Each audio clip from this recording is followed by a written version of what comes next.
studios secured by DFWsecurity.com.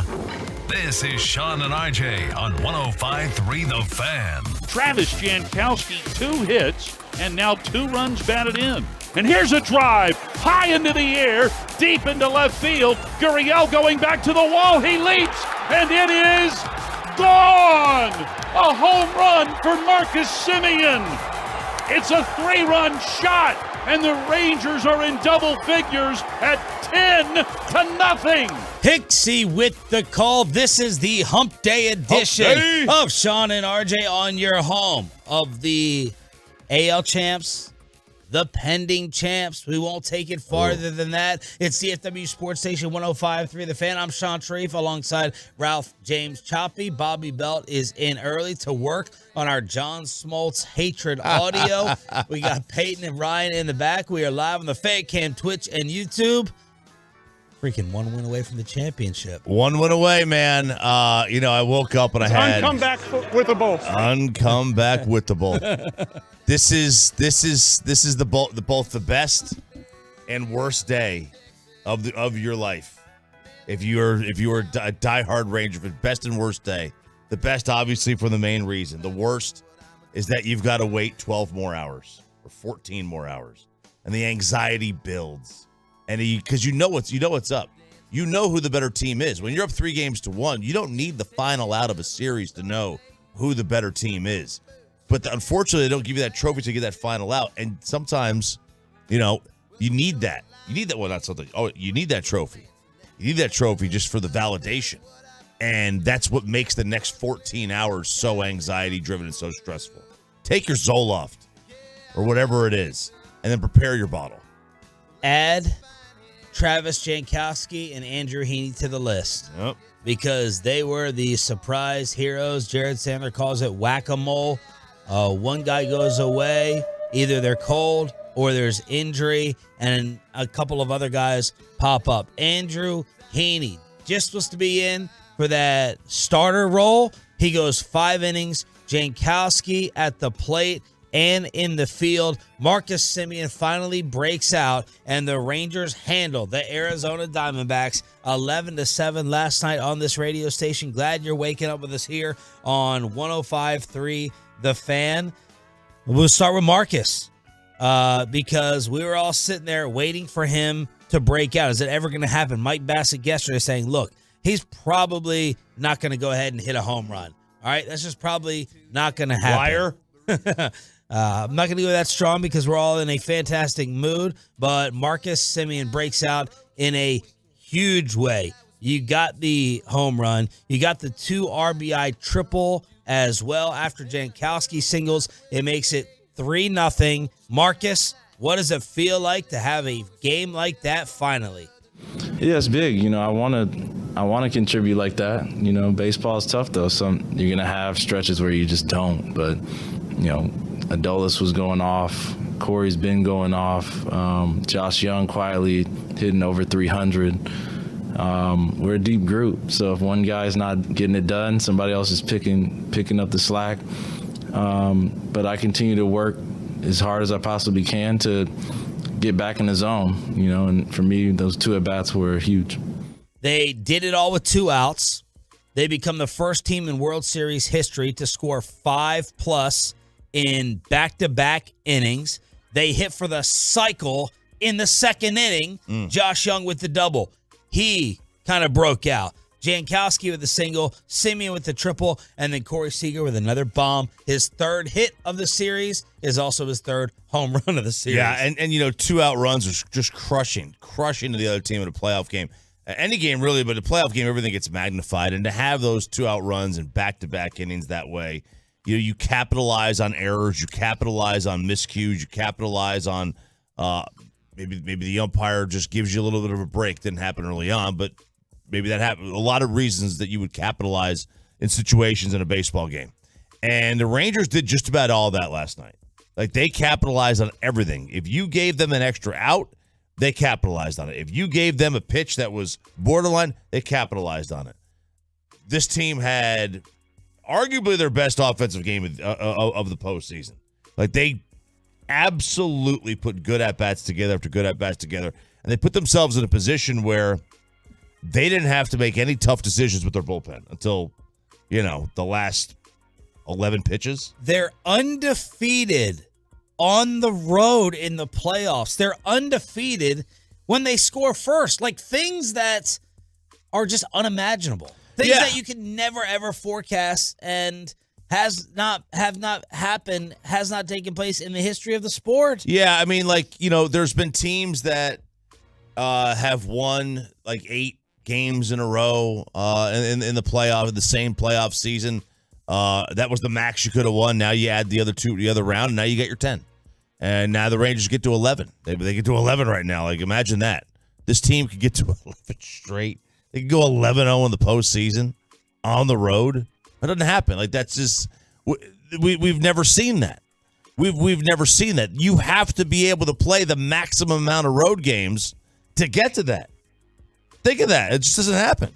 Bruce Bochy on his starter, Andrew Heaney's performance. Yeah, he did a great job, didn't he? And that's about where we wanted him. We're hoping to get 5 innings. Terrific job. We had guys that got some work in. He got a little sloppy there at the end, but some guys needed to be out there. He did a nice job setting the tone there a little bit. Of course, the offense exploded tonight. That's always a good thing.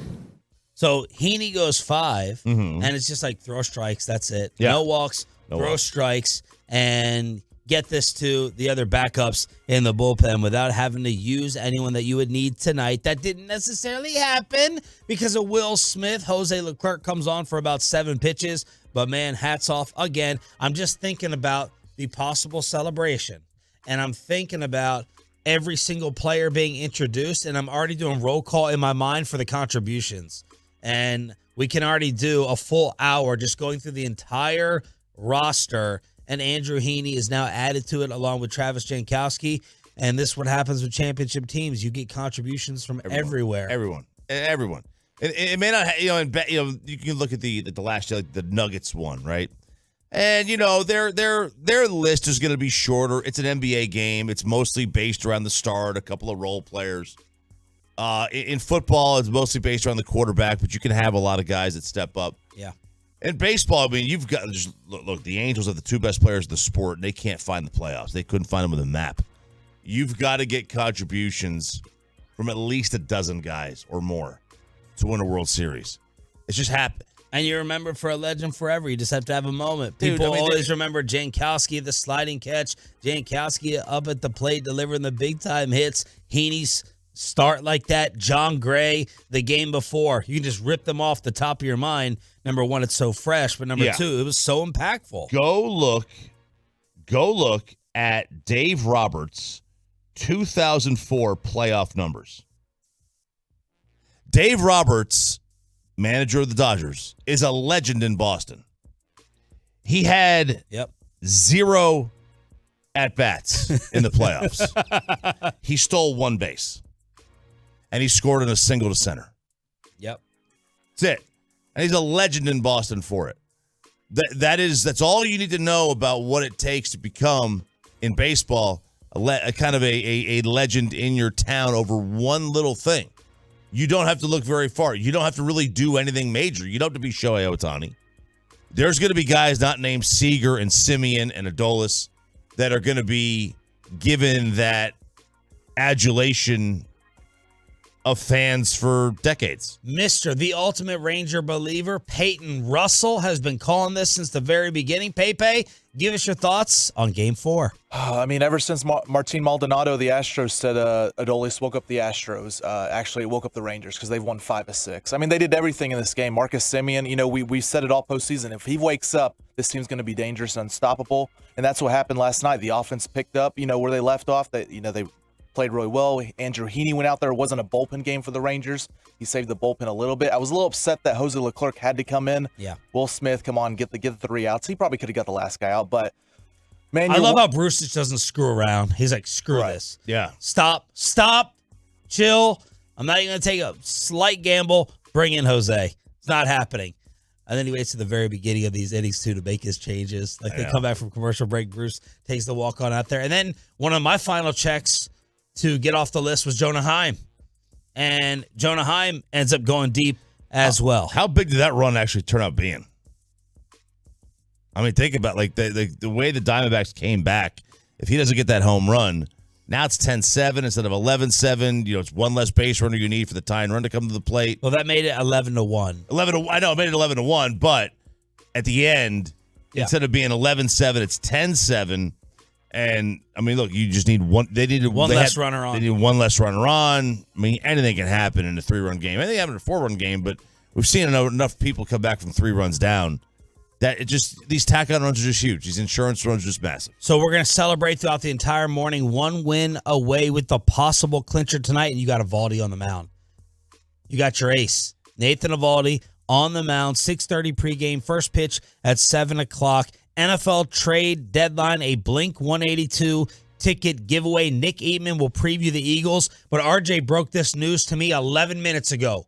While you were sleeping, the Raiders fire everybody. And why didn't the Cowboys do anything, and who else did during NFL trade deadline day? It's a Rangers hump day. Hump day. With Sean and RJ just getting started on the Fan.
Flying out to deep left center his first time, and he drives this one deep out into right center field, sailing out of here. Corey Seager with yet another home run. His 3rd here in the World Series, his 6th this postseason. Texas 5, Arizona nothing. Back to the Rangers at 6 o'clock on your home of the defending AL champs. It's Sean and RJ live with the Hump Day edition Hump Day on DFW Sports Station. While you were sleeping, the Las Vegas Raiders fired head coach Josh McDaniels and their general manager Dave Ziegler. Mark Davis, in a statement after much thought about what the Raiders need to move forward, I've decided to part ways with Josh and Dave. Want to thank them. Blah, blah, blah, blah, blah. Linebacker coach Antonio Pierce, the former Commander/Redskin Giant, I believe, is the interim head coach. Josh McDaniels is out. So, wow. If you're going to fire them, what was it yesterday, the trade deadline? I know that we didn't partake in that at all. But, why would you, if you were going to fire them, why would you not trade Adams, Jimmy G, Max Crosby? Like, if you're going to blow it up, man. What the hell is Mark Davis doing out there? Was he at Supercuts? Was he at Supercuts when that thing was going on? He was arguing with fans from his box. Remember when they were screaming him in the RJ seats and the RJ owner's seats, turning around to Mark Davis and saying, when are you going to fire him? Mark Davis like yelling, screaming back and forth. This tells me Mark Davis thinks it doesn't want to bail on the Raiders like Jerry would never bail on the Cowboys in terms of a rebuild. Yeah. This tells me, I think it's the problem on the sidelines and upstairs. I think we're close. I think we're closer versus farther away, as John Smoltz would say. It's better to be in this situation, having to fire everyone. It makes you feel closer, like Arizona down 10. But, look, man, I think this is unfair. Usually you're the one saying this. Josh McDaniels, he didn't last 2 seasons. He went from Derek Carr to Jimmy Garoppolo. Now, maybe he's the one who told Mark. So that's improvement. It's not improvement. You got to get rid of Carr. Let's go with Jimmy. I think he did. I think that's what happened is that he was not a fan of Derek because Derek had they came in and there was problems with film sessions between the two, and they just kind of butted heads because of way Carr had basically been raised within the organization and how it had been done within the organization, and then bring in somebody who's a bit more abrasive, and it's like, wait a second, I'm too old for this. So he kind of jettisons Derek, and Derek was like a beloved figure there. And he's like, you got to bring in Jimmy. Jimmy's my guy. Raiders are 3-5 now, back-to-back losses. It may have been the Bears loss that did them in 30-12, and then they lost to the Lions 26-14. And they only scored 7 points in that game. There was a pick 6. So like their offense had been kind of sputtering anyway. Jimmy got banged up a little bit, and he hadn't been really very good at all since he got banged up. 16 points a game for McDaniel's offense, 30th in the National Football League. 198 pass yards a game, 22nd in the league. So you're telling me it was Tom Brady all along? It wasn't Josh McDaniels? We may need to keep Bobby out of here because when he hears this news, he's going to say, your boy Garoppolo got McDaniels fired. Josh, he hadn't played well. What do you want? He hadn't played well at all the last couple of weeks, or really much at all this season. So, and Schefter points out former Patriots who followed McDaniels and Ziegler to Vegas. Was Ziegler a New England guy? I think he was. Garoppolo, Jacoby Myers, Brian Hoyer, Brandon Bolden, Adam Butler, Justin Herron, Jacob Johnson, a coaching assistant. So 8 former Patriots all lined up in Vegas. Yeah. They generally they stick to their own, and they never win elsewhere. They only win there, and they don't even win there now. They only win with Tom. That's it. They only win around Tom Brady. It's kind of how it works. So that's while you were sleeping. McDaniels and Ziegler, head coach and general manager, out. Mark Davis picking up right where his daddy left off. As for the trade deadline, the big move that was made. The Commanders sell off their D linemen, as Mike Florio and Jay Glazer predicted. And the big move, Chase Young to the San Francisco 49ers. He goes there, Choppy, for a 3rd-round pick. They also trade Montez Sweat to Chicago for a 2nd-round pick. So the Commanders kick off the rebuild, 2nd and a 3rd coming in. Montez Sweat and Chase Young going out to San Fran. Yeah. along with Josh Dobbs to the Vikings. That's basically it. Yeah, it's just the Chase Young deal. I mean, everyone's looking at that one. It's Chase Young getting a mid-round. They said what a mid-round pick for a guy that is the second overall pick in the draft, a guy that had a very, very productive rookie season, and then kind of had some injuries and kind of fell off the map a little bit. Now, I don't know what some of these other teams are doing. I don't know what the Raiders are doing. I don't know why they wouldn't trade somebody. Trade Jimmy. Minnesota could have used somebody. They needed a quarterback. They got Josh Dobbs. They got to bring Josh Dobbs to figure out that playbook in about 90 seconds. And Davis, by the way, another thing on the Raiders, Mark Davis chose basically, it seems like Devontae Adams and Josh Jacobs over his head coach and GM. Josh Jacobs destroying my fantasy team, eating me alive, along with Aaron Jones saying, I don't know, I don't draw up the plays. That's not my problem. Devontae Adams slamming the helmet down on the sideline. So there's Davis seeming to side with the players. And now San Francisco has another freak to join Nick Bosa up front. They got, I think, 4 first-rounders right across that defensive line. Is that what you want? Is that good? You want first-round picks on that defensive line? Okay.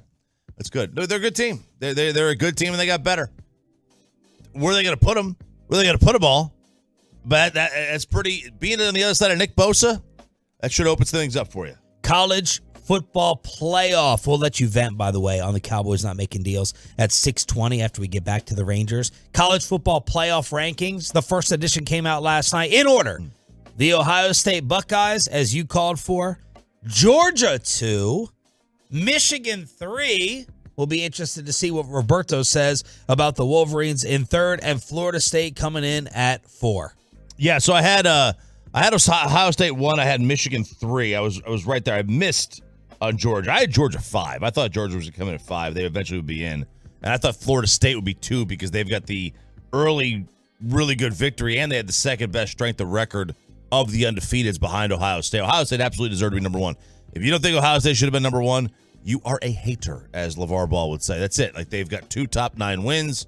Nobody else has it. If you follow this, you could have seen this coming from a mile away.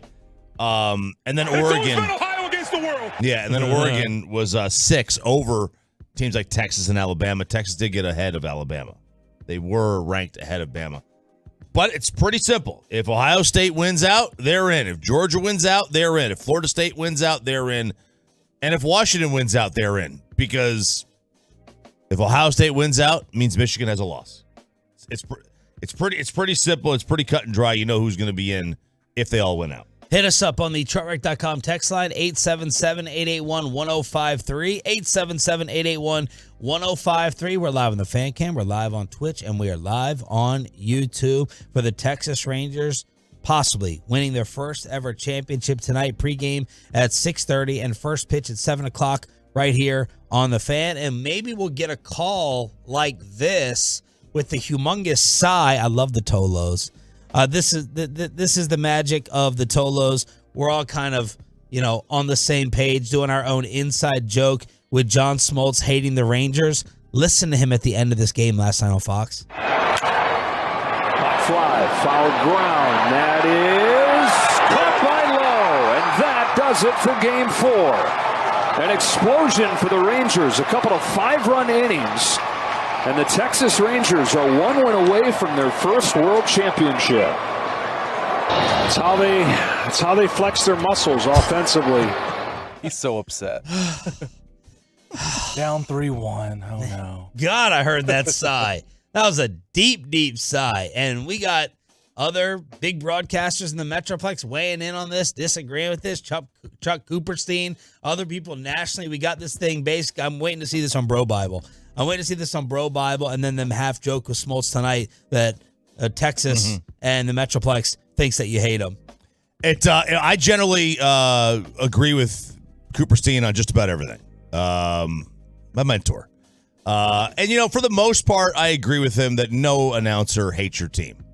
John Smoltz doesn't hate the Rangers. He just chose the wrong side to broadcast this series from the vantage point of the Diamondbacks. He didn't hate the Rangers. He just chose that vantage point to come from. I don't know why. I don't know what he was told to do or what.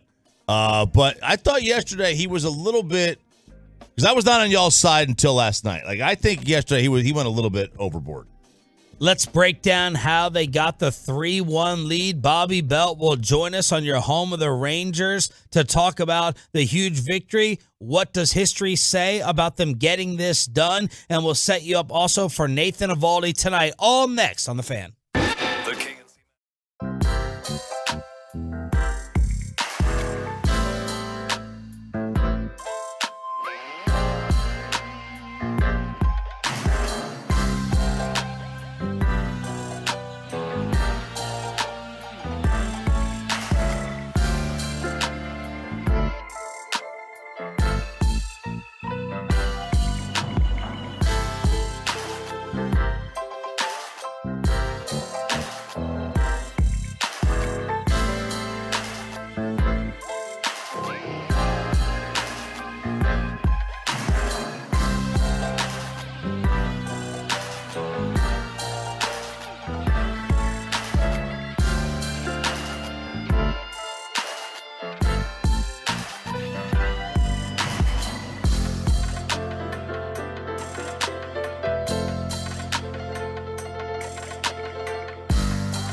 Pico working 2-2, comes to the set. A long hold, and here's the pitch. Swung on and popped up, first base side. Nate Lowe near the Ranger dugout says he has it. He does! The ball game's over. The Rangers lead the World Series 3-1. The Rangers have won it by the score of 11-7.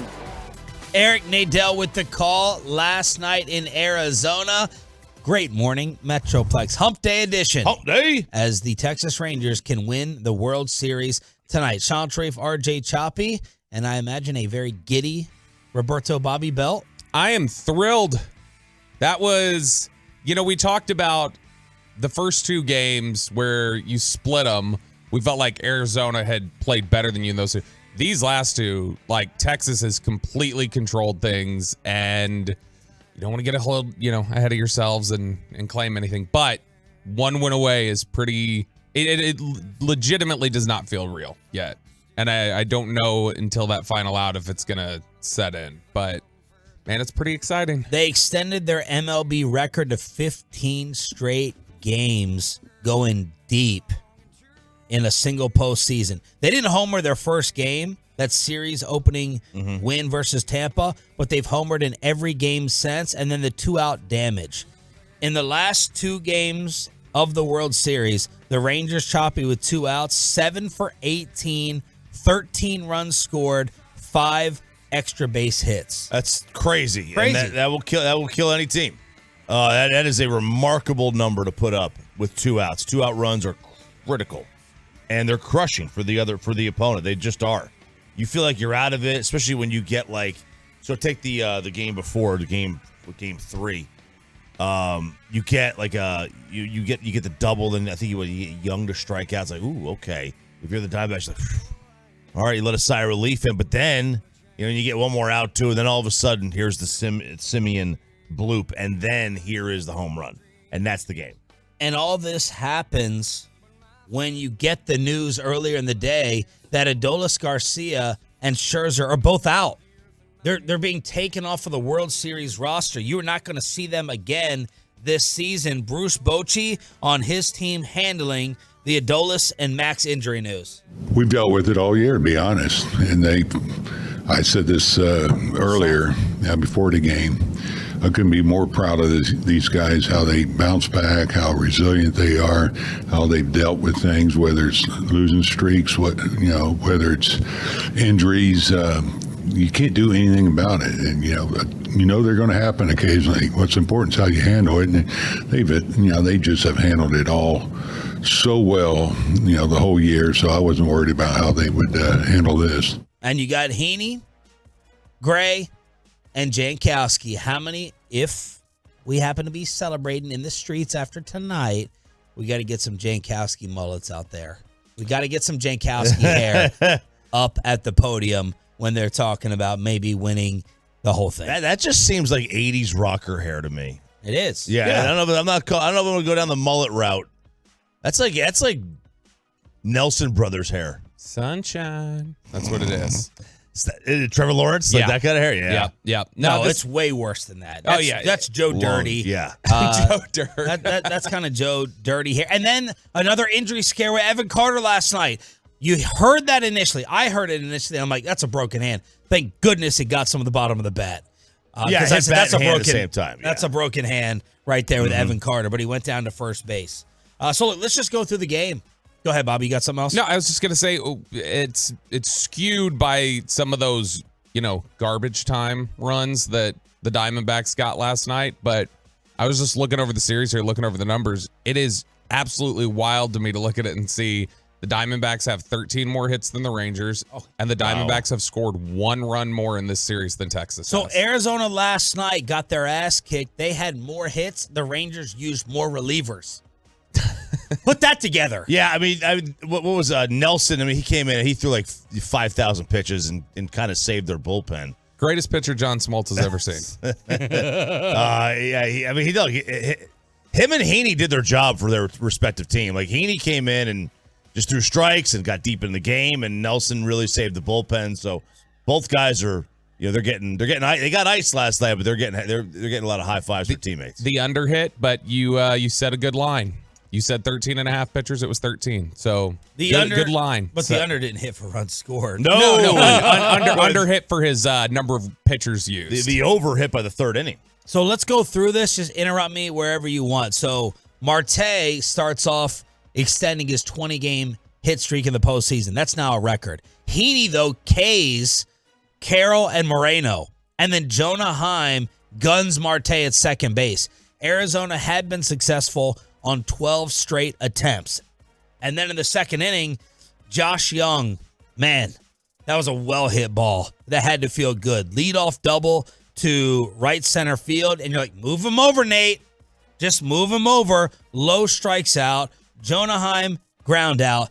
And then we get the wild pitch with Leote up at the plate. Yeah, and that wild pitch was, I mean, that catcher had no chance. I mean, it was outside, so it was not the glove side, it was his hand side, and that ball had a ton of movement on it, a ton of movement. He had no chance to get it. And they talked about the broadcast, like Young doesn't score that unless he's ready to go. You know, if he's just kind of out on his toes and he's just kind of standing up. But no, he was ready. And going back to that previous inning when you referenced the Heim throwing him out at second thing, I swore live, I was like, they missed that. He's going to be safe. I agree. Like that looked, and then when you see the replay, I was like, oh, here's the slowdown. We're going to see it. It's like, oh, no, he just got it. That was an incredible play by Jonah Heim. Simeon then with the 2 RBI triple down the left field line. Jankowski singles. That makes it 3-0. Castro, you're gone. See you later. Marcus, 2 for 2 with runners in scoring position in the World Series. Before that, 1 for 16 runners in scoring position. Last night I stayed up with him talking with the Fox guys on the post, and he talked about some of the adjustments. Simplify, staying closed in a little bit more, and just continuing to work. And then Seager hits the 2-run shot to make it 5-0. Sandler and Bassett were texting each other, why pitch to Corey? Were you guys thinking that? I was not thinking this in the moment. It's 3-0. Why pitch to Seager? Was there a man on second? Man on third. Man on third? Well, yeah, right. It was right after Simeon hit the triple. Then Jankowski singled to make it 3-0. So right, he knocked in Simeon. No. So Young, Young Simeon's scored on the wild pitch. Tavares walked. Jankowski hit a single. Simeon tripled them in, and so it was just man on third and 2 outs. Yeah, so there's no reason to pitch to Seager there. That was I mean, and look, and that's you could take 2 approaches, right? It's like you could say, well, he's not Babe Ruth, like let's just throw to him. He kind of is. Or you could take the approach like you have a man on third, there's a base open. Let's go ahead. Adolis is not in the series. Let's go ahead and put him on. By the way, that was the first wild pitch Castro has thrown this season. Regular and postseason combined. The Rangers now 10-0 these playoffs when scoring first. Josh Young now with 8 extra base hits in 16 playoff games. Third inning, Young single, Low single. You got an error at first base from Christian Walker. He's going to be remembered in this series. Oh, yeah, terrible series. For the base running mistake, the error at first base, loads it for Leote. He swings at ball 4, and then Jankowski again with the 2 RBI double that makes it 7-0 as the mullet, Joe Dirt, whatever you want to call it, comes through. Now sets just above the belt and comes home. Swinging a drive into center field. Base hit for Jankowski. And a sliding stop by Thomas of sorts. In to score is Young and Low. Heim goes to third. Jankowski's at second with a 2-run double. And the Rangers lead 7-0. Marcus then hits the 3-run bomb, 10-0. And we start talking our S on social media. Yeah. Enjoying it. That's where it's, that's where if you're superstitious at 10-0, that's where you move. That's where you're okay moving seats. So you get comfortable. I sit in a very uncomfortable position, and if the game gets out of hand, I'm like, thank God I can move now. my foot's asleep. My hands are stopped sweating. You can go change you change out of your baseball clothes, your superstitious clothes. You get a different drink, whatever it may be. That 10-0, all those things change. Yeah, I mean, and that threshold's different probably for every opponent that you go against. Like for Houston, when it was, you probably wouldn't feel good until the Jankowski RBI that made it 7-0, or maybe the Simeon home run with 10-0. I honestly, last night, I felt like the game was over as soon as Seager hit his home run. When it was 5-0, I was like, I just don't trust that Arizona's going to be able to come back in this game. But at 10-0, it's just like, okay, now we can just focus on how big of a hater is John Smoltz going to be throughout this game. How much longer can Heaney come in here and get you just some solid innings to eat up? That's where my focus went to. You were looking at Heaney. It was like, okay, we're probably not going to need him again the rest of the series. Knock on Corian. So it's just like, let's just burn him out. Let's just burn him out. If he throws 100 pitches, 110 pitches, whatever, let's just go. They could score 3 runs, 4 runs, 5 runs. If they put up a 5 spot, we've still got a 5-run cushion. So it's like, let's just go. So the Rangers did all this last night with Mitch Garver, Evan Carter, Josh Young, and Nathaniel Lowe combining for 0 runs batted in. They still scored 11. And according to OptaStats, that's the most runs any team has ever scored in a postseason game without getting a single RBI from their 3, 4, 5, or 6 hitters. Wow. Yeah, I mean, and look, I mean, when Seager and Simeon are, pumping in 2 and 3-run home runs, there's half the runs. There's nobody on base for Mitch Garver for that, so he's not, unless he hits a home run, he's not going to drive anybody in. But this just shows the depth of the lineup. The lineup is very, very strong at the top with the top 2, and then it's really, really strong at the bottom. There's no let up. It's when it's healthy, it's a very relentless lineup with no let up. There's no place to catch a breath. Old National League lineups, you could take a break on the 8 and 9 hitter. You can't do that here. It's a full 9-person lineup.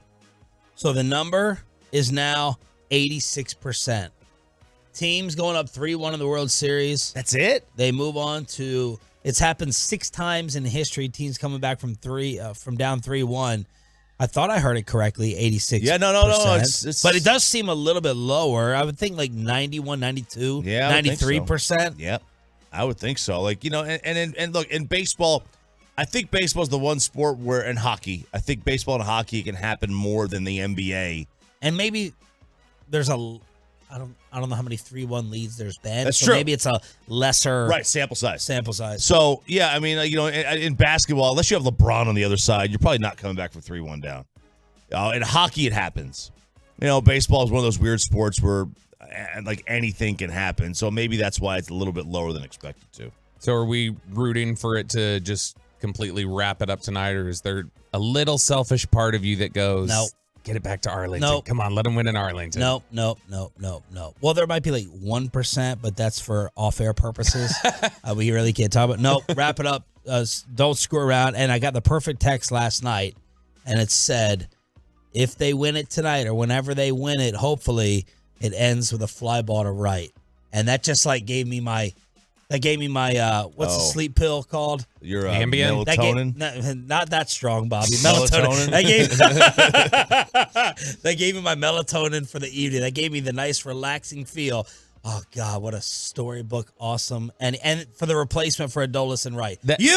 Are you rooting for? No. Arizona to win? I'm saying Smoltz? I'm Bobby saying Smoltz? I'm saying we're just gonna barely miss the absolute most poetic way if it was a flat to right, because it'd be Adolis, who started in the Cardinals organization, catching it. There'd probably be more Ranger fans in Arizona that would be louder than back here in Arlington anyway. I don't know. That is a great crowd there in Arizona. It's a great group of fans. The Diamondbacks. Smoltz will tell you. 640, our John Smoltz segment. Everyone's been asking for it. I do honestly think there's about 40,000 people that are rooting for them to lose tonight. All the people have Game 6 tickets. Yeah, I mean, I probably me and my group of friends, like we got this one guy. He wants to buy tickets to the game. Yeah. So if he buys them today, it's like absolutely I'm going to root for Game 6. I want to go to that game. I don't want to. Let's not even get into this. Get a couple more days of content out of it. It'd be great, man. Not even do this. I just want to go to the game. Yeah, we know. Yeah. We know. It's about what you want versus the team wrapping it up and not screwing around Laura Miller style. You don't think it's better for you don't think it's better for the fans to watch it at home? Yo, you got to give me the guarantee. See, you like to do these things assuming they're just going to win it. I actually say, okay, we have to leave open the possibility that they. You're selfish. You're a wuss. You're selfish. Of course That's I'm why. selfish. Yeah, win the title. don't screw around. We don't need to be haunted. We're Why- missing why- Adolis. why does- We're missing Scherzer. Evan Carter, God knows what's happening with his hand. I don't know. So Spore's got the hamstring worked on. You got to, if you guarantee me they're going to win it in Arlington, fine, win it back here. There's no guarantee. Of course there's no guarantee. There's no guarantee. Of course. There's and no they, guarantee. And they got Gallen. They got the guy we couldn't hit in game 2. Merrill So, Kelly. Yep, yeah. absolutely. No, there's no doubt. I mean, it's a calculated risk. It is a calculated risk, but Look, there are 40,000 fans that want to see them go to Game 6. Well, they want to be there to see it. Whoop-de-doo. Too bad for you. They can go ahead and enjoy their caviar while sitting at home. 877-881-1053. Let's generate all of our hatred and vitriol towards the Dallas Cowboys. Bobby Belt, why didn't they get anything done at the deadline? Well, the Cowboys, we missed it. They already made their moves. Made all their moves. They already made their trades. Cowboys, deadline, and San Francisco gets better while the Raiders clean house late last night. Next. Let's get you over to K-Post Roofing.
Personal injury lawyers Frankel and Frankel. Life is unpredictable. Accidents happen. Frankel and Frankel are the go-to attorneys for car and truck wrecks and DFW. If you or a loved one have been in an accident, contact the Frankels for free at 214-817-333-3333 or go to truckwreck.com. The NFL trade deadline comes and goes. Who'd they get? For your Dallas Brandon Cooks, Cowboys. Stephon Gilmore. Yeah. Sean Treef, RJ Choppy, and our Cowboys insider Bobby Belt. We'll get to the John Smoltz audio from last night at 6:40 here on your home of the Rangers and America's team, 105.3 The Fan. And yes, it is filthy week. By the way, what do you think the spread is for this game? It's 3. 3. 3 it is. I think you asked Peyton that yesterday. That's the only reason I know. Well, to save it, change it all. But yeah, probably not enough time for it to change. So let's talk about the Cowboys, Bobby, and why nothing got done as the San Francisco 49ers add Chase Young for a third-round pick. The Commanders also trade Montez Sweat to the Bears for a second-round pick. Josh Dobbs ends up going to the Minnesota Vikings. And the Cowboys come out with their explanation through the local paper. Yeah, look, they made their move, right? Their moves were Stephon Gilmore and Brandon Cooks, as RJ Choppy just said. That was their moves there. See, the thing that's just completely wrong about that, and that was the argument in the Dallas Morning News yesterday from David Moore. David Moore had the article, "Don't be fooled by Dallas's inactivity at the deadline. Cowboys made their moves months ago." And I understand the argument, because people use that same argument for like a first-round draft pick. Like we drafted our Amari Cooper. Yes, we don't have a first-round pick. We already drafted our receiver. Yeah, and I think that I just don't agree with that take at all. No, because they're not factored in the cost, and that the problem with that is that's an old school. That's a talent over value philosophy or statement. I mean, look. I'll tell you why it doesn't make any sense. Mike Fisher immediately called me yesterday and he yelled to Marsha, his lovely wife, and he goes, Meatloaf? He goes, Marsha! He goes, no Christmas gifts this year. You're not getting anything. And she goes, why? She didn't know the bit going on. Yeah. He goes, I got you a Valentine's Day gift. That counts. That counts. Yeah, I got you 2 Valentine's Day gifts. I already got you the gift. I don't have to get you one for the next holiday. I did it in the off season. Look, the off season's the off season. The trade deadline's the trade deadline, and things change. Yeah, in fact, the deadline is a completely unique opportunity to make it. You can make moves knowing what your team is. When you're making moves in the offseason, you're making moves based on your projection of what you think your team is or how you think this is all going to come together. The great thing about the deadline, the Rangers took advantage of it. The Rangers were able to assess where they were, what they were looking at with what their team had become, and they said, okay, we've got this opportunity now to get a reset. It's a mulligan, essentially, for roster building. By the way, do we need a future hour for Chris Young Tolo apologies? I'm writing that down for a big fat receipt. And when you look at how did every other team, right now, this is the way the playoffs stand right now in the NFC. Eagles 1, Lions 2, Seahawks 3, Falcons 4, Cowboys 5, 49ers 6, Vikings 7. In the last week, you were the only one of those 7 teams who didn't trade for a player. All 6 others traded for something. The Vikings are in 7th place in the NFC? Man, look, it's the Creed difference, okay? They've got the tiebreaker right now over the Saints. And so you've got Vikings go ahead and they trade for Josh Dobbs. Seahawks went and got in fact, in a lot of instances, this is going to get Pro Bowl players. Eagles get Kevin Byard. Seahawks get Leonard Williams. 49ers get Chase Young. The Falcons went out yesterday and traded for Kentavious Street. Lions go and get Donovan Peoples-Jones. Like, these other teams made moves, like significant moves, and you said we like our guys. You know, execution. Sidebar this. The NFL trade line is entirely too early in the season. I think it would have been so much better late November, because you have less teams that are still in it. It's really hard late November though, because I think the idea behind the trade deadline for NFL teams is that with scheme and everything else that you got to get down, if you were to do it in late November, it'd become irrelevant to getting them up to speed. Just time to learn it. I like that there's more teams involved versus just, your collusion thing. Anyway. Yeah, I mean, you'll have more teams to sell that'll be willing to sell in late November. You have so many teams that still would consider themselves in it. So the Cowboys, and this is, I'm not going to go into all of it. This is kind of what I was going back and forth with Brad Sham yesterday on social media. Everybody knows that the Dallas Cowboys leak a lot of their stories to the Dallas Morning News. Jerry, either he has an affinity for the paper. Look, I think Michael Gehlken is fantastic. I don't have a relationship with David Moore, nor do I care to. And I don't particularly like the Dallas Morning News anyway. They have a partnership with The Ticket. So I just personally, full disclosure, I view, the Dallas Morning News as basically the enemy. So plus they're a paywall. Yeah, they're a paywall as well. So they go out of their way not to try to go ahead and give the fan or this radio station credit because they have a deal, a paid deal, at least in the past they did, with our top competitor. So everybody knows behind the scenes, including Brad, that the Cowboys leak stuff to David Moore. I like Calvin too. I like Calvin Watkins over there as well. So when all of a sudden the same exact headline pops up and goes, "Don't get your panties in a wad, Cowboys fans. We already made our moves." And the other thing was, Bobby, we didn't have anything to trade. What did you want us to trade? We didn't have a 4th, a 5th, or a 6th. Well, I'm sorry. Yesterday, I saw a couple of deals done for a 2 and a 3, not to mention you have a 1 as well. So you don't have to. The rules don't say you have to trade a 4th, a 5th, and a 6th on deadline day. You're allowed to trade a 2nd and a 3rd as well. So that's their spin, and make no mistake about it. Let's just be real. It is spin, and that's fine. That's good for the Dallas Morning News that they get that type of hookup from the Joneses or whoever leaks that information to them. But that is the truth, and that is why I called it a spin job. And Tolos are not happy, big picture, that they did not make a move. You got to have an honest, realistic conversation with yourself. Whether it's your marriage, whether it's your kid advancing, is she an angel? Is she a devil? You got to sit there and say in the room, are we equal or better than San Fran when we're running on all cylinders? And are we equal or better than Philadelphia when we're running on all cylinders? My opinion is you're behind them. And if you're behind them with the team that you have and the timeline that you're on, then you got to do something to try to catch them or surpass them. And they failed to do that. I mean, that's not just your opinion. That's Jerry's opinion. He told us that 2 weeks ago that they were behind Philadelphia and San Francisco. And he, yesterday... Maybe that changed, though, with San Fran losing 3 straight. And then blowing out the Rams. I mean, maybe it did. I don't know. I mean, I don't have a problem with them not making a move yesterday. I have a problem with them saying that they made their moves in the offseason. I just don't like that spin job, that statement. I don't care that they didn't make a move. I think buying is generally dumb. I think selling is generally good. And I think buying and selling at the same time is generally the best way to go. That's what teams like the Rays. The Rays will buy and sell the deadline. I think you're always recouping and you're always purchasing. And I have no problem. Importer, exporter. Right? You buy stock, you sell stock at the same time. I'm totally cool with that. That to me is the ideal way to go. Buy and sell at the same time. I didn't want to give up a 1st or 2nd or 3rd round pick for somebody, unless that person's going to be a top flight quarterback. I don't believe, personally, philosophy, I don't believe any team is one non-quarterback away from winning a Super Bowl. I think you could have traded a 2nd round pick for Jalen Johnson and the Bears yesterday. Now, yeah, if you had told me that I could get Patrick Surtain for a high pick, that's an exception I would have made.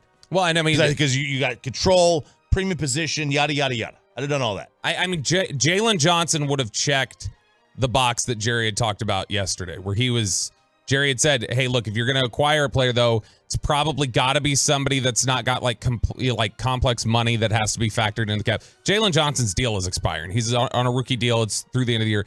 If you trade a 2nd round pick for Jalen Johnson and then you can tag him, I mean, and the Bears would have done that because the Bears went and traded their 2nd round pick for Montez Sweat yesterday. So if they're able to just recoup that, then they look at it as we traded Jalen Johnson for Montez Sweat. Cool, here we are. What does this do for San Francisco?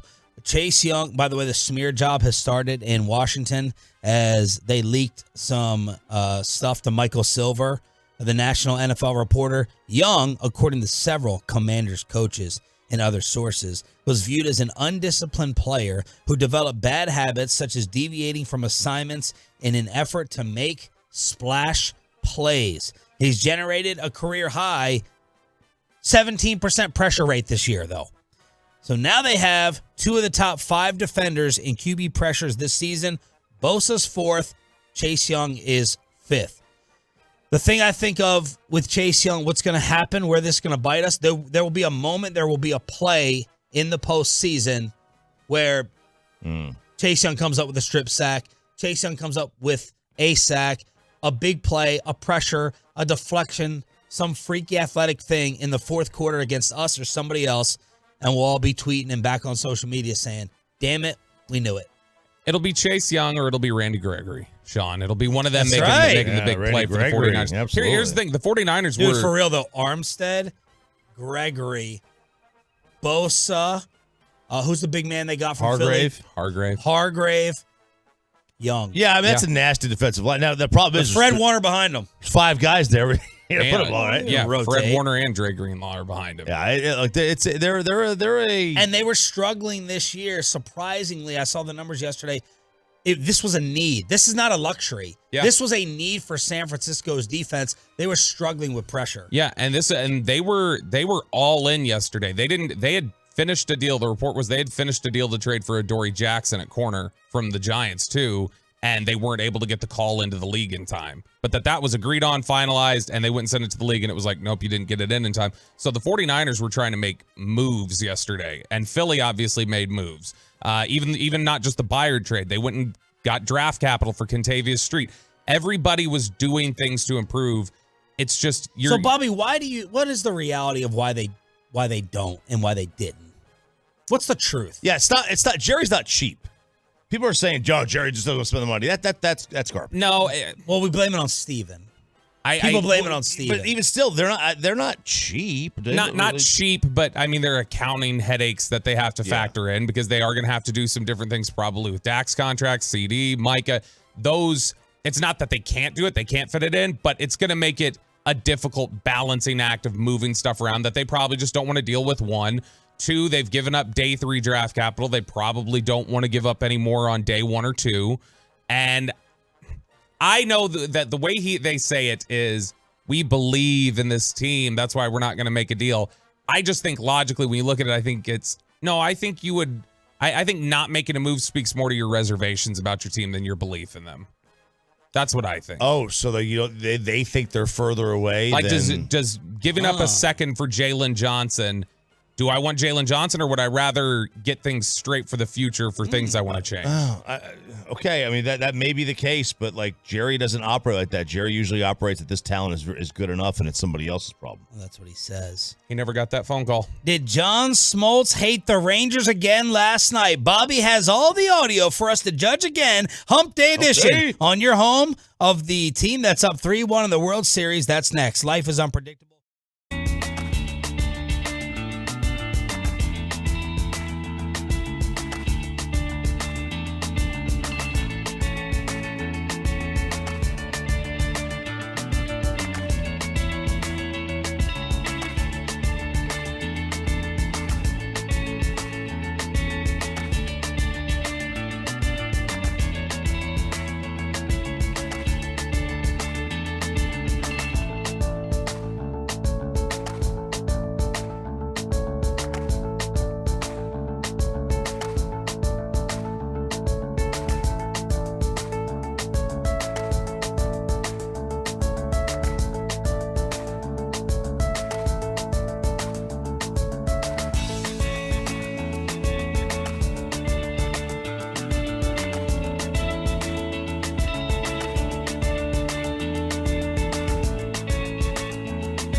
And it's back to Sean and RJ right here on 105.3 The Fan segment here, brought to you by Classic Chevrolet. Classic Chevrolet is racing to finish the year #1 in America. They're leading the way with an unheard of amount of 400 Silverados with their best Black Friday savings all month long.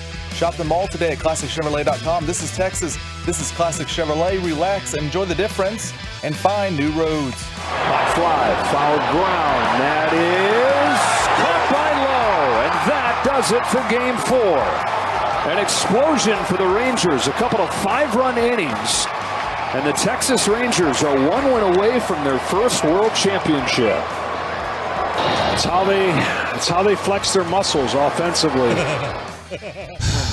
I gotta isolate that. That was almost a Skip Bayless sigh from John Smoltz. That's how they flex their muscles offensively. That's how they... That was the final call last night on Fox as the Rangers beat down Arizona 11-7 to go up 3-1. Good morning, Metroplex. Love you, 6 a.m. Club. Best portion of our radio audience according to all the numbers and ratings. I'm Sean Treif alongside RJ Choppy and Bobby Bell. We're about to go through some John Smoltz audio, but yesterday, and I'd like you to text in your theories, and I just love how big this has become because what became really inside last night was the Rangers getting a 10-run lead, and then all of us, Tolo Nation, all of us on the morning show, we just went 100% in on the John Smoltz stuff as our entertainment. And some other local broadcasters got a little worked up. You had fans outside of the Metroplex and people that don't know what a Tolo is, turn it on, leave it on, that were like, listen to y'all, bitch. Why don't you just love and enjoy 10? Why can't you enjoy nice things? And we were really just like going all in and finding any possible thing to pick at when it came to Smoltz. So it brought me great joy and entertainment. But I asked, what is y'all's best theory as to why this is happening? And here are some of the Tolo responses.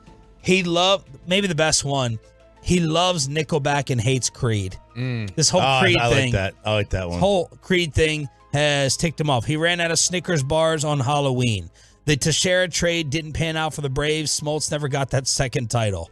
He couldn't get a lap dance at the men's club. There. Yeah, he wasn't there. I think he was with the Red Sox at the time. Chuck Cooperstein, voice of the Mavericks, weighing in.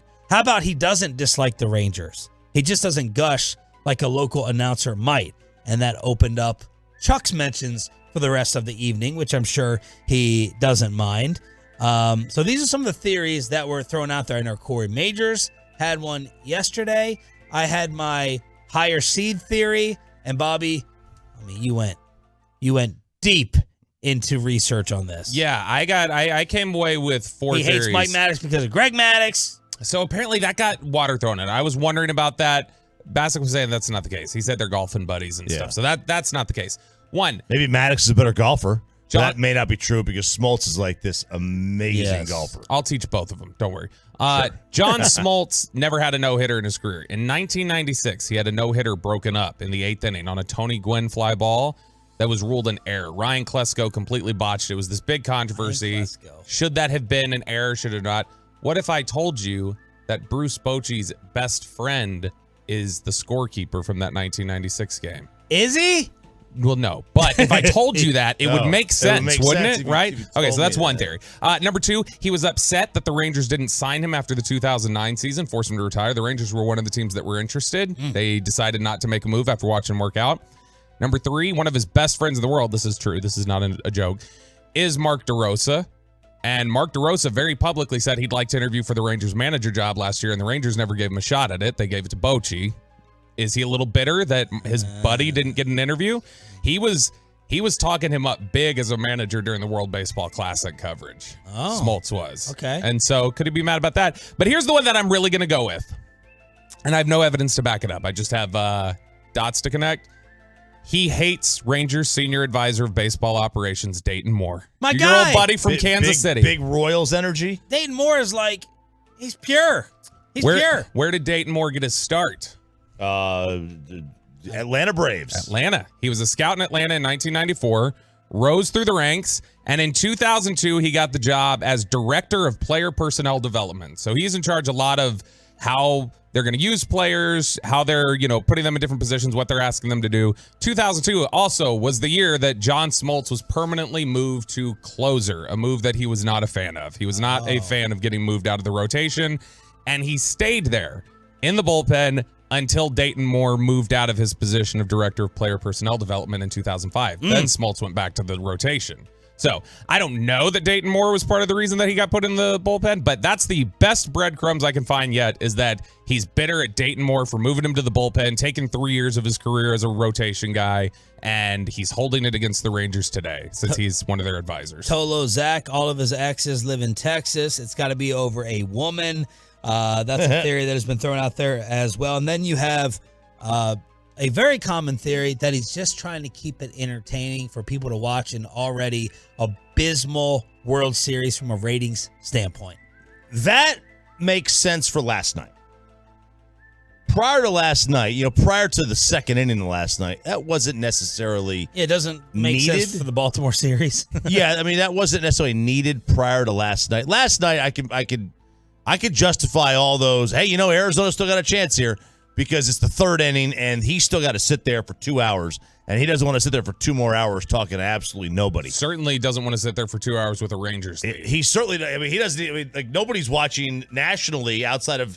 If you look outside of DFW and Phoenix, the amount of people that are watching the series nationally, he probably feels like he's doing it to nobody anyway. I get last night from that standpoint that he was worse last night than ever at any point in this playoff run. People are trying to make it political, saying maybe he's upset the Rangers are the only team without a pride night. I don't know, but Bobby went and got the audio for all of us to judge. I did. Yeah, I went and pulled it, and a lot of this credit to Sean Sharif, who was aggressively texting timestamps in our group chat of, we got to get that. Listen to that, hey. So we got a collaborative effort here, as Jason Garrett used to say. This is John Smoltz in the middle of the Rangers' just onslaught. They've gone up 10-0, all the runs scored with 2 outs, and that just kind of annoys John Smoltz. I really don't know if I've ever seen this. I'm sure it's happened because every time I think there's no way in a World Series game the first 10 runs could all come with 2 outs. And then somewhere we'll get, like in 1950 it happened. I just never think something like this could happen. And obviously it shocks your system. My other theory is he's depressed without Joe Buck. He hates Joe Davis? Not that he hates Joe Davis, he just misses Joe Buck, right? What's the age difference? You think John Smoltz run around with Joe Davis? Let me know what the age differences are. There was a theory out there. I'm just spilling all the beans. 35. 35? And Smoltz is probably he's 57. 50. He's 57. Okay, so I would venture to guess he was closer friends with Joe Buck. That's just a guess.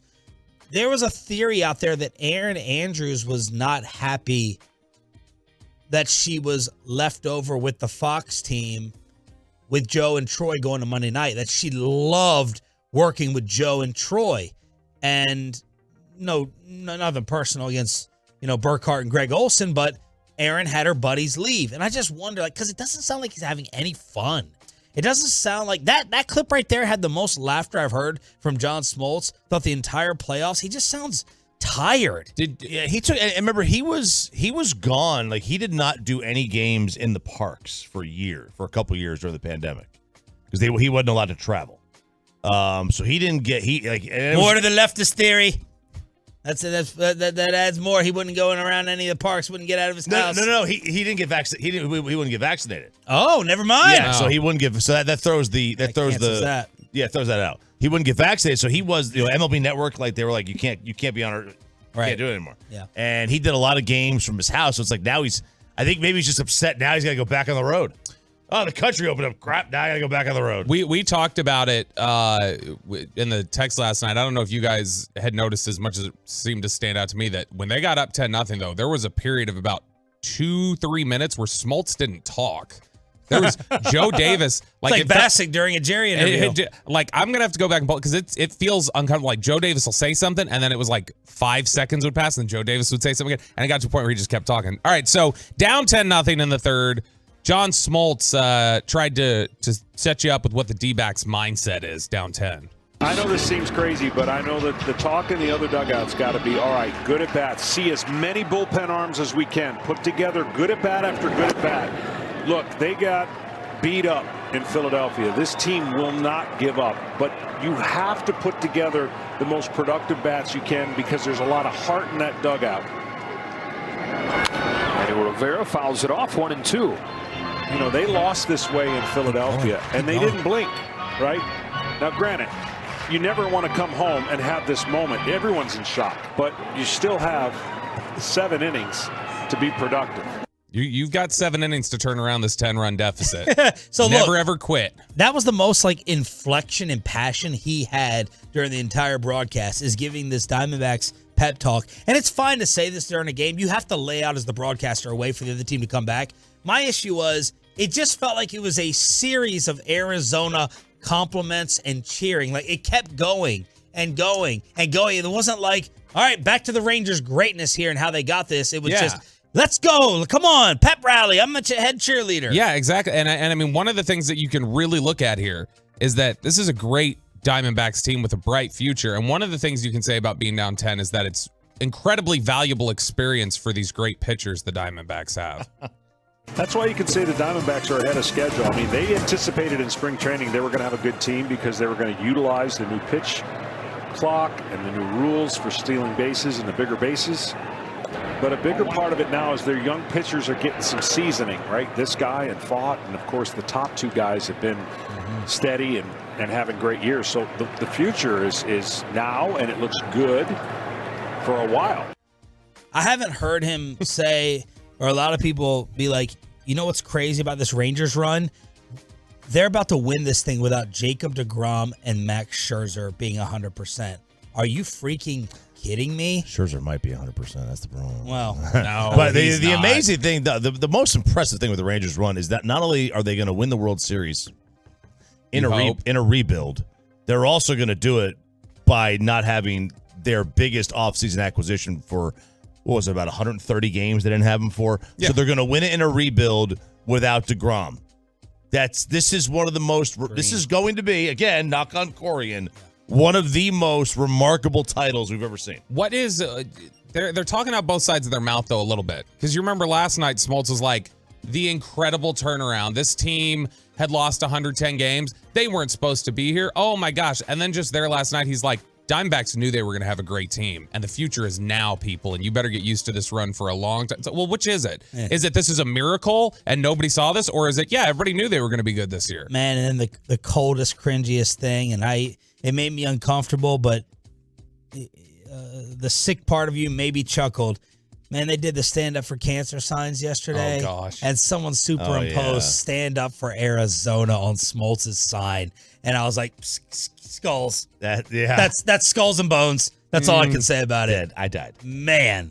All right, Sean Sharif, RJ Choppy, and Bobby Belt on your home of the Rangers. Maybe we'll take some Ranger calls at 7:20. Are we John Smoltz paranoid? Are we taking this thing too far? Are we overreacting? We being a little butthurt and sensitive? Ranger calls at 7:20, but we have a Blink 182 giveaway.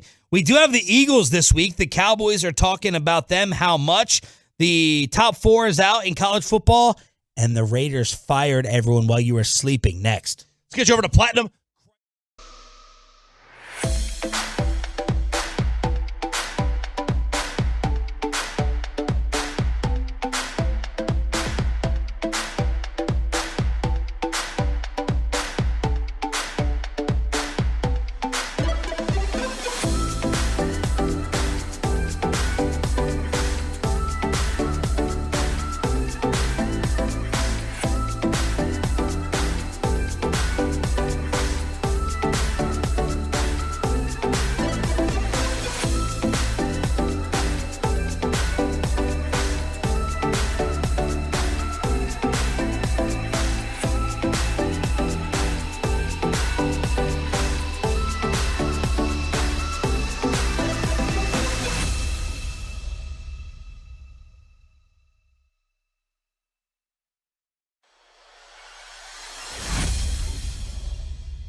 fan studios secured by DFWsecurity.com.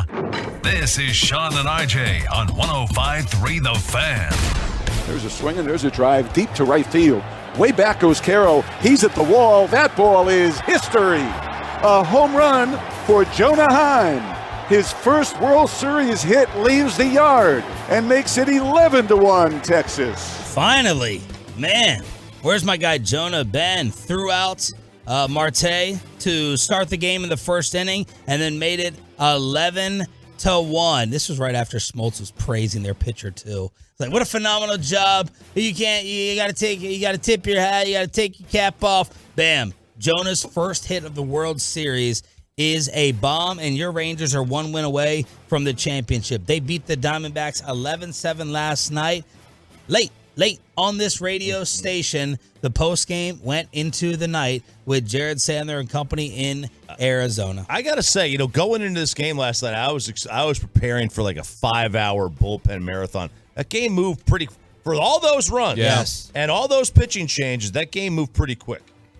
Yeah, what's interesting too with the bullpen thing? We've talked about this before. Like, okay, did Smoltz know that, for instance, John Gray was on a pitch count? Is that why he had a sense of like, hey, he might not get out of this? Whatever those. Did you guys think it was odd how he was so certain? He's like, he is not going to get past Evan Carter. They're not going to have Mantiply get past Evan Carter, and then he pitched like to 7 batters or whatever it was. Yeah, well, because in game 1 of the NLC game 4 of the NLCS, he literally just went 1 inning. Yeah, and they didn't even, and if I remember right, his pitch count was pretty low in that game. They didn't even let him come back out.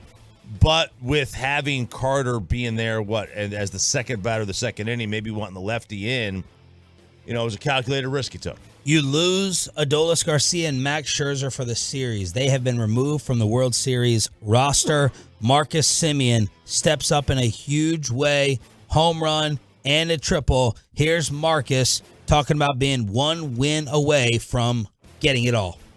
Yeah, I mean, it's huge. This is where we want to be. It's a 1 game at a time mentality. So we get some rest tonight and understand that we need to focus on what we need to do to win the ball game, and that's all there is to it. We win the ball game, we get a ring, of course, but you need to think about the process of how to get that done. Good defense, good pitching, timely hitting, 2-out RBIs. Those things that we did the last 2 nights, we need to continue. 10-0. Done with 2 outs. That's the second most in a World Series all time to the 07 Red Sox, doing that amount of damage with 2 outs, back-to-back 5-run innings as well. First team to hit for the cycle within an inning of a World Series game since the 1991 Braves. Maybe that's why Smoltz didn't like. Oh, wait, that was way too late in the series. He's hated them. And then, of course, tonight, Nathan Eovaldi is going up against Gallen. Yeah, no, that's a good pitching matchup tonight. We have not been blessed with great matchups the last 2 games. This is a good one. You got Gallen, who is really good at home this year outside of the playoff game against Philadelphia. And then Eovaldi, who since the playoffs has started, has been really tremendous outside of game 1 of the series where he was just okay. Not even okay. He wasn't very good. But this is a good one. This is a juicy pitching matchup. You got the guy on the hill. You've got your guy on the hill that you want the most. This is the most dominant postseason pitcher that you have over the history of his career that you have on this roster. This is the guy that you would want on this game to close it out. He's the one that smells blood. I don't know. I actually thought Eovaldi was pretty good in game 1. He had the swing and miss stuff. He had 8 strikeouts. His numbers just didn't look good. Yeah, he only had 4 fly balls. He missed with the home run pitch. That was the big thing that dented him. But he's been so good for you throughout the playoffs, and for him to get a chance to close this out, he is I think what we hoped eventually Scherzer would get to throughout this playoff run. Because there was a month and a half ago where he looked similar to the way Scherzer looked, where it was like, okay, he was coming off this arm injury and he just wasn't right. He's finally hitting his stride a little bit, and there's nobody else you'd rather have on the mound right now for this game than Eovaldi. While you were sleeping, the Las Vegas Raiders fired Josh McDaniels and Dave Ziegler, the head coach and the general manager are out in Vegas. They're done, and the head coach now, the temporary head coach, the fill-in head coach is going to be Antonio Pierce, the old Giants linebacker who used to just be a pain in the ass for the Cowboys. But look, there reaches a point where you have to just look inwardly if you're Mark Davis and the Raiders and just say, what is our problem? We're clearly broken here. They should be embarrassed. It doesn't seem like they are, but man, the More Raiders, evidence, and I'm not backing down off of it. Davante Adams made a foolish mistake going to that organization. I want to play with my best friend. Go ahead and get your money. You're going to the Raiders. They've been a dumpster fire since the end of Al Davis. It's been a mess. And this move, to me, makes his son look pretty much the same. He didn't finish 2 years. McDaniels didn't finish two seasons. Now, maybe Mark thought Josh was tied to Garoppolo. Like, Josh is like, I'm telling you, get rid of Carr. I'm telling you, this guy's amazing. Jimmy G, this is it. This is the answer. And you have Josh Jacobs and Davante Adams, rebelling. And Mark Davis seems to have chose the players. I'm telling you, man, he's a better looking Tom Brady. Yeah. He's just a better looking Brady. Like, that's all he is. We've got to get this guy. Right. You've got to get rid of the face of your franchise and a guy who absolutely loves this place. We've got to get rid of him. We got to bring this on this better looking Tom Brady. I'm telling you. And now maybe Josh McDaniels has proven, like, the Mark Cuban, I wouldn't hire him to run a Dairy Queen line, is perfect for Josh McDaniels. He apparently can't run his own life, it seems. He was a disaster in Denver. He is a disaster here. What he did to Indianapolis should have banned him for life from the NFL. I'm stunned he got a job after that. I am too. He is nothing but a Tom Brady coattail rider. That's all he is. Which, I mean, he didn't, not only did he run off Carr, you remember he had the awful interaction with Darren Waller, where Darren Waller was like, we hate him. He outed our wedding that I wanted to be secret. That happened, and he couldn't wait to get the hell out of there and get traded to New York. Josh McDaniels, I hope this is just the end of him, because every stop he's had, he does, and every stop he's had, he is just, you hear routinely like, oh yeah, it's really toxic here. Things just don't work here. NFL trade deadline. The San Francisco 49ers trade a third-round pick for Chase Young. The Commanders trade Montez Sweat to the Bears for a second. Josh Dobbs, one of Bobby's favorites, goes to the Minnesota Vikings. The Cowboys do nothing. Were you trying to get Cooper Rush traded yesterday? I was just suggesting Cooper Rush could have been moved, or Trey Lance, one of them. I was annoyed because when we talked about the Minnesota situation yesterday, I was about to go. I was like, I wonder if Josh Dobbs will get traded, and now I'm just going to look like I'm making that up. And so that annoys me. You did make it up. And I did not make it up. Speaking of Devontae, someone tried to inquire yesterday, according to the reports. According to the New York Post, that the Jets tried to get both Mike Evans and Davante Adams, and they were told neither are available. Now, if you want to say from Tampa's perspective that they feel like they have a chance to make the postseason in the NFC South, I get it. The Raiders, though, well, you're going to pay Mike Evans? That's been a problem there. So with Tampa, no, because they've already talked about not paying him, right? Yeah, that's what I'm saying. But they view it as they have a chance to make the playoffs still. That's what they're looking at. Yeah, I could at least understand that, where you're like, we're competitive right now. We're still in the hunt. The Raiders are so bad, you're blowing everything up, and you feel like Davante Adams is melting down. This is both years he's been here now. He's had meltdowns on the sideline about things just not going well. Yeah, and look, I mean, if you're going to fire your head coach and GM 10 hours after the trade deadline is over, why wouldn't you just trade these guys? Sunken cost fallacy. That's what it is. We've already spent too much. We can't. Cowboys filthy this week, right here Sunday on 105.3 The Fan. Mike McCarthy, would you say your team is where you want them to be heading into this? Yeah, I like where we are. Yes, I like where we are. It's who's next is irrelevant, and frankly, we could talk probably more about that Wednesday, but yes, I think like anything, you have a goal to improve coming out of a bye week. You spend a little extra time that you have. It was productive, but it's just like any good week of preparation. The application this Sunday is which is most important, because there's been good weeks of prep that didn't go very well on Sunday, and there's been not so good weeks of prep that have gone well on Sunday. So it's nice just to see our guys from start to finish just these last 7 days. So definitely something we could build off of. And obviously, we'll start tomorrow. We'll look forward to Philadelphia. First edition of the college football playoff rankings in order: 1, 2, 3, 4. Ohio State, Georgia, Michigan, and the Florida State Seminoles. Little surprised Georgia was second. I thought Georgia, I posted on social media yesterday, I thought Georgia would be number 5 just based on their strength of record's not very good. Now, it will be better. They've got, I think their next 4 opponents have a total of, or next 3 opponents have a total of 4 losses, something like that. So they've got a good schedule up ahead, but that's, I thought it was a little bit high. Absolutely agree with Ohio State being number 1. They deserve it. They've got 2 top 9 wins. Michigan's got to be in there, although I think they're going to be banned from this thing when it's all said and done based on the sign stealing stuff. And then Washington's in a great spot. If they win out, they know either Michigan or Ohio State's going to lose. They will be in.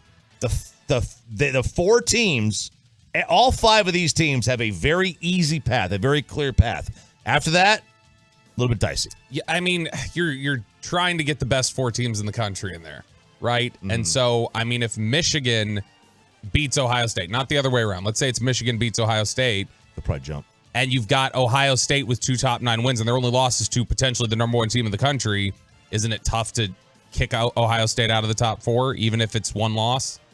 Well, I mean, if you have Washington, Florida State, Georgia all undefeated, I don't know that you're going to. I just think I agree. I think a 1-loss Ohio State team with the 1 loss against Michigan is probably, just for me, is more impressive than Florida State and Washington as undefeateds. Again, I don't necessarily disagree because it takes on the same thing as the Horned Frauds last year that may not have deserved to be in with 0 losses over a 1-loss Bama, Tennessee, whatever. But they got in and they made it to the championship game. You know what's going to happen. An undefeated Power 5, I think, is going to get in over a 1-loss team. Deion Sanders wants the NCAA to help pay for the stolen jewelry from the Colorado locker room against UCLA over the weekend. I would expect the NCAA to do something about that. These are college kids. I'm pretty sure they don't think about insurance at this point in this juncture in their life. We've talked about NILs and how to really maintain their finances. We've pretty much given them financial planners and given them the resources for that. But the insurance part of it, we slipped, and we didn't really educate them on that.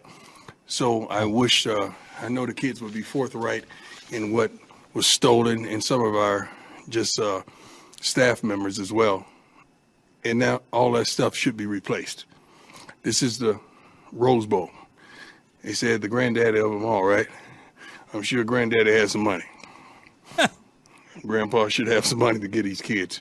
I'm going to have a list made out from these young men, and I know they're going to be truthful about what they lost so we could try to get that back for them. They may not be able to get the items back, but we should be able to reimburse them. Yeah, good luck with that. You didn't have a conversation. How much does Shador's watch? Oh, gosh, a who lot. knows? 20K? Yeah. At least you'd have a conversation like, let's go ahead and get this insured. Yeah, good luck with the NCAA looking over this piece of paper that the kids are honest about and saying, yeah, well, we'll give a $50,000 necklace that maybe you got given to you, NIL, who knows. And maybe it was an inside job. It could be. Yeah, it probably was an inside. It could be an inside job. Now, the inside job may not be from Colorado because UCLA got stuff stolen too. But it could be. It could be. Yeah. But UCLA got stuff stolen too. Chances are it's from the Rose Bowl or somebody at the Rose Bowl, a security worker, whatever. Who knows what it is? Somebody there. It would not surprise. Like, you know, I know that they probably have a sign that says we are not responsible for lost or stolen items. Yeah, your cute little sign doesn't fly, man. If something in your building gets robbed, you are liable for it. Now, So the you think the NCAA NCAA should pay for the jewelry? No, I think the Rose Bowl should pay for the jewelry. They were the ones that had poor security, or the security company should pay for it. So Whatever. if your laptop gets stolen out of here, Odyssey should pay for it? The security guard, somebody, yes, absolutely. If it gets stolen on somebody else's property, and it's the what do they call it in law? The made up reasoning, made up rules. You have a reasonable expectation of security in these places. In a secure building. Yeah, absolutely. If somebody gets robbed out of a hotel, out of your hotel room, you could absolutely file a claim with the hotel. 877-881-1053, truckwreck.com text line. The Expressway is about to be commercial free with Blink 182 tickets to hook you up for turning it on, leaving it on. Let's take some Ranger phone calls, and let's add to the unsung heroes list for your favorite baseball team after last night. Next. Get you over to 8.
fan, and it's brought to you by QC Kinetics. Now sets just above the belt and comes home. Swing and a drive into center field. Base hit for Jankowski, and a sliding stop by Thomas of sorts. In to score is Young and Lowe. Heim goes to third. Jankowski's at second with a 2-run double, and the Rangers lead 7-0. Hicksy with the call, and add Jankowski's name to the list of unsung heroes who have stepped up. You have to have it for a championship-type run like this. That was the call last night on this radio station. This is the Expressway, commercial-free for the next 40 minutes here on Sean, RJ, and Bobby. The Rangers are up 3-1 with Game 5 tonight. Pat Doney tweeted from NBC5, one of the coolest sports moments I've seen in a long time. Jankowski being greeted in the hallway by Chris Young. Huge hug. The team loves this dude, and he came through in the biggest moment of his career. 2 huge hits. I thought Simeon caught that ball down the right field line. I did not realize that Jankowski had that in his glove. I mean, at first I thought nobody caught it, and I looked like, where's the ball? Oh, it's in somebody's glove. Oh, it's in Jankowski's glove. I thought for sure it would have been in Simeon's. I thought Jankowski's head would have been in Simeon's knee. That's what I thought. And I mean, the way that he stepped up too, and just with his plate approach those first 2 times and smoking the ball, that was just It's a little poetic. And by the way, you 2 dopes on Twitter, Marcus Simeon wasn't being selfish on that play, trying to make a big play. Oh, look, that was a me first play by Simeon. He should have let Jankowski have it. He just wanted the attention. Dude, he's an athlete going for a ball. I'm getting ready to cancel my ex. I'm getting ready to cancel my Twitter for a little bit. It's okay, Slater. It's really sure. no good. It's really You're gonna go to Threads. No, I'm not gonna go to Threads. No. I'm just gonna stick with Instagram and Facebook. That's Because the stupidity on here.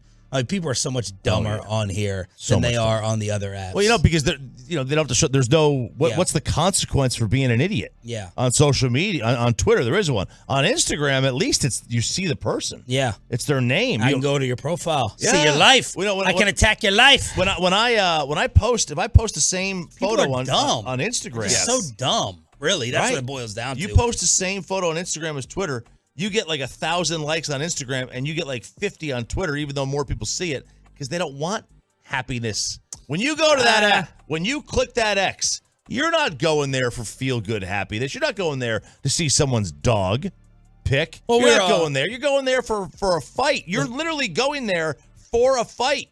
I think Twitter is. I think the reason why the whole it's Twitter. I think Twitter, the whole reason there, when you talk about the photo thing, is people go to Twitter for information. It's just like their news feed. That's all they care about. They don't want to see your photos of dinner or whatever. That's why Peyton did his slow launch. Are you okay? I've seen you yawn 48 times. Ooh. You know you gotta be bringing it strong here if we're celebrating tomorrow morning. You okay? I will. Yeah, no, it's just you drinking coffee? Oh yeah, we're down 1 cup right now. All right, so well, we're good. I would get another. Yeah, but speaking of his soft launch, by the way, we're probably at some point this week, maybe Junk Drawer Friday, we're gonna have to get into the social media controversy that ensued between Peyton and I during a break yesterday. He's saw you followed my girlfriend on Twitter. I didn't know your girl was on Twitter. Yeah, she is. And Bobby, of course, the Stalked creepy it ass out. dude. Yes, I did not stalk it out. We'll talk about it later this week. 877-881-1053. Let's get some Ranger calls in here. But look, add Jankowski to the list. He steps up with Adolis Garcia being taken off the World Series roster. And then Heaney. I mean, you praised John Gray the night before. Andrew Heaney goes 5 innings. Another Bochy button. Because before the series and throughout the playoffs, I'm choosing Dane Dunning over Heaney. And they went like in the reverse. And I'm like, why are you guys minimizing Dane Dunning? You said he was your most valuable pitcher this year. He was the glue to hold everything together. What are you doing? And it ends up right again, Bochy, on his starter last night. Yeah, he did a great job, didn't he? And that's about where we wanted him. We're hoping to get 5 innings. Terrific job. We had guys that got some work in. He got a little sloppy there at the end, but some guys needed to be out there. He did a nice job setting the tone there a little bit. Of course, the offense exploded tonight. That's always a good thing. Let's hear. He doesn't sound. He sounds as cheerful as John Smoltz being up 3-1 in the World Series. Colton in Fort Worth. Let's talk with some Ranger Tolos. You're live during the Expressway. Colton, go ahead. Hey, so I got I got two questions. I'll make it pretty quick. The first one being with Simeon in a game like that where he's been struggling. How does that impact his confidence going into this game tonight? I mean, I feel like you know the answer to that. It's through the roof, sky high. I mean, it's got to be. I mean, you go deep, you hit a triple. I mean, you just got to go into this next game thinking, man, what am I not gonna do? You know what I mean? Like, yeah. And then the second one being, why? What is up with Fox Sports? Always so negative. If it's not, if it's not a big game in Dallas, it's the Rangers finally in the World Series. If it's not Joe Buck or John Smoltz being negative, what is up with that? I mean, is it just a Texas thing? Well, look, I never bought the Joe Buck is a smart ass anyway. Yeah, Joe doesn't hate anybody. No, I mean, nobody hates anybody. None of these announcers, I believe, hate the team. I love Joe Buck. I think Smoltz does hate the Rangers at this point. I would lean towards, there's something anti. Yeah, he took a side. He's taken a side 4 series in a row. Yeah, that my issue is I don't like announcers. It's just like it's so hard for me to wrap my head around. You know that person in your friend group or that person that you know that nobody dislikes? It's like Pat Doney. It's like you don't have to like Pat Doney. There's no way you can hate Pat Doney. There's no reason to hate him. We're the Texas Rangers. Like there's no reason to hate us. Yeah. We're nobodies on that like baseball level. Like we're off to the side. It's like Jacksonville Jaguars. There's no reason to hate Jacksonville except for Bassick. If you hate Mike, which I do, I hate Jacksonville. Like they're the Jaguars. They're inconsequential. Like where are you generating? Where's this coming from? The most hateable team in professional sports is the Astros, and he seemed to be citing Astros over Rangers the whole series. I mean some announcers I guess will take a side. Like they'll look at it and. Billy Packard always talked about this taking a story side or whatever. I don't know. I thought John was a little bit overboard last night. Last night was the bad night. I didn't necessarily totally buy into the hatred, but last night was like, holy cow, like this guy's just being a Rick with a P. Speaking of Simeon, honestly, I don't think Simeon's confidence was shot before last night. Baseball players are weird, man. If they hit a ball hard, that's a win. They put that in the you could. When you're in a slump, you're going to hit a ton of balls hard, and they're going to be outs. And you walk back to the dugout, and you're like, hey, I put a good swing on it. What am I going to do? Yeah. That's baseball. Ross said that's the way baseball go. I don't think Simeon's confidence was ever struck. Bobby, after the first Simeon out, you were texting about. Yeah, I just said I feel like the guy's got to have the most 95 mile per hour plus outs in this postseason because he had the 103 there. That ninth inning line out against the Astros in Game 5, everybody's like, should have bunted. Like, he hit that 99 miles per hour. He smoked a couple balls. They were just outs. John and McKinney. John, you're up next on Sean, RJ, and Bobby. Go ahead, brother. Hey, good morning, fellas. Look, man, real quick, I'm not a Texas Rangers fan, nor would I ever will be. But I lost my mother 3 weeks ago, and she's the biggest Texas Rangers fan that I've ever known. And all I want is these guys to win this thing for her. Tomorrow is her birthday. Wow. And we're going out there this weekend to celebrate her life, and we're all going to be in Rangers gear. And all I want is these guys to bring this thing home for her. That is it. Thank you, guys. Have a good morning. What's her first name? My mother's name is Thelma Wilson. Thelma? Yes. Hey, man, thank you for sharing. We're sorry for your loss. And we'll get a Thelma chant going tomorrow. And if not tomorrow, whenever they bring it home. Thank you for sharing, John. Thank you, guys. Wow. John in McKinney, G-Bag of the day. Bobby. Yep. Hopefully a cool Bobby. Oh. Yeah, you're up next. You're up next on the Home of the Rangers, Bob. Go ahead. Hey, good morning, guys. Morning. Morning. How are you? Hey, so I'm going to kind of echo what the first caller said. I'm kind of tired. I mean, last night, pregame, A-Rod and those guys were talking about how There's no way Jankowski can replace Garcia. We all know that, but he's still a professional baseball player. They wouldn't have him up there if he couldn't do the things they need to do to help them win.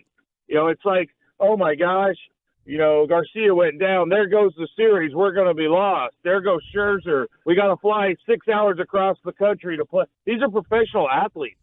Let's have a little more respect for the Rangers and the fact that they have fought through all these different things. But we seem to they start every broadcast with the negative. Oh, Simeon can't hit the baseball. The Rangers are doomed now.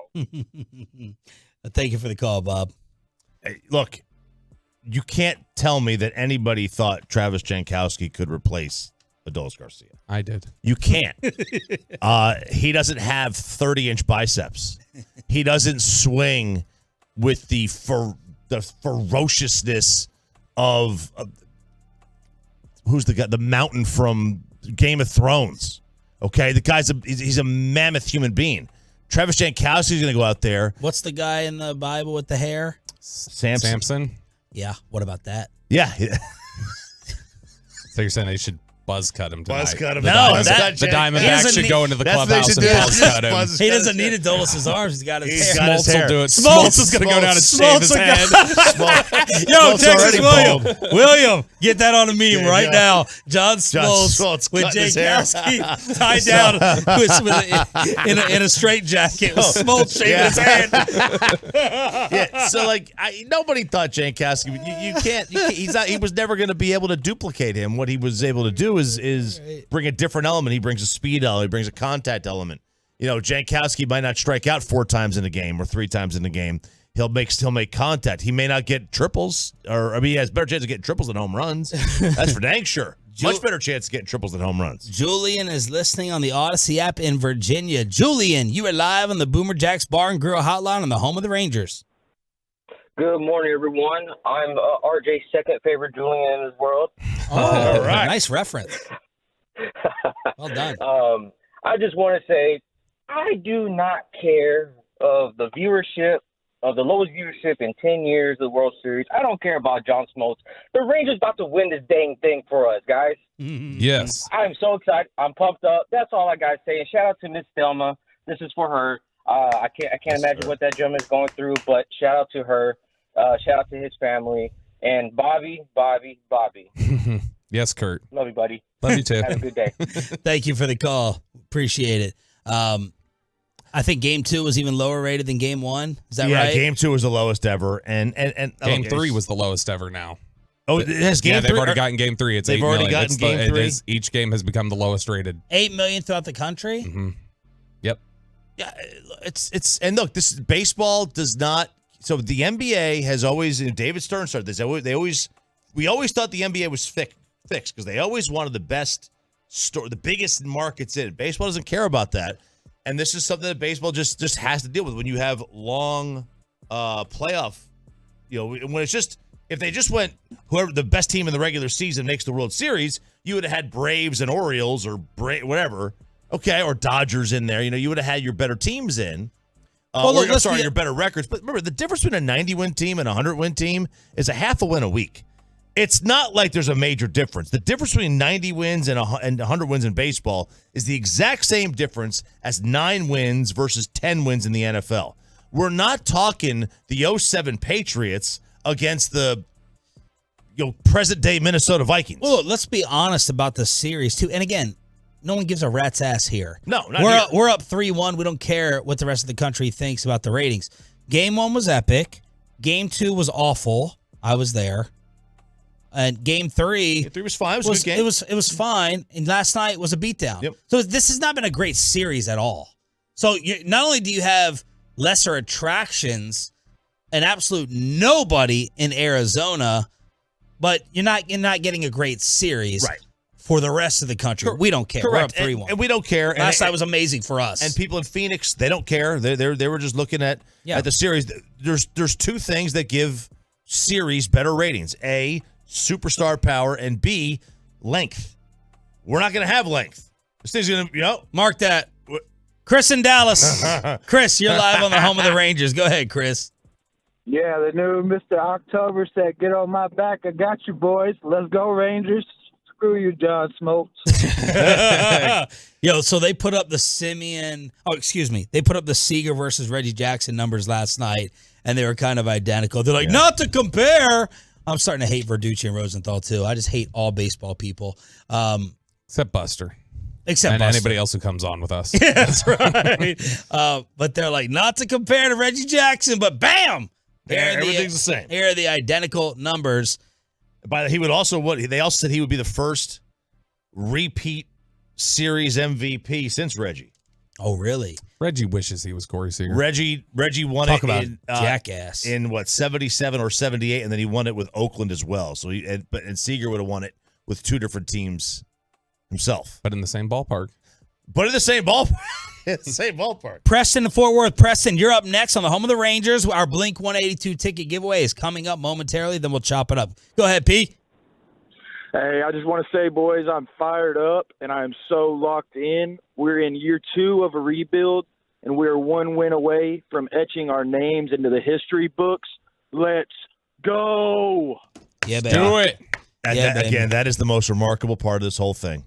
As they're going to knock on Corey in here. They are going to win a World Series in a rebuild. Like that just does not happen. Jeff and Keller. Jeff, you're next up on Sean and RJ. Hey, gentlemen, as a non-Ranger fan, obviously I'm a Tigers fan up in Detroit, but the story that you guys, as I drive into work every day and I listen to you guys. Thank you. And you guys are so close to it that you don't see. The story of the Rangers, they're definitely a team of destiny.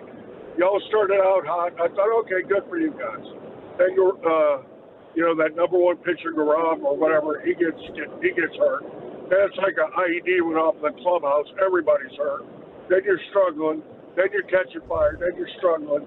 Sandler started out the year as one of the announcing teams, and then the RJ Choppy revenge tour because of what Sandler did to RJ at the D League. That's that right. was poetic justice. And it's not like on his time up he can go to Six Flags because his ass is too short to ride half the rides. Damn, son. So, anyways, it's definitely a team of destiny. Yesterday, I figured out how to beat Smoltz. I turned on Hicksy and Nadal and just had the TV on. Yeah. At one point in time, I look up. You can't tell me this ain't a team of destiny. Garcia gets hurt, and there's Ted Nugent rounding second, hauling ass, running to third. I'm like, who is this long here guy? Looks like an episode of Cops cooking meth. And you can't tell me that this is not a team of destiny. And somebody needs to get a hold of the Rangers and tell them to win it for Thelma. Wow. Jeff and Keller. What a amazing call. Well, man, I know G-Bag takes some calls for what you drink and what you think. My mom will text me every time. Take more calls. You have the best callers. They're so entertaining, so informed. And that was like a script right there. That was like a late night script from Jeff and the other Tolos. What did Sandler do to Jeff, though? Well, man, probably he came for you. He probably got him in a post game. Bit him in the knees. He probably got him in a post game. Probably. Caught a stray. Yeah. Caught a stray in the post game, possibly. Look, let's try to thank y'all. There's no way to fully do it, but we want to give you a hookup every day during this time in the Expressway. Bobby is dying for these tickets, so maybe if you win them, you can take Roberto. Hit it, Pepe. All right, Tolos, that's right. Call in number 10 right now at 877-881-1053 wins a pair of tickets to see Blink 182 at Dickies Arena in Fort Worth on June 25th. Tickets are on sale right now at livenation.com. That's call in number 10 at 877-881-1053. All right, it is Hump Day. Hump Day. On Sean, RJ, and Bobby. Thank you for turning it on, leaving it on. Hopefully you win those tickets. Expressway, Hump Day. Hump Day. Chop it up. All right, here we go, fellas. Let's have a little fun today. All right, we will get to your TV cutting out in just a second. But a little personal story here in Chopping It Up. Yesterday was Halloween. It was also the final 8th grade middle school football game for my son, Luca. Now, last week, Luca had practice and they were doing some kind of weird drill, and he got kicked in the right hand by another player. Like, while the guy was running, his hand clipped it, and he has a couple of fractures in his finger and at the base of his middle finger on his throwing hand on his right hand. Which, for him as a baseball player, thankfully his season's over now. So he doesn't have to worry about that. But Don't be like Evan Carter, man up. Put some super glue on it. Yeah, it's because so fortunately that's over. But he still had football. He had one more game left, and he really, really wanted to play. And we're like, okay, well, your hand, you got a broken finger, man. Like, you play defensive line, right? You can't. You're gonna engage with a blocker, and you're gonna snap that dang thing up. Tell that to JPP. So I know, right? He goes yesterday to the orthopedic because they wanted to check it out about, hey, immobilize this thing. And this dude apparently was like, he worked in the Big Ten as a team doctor. So he's like a. So he shot Luke up with Toradol. What a demotion. No, so now he's got like his own practice now or whatever. So now, what he said was, never mind, doc. He goes, we'll immobilize it tomorrow. Yeah. You let him play tonight. And I'm like, what? That is Big Ten football. World am I in? What happened here? He goes, yeah, just buddy tape it. We'll immobilize it tomorrow. He'll be out 6 to 8 weeks, but he can play today. And I think to myself, wait a second. Can he hurt this thing anymore? And I'm like, well, yeah, if he lands on it the wrong way, it gets bent backwards, it can't hurt it more. Yeah. But he goes, if this was my kid and this was his last ever, because this is championship, he goes, this is his last ever game, I'd let him get out there and play. And I'm like, all right, man. I mean, so I emailed, I went behind the scenes because I did not want him to play in this. I was like, you've got to be kidding me. And I emailed his coach. And I'm like, bro, they cleared him. I don't know how they cleared him. Like, if you could, just kind of use him only as needed tonight. Yeah. If some of the other players need a breather or you get somebody hurt, fine. I was like, honestly, I have no idea how he's going to be able to get off a block. He's got one hand. How's he going to? I have no idea. Club guys. What did Mom say? Jana is more psychotic than you would think when it comes to sports. Oh. She's like, he can't miss. It's hurting the team. And I'm like, I don't care about the overwhelming majority of your parents are like this. I would say 95%. Yeah. RKG. My godson, right kind of guy. Punctured lung or this or that, dislocated wrist, go out there and play mono. My father was the opposite. He make you look like a wuss. He's like, you're not going and you're not playing. And there's no way in hell he would have let me, if I was in high school or middle school, do this exact same thing. You and I would be looked upon as the soft ones in this situation. My wife, oh my God, she wouldn't even let him probably go to the game out of the mere chance of him playing. High school, I've been okay with it because at least this is middle school. No. I'm stunned.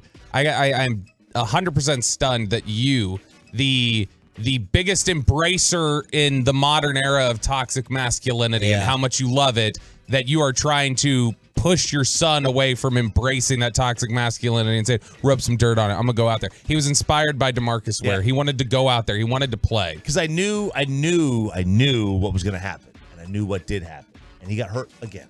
Ooh. All right, so he hurt it even more. He has got this thing wrapped up so tightly. His hand, he can't feel his hand. Something happened. I think he got stepped on, and it's on the back side. The fracture was on the top of the knuckle, not on the base. If it was on the base, that would have hurt when he engaged in a block. This was on the top, so he got stepped on. It was like, of course. Now it's even worse. Right? Now it's even worse. So now we have no idea what we need. I love the fact that he wanted to play. That's his job. His job is to want to play.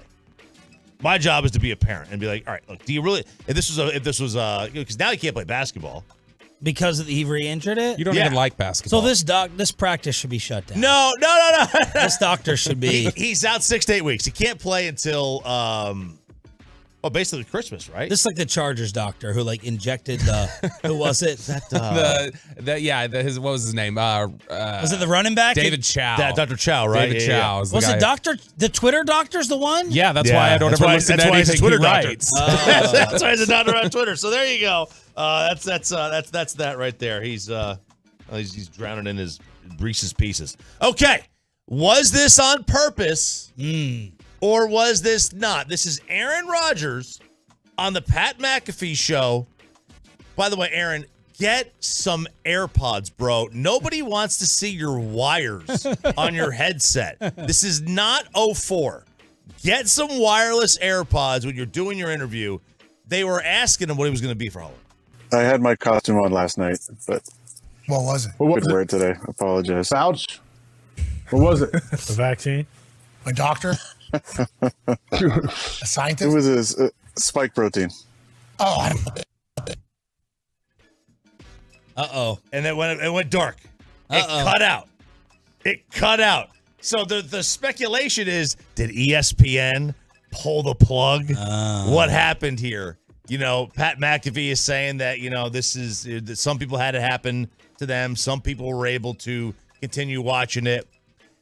Pat left Mad Dog because he famously... The radio. The radio network famously or unfamously said, go where you're celebrated, not where you're tolerated. And he felt they were just tolerating him. Yeah. I don't think he's long for ESPN. If they're going to do something like this, if this was real.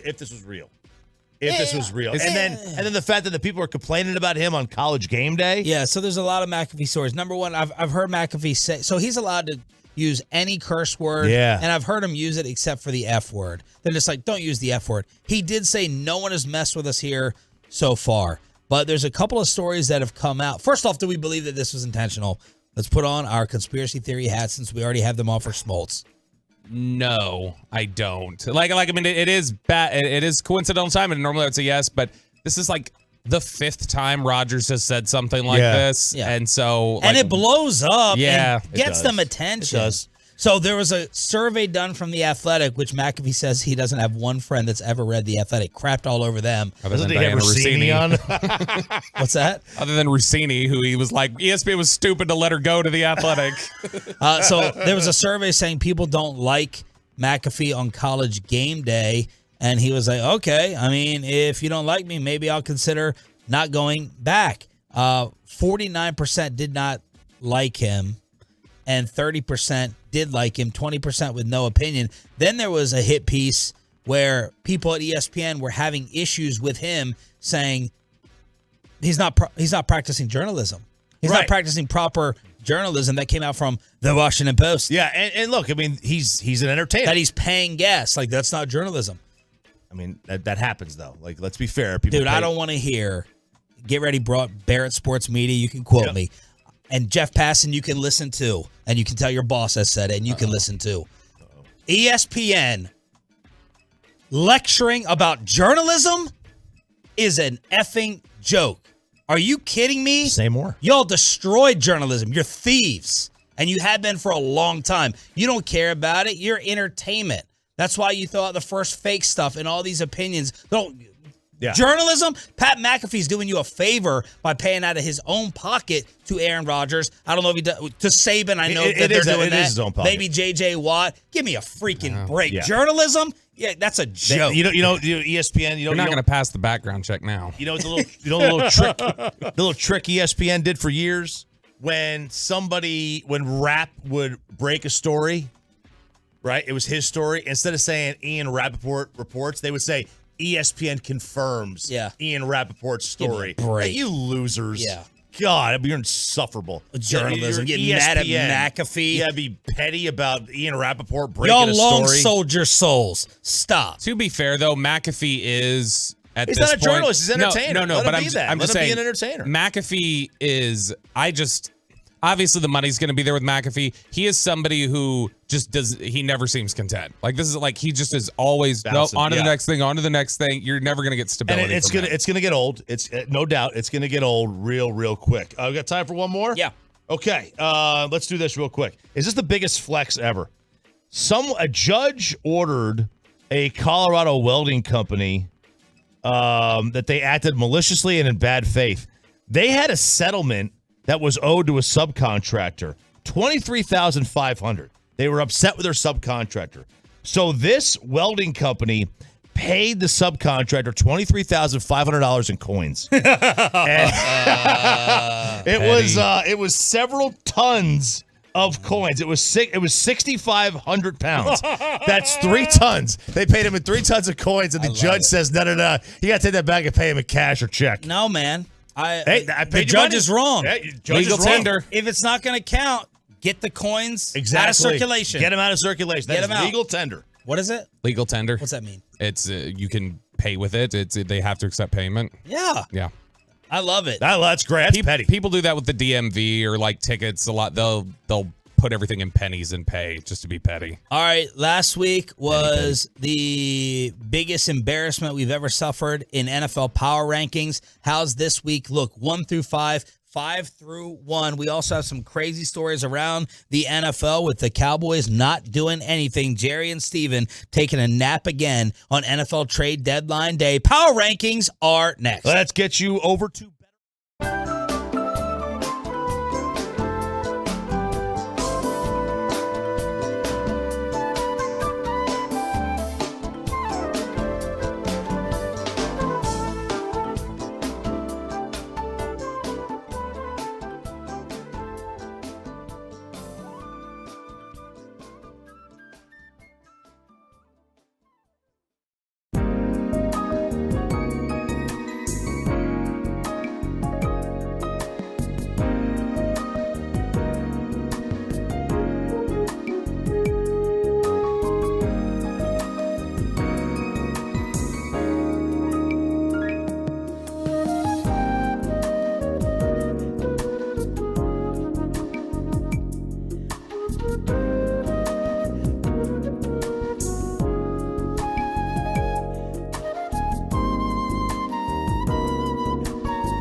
And studios secured by DFWsecurity.com.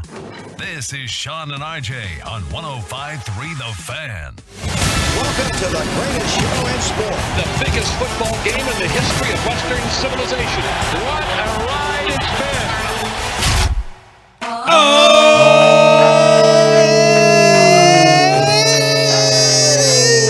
Yes, sir! Time for this week's NFL Power Rankings 1 through 5, 5 through 1 on the truckwreck.com text line every hump day. Here on Sean, RJ, and Roberto, the home of your take a nap during the NFL trade deadline Dallas Cowboys. Doing nothing, San Francisco adding Chase Young, and of course the Commanders selling off even more with Montez Sweat going to the Chicago Bears. Guys, 8:20, I'm just kindly asking, do not ask me or us about the P word when it comes to the Rangers. No P word. Don't want to hear it. 8:20 here on The Fan. All right, this list, this is my grossest list. I wrote down 11. Are you trying to figure out my T's? Yeah, I'm trying to figure out what the P word is. Yeah, that would be my T's. Yeah. I wrote down 11 teams. This is disgusting and gross. Very difficult. Awful. Awful. 1 through 5, 5 through 1. But first, let's grade ourselves from last week. Okay, last week. Let's see. Sean Sharif, you had number 1, Kansas City.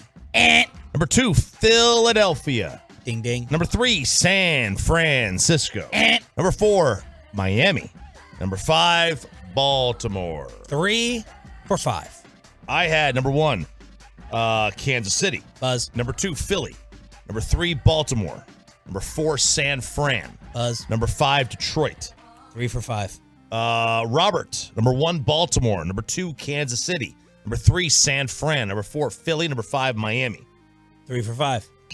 Peyton. Kansas City 1, Philly 2, Baltimore 3, San Fran 4, Miami 5. 3 for 5. Right. Everybody going 3 for 5. I guarantee you we will not have the same record next week because I'm shaking things up. Oh, boy. Well, one of my team's on a bye this week, so I guarantee that.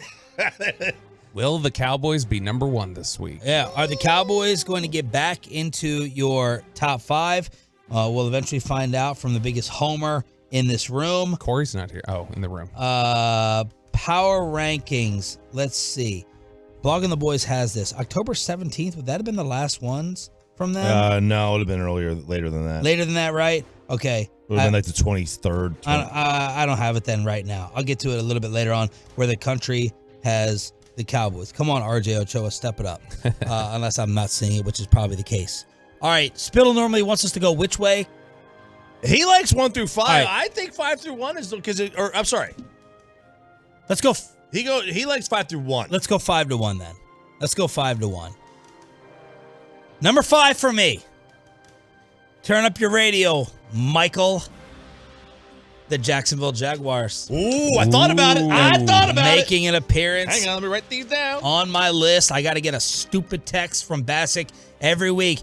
And he doesn't even say their team name correctly. Yesterday, he's screaming, how about Jaguars. them Jaguars? Jaguars. How about them Jaguars? It's Jaguars, dummy. If you're going to wear that jersey, at least say the name correctly. And I'm like, dude, I didn't even realize they were playing. You beat the boring, please get off my television, Pittsburgh Steelers.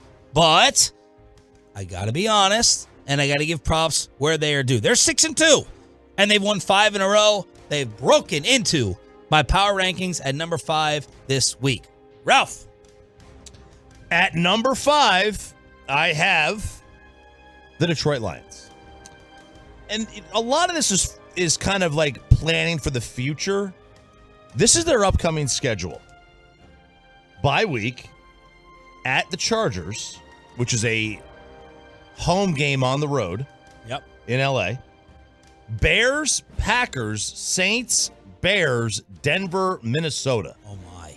And then they play the Cowboys. There is a very real possibility that they are 13-2 when they come here on December 30th. Wow. And that would be a game for potentially home field advantage in the NFC.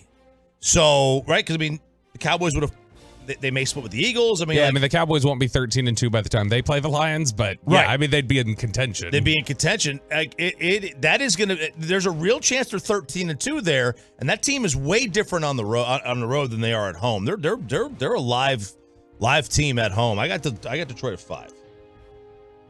I have the Jacksonville Jaguars. Okay, I'm with Sean Sharif here.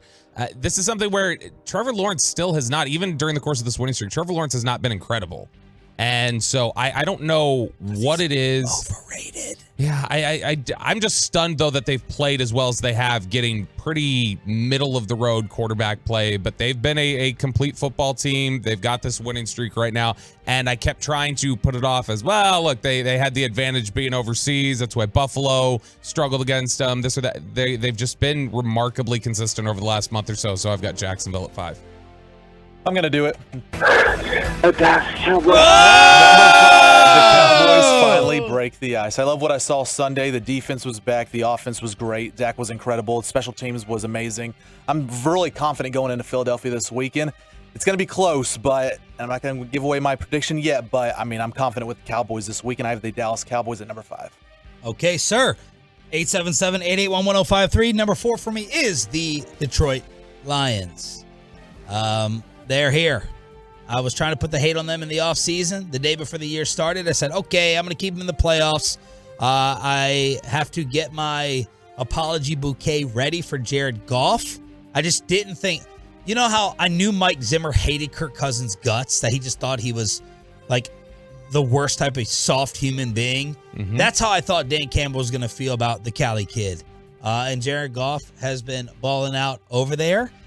So I'm not going to send them yet, but I'm looking to order them for future. Detroit's my number 4. that's like the uncle that Goff needed, like to toughen him up a little bit. Yeah, maybe it worked. Who knows? Number 4, man. I think every single one of these next 4 teams I easily could have put at number 1, and I've got Miami at number 4. My major issue with them is the same issue I have with Detroit. They don't play well on the road. They are a home front runner. They're going to have to figure out a way to get their wins at home and steal a few on the road, because they've got to win that division. They've got to get a home game if they want to make a deep run in the postseason. If they want the Super Bowl, they're not going to do it on the backs of road games, I don't believe, in the cold weather. They need to be playing in 80 degrees in Miami. So I got Miami at 4, but they need to. Same exact thing as the Marino teams. Yeah. They go to Buffalo and they get whipped every year in the playoffs. Same thing. And they'd be frigid and freezing over there on the sideline. Number 4 is the Philadelphia Eagles. They were number 4 last week. I'm not moving them up for struggling against the Commanders for a second time, a Commanders team that just had to blow everything up. If this was any team in the Metroplex, you would say they're just finding a way to win. They're just gutting it out. But you got to stick to your narrative. Hold on. You got to stick to your narrative. No. That's completely 4? incorrect. Did I say Dallas deserved credit for gutting it out against the Chargers? No, I said, yeah, they won, but I don't totally care. Like, so no, I think that the way you win and who you do it against, this is 2 times now the Commanders have given them major problems. They have one really impressive victory on their ledger this season. Philadelphia does. But outside of that, it's been a lot of unimpressive. So I got Philadelphia 4. They're damn lucky to even be there. Effing losers. I have the Detroit Lions. You're going to make me root for the Eagles Sunday. Detroit Lions, number 4. And, man, they have some that they could be, hunting down the Eagles for the top seed in the NFC, because they don't play a team over 500 until the Cowboys on December 30th. Now, that could change. They have some 4-4 teams right now on their schedule, but they don't play a team over 500 right now until the 30th of December. Way to steal Choppy's talking points, Peyton. I don't feel, you're the David Ortiz of the morning show. What's your mentality? Tell me your mentality. I'm going to take a shot for every time Ortiz says mentality from here on out on the pregame or post. I don't feel great about this, but I believe in the firepower. Miami Dolphins, number 3 for me. I thought that they had lost a little bit more than they have. They've won 3 of 4. They lost to the Eagles by 14, and then they dropped another 30 on the New England Patriots. So the Miami Dolphins are my 3. Okay, so you've got Jacksonville, Detroit, Miami. All new teams, basically. So hang on. I'm just looking at last week. Either San Fran, KC, Philly, or Baltimore, 2 of them are going to be out. I think you can deduce which 2. I don't know that I can. I don't know that I can. He had KC number 1. Is he going to drop Kansas City 5 spots? It's the Jeff Passan hate. It's the Jeff Passan hate. Otter. I originally wrote down Baltimore here at 3. I think I'm going to put Philadelphia here at 3. I think I'm going to drop Philly 1 spot. Not that they didn't do anything wrong. I'm liking Baltimore more and more every time I see him. Philly's just good. Philly's just really, really good. And Jalen Hurts he's a monster quarterback, and he's even a better teammate. They saved him from the tush push with some trickery. You see that? Instead of doing the tush push, they line up and they hand it off. Which I thought was dumb that they gave that away right there. I agree. Dumb game to give it away and save that. Yeah. Save that. But now it gives you something else to put a game plan against, something else to think about. Yeah, and now maybe on purpose it was like, okay, now next time there's going to be a tush push. When they play the Cowboys, will the Cowboys leave somebody out of the middle? So it's going to be easier to get. Right. Maybe that's what the thinking is. I have no idea how that works. I'm not a football expert, although I play one on the radio. So I've got Philadelphia at 3. I have at number 3 the Miami Dolphins. They have the league MVP to this point, not Tua. It is Tyreek Hill. And, their biggest thing is, like you say, it's the home road split is a difficulty for them.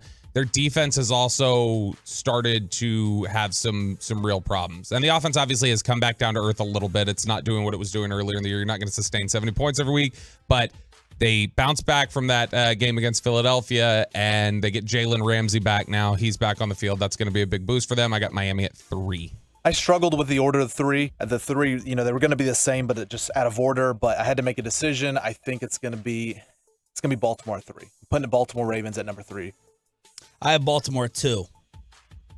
Bobby last week, of course, had them at number 1.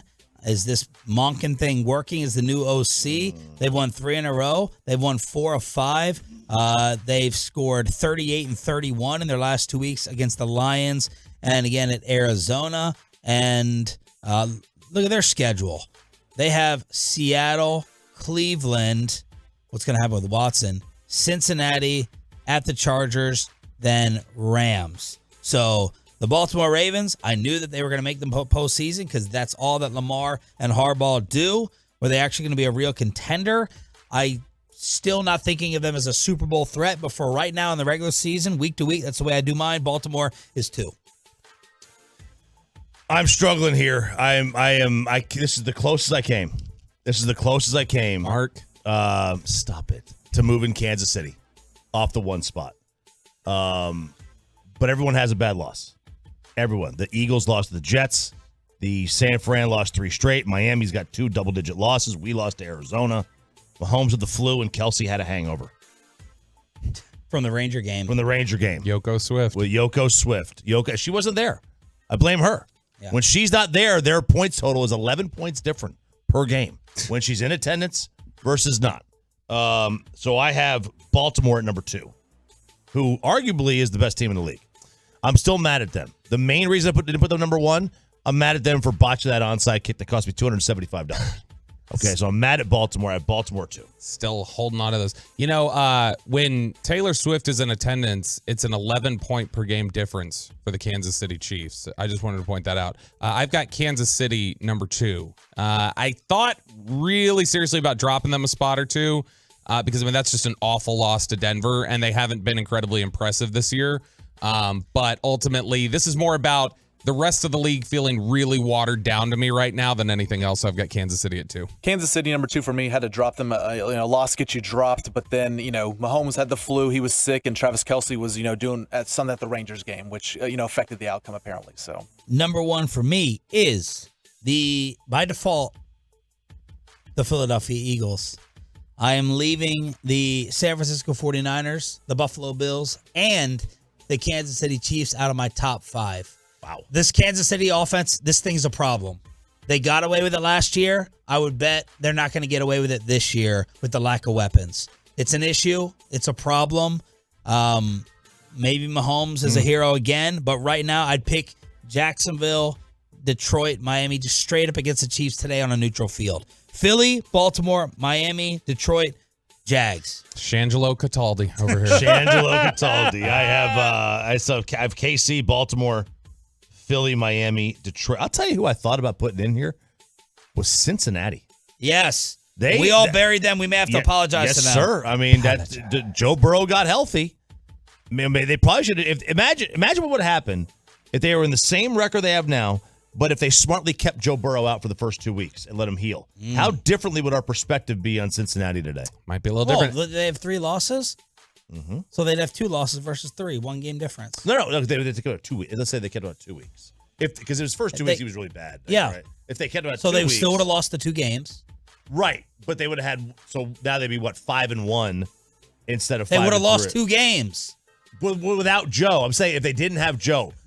Then they would have gone 0-2. Right, but we would have looked at it better because they lost those games without Burrow. Right? I'm just talking about what their record would be, but it's your power ranking. I have the Baltimore Ravens at 1 still. There was no reason to move them off of 1 after I put them up there last week. It wasn't a incredible victory, but they got the job done, and there wasn't anybody else super impressive. So I've got Baltimore, Kansas City, Miami, Philly, Jacksonville. Philly 1, KC 2, Baltimore 3, Lions 4, Cowboys 5. W.I. Payton. I just start. W.I. Payton. I need to start going him first with all the football points. He's clearly the brightest one. Stop. Please stop bringing up the P word when it comes to the Texas Rangers. Next. You mean platinum? No, Ford? but I saw what you did there. Is that the P word you're thinking of? It's the P word I'm thinking of. Every time I think of a P, I think of platinum Ford in Terrell. It is.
And it's back to Sean and RJ right here on 105.3 The Fan segment here, brought to you by the personal injury lawyers Frankel and Frankel. Life is unpredictable. Accidents happen. Frankel and Frankel are the go-to attorneys for car and truck wrecks and DFW.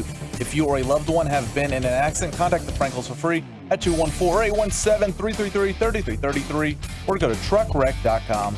The 1-2 pitch, swing and a line drive toward the left field corner. That is a fair ball, just inside the line, all the way into the corner. Tavares scores. Jankowski speeding around third. Marcus is headed to third. Here's the throw. He slides. He's safe at third. 2-run triple. Marcus Semien. Rangers lead it 3-0. Woo! I'll tell you what, Hicks is on his game. Yeah, he is. He is giving me goosebumps on your home of the Rangers. That's what happened last night on DFW Sports Station. Sean Sharif, RJ Choppy, and Bobby Belt. We are 1 win away. It could happen this evening with Nathan Evaldi against Gallon. 6:30 pregame. First pitch at 7 o'clock on this radio station as Marcus Semien finally broke out. Yeah, he did. He finally got some good fortune on his side. You're going through a slump. That triple is 2 feet to the left. It's just 2 feet to the left, and all of a sudden it's a foul ball. You're going bad. And now he had laced a lot of foul balls down the left field line in recent games. And you're going bad when you make great contact and they go foul. That's when it's like, God dang, man, I am just a bit early. I am just a bit getting extended here. I'm too anxious. I'm too ready to hit. And, that stays fair, and the floodgates open for him. And Jeter's talked about it in the pregame and the postgame all series. Like, if this was the regular season, every single hitter goes in 7 or 10 game slumps. Every single hitter does, and you never bat an eye over it because it's just baseball. But you get to the magnification of a postgame or postseason series, and everyone's like, "Well, what's wrong with Marcus Semien against better pitching?" Against better pitching, everyone's like, "Well, what's wrong with Marcus Semien?" Like, well, nothing. He's hitting the ball 95 miles an hour off the bat. The reality is that he's making good contact at people. A few millimeters difference on the bat is the difference between a ground ball to short and a double to left center. Just a few millimeters on where you hit the ball. And he got those millimeters last night. Marcus, on what it was like to have that type of game in the post. Yeah, it's big. I want to contribute like that. Baseball is tough though. You're gonna have stretches where you just don't. But Adolis was going off. Corey's been going off. Josh Young quietly hitting over 300. We're a deep group, so if one guy's not getting it done, somebody else is picking up the slack.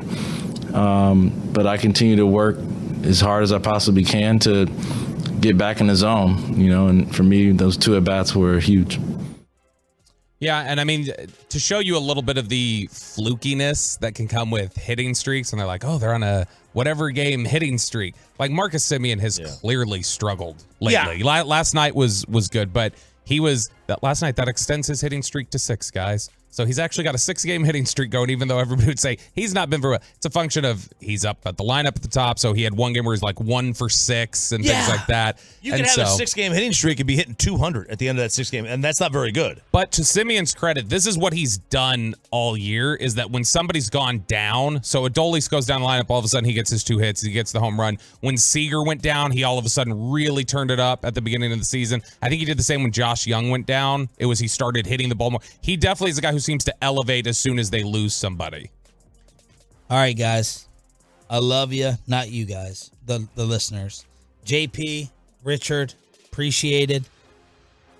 I personally am not going to be responding to or addressing the P word that you're asking about. I'm not going to be bringing up any plans for the P now until it's done and over with. Yeah, it's best when it's organic. You don't want to plan that. You're anti-jinx, though. Or you just don't want to catch the heat. I don't want to catch the heat. Yeah, don't plan for the P. It's not about the jinx. I know if I bring up that word and I say the plan, where it's going to be, when it's going to be, it will have zero effect. But I just don't want to deal with it. I don't want that hanging over my head for if something happens. I don't want to be fighting that for however long the show continues. Don't want to deal with it. You can deal with it. You can deal with it. Or you can deal with it.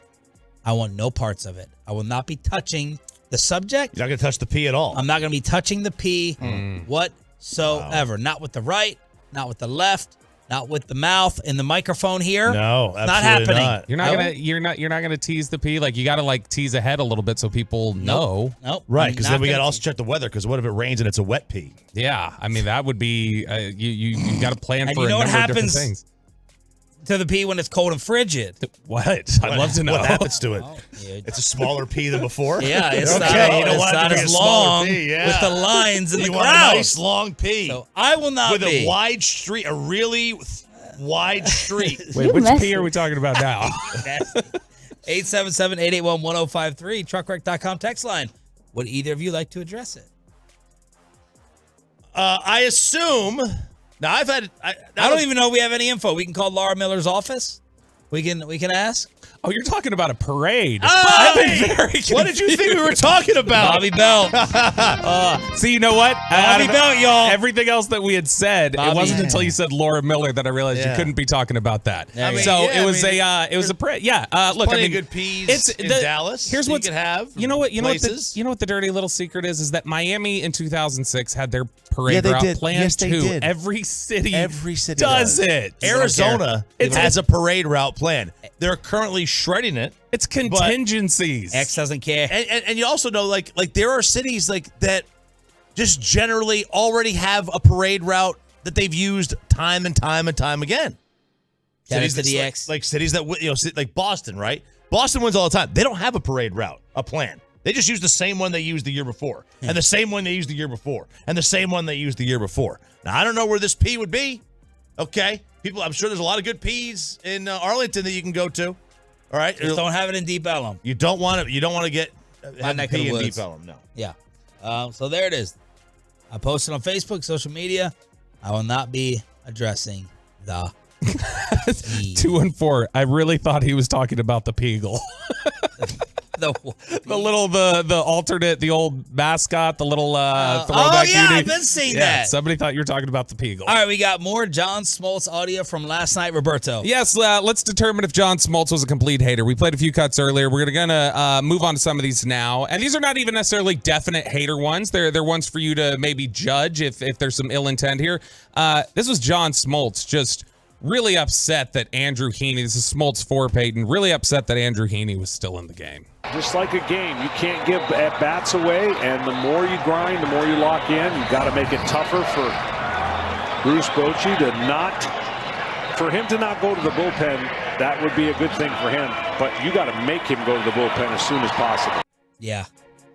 That'd be a good thing for him. He was desperate to get Heaney out of there. He could not stand it. By the way, Heaney, a good example of battling. Not dominant, but just good example of battle. I think he went first pitch ball to more than half the hitters he faced. Like he wasn't. Yeah, he was. It was 20 batters faced. I think he only went first pitch strike to 9 of them. But like 3 of those were strikes that the umpire missed low in the zone. But all the Tolos kept saying they're right. Smoltz was like, keep grinding. Just grind away.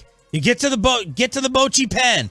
You can still come back in the series. Well, and here's the thing, is that, and this is Smoltz 5, Peyton, once it got to a point where it's 3-1 and you're down 10 runs and it's really tough, this, as John Smoltz points out, is when the Diamondbacks are just going to steal the hell out of bases. Well, the one thing looking ahead that we've seen the Diamondbacks do when they have been up against it, they seem to get more aggressive and put more pressure and steal more bases. Well, they're going to be up against it. This is not a game they can steal bases, but looking ahead to tomorrow, that's got to be their game plan. They did it the last 2 games against Philadelphia, stole 8 bases. Watch out, Texas Rangers, because if they can get on base, they got to get on base first. Look, it doesn't sound as bad isolated. Yeah, I mean, look, like it really doesn't. Like he's giving game tips, previews. My thing is, it's just all together. It's nonstop. Yeah, it's nonstop. It's Arizona Steel, Arizona Gut, Arizona Fans, Arizona Glory. Get to the Rangers bullpen. Make Bochy. It's just one on top of the other. So when it's isolated, they're like individual baseball points that are fine. Like that. The first one we played there with getting in Bochy. the bullpen. Yeah. That's his job. That's just analyzing how one team would approach the game, and what Bochy wants ideally is to not go to the bullpen. You know, each one on their own is fine. And then you have other times where It does. Like, he was really like hyping the crowd up, like, oh my God, it's the greatest crowd ever. Now, like Mac Angle said on Twitter, like that actually he was proud that like they stuck around. Well, yeah, they paid $5 million for tickets. They're not going to leave. Yeah, these last two are probably the most egregious ones from Smoltz. And the first one here, this is Smoltz 6, is that, boy, even though the Rangers have their two best pitchers coming up, if the Diamondbacks can get through the two best pitchers, then the Rangers are probably screwed against the Diamondbacks in Game 7, according to If you're looking forward, and what the Arizona Diamondbacks have, they have three really, really good pitchers going for them. Obviously, you got to win all the games. But the unknown factor is Game 7 for the Rangers. The Rangers have their two studs going, but then they really don't have a pitcher for Game 7. Might be John Gray because it's not going to be Scherzer. So it's possible when you have the ability to flip the script down 3-1. Yeah, he really jumped ahead. Yeah. If he didn't even want to preview Evaldi and Gallant. He was just like, well, let's just say they get through that. If they get by the Rangers' top two pitchers in a series where they haven't hit at all, then maybe we will talk about flipping the script. Yes, I will give John Smoltz this. If Arizona wins the next two games, they 1,000% will become the favorites to win the World Series in Game 7. They would. But they're not going to, to win. You have to go back your two best pitchers, and they haven't hit. And Zach Gallen. Why would they be the favorite? Because they would have a pitcher in Game 7 fought against who? We don't know. There's no the pitching matchup. They would clearly have the favorite in the pitching matchup. Now, whether they're the favorites in the game, I don't know. But they would clearly have the favorites in the pitching matchup. Yeah. Now, this is the last Smoltz clip we got here, and this one was the most hilarious because as on Twitter, there were like 5 different reporters taking videos and tweeting them of look at all these Diamondbacks fans pouring out of the stadium. John Smoltz saw something completely different. Look, I got to give it to this Arizona crowd. Man. They have stuck in here, and they are cheering their team on in a 10-1 game. Hardly anybody has left. It's impressive. It's impressive. As they were folding up the stand-up to cancer papers and flying paper airplanes and throwing them onto the field. It's impressive. He was sitting there. I will say this. The crowd was much louder last night down 10 than in Game 1, closer. I didn't understand that. Maybe it was like a sarcastic, but they were deafening in Game 2 compared to Game 1. While throwing paper airplanes on the field. The reason anybody has left. the reason they hadn't left is because Arizona turns off their stair chairlifts in the middle of the innings. They wait until after the game for all the seniors to have to get up to the concourse level. One national outlet is saying the Cowboys are on the outside looking in among legit contenders, especially after they did nothing again during the NFL trade deadline. That's next in Below the Belt. Right here on Sean and RJ. Let's get you over to QC Kinetics. Get you healthy and keep you healthy, boys and girls. You've been dealing with.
America. They're leading the way with an unheard of 400 Silverados with their best Black Friday savings of all month long.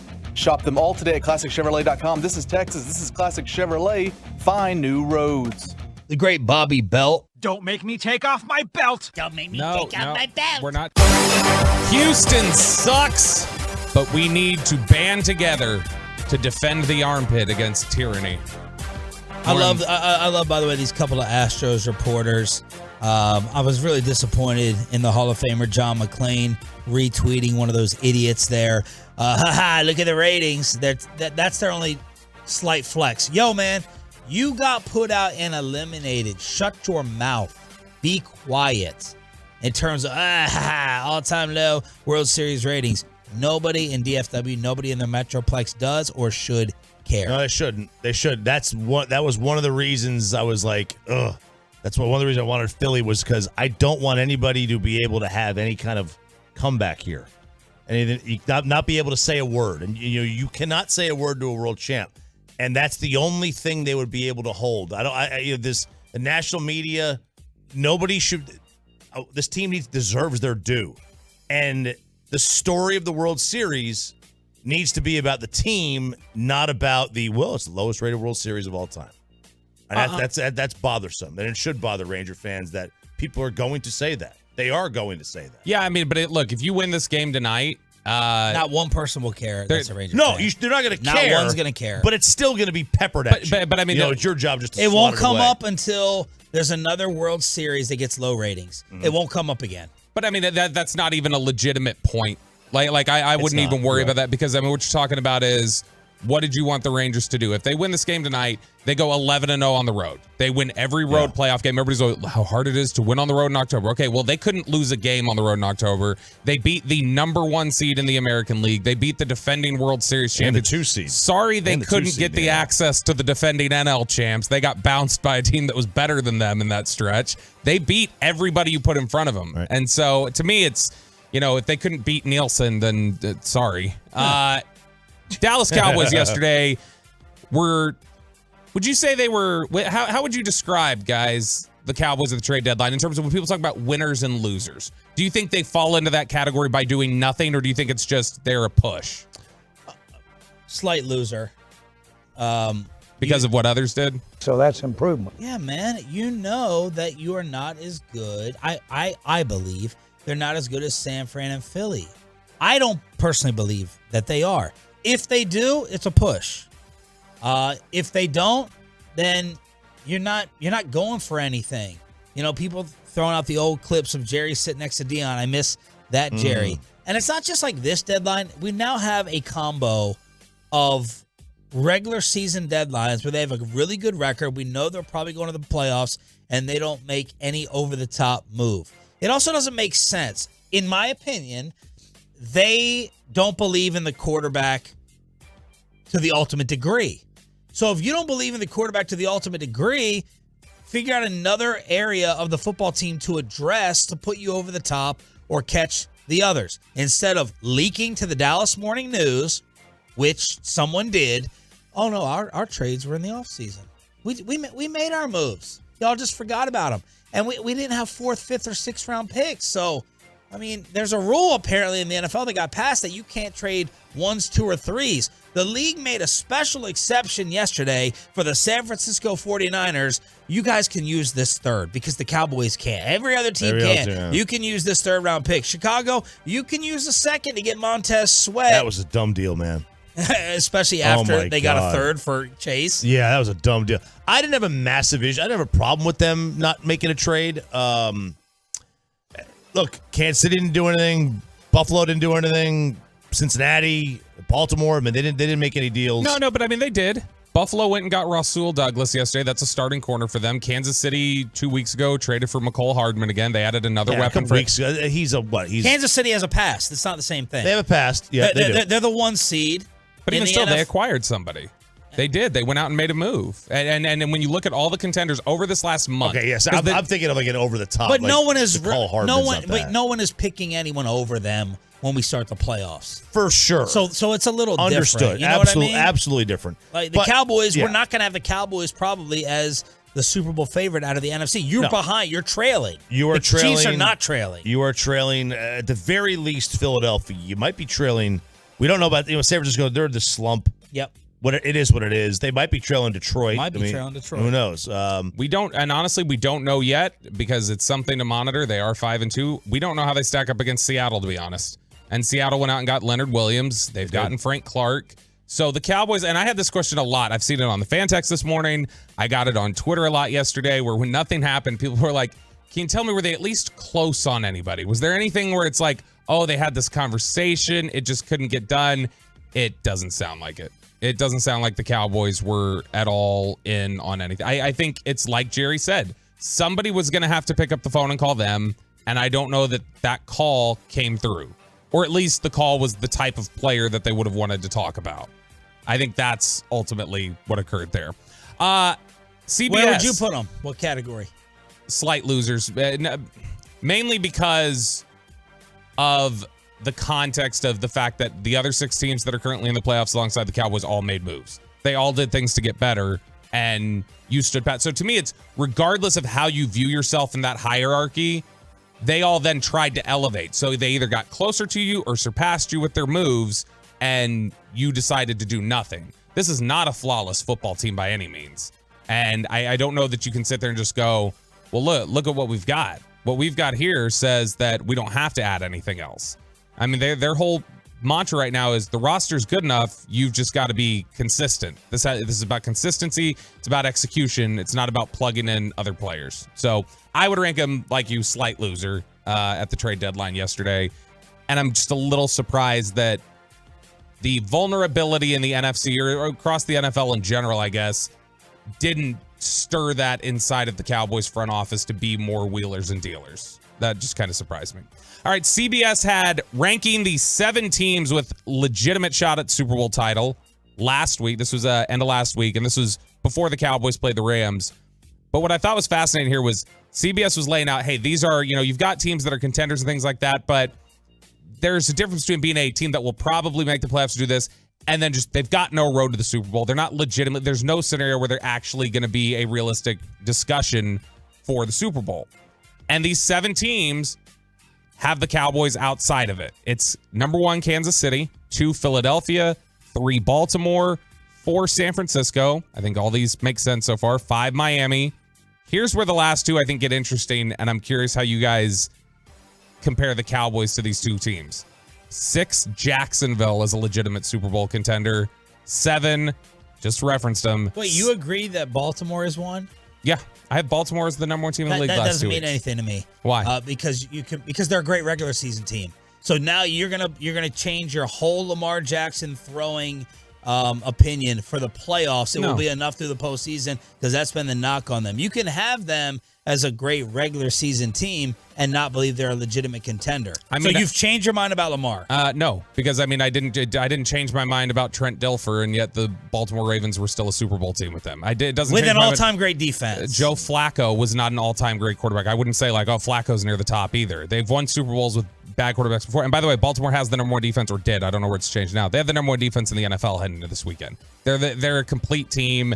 I've said before, Lamar's a weapon. He can do things that move the offense, and the way he threatens, that opens up easier passes. If it gets down to it, you got to stand in the pocket and throw the ball. Yeah, he's not gonna win the game. They're gonna lose, and that's happened throughout the playoffs. Yeah, that was a crazy run in 2012. I mean, they gave up mid-30s in the first. Well, he said Trent Dilfer and then made it the Joe Flacco defense. Okay, so he conveniently changed the Flacco it. defense. I'm pointing out both. They're the 2 Flacco Super Bowls defense they've won. Was not nearly as good. No. I mean, they weren't. I mean, they gave up 30. He just decided to mix and match. Like he grabbing this puzzle piece from that puzzle, make his argument. Yeah, they gave up like 35 in the divisional round. Like I don't know that I'm grabbing puzzle pieces when I'm literally pointing to the 2 other times the team won the Super Bowl. But that's my point, is that Lamar's better than those 2 players. Lamar's better than Flacco. Lamar's better than Dilfer, and they won with those teams. And their defense is at the top of the league right now in a vulnerable, really mid NFL. But the 2 teams that they have on here as legitimate contenders, keeping the Cowboys outside of it, are Seattle and Jacksonville. And the fact that you have San Francisco on here means you're saying that Seattle potentially, or San Francisco, one of them, as a wild card is more of a legitimate contender than Dallas. And I think that that's an interesting perspective to take. So would you say that right now, Jacksonville, you have Jacksonville higher in your power rankings, obviously I do as well. But would you say that Jacksonville and Seattle are definitive contender conversation, whereas Dallas still has to prove that they belong in that conversation? Jacksonville and Seattle are definitive Super Bowl contender? Mm-hmm. No, I would not put them ahead of the Cowboys. Seattle, who beat Detroit, by the way, that's one of Detroit's 2 losses. Seattle's handled they've had some impressive games. Yeah, they're a weird, impressive team. Yeah, I would not put Seattle or Jacksonville ahead of the Cowboys, I don't think. And Jacksonville continues. Jacksonville and the Cowboys, I think, are kind of even. If Trevor Lawrence starts to play like he played at the end of last year, Jacksonville's incredibly dangerous. I just don't know that we've got evidence for sure that that's going to click. And you got to take into account the conference. Yeah. Okay, the AFC is still loaded compared to the NFC, right? AFC is still loaded. Yeah. Oh, yeah. I mean, the NFC's good. You know, having some good teams. They got some good teams in the NFC, but I mean, I think everybody would assume that, especially Kansas City, if Cincy's improved, Jacksonville, Buffalo. Missing anybody? I mean, those are the teams. Miami. Yeah. I mean, you got a lot of firepower there. More evidence, by the way, that the National Football League, NFL, stands for No Fun League, as people love to say. You know those awesome Houston uniforms, Houston Cougars uniforms that they wore at the beginning of the season? They had those like Oilers-inspired light blue jerseys that everybody raved over them. The NFL's pissed. The NFL's merchandising and licensing division has sent a strongly worded cease and desist letter to the University of Houston to stop any further unauthorized use of the Oilers' trademarked Love Ya Blue uniforms, according to the Houston Chronicle.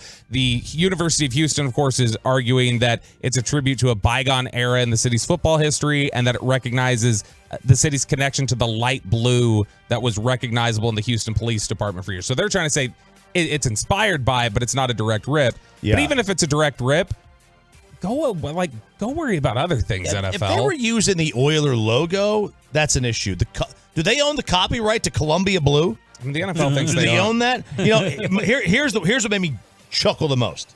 Quote from their attorney: "The University of Houston, wait for it here, use these uniforms in a manner that is likely to confuse consumers to believe that the Houston Cougars are associated with the NFL or the Titans." Listen, nobody is confusing a mid-level Big 12 team with an NFL franchise. Nobody. Nobody is confusing that. Again, if they use the Oiler logo, big time agree. You just want to throw your giant hammer around. That's it. The color scheme, you don't own the color scheme. The P. And I don't know. I don't know that they sold this either. It's not like I don't think Houston was selling these uniforms. Like you can find them on like secondary markets, people making knockoffs, but I don't think they were making money off this. So I don't know what the NFL's complaint is. The first batch of Ranger calls were so good during the Expressway. I'd like to take some more. Line them up, Tolos. If you want to celebrate your favorite team one win away from the World Series title, 877-881-1053. 877-881-1053. Ranger calls and how Adolis inspired them after the bad news yesterday. Final hour, Hump Day edition. Next on Sean and RJ.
From our fan studios, secured by DFWsecurity.com, this is Sean and RJ on 105.3 The Fan. Lefty on lefty matchup here. Seager flying out to deep left center his first time, and he drives this one deep out into right center field. Sailing out of here, Corey Seager with yet another home run.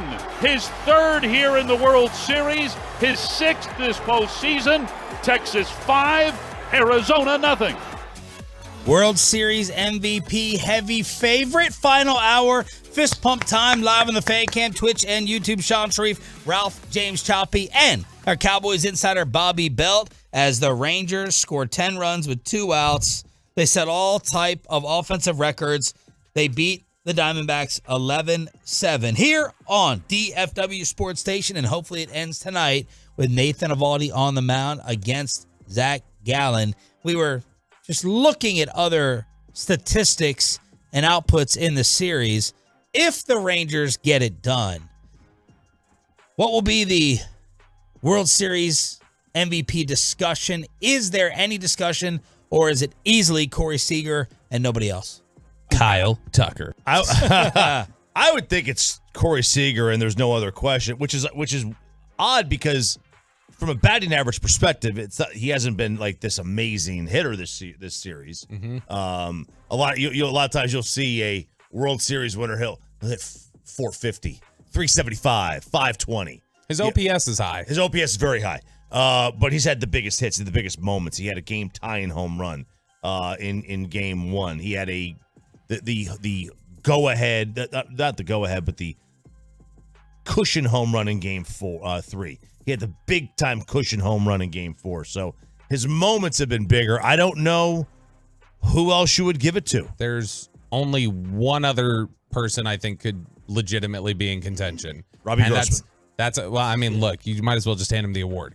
If they get into a game tonight that's close, like it's a 3-2 game or something like that, and Gray has to come in and pitch 3 scoreless innings or does something like that, and that's the third time he's come in and locked in a scoreless appearance, Gray to me would be worthy of discussion. But otherwise, it's Seager. Like there's nobody else close to me. We've seen closers get 4 saves in a series and win the MVP.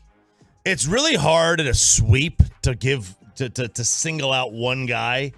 Because a lot of times sweeps or 5-game series, because a lot of times the games are blowouts. But when you got a guy like Seager who's had so many big hits, from a batting average perspective in this series, Young's hitting 375. Yeah, he's had a good series, and he's been great defensively. Yeah, he has. So I guess if you're looking 3 for hits last night for Josh. Yeah, if you're looking for a position player, you could make a case for Josh Young for both offense and defense.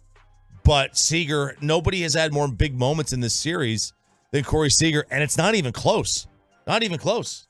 Look what the Rangers did as well offensively without Adolis Garcia. He's gone for the rest of the series. So is Max Scherzer. So he took a couple of, this is from The Athletic.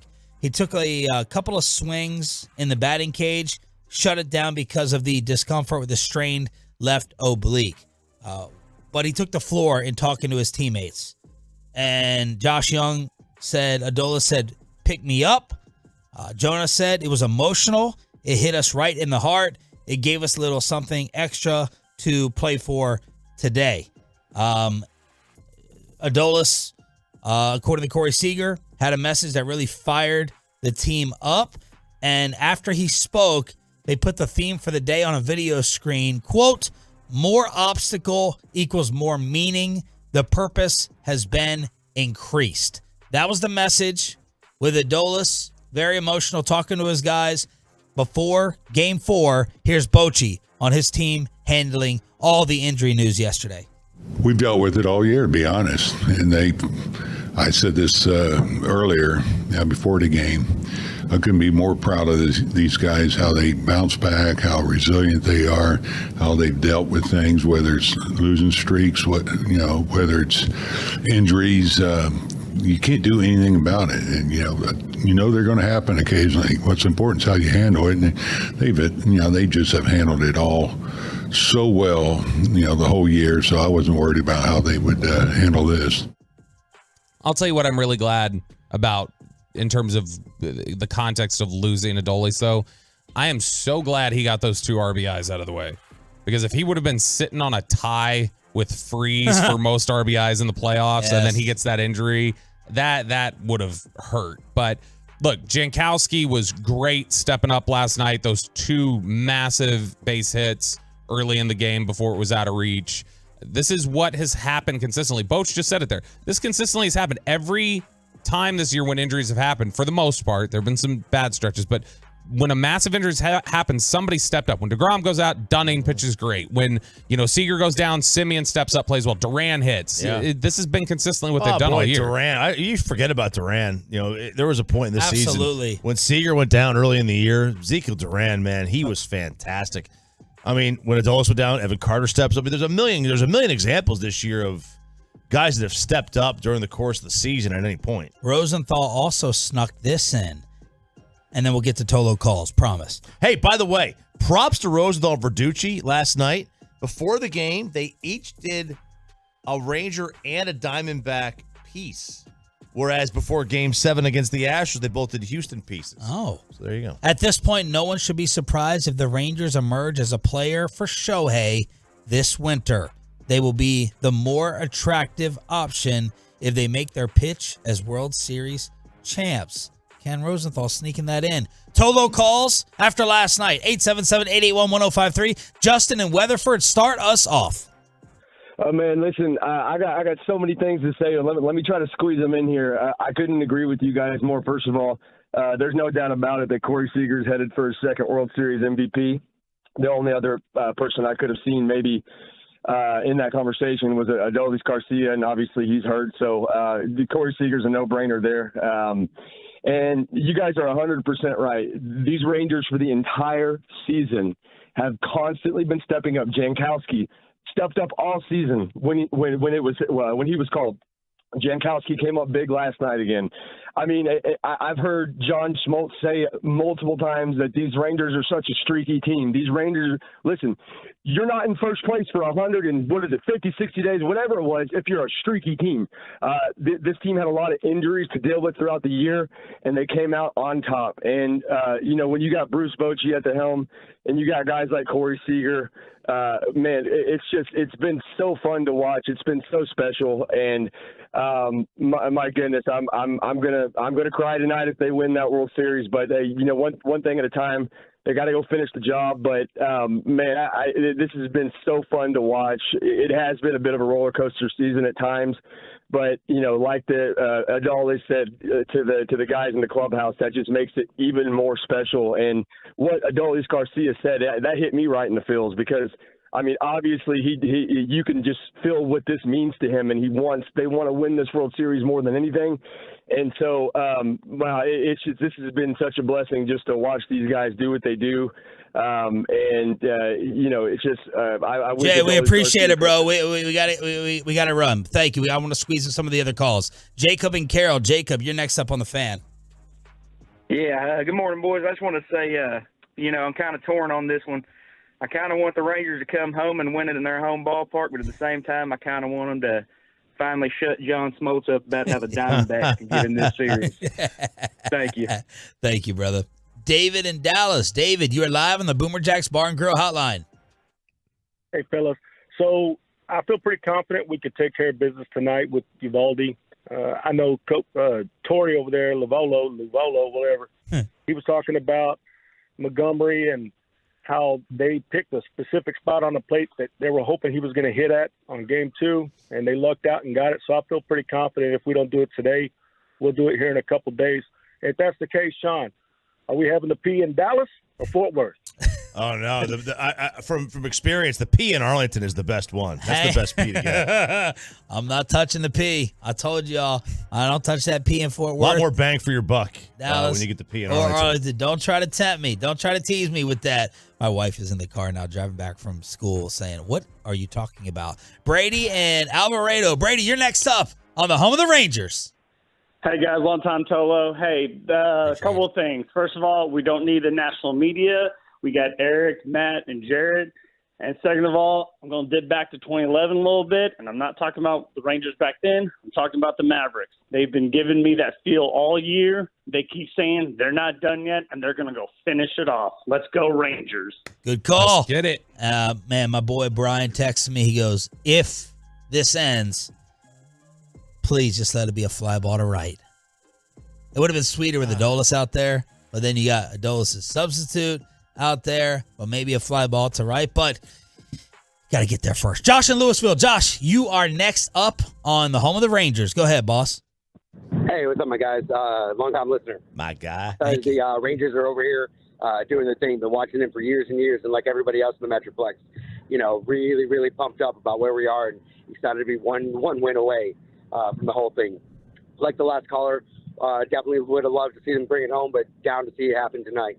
So one thing I want to talk about real quick, Garcia being out. I really, really believe that the guys took it to heart, understood that they couldn't lean on him. He's not going to be there right now being hurt to get that big hit. We got Seager doing what he's doing, but everybody else had to step up. And seeing Semien do that, having Jankowski step in and fill in some big shoes was huge, guys. That's it. That's all I want to say. Thank you for the call. We got to get some Jankowski wigs. Name me the title team that didn't have guys step up for him at some point during their run in the playoffs. You can't find one. Every team does. Every team that wins a championship, they get a little fortunate here or there. Yeah. And the Rangers didn't get fortunate on the field, I don't think, in this run. where they got Right. fortunate is Atlanta getting knocked out and the Dodgers, right? So you get to the World Series, you don't have to face a 148 win Atlanta team or Yeah, whatever. but you went through But you Tampa, went through- Baltimore, Houston. You went through the three best teams in the American League. Houston was the 2 seed. Tampa had the second best record, and Baltimore had the best record. And you never lost a road game to any of them.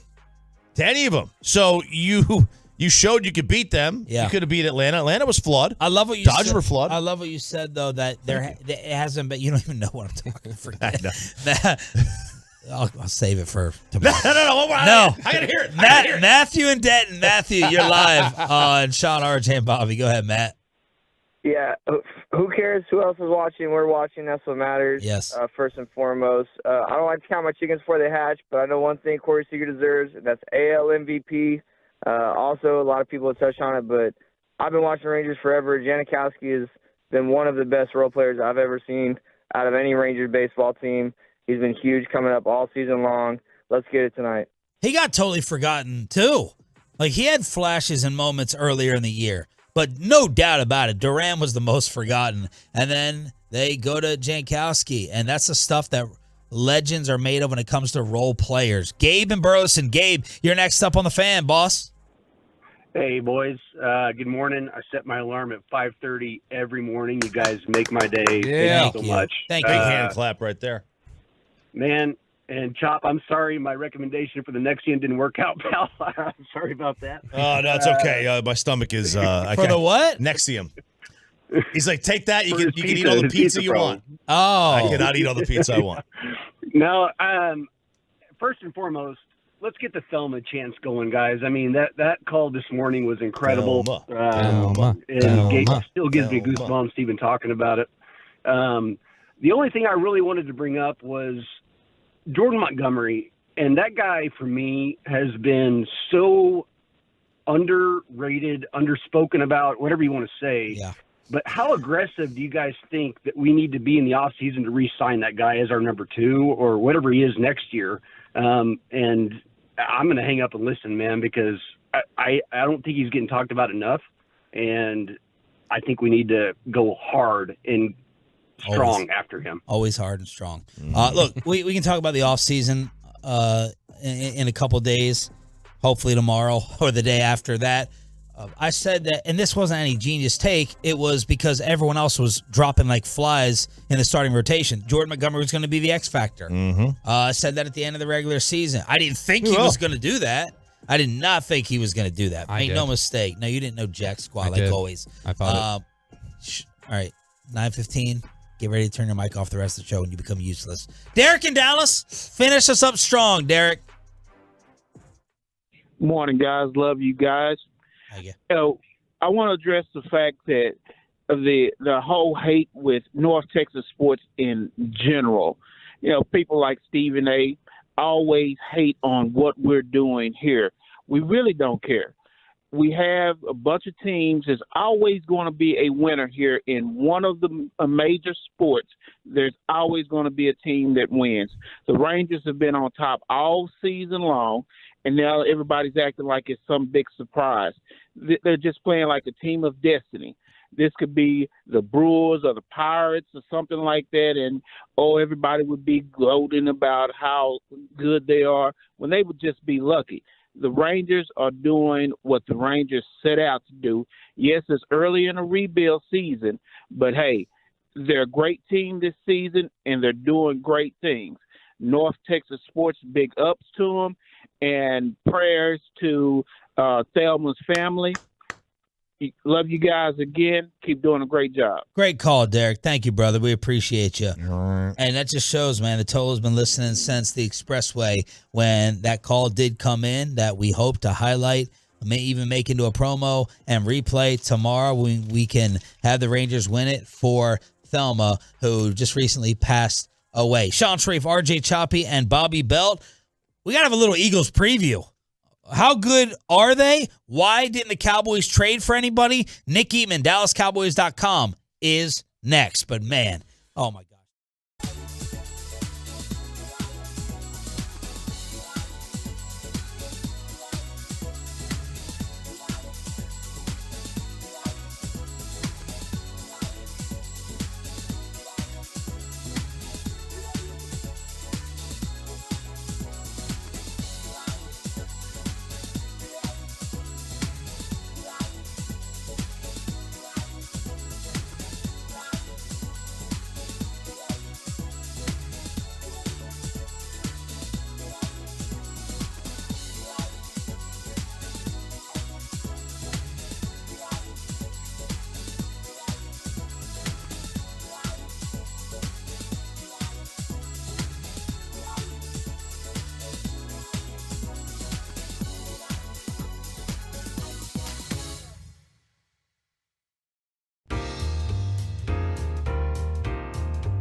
Thanks for turning it on, leaving it on the Hump Day edition of Sean, RJ, and Bobby here on DFW Sports Station. We are your home of the Rangers and Cowboys, and we're about to preview Filthy with Nick Eatman, brought to you by the WinStar World Casino and Resort. Proud to be the casino of the Dallas Cowboys. Please game responsibly. Nick, good morning. Your reaction to the Cowboys doing nothing at the deadline while San Francisco traded a third for Chase Young.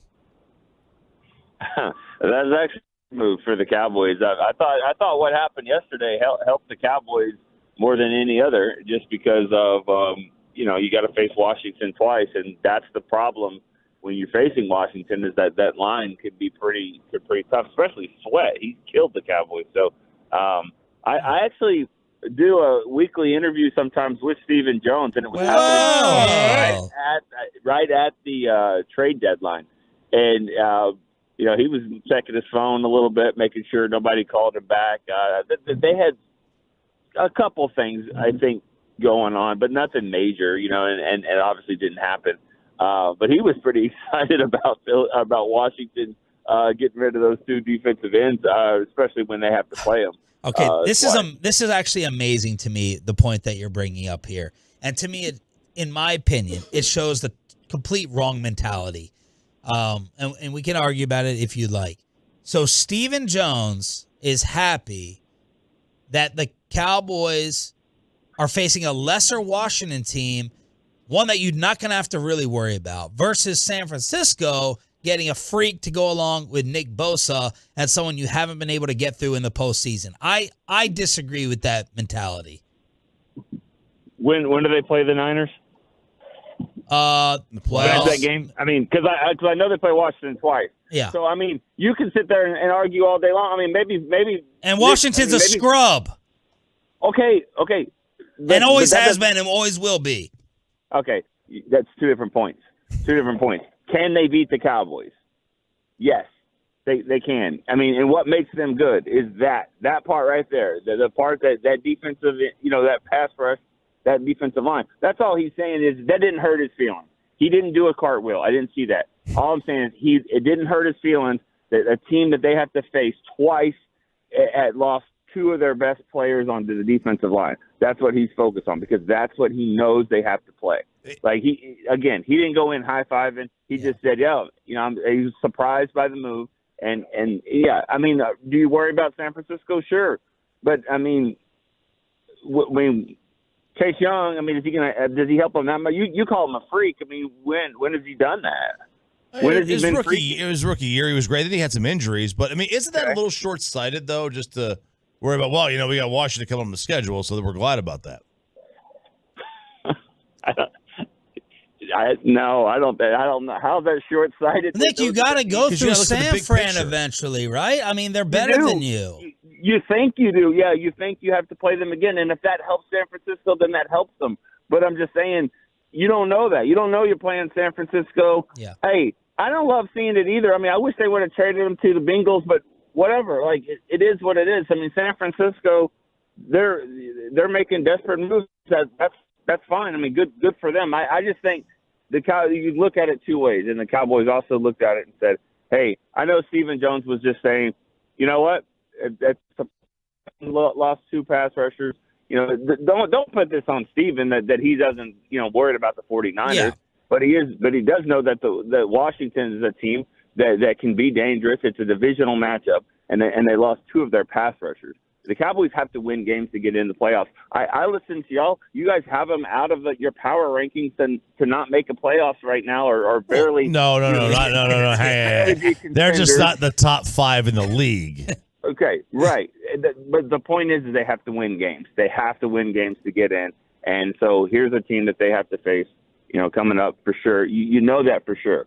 I mean, I think it's funny that y'all are talking about teams on the schedule being short-sighted about, versus teams that may be on the schedule, maybe they don't. Maybe Chase Young makes a big play to beat the Eagles to help you. I mean, I don't know.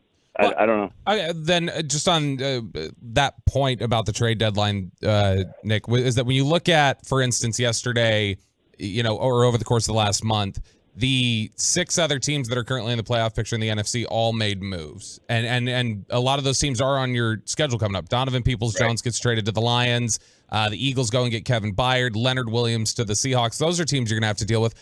Why is it, do you think, that the Cowboys' approach to this, Jerry yesterday told us, and I hadn't heard them use this excuse before, that execution is what they need more than, additional players or additional help. Why is it that's the Cowboys' approach this time, is to say, well, we just need things to kind of fall into place more rather than level up along with everyone else in the playoff picture that's leveling up? I can't give you the answer there. I don't know exactly why that's the case. I mean, I know that were they trying? Yes. So they try really hard? Probably not. You can make any deal done if you want to. I mean, I know that they weren't standing pat to do nothing, but they probably just didn't put all their chips in. I can't give you that good answer because I don't agree with it. I think I saw this team lose a running back in the middle of the 49ers game last year, and I thought the game and the season was over, and it was. If they have an injury at running back, I think the Cowboys are in big trouble. So I would have fixed that problem, and I would have, and I think it's a position where you can go and get players. I'm not talking about going and get the biggest, strongest, He-Man looking running back. I'm talking about somebody that's run the ball efficiently and productively in the league. And so that I think I would have covered more bases there than the Cowboys did. But yeah, I mean, that's more than execution. The Arizona game still just sticks out to me. It just lets you know that you can get beat by any team, in the league and convincingly. So it should humble this team to the point where, they should figure out and make sure they get all of their players. I would have done a move. I mean, I'm not sitting here saying that I think the Cowboys made the right move. But I would have done something, especially at the running back position. Nick Eatman, DallasCowboys.com on the Boomer Jacks Bar and Grill Hotline. Which of these two sides are you on? Philly is way more susceptible, winning a lot of close games versus last year. Or, man, this is a great team. Even when they're not playing their best, they're finding ways to win. Which category are you in? I think they're probably more the latter. I mean, I think they are a great team, and they are finding ways to win, which is a sign of a great team. But also, they put it on the Dolphins when they had to. It's just one of those things. It's like any sport, really. When you have basketball, you got the more shooters you have, at some point they're all not going to be bad on the same night, and that's kind of the way. They've added a lot of pieces on defense. They've added, they got another, guy in Baird. And then on their offense, with Swift and then the receivers and, of course, Hurts, it's just hard to think you're going to catch them on a down game because at some point they're going to figure it out. And even when they're struggling against Washington or whatever, they pick it up there in the fourth quarter. Scored like 21 points, 28 points, something like that in the fourth quarter alone. It was unbelievable. Nick, the news just coming out a little bit ago from Ian Rappaport that the Eagles have signed Julio Jones off their practice squad, so he'll be on the active roster this week for this game. We already have seen what A.J. Brown has done, with the consecutive games of 125 yards receiving. How much does what the Eagles can do, along with Devontae Smith in the passing game, worry you for the Cowboys secondary this week? Yeah, that's going to be huge. There's no doubt about it. That's the big part because, when Trayvon Diggs went down, this was the game that I looked at and was like, okay, because they can piece it together a little bit. They have. I mean, Bland's been great, and Gilmore I think's been pretty good, but they're supposed to be 2 and 3 with an All-Pro guy at 1, and now they're 1 and 2 with Jordan Lewis, and it's the Eagles and the 49ers the way that they played with their weapons, but mainly the Eagles. That you look at and say this is going to be a challenge because Devontae Smith is just he's really, really good, and then A.J. Brown. I mean I don't know if it's a record, but I mean I don't know what's the record for 125 yard games. He got the record. That's well I mean he's great on my fantasy team, but not great if you're trying to stop him. And so that worries you. Then you get a guy like Julio Jones. He's not going to be running by people and making, but he can make some contested catches. We know that. he'll be the type of guy that makes some 3rd and 8 play and on the sideline and, moves the chains and it's like, oh, yep, there's Julio Jones. That's the guy you expect. So, they're loaded with experienced weapons. That's the thing. It's not just weapons. It's some experienced weapons. Did you balance the Rangers with Halloween last night? Yes. Yeah. And not only that, but I appreciate the neighbor that had, the 70-inch screen outside, and it was like we're walking around and like, oh, let's go back to this house. Like we were just there. I'm like, yeah, it's okay. What's the score? And it was 5-0 at that point. So I felt good about missing a little bit of the first couple innings. But man, what an awesome experience this could be tonight or whenever it happens, if it does. But man, it's pretty awesome. Thank you for the call, brother. We appreciate it. We'll pick the game on Friday. See you guys. All right. Nick Eatman, brought to you by the WinStar World Casino and Resort. Proud to be the official casino of the Dallas Cowboys. Please game responsibly. I got to tell you, I love how Halloween was done in the neighborhood last night. Everybody, we got out there around 6:15 or earlier than that, just went to the bottom of the driveway. All the neighbors, me and my neighbor, we just stood between our houses with a bucket of candy, and the kid just came by like a conveyor belt line. Instead of sitting down, getting up, answer the door, going to sit back down, getting up, answer the door, going to sit back down. Streamline it, man. We were done in 45 minutes, everybody. The whole place was done. It was just like a conveyor belt of kids going down. That's the way to do it. Go outside, grab a beer, and stand out at the end of the driveway. The horror of just having to get up off your couch and answer the door. Like, I'm glad you don't have to deal with that anymore, RJ. Right. As you're bossing your wife to do it, Bobby, like you do it. Let's crosstalk with the KMC masterpiece and put John Smoltz on trial for day number 2. Rangers crosstalk with KMC is next. But did you give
105.3 The Fan segment here brought to you by Classic Chevrolet. Classic Chevrolet is racing to finish this year #1 in America. They're leading the way with an unheard of 400 Silverados with their best Black Friday savings all month long.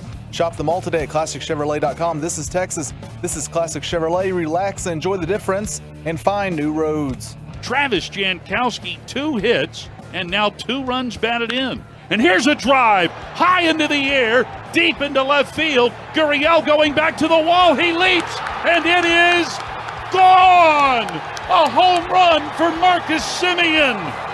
It's a 3-run shot, and the Rangers are in double figures at 10-0. In your face, Mike Bazick. You said Marcus Semien would not homer, and he did.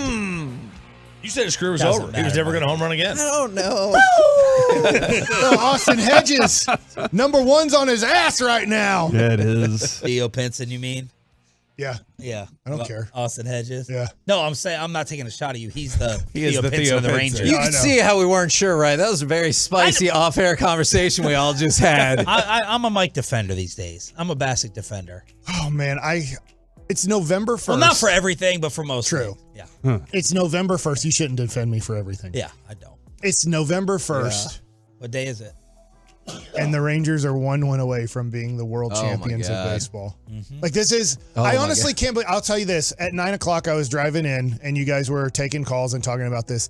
I teared up in the car just thinking about all the Ranger fans. When you choose the Rangers, when you choose the Cowboys, and I get it, locally, if you choose your local team, that's what most people do. I get not everybody does. But when you choose the Cowboys, I'm not saying them winning a championship is meaningless. It would be very meaningful, but you're choosing the team that is the most popular sports team in the whole world. Your team will be covered like no other team in the history of sports, the Dallas Cowboys. When you choose the Rangers, when you're 5, 6, 10 years old, and you decide, you know what, I kind of like this sport, I'm going to choose the Rangers. You're choosing a team that will probably never win anything, will never be relevant, will never be talked about on a national stage, but it's our team. And that's, in a weird way, the Mavericks and the Stars and the Rangers, not trying to take a shot at all at the Cowboys, but when or if they win something like a championship, it feels better as a fan because you don't have anybody around the country cheering for your team. The only people that are cheering for your team are they lived in Dallas-Fort Worth and they had to move somewhat job-related, family-related, but there's some sort of major connection to this Metroplex on why they're cheering for our little Rangers. I really feel like I think this can be an all-time sports championship run discussion.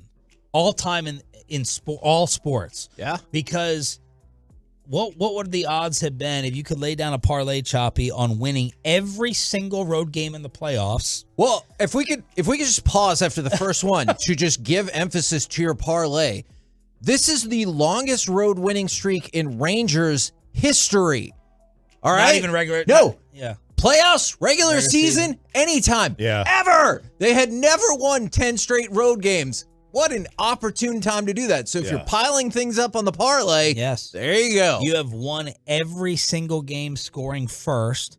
You've set a ton of offensive historical records with Garcia, the back-to-back 5 innings last night, hitting for the cycle in the inning. You did it.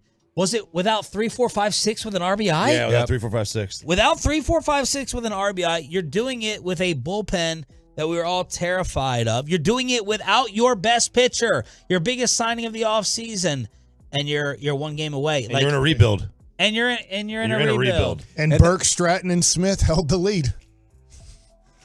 Yeah. Well, fact. Give them the Did you see, Mike? Did you see Will Smith go whenever he saw Bochy coming out? No. When Will Smith saw Bochy coming out, he just goes, "Oh, what the?" And he dropped the F-bomb, and he was like he couldn't believe that Bochy was walking out there. Will couldn't believe it? Yeah. Because he was getting back on the mound. He was like, all right, I'm going to take care of this last guy real quick. And he looks over, and Boch is, strutting out there the way only Boch can do. And he's like, what? Oh, come on. Come on. He's about to make history if they win this. Will? Yep. Because he's going to be the first player to win 3 straight World Series with 3 different teams. Yeah. If he wins tonight. They Someone's going to sign him next year. We have to just on that. For sure. Just on that alone. Was John Smoltz worse, better, or just the same last night? Since we're all focusing on him. Before we start the trial, can I just tell you, I am now super glad that this is happening because of all the memes that have developed. The Uno meme yeah, is the best. That's the one I sent to Corey. By far Talk the about best. the Rangers or draw 25 cards. Then John With 25 I'd rather do It's amazing. anything than talk about Impressive. You had the Beautiful Mind one? What was it? Oh, my yeah, God, that where was it's amazing. like after they hit the sacrifice fly, it's like, well, you got to watch out. Like Arizona, this is their game is sacrifice flies. If there's any team that can hit 11 sacrifice flies and take the lead, it's Arizona. You don't want this team right now. Dude, I felt really uncomfortable because of the original message, but someone photoshopped Smoltz holding the stand up to cancer, and they erased it and put it stand up for Arizona. Dude, somebody on the text Oh, that was actually such a thought that was lovely real. moment, too. Somebody in the fan text actually thought that was real. They were like, "Did you see that Smoltz had to stand up for the Diamondbacks thing?" See, and that's why I'm I like, prefer. All right, I don't think he had that. That's why I prefer the preposterous ones like the Hindenburg. He's like, you know what? What was They got the that fire right where they want it. What was the That thing is gonna Hindenburg fly, one? What baby. did it say? He was like, don't worry, they got that fire right where they want them. Yeah. They're going to be fine. Fire's A lot of gonna be air in okay, this man. thing. Okay. Oh, the humanity. So with that being said, better, worse, same? I think I'll say worse because I felt like I was more focused on it, Yeah, perhaps. right. So I don't actually know if that's fair to say worse. But I don't care because we won. Every Who chance he cares? has to say something nice about the Rangers, he just chooses the other side. Yes. And that's where I was This like, crowd. but I didn't care. Like they were up No, 11, it's fun you know, now. but It's they kinda were fun. They were up, and I was just like, I guess I was able to kind of tune it out because I was just so focused in on my discussions mentally, my texts, the text back and forth with Mike and Kevin and Reggie last night, and so like I guess I was able to just kind of ignore it. And I do that with the fan text. For anybody that texts in and wants to talk trash, a lot of times I will ignore half of your crap out there, and then the good stuff, I'm like, oh, okay, that's positive. I like that. So that's kind of where I went with it. I know this goes into history of baseball, and probably most people have never seen this, but Sparky Anderson in 1984 is mic'd up. Well, And this is Goose Gossage is in the game for the Padres in the World Series. And Kurt Gibson is going up to bat. He's on deck. And they have a discussion on the mound. And Sparky's mic'd up. And Sparky goes, Kurt, they don't want to walk you. Like firing him up. And when Torey Lovello came out to the mound after Simeon hit the triple, I texted all of these guys and I looked at Boo. I was already standing up because of the triple, and I looked at Bouchel and I might have yelled it too loud because I kind of like, Boo's like, geez, Mike, all right, because I was excited. I was like, they don't want to walk Seager. They don't want to walk him. Like, I thought it was stupid. I loved how I was like, you keep your righty in, you walk him, you pitch to Garver, Castro versus Garver. If for some reason Castro walks him or something happens, then you bring in your lefty who's ready to face Carter, and it's 3-0. But he decided, I want lefty on lefty, and I want Corey Seager. And I was like, make them pay. And I can just remember Sparky Anderson in that mic'd up moment to Kurt Gibson, almost like, you're our best, and they don't want to walk you. Yeah. And it was this, to me, like this moment of 1984, remembering that audio of like looking at Corey Seager, and I have no clue if Bochy said anything, but it's like, these guys don't think you're that good. And then he crushes that ball. It was. I couldn't believe it. It's an easy spot to walk him. Yeah, you got to run around two third. outs. It's like any idiot youth league coach knows to put him on there. Like anyone. It was not that difficult of a decision. But that's where I think that's where wisdom and experience comes into play. But you shouldn't have that.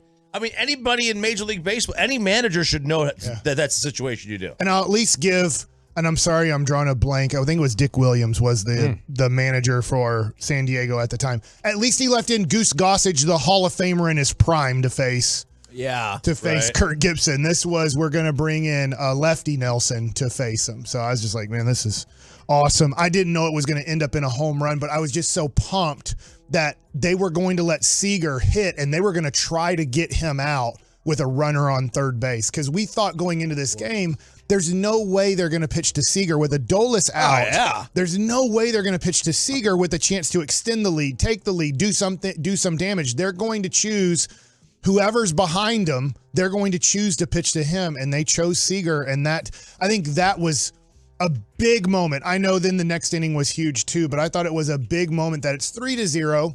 Hey, we can have a big inning. We can score 3, but when it became 5-0, you start putting a little bit or a lot more doubt in that dugout that you can come back and beat this team.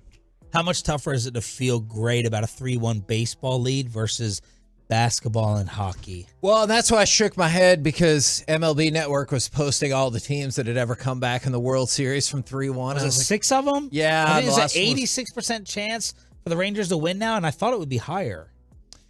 Yeah, I guess so. Unless it's a small sample size. I mean, we'll get into it. I'm sure it's not a huge sample size, but tonight's a big night, because if you look at it, we saw what Merrill Kelly did here in Game 2, and I thought Montgomery did a really nice job. Obviously, the 7th inning got away from the Rangers. But then if you're the Diamondbacks, you have to look at this going one game at a time. We got to win a home game. We have Zach Gallen on the mound. Yeah, we have Nate Eovaldi, but they have to look at us. We have Gallen on the mound. If we can take this game and get it to Texas, we saw what Merrill Kelly did in Game 2, and they don't have Max Scherzer for 2 innings, 5 innings. They have him for 0 innings. So they have to now go back to John Gray and go, can John Gray do that again against us? And Fott was nice, and they believe in him. I don't know. I heard he was pretty great. Yeah, he was. That's the greatest. Did you hear the Smoltz sigh at the end last night? I did, and I saw you on Twitter say something. Pepe, play. This is at the end. Listen for Smoltz. This is like, all right, the Rangers, 1 win away. Listen to his depressed sigh. And that is caught by Lowe, and that does it for Game 4. An explosion for the Rangers, a couple of 5-run innings, and the Texas Rangers are 1 win away from their first World Championship. That's how they flex their muscles offensively. It's just how they. And you brought up your thing about it's because of our Dayton Moore. I came up with another thing that I think is possible too. One of his best friends, I guess, is Mark DeRosa.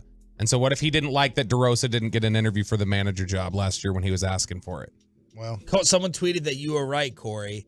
I didn't hear the exact theory, but my theory, I went through the timeline when the Yankees or the Braves were destined to be a dynasty. And that was after they won their World Series against Cleveland. The next year they lose to the Yankees, who had massive payroll. The Marlins the next year bought a team. The next year, the Padres, managed by Bruce Bochy, knocked them out of the NLCS, and they had a bunch of bought guys, and then the Yankees beat them again. And so I think he hates teams that buy championships. And a stark reality for Rangers fans is we had to do it this way. But admit it, we did it. Like that, we did. This isn't a homegrown team right now. There are a lot of pieces that got patchworked together. It's a lot of homegrown. There are a lot of pieces. The idea that this is a bought team, I push back. They spent a lot of money this year to go get that team. Bought our whole infield. Who's pitching tonight?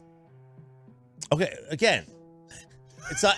You're trying to discredit my take, and I don't appreciate that. Wow. Okay, fair enough, RJ. Fair enough. I love it though. But Young is homegrown. Oh my God, Leote. It's basically Leote. It's Leote. Evan Carter. Heim was traded for. I celebrated he still came up last through night. our system a little bit. That's a count. That counts. I bought a $400 Evan Carter card last night. You did? After he broke his hand? After he broke his hand? Or before? Did you see it? It nicked his pinky, and guess what? Kept his on-base streak alive. Feel the Every Rangers. game. The franchise. The KMC Masterpiece is next on hopefully that day and night right here on The Fan.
Fan Studio, secured by DFWSecurity.com. It's the KNC Masterpiece on 105.3 The Fan. Lefty on lefty matchup here. Seager flying out to deep left center his first time, and he drives this one deep out into right center field. Sailing out of here, Corey Seager with yet another home run. His third here in the World Series, his sixth this postseason.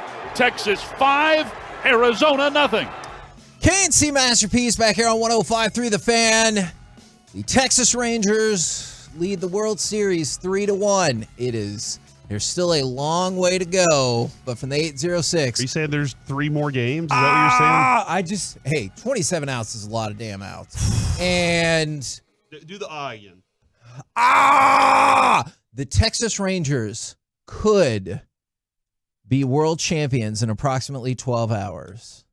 But we know that the cruel and fickle nature of sports, but I just want to put that out into the world. Don't bring that negativity. In 12 hours, the Texas Rangers could be the champions of the world at baseball. Maybe other things, I don't know. This is I'm back to it again. This is the calmest I've been the last month. And I don't know why. I feel like this team has control. Maybe that's because they're up 3-1 right now. That feels like they have control of this. I don't want to get too far ahead of it, though. And that's Mike, that's what I've been saying. Like, each day it's been okay. And this team does it. They do a very good job of going, hey, whatever last thing was that happened, it doesn't matter anymore. We're moving on to the next thing. And that's where their mindset is. And I don't know how Bochy organizes it and says this. This was what I was telling you yesterday. What's important today? Oh, hey, by the way, you might be missing your best hitter. You might be losing one of your pitchers. Oh, by the way, they're all gone forever now, or for the rest of the playoffs now. Good luck. And he's able to just stack it all up, and these guys just show up and do their thing. And listening to, I don't know if you saw the package that Mookie Betts did, and when he was talking about Corey Seager last night, this is an amazing moment in the pregame show last night. He's standing there, or Mookie Betts is up there with Ortiz, Jeter, A-Rod, and Kevin Burkhardt, and they're talking about Corey Seager. And he's just talking about how you can feel a fire off this guy when he walks past you in the clubhouse, but you don't see it. You just feel something about this dude. And he goes, it kind of feels like, and he turns around, and Corey Seager's standing over his shoulder stretching. And he goes, I could feel him standing there. He's like, there he is. And they all go, hey, Corey, come over here. And Corey turns around and smiles and waves him off and is like, no, I got something else to do. And he's like, that's the locked in dude I know. And that's what this team is. They've taken on that person. It's so great. I love what you're saying, because I feel like David Ortiz asks a lot of players, how do you feel hitting a baseball? How do you feel playing baseball? How do you feel? I feel right now so awesome, but also know there are 27 more outs to get. Yep. There are balls to hit. There are balls to defend. This is not over. I'm so excited they're up 3-1. But us as Ranger fans, we know getting 27 outs and 4 wins is not the easiest thing to do, especially in the World Series. So I'm so excited to watch tonight.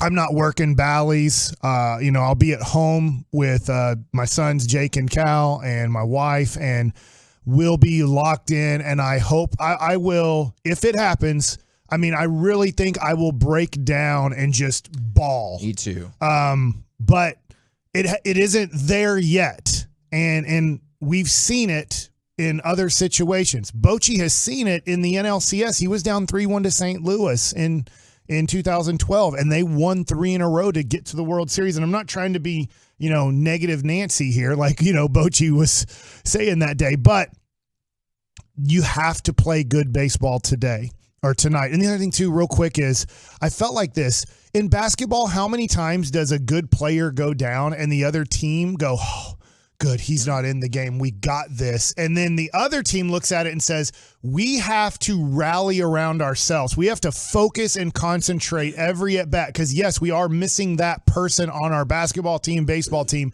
And I thought the Rangers did a tremendous job of putting together great at bats. Spot on. And Corey, you brought up something like that in the pre-show that I think was a great point. And if I can, paraphrase, it was, well, the Rangers stepped up when Adolis got hurt because of course they did. Yes. And if you think about it, this is one of the more resilient teams I ever remember. And I know people are probably going to swoop in and say, oh, what about this team and that team? I'm not discounting anybody else. I'm saying you spent all of the money on Jacob deGrom. He was here for 5 seconds and he got hurt.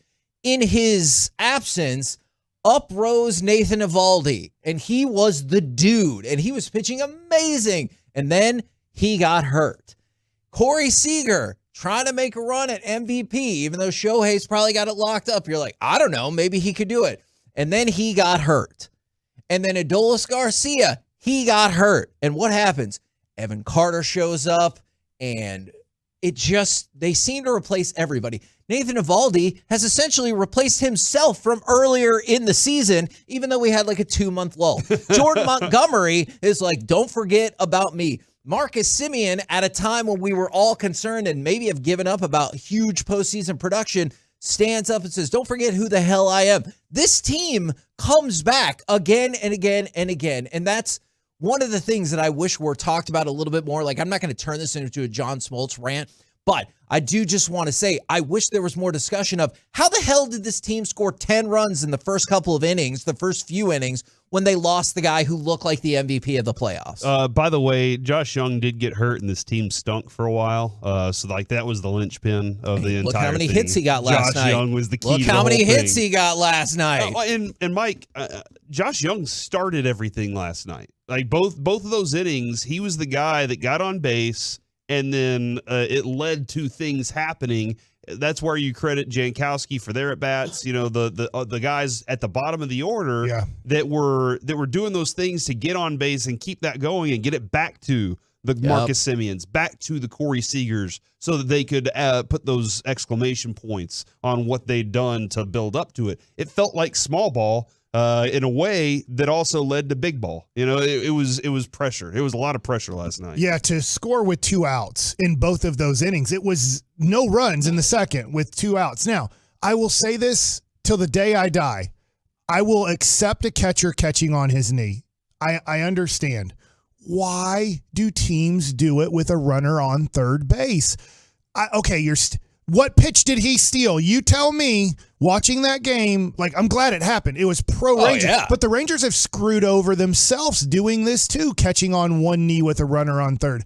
And to get on the board first, and this is the only reason that you got on the board first, is because catching on one knee is the greatest thing to ever happen in the history of baseball. And even with a runner on third, you want your catcher not being able to move back there.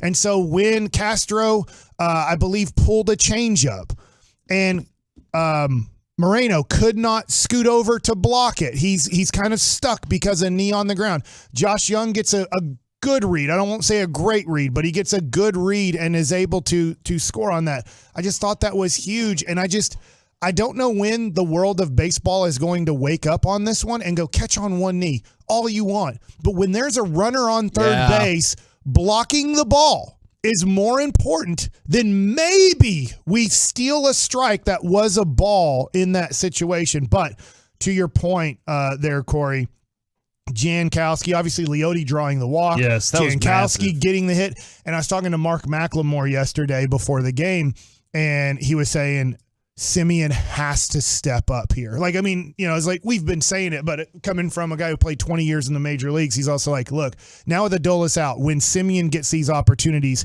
he has to come through, because now you kind of don't have Adolis in your cleanup spot or batting third to help you out if Semien isn't able to come through with a big hit, and he came through with 2 huge hits. I can't imagine him having much more of an offensive impact, tied for the most RBIs by a leadoff hitter in the World Series ever. So that's nice. And Kevin, one of the things that we discussed the other day on the show was, you were like, are you mad at him? And I was like, no, I'm frustrated with him. That was the feeling that I was having the whole time, was he knows he's a better hitter than that. he knows that maybe he's putting too much pressure on himself. He knows what he's trying to accomplish. He knows what he's done all season, and it's not happening right now, and why. And he probably went through all those wild emotions that we all go through to get to that place. But last night, he was like, look, it's on the line. I need to be here for my guys.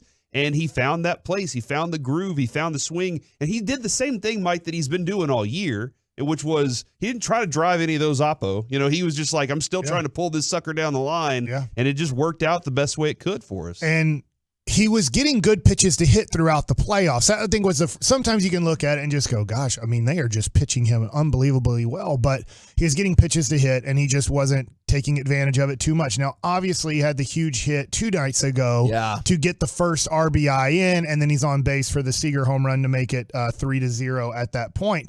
But I want to go to real quick, John Smoltz. I'm trying not to trash on him. I do love him. I think he's a great person. I remember being a young Christian and him being there as an all-star player at an event and, wow, John Smoltz is here too. And it was just a great, cordial guy. And then I do think he's a genius when it comes to talking about the game on the air. He just has taken a perspective of anti-Ranger perspective throughout this.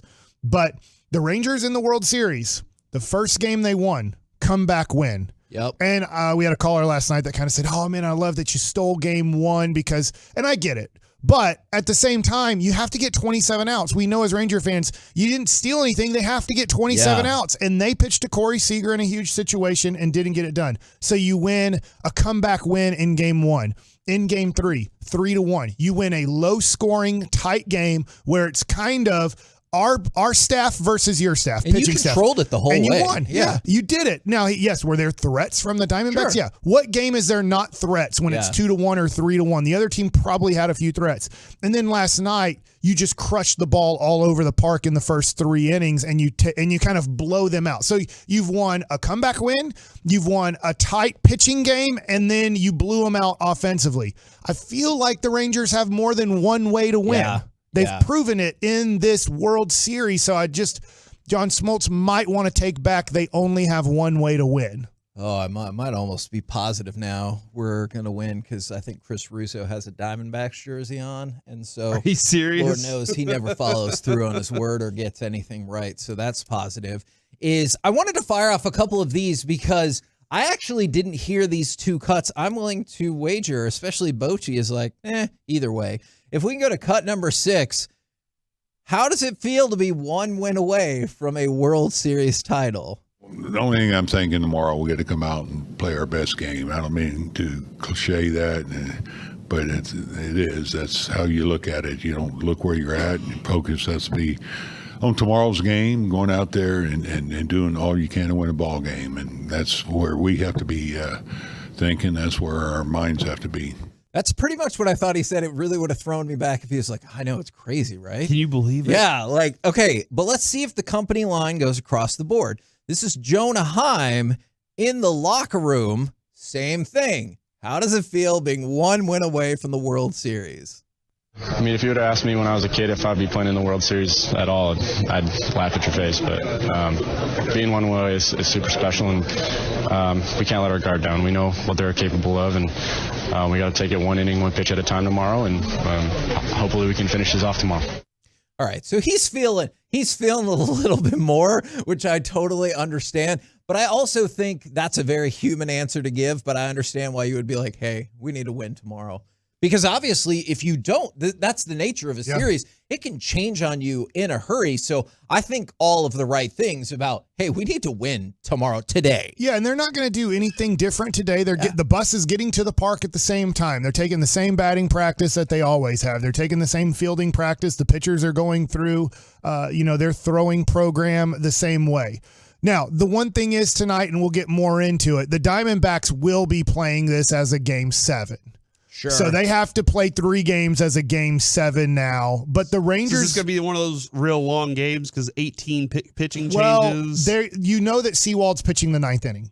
it doesn't even matter what the score is. I guess unless they were to be winning by a lot. But also, I always forget his name. Their bastard righty with the breaking ball. That's Ginkel. Is Ginkel. That? Yeah, he's pitching the 8th inning. So you already know those are the last 6 outs of the game. Those two guys are getting your last 6 outs of the game for the Diamondbacks. So if you feel threatened by those guys, you have 7 innings not to hit off of those guys. And if this is the level of fan text we're bringing today, I'm very optimistic about this show. From the 512, should Jankowski be called El Blondie? Absolutely, he should. El Blondie, El Blondie. That should be the chant. There's like with El Bombies at plate. Yes, absolutely. We're the KNC Masterpiece right here on 105.3 The Fan. Coming up next, and this comes off of something that Adrian Beltre said. Does the Rangers franchise and the Metroplex as a whole carry the pressure of having never won a World Series? Let's talk about it next right here on The Fan. DFW's number.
This segment of the KNC Masterpiece on 105 through the Fan is brought to you by State of the Art Weight Loss, that's soda, and it's brought to you by Frankel & Frankel.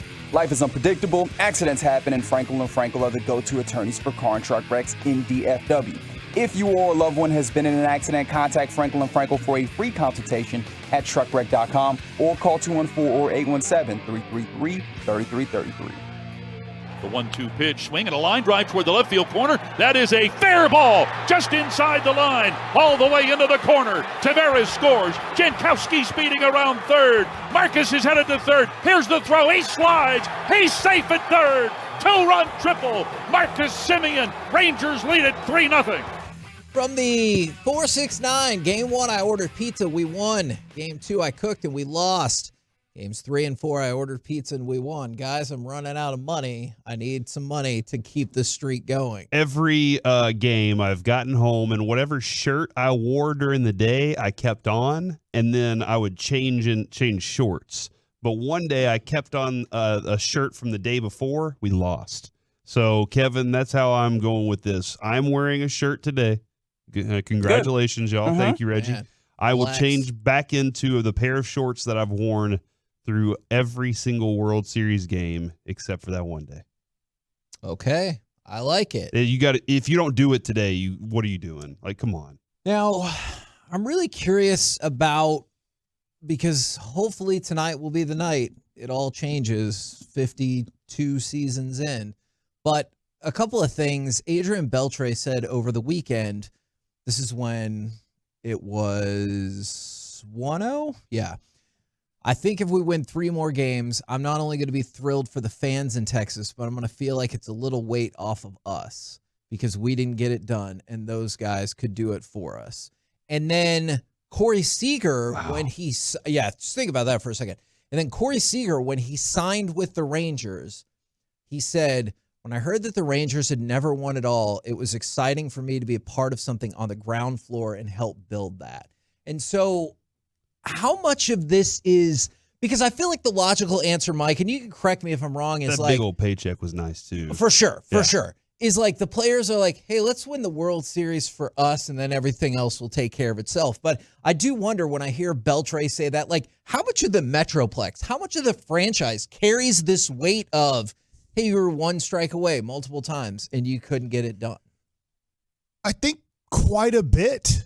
I don't want to put too much on it, but I do think quite a bit. I don't think the players are thinking about that when they step on the field tonight. They might be thinking it right now, eating breakfast together and stuff like that, but you can't really do that. Yeah. I understand former players. Obviously, my father was the first ever Dallas-Fort Worth native to play for the Texas Rangers. I was the first ever son of a Texas Ranger to play for the Texas Rangers. What a cool this side means is, by the way. a whole bunch to the Bassick family. We wouldn't really be a part of it at all. Obviously, my father and I never pitched in any playoff game or any huge situation for the Texas Rangers, but we're part of the history, and it would just be really cool for the team that I grew up loving, for the team that my dad, he didn't grow up loving this team. They weren't around when he was in high school. But he's loved them since, right? Like right. He's a baseball guy. He was really pumped up. I mean, he ended up, Whitey Herzog was the one who kind of was like, all right, we're going to give this kid a chance. And ended up working out 3 years later, making the Texas Rangers. So it means a lot to a lot of people. I know how much it meant to that team, and maybe that's why they didn't play their best against San Francisco. I'm not trying to go way back in time, but when they made the World Series for this franchise, for Eric Nadel, for the people that had been around for a very long time, for that team, for Derek Holland and all the guys we know, they knew it had never happened in Rangers history that they had made the World Series, and it felt like, in a way, goal accomplished. And so now this team knew, hey, this franchise has been to the World Series, but they probably understood a little bit of the hurt that was 2011. And here they are, one win away from knowing that they would be special. They would live forever. In a way, it's really weird. I mean, Dave Roberts is one of my buddies, and I know Boston had a World Series back in like 1492 or whatever it was. But like Dave Roberts lives forever there for stealing that base against Mariano Rivera down 3-0 in the ALCS. That '04 team lives forever in Boston. It doesn't take away the 3 other championships they won after, but that team is the most special team in Boston Red Sox history and will never be replaced. This team, no matter what happens, if they win it, no matter what happens in 2024 or 2044, this will be the team we always remember. Yeah, it'll be the one that broke through. I mean, look at how we treat the Mavs, like Sean Marion. Tyson those Chandler guys was here for 10 seconds. Yeah. And he's huge in the Metroplex. And that's Kevin, take that away. Like, that's the last championship we have. Yep. So here in this area, it's not like we were grown up and born into all the time we're in the championships. Now, the Cowboys gave us a great run when we were younger. Sure. It's been non-existent since then. And we've been we've been battling that. But Kevin, I think what we've seen, because you and I both grew up Rangers fans. We didn't have a dad that played for the Rangers, but we were Rangers fans anyway. That's true. And I think it's interesting. All of us have different ways that we came together with sports, But we've grown up Rangers fans. I played for the Red Hot Rangers in T-ball growing up. That was my team. We had the T hat. It was amazing. But we've noticed here on our fan text, there have been people that they didn't care about baseball. They found our show somehow, and then they just said, you know what? I'm riding with whatever these guys are throwing on air today. I'm just gonna enjoy the entertainment because that's what they're there for. And so because we care about it, they've said, you know what? I'm starting to care about baseball now. So whether or not they understand that or are living that from 2011, which that group probably is not, welcome. Enjoy this if it happens for us, because I keep seeing it pop up on the TV and I keep hearing people talk about it. And I'm like, that's a different thing, man. Let's forget about that for a minute, because focus on what's about to happen here.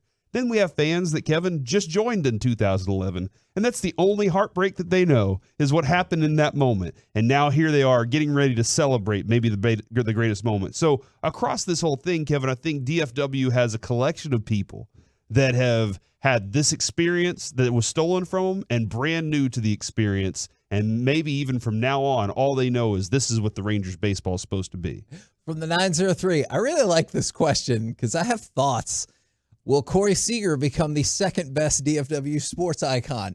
I'm not saying that has to happen, but what I am saying is your contract is justified. I don't give a crap what happens over the next, on the field, over the next 7 years. I'd be like, hey, that's great, or that's tough, but he helped us get a World Series. We're going to discuss Corey Seager at 1 o'clock because I had a question and I went and looked around to figure it out. But Corey Seager, his history is still in the making right now, man, and it's great. And you're seeing people, Kevin. I joined the fan around 07.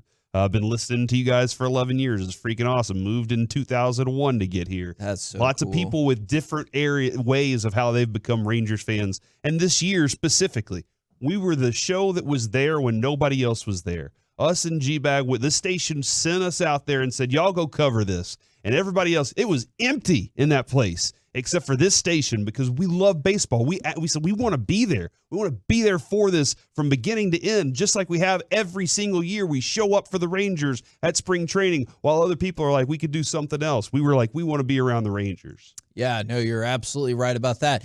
This is an interesting side note is if we win, I could finally go back and watch some 2011 stuff because think about it. How much that team was so great and so much fun. But I know for a lot of people, they're like, nope. There were some great games in that series. Yes. And I felt the same way about the 06 Mavs eventually, because once they got their title, I could go back and watch and be like, oh, yeah, yuck it up now, Wade. Just wait until 2011. After all of that, it clearly already happened. And so I wonder how many more people are like, it still sucks, but at least I can watch it more. Sandler talked about that last night, and I don't feel this way, but I think you might because I know how much you hate the Cardinals. I don't hate the Cardinals. I do. But I know a lot of Ranger fans do, and Jared Sandler says every time the Rangers play the Cardinals, he has a tough time watching the game and looking on the field, even in 2023, which is that's a little weird to me, but I totally get it. I'm really weird when it comes like that too. to Maverick stuff, right? Yeah. And so I'm like, well, it's a bunch of different guys. There's really not a rivalry like there is with Houston or kind of the Yankees or with the Angels, Seattle, stuff like that. But I totally get it for a lot of Ranger fans. They get depressed just seeing the Cardinals jersey. That's the way I am, because you looked at the progression of 2010 and 2011 is 2010 and elements of 2009, honestly, were super, super fun. And then you got there and it just didn't hurt my heart the same way it did against St. Louis, just because I was like, man, we still made it to the World Series and our team is on the way up. And so 2011, I feel like so many people were all in, like from the very beginning. And that team was so much fun in terms of how good they were, in terms of great personalities, in terms of incredible moments throughout the season. Yeah. And then it all got taken away. And that's why still to this day, I hate the St. Louis Cardinals, because they stole that from us, from me, they took it because when I say from me, I know the counter is, oh, you're not on the team. Like, I get that. But I grew up in the Metroplex, just like we all did. I love the Rangers. I have spent thousands of hours going to Rangers games, watching them, listening to them. And all of that was apexing in this moment. And then it was gone. But now it might be back. You remember when Albert Pujols hit that one off the wall? Yes. And it sounded like it blew a hole in the wall in the stadium back there? That was wild. There's part of me, I'm going to be honest here, because I keep thinking about winning a championship and I'm mad at myself and I almost want to stop the show. Yeah. Just because there's so much about if we do this and your feelings in this. But I mean, we are setting up the stage for tonight. This is possibly going to be the greatest night in Texas Rangers history and nothing comes close. And obviously we had game 6. We were hurt so much. It was just this horrible feeling going into game 7 of like, I can't believe this happened. I guess there is a game 7, but it almost felt like our fate to not win. Yes. So that you had 2 chances to win, but game 7 didn't even feel like a chance when you got to that game. And I know that Derek Holland would feel different and stuff, but as a fan, it just felt like you don't even have this chance. Tonight, you have this chance, greatest night, but I almost feel like, should we just be talking more about last night? Should we just be talking about the matchup tonight and not even discuss these emotional feelings that will all happen if the special moment happens? This is one part where I am glad that I'm not on the team then, because of just lack of athletic ability. Is I can deal with these ups and downs more than they're like, I hope they go to the park and they're like, this is just another game, but you're worried about getting your heart broken. Right. And let's be honest, none of those players that I know grew up Ranger fans. Like the closest guy on the field last night that grew up a Ranger fan was, why am I drawing a blank? The guy who pinch hit in the 9th inning from Dallas Jesuit. Jordan Lawler. Jordan Lawler. Like, he's the biggest Ranger fan there is in both dugouts, because I'm assuming he grew up in Carrollton, went to Dallas Jesuit, and probably grew up a Ranger fan. Was probably a big fan somewhat as a little kid of the 2010, 2011, and probably 15 and 16 Texas Rangers. But for these guys, they know the history of the Rangers in a way, but it's not like in a fan way where none of those guys suffered in 2011. Sure. Even Chris Young didn't suffer at all in 2011. He wasn't part of the Rangers then. So there's this feeling of tonight, Evaldi taking the mound. And I don't know, I'm going into it as, in a way, just another World Series game. I don't think I'll think about it's going to possibly all come to an end in a positive way until you get to like 6 outs to go. I don't see the first inning as anything different than I saw last night, honestly. That's a good spot to. It is a great spot to be. 6 outs left. And then I wish I could be in that spot. I woke up 2 hours early this morning and my wife looked at me and said, "Why are you awake?" And I said, "Because the Rangers might win the World Series tonight." Yeah, I understand. We're the KNC Masterpiece right here on 105.3 The Fan. By the way, there's a million reactions. We'll get to more of that as we go along. Coming up next, Baseball Nuggets with Mike Bassick. We haven't even talked about Andrew Heaney. Oh, my Next on The Fan. RJ Choppy.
This segment of the KNC Masterpiece on 105 Through the Fan is brought to you by Classic Chevrolet. Classic Chevrolet is racing to finish the year #1 in America. They're leading the way with unheard of 400 Silverados with their best Black Friday savings all month long. Shop them all at ClassicChevrolet.com. This is Texas. This is Classic Chevrolet. Find new roads. Relax and enjoy the difference. Pico working 2-2, comes to the set. A long hold, and here's the pitch. Swung on and popped up, first base side. Nate Lowe near the Ranger dugout says he has it. He does! The ball game's over. The Rangers lead the World Series 3-1.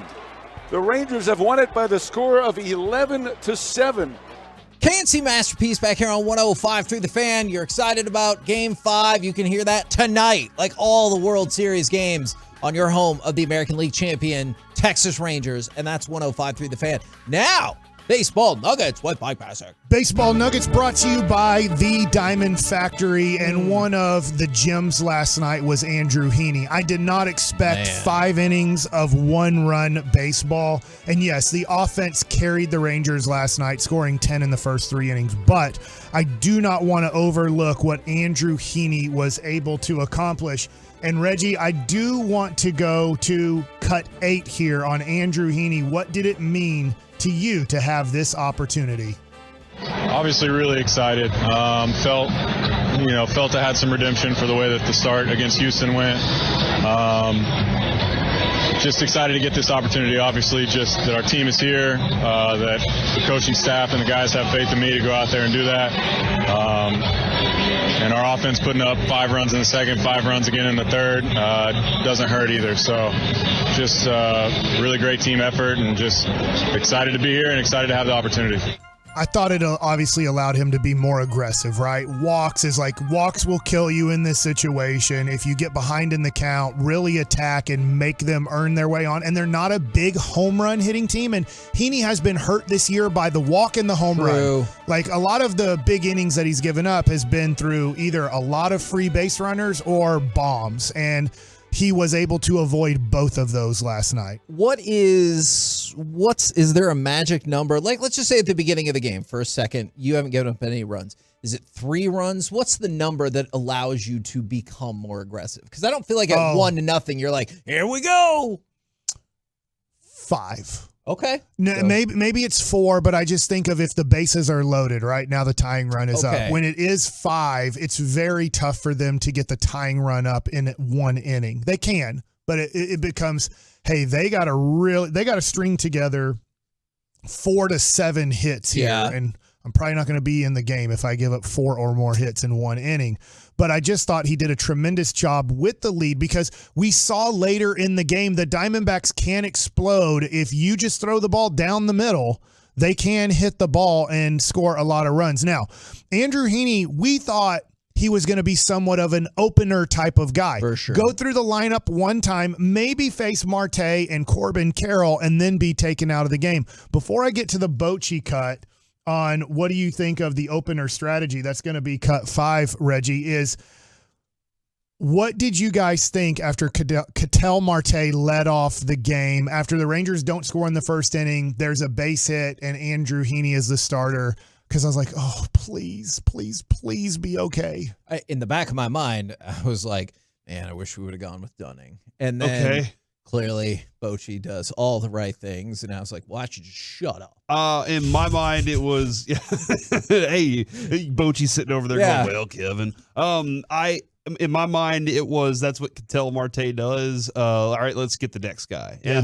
And that's where, refocusing everything on that next pitch, the way those guys have done it this year that's what they did. He did it. He got back up on the mound and said, let's go after the next one. So we felt like Heaney was an opener, and I'm sure if the game was really close, they would have managed the game a lot differently than him throwing 5 innings, but a tremendous job in 5 innings. I do want to say in the 4th inning with 2 outs, the ball hit by Corbin Carroll, and he can run, right? Everybody knows 54 stolen bases. The little guy can fly. Andrew Heaney covering first and getting over there. Remember, left-handers are always going to be a step late getting to first base because their follow-through is towards the third baseline, not towards the first baseline. So as a left-hander, we're taught, hey, you really have to get over there quicker because your momentum is not going towards first after you finish your throw. Your momentum is going towards third base. And so Heaney busted, and Nate Lowe did not give him a good throw. That is, I won't say impossible, but that is a tough catch to make on the run at your ankles.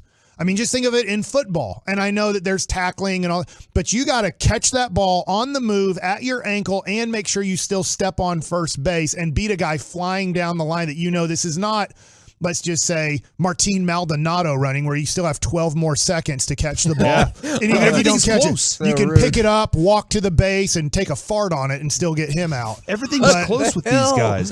By the way, I was listening to the Martin Maldonado jab right there. I was listening to Nadell last night in my car, and I didn't know this. Did you guys know this? That every time Nate Lowe feeds Evaldi a ball at first base, instead of taking it himself, Evaldi gives him a crisp $100 bill.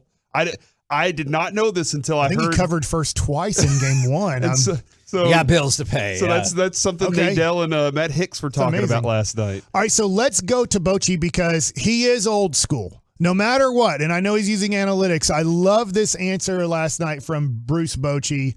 Cut 5. What do you think of the opener strategy? I'm not a big fan of it during the season. It's being done a lot, but I understand it. If you don't have a starter to fit in that slot there, you have to adapt to your club. I'm not saying it's not a good thing. You're in a World Series. You got to do what you can to win a ball game. But I'm saying in general, and that's kind of my thinking over the years because. I do think fans love matchups, certain pitchers, things like that, which you'll see the next few days. But it's part of the game now. And, with analytics and things like that, or setting up the strategy, how to get through a game when you don't have a starter to go in that game. Now, being honest, we were in a similar role tonight. Our guy he was rolling, so we stuck with him out there. So I want to talk about this. Your opener turned into a starter. Yeah. And the other thing, too, is in this situation, which people that never played baseball that are very smart, because most of the people they're hiring that are analytic people are coming from Ivy League schools. They're not, nothing against, I'll take a shot at my school, which I love, but nothing against Texas Tech. They're usually not hiring Texas Tech mathematicians. They're usually hiring Cornell and Ivy League mathematicians to do this job. Cornell, ever heard of it? Yeah, The Office. Also, that's where John Daniels is from. Okay, so that's okay. You can turn on your mic. You want to? Okay. Great rock singer. Yeah, Chris Cornell. Okay, so where I am going with this is what happens when analytics don't make sense. What happens when I say I'm going to use 8 guys tonight, but guy 2 and guy 3 back to back don't pitch well? The game's over. There's nothing I can do because the guy who I'm planning on getting 3 outs, he faces 5 hitters and only gets 1 guy out. So I have to take him out. And then the guy relieving, I'm expecting him to pitch perfectly tonight. And if he then faces the next 4 guys and gives up 3 hits or 3 out of the 4 guys gets on, I've lost the game. It's over. You're literally relying on, instead of as a starter, I'm relying on this guy to usually get me 15 outs, approximately, maybe a few more. I'm relying on 4 guys to get me 15 outs. And if those 4 guys can't get me the 15 outs cleanly, what do I do? There's really no adjustment to a bullpen day. And that's what happened to Torey Lovello. He made a major mistake pitching to Corey Seager in the second inning. But when Castro and Nelson and Frias all back to back didn't have it. Now, I'm just saying 2. If 2 guys back-to-back don't have it on a bullpen day, you've lost. There's nothing you can do to recover. You're hoping, I guess, your offense scores a dozen runs for you. But that's why bullpen days, analytically, on the whatever it's called, MLB The Show, that it works on that. It's great in that. But you're going to pay tremendously if at any point in the game 2 bullpen guys go back-to-back and don't have it because you're relying on so many guys. In fact, I was like, is a position player going to pitch tonight? Because you go an inning and a third of an inning, 2/3 of an inning, 2/3 of an inning. They're on their 5th pitcher, and they are in the 4th inning. Like, they've gotten 9 outs, and they're on their 5th pitcher. And so, great job by the Rangers. Great job by Heaney. I'm out of time. I thought it was interesting that Bochy decided to only go Dunning 1 inning. So, Dunning is ready to pitch 2 to 3 innings tonight. And he tried to milk Burke, Stratton, and Will Smith to a victory, and it didn't work out. Nothing against those guys. They had a rough night. I don't expect, unless there's a major blowout, I do not expect Burke, Stratton, or Smith to pitch the rest of the World Series. For the KNC Masterpiece right here on 105.3 The Fan. Coming up next, make note of this segment. I do believe it might be the only time we're moving away from baseball. Does it bother you that the Cowboys didn't do anything at the trade deadline yesterday? And we will talk with our insider, Mickey Spagnola. All of it next right here on The Fan. Take your turn.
our fan studio, secured by DFWsecurity.com, it's the KNC Masterpiece on 105.3 The Fan.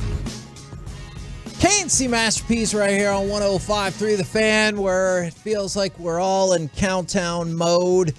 T-minus 8 hours, and I think it's 3 minutes, depending on the first pitch time, till first pitch, Game 5 of the World Series. Tonight's the kind of night that everything could change, Kevin. Oh, my goodness. Everything could change tonight. I hope tomorrow that is morning the you can case. wake up and we'll all be billionaires. Wake up? I'll still be awake. What do you mean? Right now, brought to you by Ford and your North Texas Ford dealers. Ford is the best in Texas. It is our Dallas Cowboys insider, Mickey Spagnola. Good morning, sir. Good morning. Are you guys bracing for an all-nighter? Man, Absolutely. we have talked about it. If the Rangers win tonight, there are a bunch of folks who are coming up to the studio, calling in, whatever. I might never sleep again. Yeah, we're going to just try to keep the Rangers party rocking all night long. Sounds right. It absolutely right. And I feel bad, Mickey. This has no reflection on you. This is a humongous game coming up for the Cowboys, but I don't feel like I'm really fully invested in this game because of the World Series. Yeah, and it could be over by the time the game gets there, so you'll come around, right? True. Yes. One way or another, the World Series will be over. One way or another, yeah. right? One game at a time. That's where I am right now. Don't get ahead of yourself. Although that was rather remarkable last night. Did you, Mickey, I know you've talked about this quite a bit, going down to Houston. You grew up a White Sox fan. They won the championship in Houston, so you're able to watch that. Did you cry when the last out? Like, how emotional was it for you when your baseball team won a championship that I'm assuming, I don't know the White Sox history too well, but I don't know the last time they won a championship before that one. The last time they were in the World Series before that was 1959. Okay. I was not quite 7 years old yet. Okay. Although I remember watching the games, but yes, I did because I was there in Houston for that clinching game that night. And all I can think of was, my dad had passed away 2 years before that. And his entire life, he was a White Sox fan, or at least when he got back from World War II. And he didn't quite make it to see him actually win. Although in '59, short story, my uncle was working for a food company, and he had a worker's pass for before the game to bring stuff into the stadium. And he gave my dad the pass, and when they were clearing everybody out, he went and hid in the bathroom and stood for one of the games standing room so he could watch one of the games against the Dodgers. Yeah. That's awesome. That is phenomenal. Mickey, just a fun side note for you. I have a pair of ticket stubs to that World Series because my grandparents went. Oh, really? Yep. I've got a scrapbook of it, and all I kept was pictures and the box scores, none of the stories. So, as we focus forward, I wanted to take at least one more quick look back at the last game for the Cowboys, and I was kind of curious your philosophy. I know we always hear, like, take what the defense is giving you, and I appreciate all that, but sometimes you just got to force the ball to your best players, right?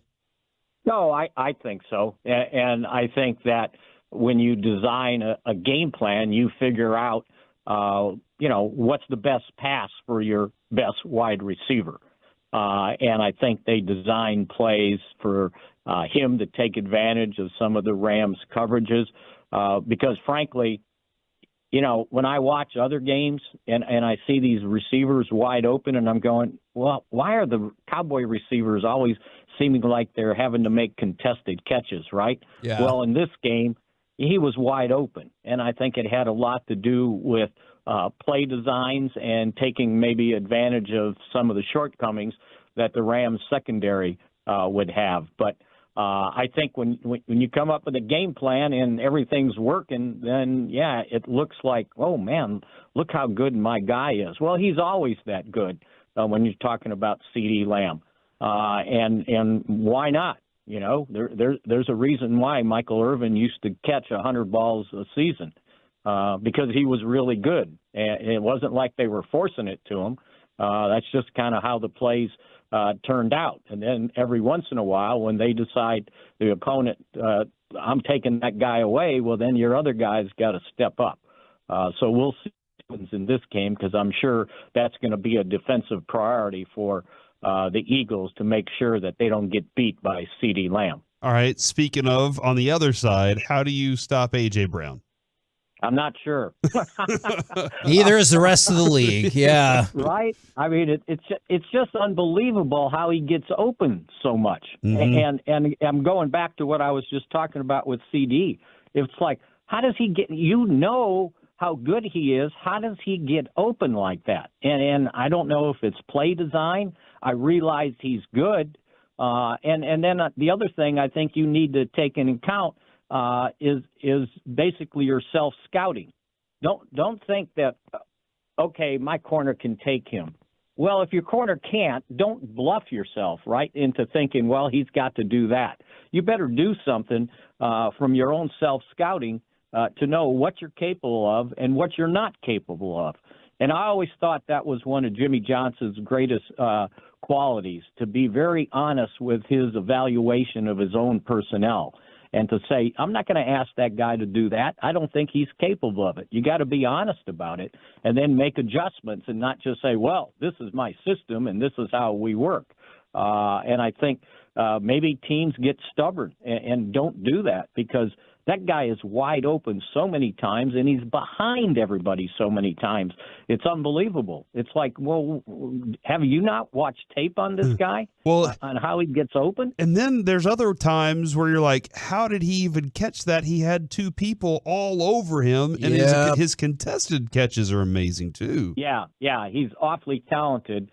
I wonder if anybody in Tennessee is like having second thoughts. Yes, they should be. Yeah, at one How do you point make that trade? they were stacked, and they let all those receivers, those really strong, good receivers, go. Just amazing to me, and that's another case of your inability to scout yourself. Yeah, I feel like that right there is what takes so many people down in sports, is inability to scout yourselves.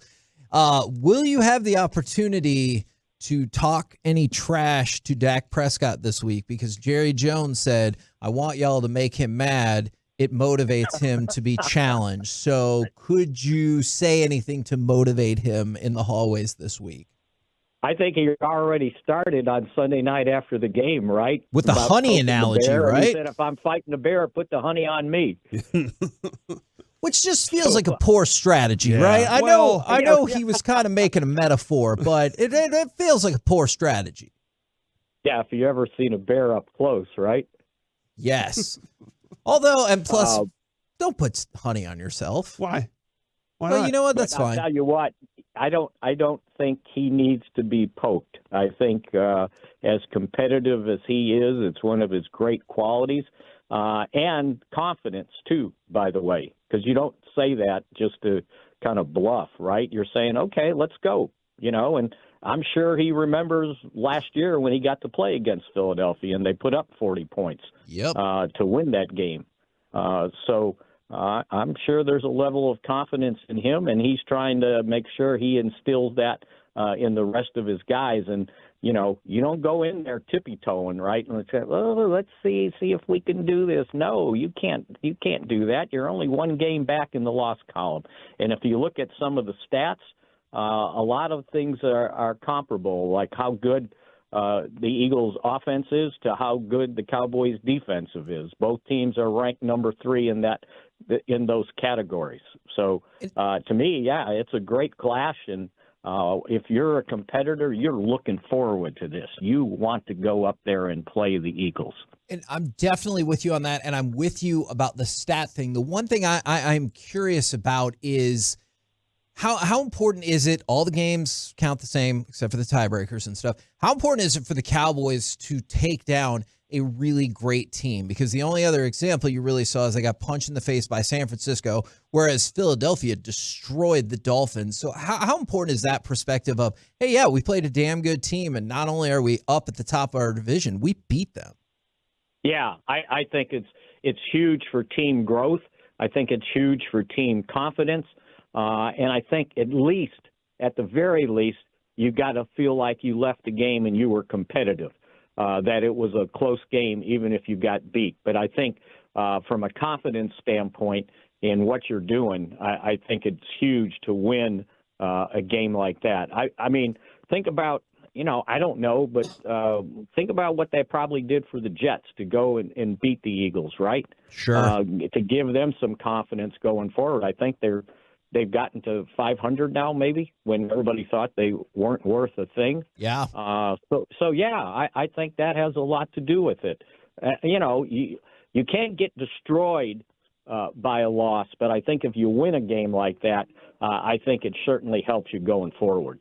And if that's the case, have you been able to talk to the league about moving all of our games to AT&T Stadium since we just keep winning there? What can be done about that? Winning it at home, see if we can pull that off. That'll be pretty good. But they get them again later in the season at the AT&T Stadium. That is absolutely true. Thank you very much, good sir. Hopefully we're just having a big old party tomorrow when we talk to you. We can just talk baseball if that happens. Oh, Sounds good. love it. I mean, I love football, but tomorrow's a celebration. If it happens. Thank you very much, Mick. All right. See you guys. Have fun. Mickey Spagnola from DallasCowboys.com. So if there is the Rangers playing game 6 and or game 7, is there any way that the Rangers could petition Major League Baseball to have the Rangers or just to bat first? Do you think it's just batting first? I think the Rangers do like fan support, but maybe you forfeit the batting last and you say, no, here's our home field advantage. We are leading off the game by hitting.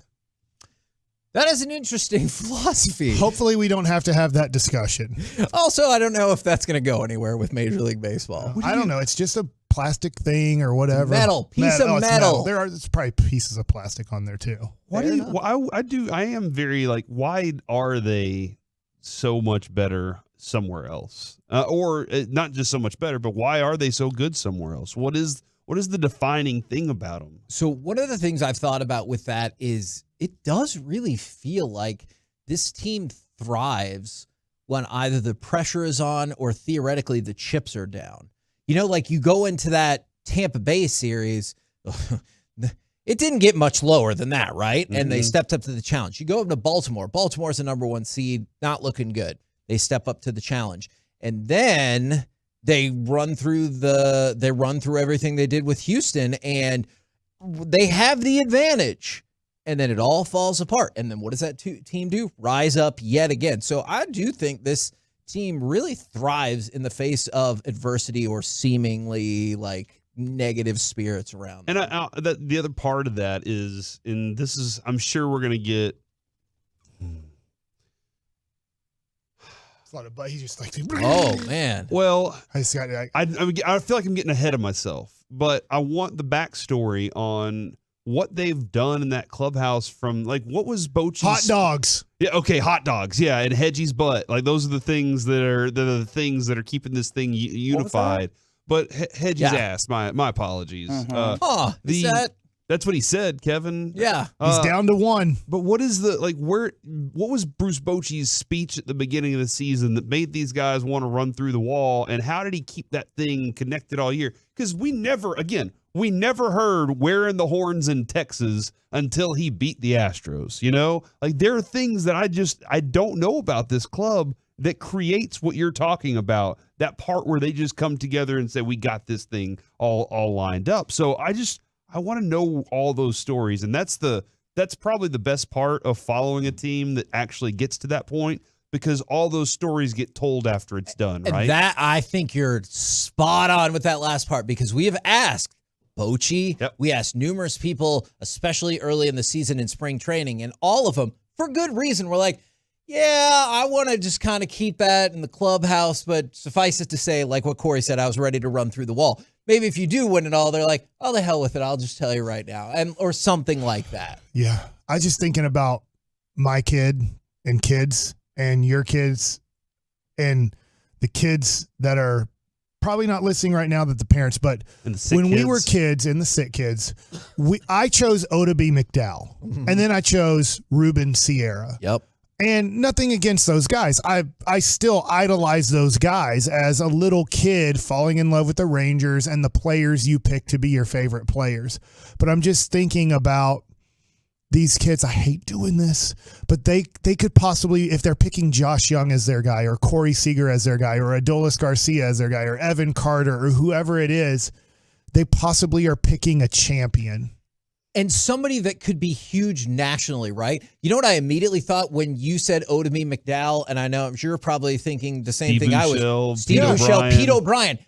Those, you could not change my mind that Ruben Sierra was not the best player in baseball when I was younger, or that Odemy McDowell and Pete O'Brien weren't the biggest names in the world. But nationally, they didn't matter. Like, they really didn't matter. But you might be in a case where you pick Evan Carter, Josh Young, Corey Seager, Adolis, whoever, where it's like, oh, yeah. You just find somebody, you're like, oh, I love Adolis too. His passion in the ALCS and the Worlds, it's phenomenal. And, like, everybody knows them. I want this team to be celebrated tremendously. I want them to be celebrated, obviously, through all types of celebrations. And if they win, they will be, just like the 2011 Dallas Mavericks. But in a way, I also want, and I know it wasn't about Rolando Blackman and Mark Aguirre and Brad Davis in 2011. It was about Dirk and Terry and Kidd and the guys that were on that team. But I almost want the Rangers to make sure that, like, the 2010, 2011 Rangers, maybe the 90s Rangers, and I want this to be just a celebration of not only this 2023 team, but I want this to be just a celebration for all of us, like Rick and Burleson, who's listening right now, who's 65 years old, who made us cry when Kevin took a day off again. Yeah. Is I want that feeling of this is our 50-plus year franchise being celebrated. Whether they do it or not, like, I just have a feeling when the Rangers win, they're just going to show the Diamondbacks dugout for 30 minutes on Fox. But Smoltz. But I'm really hoping that they show, like, the Rangers celebrating instead of the other team and how they're feeling about it. We're the KNC Masterpiece right here on 105.3 The Fan. Coming up next, let's talk with the man in Arizona, Jared Sandler, right here on 105.3 The Fan. DFW's number one Cowboy.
segment of the KNC Masterpiece is also brought to you by Franklin & Franklin. Life is unpredictable, accidents happen, and Franklin & Franklin are the go-to attorneys for car and truck wrecks in DFW.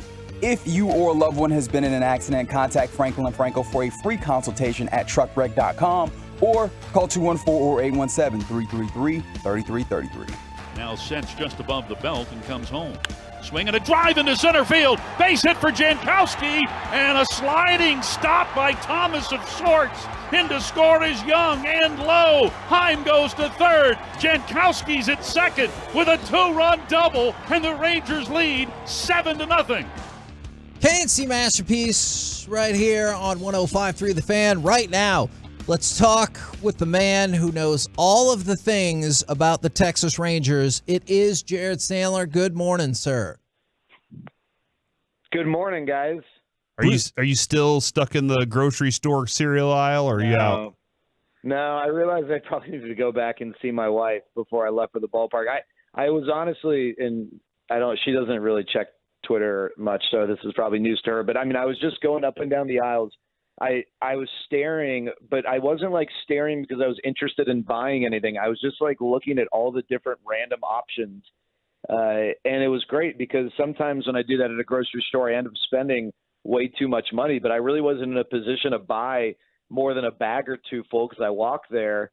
And I was just able to actually take in all the ridiculous options of cereals and soups and oatmeals and snacks and stuff.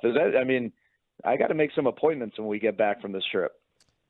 Now, as we head into Game 5, Bruce, you're at a 5-star hotel next to a grocery store? That could happen. Yeah, it was a 10-minute walk away. We had a Whole Foods. Okay. Oh, Whole Foods. Yeah, that makes sense. They do not put those south of the Trinity. There you go. There it is. Bruce Bochy, great manager or the greatest manager? Man, I think you might be selling them short with both those options. It's really rude of you. Wow, what are you thinking? How does he know how to start Andrew Heaney? How does he know that, if I put Jankowski here, he's going to have big opportunities and just come through a couple times for me? Guys, can I tell you something? It's really funny. Yes. The evolution of Mike Bassick discussing the Rangers through the realm of like decisions. Yeah. I feel like the last 8 years, there's been a healthy amount of second guessing, that's going to happen. And that still has happened, with Bruce Bochy. It's a part of the fun of, watching these games and the cadence of baseball allows you to make those, those observations. But it was almost like over the last few years, it's like, no matter what, if the Rangers zig, well, why didn't they zag? If they went left, why didn't they go right? But over the last couple months, I feel like Mike's just been like, right move. Like, I don't know. Hey, Kevin Hagelin batting fourth, right move. Yeah. Genius. How did we not think of it? And I think sometimes people view a manager's ability through a binary scale of it either works and they're great or it doesn't and they're the worst. And I think sometimes people forget that managers aren't going to bat 1,000, but it just seems like way, way more often than not, he makes the right decision and he pushes the right button. And whether it's lineup decisions, the way he navigated the bullpen, both in the regular season when things were bad, but now creating a favorable situation in the postseason, or just his disposition on a daily basis when things looked like they were going south, it has been a lot of fun to witness the way he operates and what makes him so special as a manager. Did you like feel that Marcus Semien was going to step up, knowing what this team needed last night? So Corey, there wasn't anything in the matchup just because you didn't know what matchups he was going to have with a bullpen game, or anything in terms of like, hey, he was 0 for the night before, but just scorched everything, that would lead you to believe that, other than just the optimistic viewpoint of this guy is way better than how he's performed and he's due. Now, I will say his first at bat, he grounded out. It was a nice play by Geraldo Perdomo, but he hit he absolutely barreled the ball up, and it was a good at bat. He fouled off some pitches off the outer part of the plate and fouled them off down the right field side. He didn't roll over or pop them up in play, and he took some pitches. I thought it was a good at bat, but I mean, I didn't foresee 5 RBIs over the next 2 innings, right? But you figured the guy was due, but there were no signs other than that. From my observations, they were like, yeah, he's on the cusp. There are so many things to love about this team. Somebody brought this up. We haven't talked about it yet. Did you love or did you see when Jose Leclerc grabbed that home run ball in the bullpen and made sure to kiss it? I didn't see it live. I saw it on Twitter last night. I could barely sleep. I'm just watching highlights, reading stuff, trying to take it all in, and maybe I went too far with the lack of sleep that came from it. But I did see, I think it was around 3 a.m. is when I came across that clip, and I thought that was really funny and kind of fitting. I mean, that guy's been a stud for this team.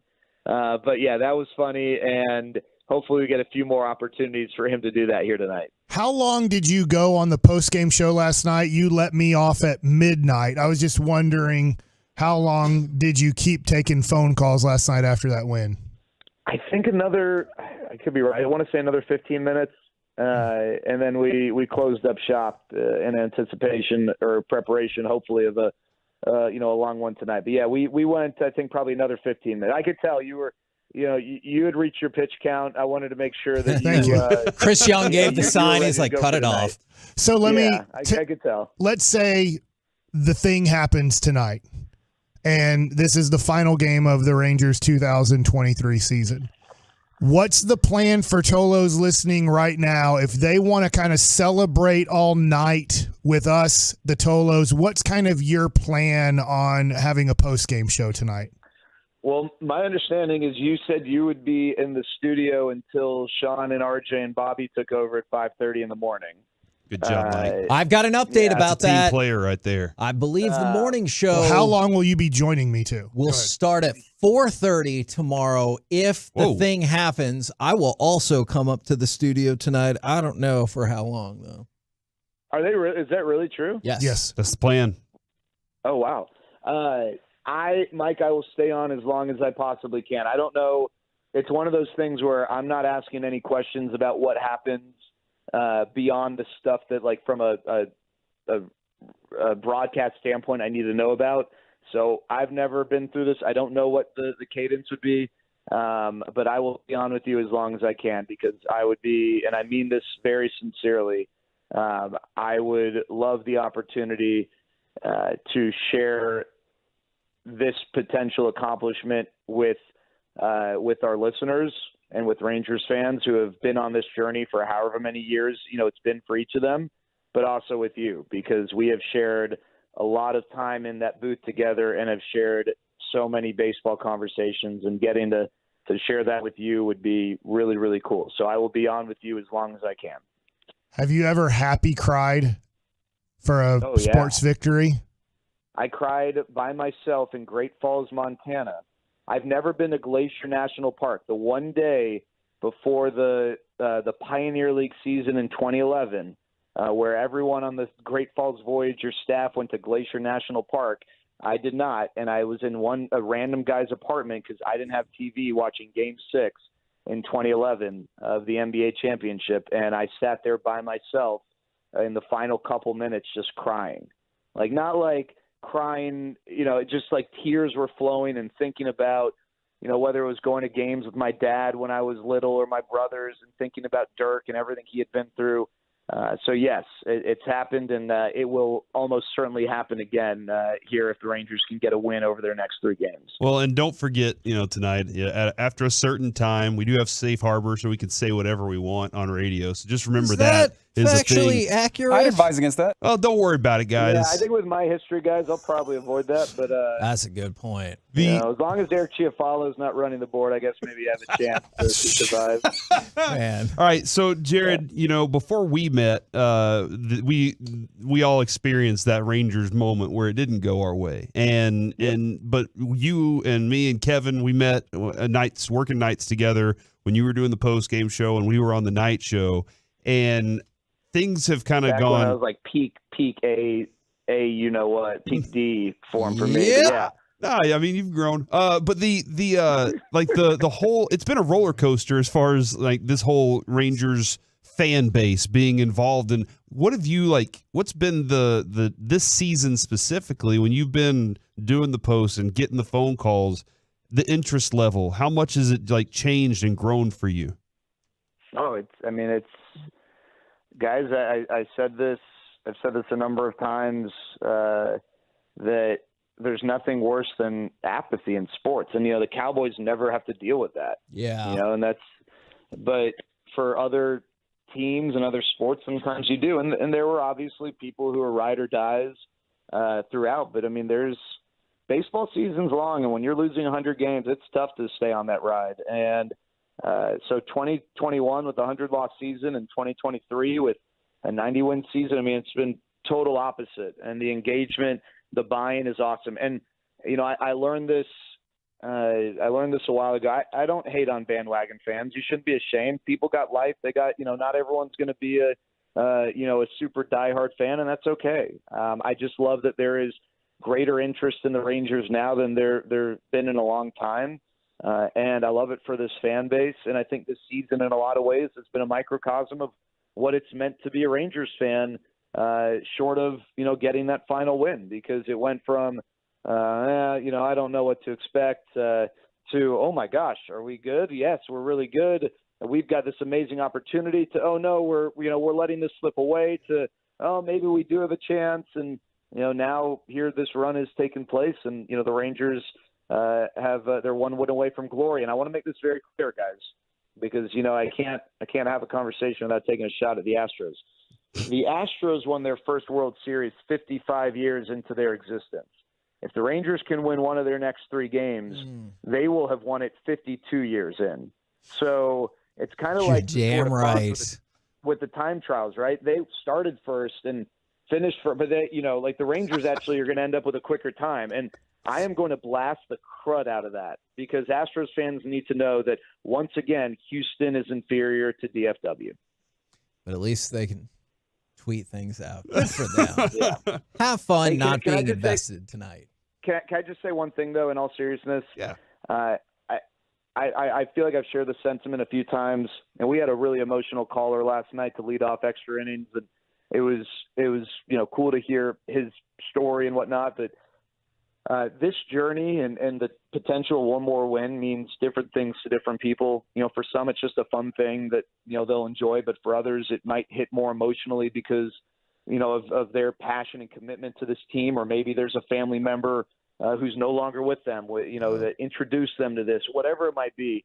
I think being a sports fan is a really cool thing. And these moments they don't come around often. And I hope that people are enjoying the heck out of this ride. And, for Rangers fans listening, if the Rangers are able to get that one more win, I'm so happy for all of us. And I hope that you're able to experience this in ways that, you had dreamt of experiencing it in 2011 and 2010 and, what's been missing. But it's been so much fun sharing this roller coaster with Rangers fans and hearing their stories along the way. And, it's really cool to feel like you're a part of something. And I feel like all of us here at the station in connection with the fan base have felt that. And that's really, really special. And it makes it that much more enjoyable.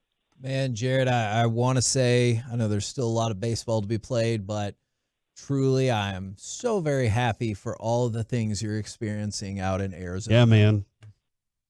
Thanks, guys. Yeah, it's been a lot of fun. And it's been great being able to text with people and connect with people throughout this. And, one more win, guys, whether it's here or back in Arlington, one more win, and this team is going to do something it's never done before, and that's incredibly special. Watch this, Jared. We're out of time. Yes or no? Shohei Ohtani's a Texas Ranger next year. What? You're going to end on that? No, I don't think so.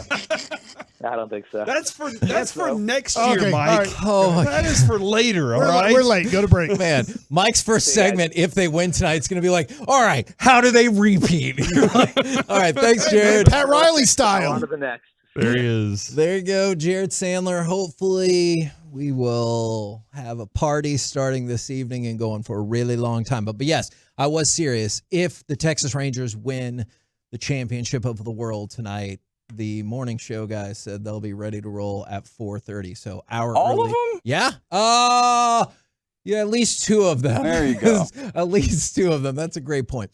We're the KNC Masterpiece right here on 105.3 The Fan. It is an unusual day, so we're going to switch it up one more time. Coming up next, around the NFC East, the Cowboys-Eagles hype has begun, but don't ignore how terrible the Giants are.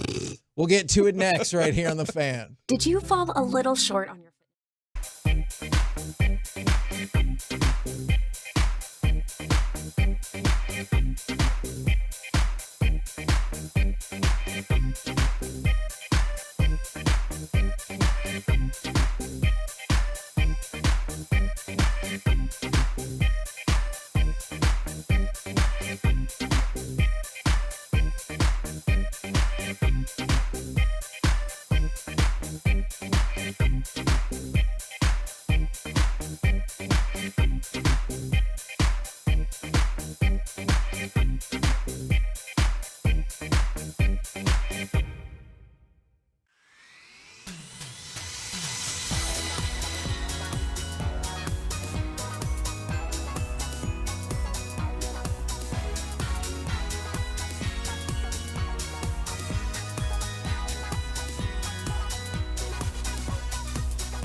This segment of the KNC Masterpiece on 105 through the Fan is brought to you by Classic Chevrolet.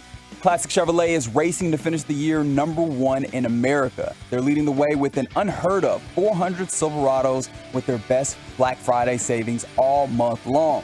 Shop them all at ClassicChevrolet.com. This is Texas. This is Classic Chevrolet. Find new roads and relax and enjoy the difference. KNC Masterpiece back here on 105 through the Fan. I know we usually do gridiron gravy right here. We're going to switch it up just a little bit. Still talk some football. If we can fire off cut number 32 and go around the NFC East today. 9-yard loss, and the rookie punter Ethan Evans, they drafted him from Wingate in the 7th round. Oh, they blocked the punt, and it's going to go through the back of the end zone. Sam Williams blocked the punt. Now, always choose your own adventure here as we get ready for Cowboys-Eagles, which I know that hype level is low because of other events. Cowboys, Eagles, Giants, or Commanders? Where would you like to start? I guess we got to start at the top. Philadelphia Eagles, Kevin. So the Philadelphia Eagles, one thing that Jalen Hurts has really been excelling at is his passes of 10-plus yards in the air. Okay. You know, as he attempts to become build off of last season and continue to try to become a complete quarterback, which I'm sure is the goal for most all quarterbacks who aren't already there. Passes in the air, 10-plus yards. He's 11 of 14 for 207 yards and 4 touchdowns. He has a completion percentage 31% above expected completion percentage. Wow. So if we're talking about stretching out the field on some of these plays, Jalen Hurts has done an amazing job at that. Yeah, no, I think, this league is a league now where being in the pocket really is not, you don't want that because defenses know how to. You don't want that. Yeah, defenses know how to tee it up and say go and get the quarterback. And Jalen Hurts moves around a lot. He is not a pocket quarterback. Yeah. And that's a good thing. Like Tom Brady wasn't really he navigated the pocket well, but he also had really good protections in front of him. That might be the last of the era of pocket quarterback. But that's what I think that you have a really talented dude over there that has the ability to move and be strong with it and be tough to take down. And then on top of that, now he's developing as a passer too, and they're trusting him more downfield. And not just for big, wide open plays downfield, but for contested stuff. We talked earlier in the week about A.J. Brown, first player in NFL history to have 125-plus yards receiving in 6 straight games. He's also only the second Eagles player to have 2-plus receiving touchdowns in multiple games against a single opponent in a single season. The other person to do it, Chris Carter against the Cowboys in 1989. Where you'll famously remember they won 1 game.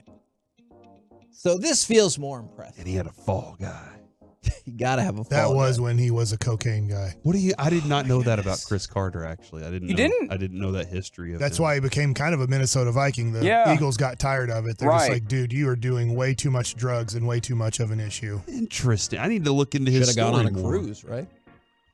What are you saying, Kevin? Like Hey, Victor Cruz? Do you guys want to talk about the Cowboys? Are you Giants? Are you Oh, throwing your yes. own cocaine That's it. joke Oh out there? my gosh. He let us know I'm the just truth. kidding. I'm kidding. We were even moving on from oh, it, I'm on and a you're like, cruise. And hey, he's like, let me yeah, drop my just- cocaine addiction in there for you guys. Yeah, what was your goal there?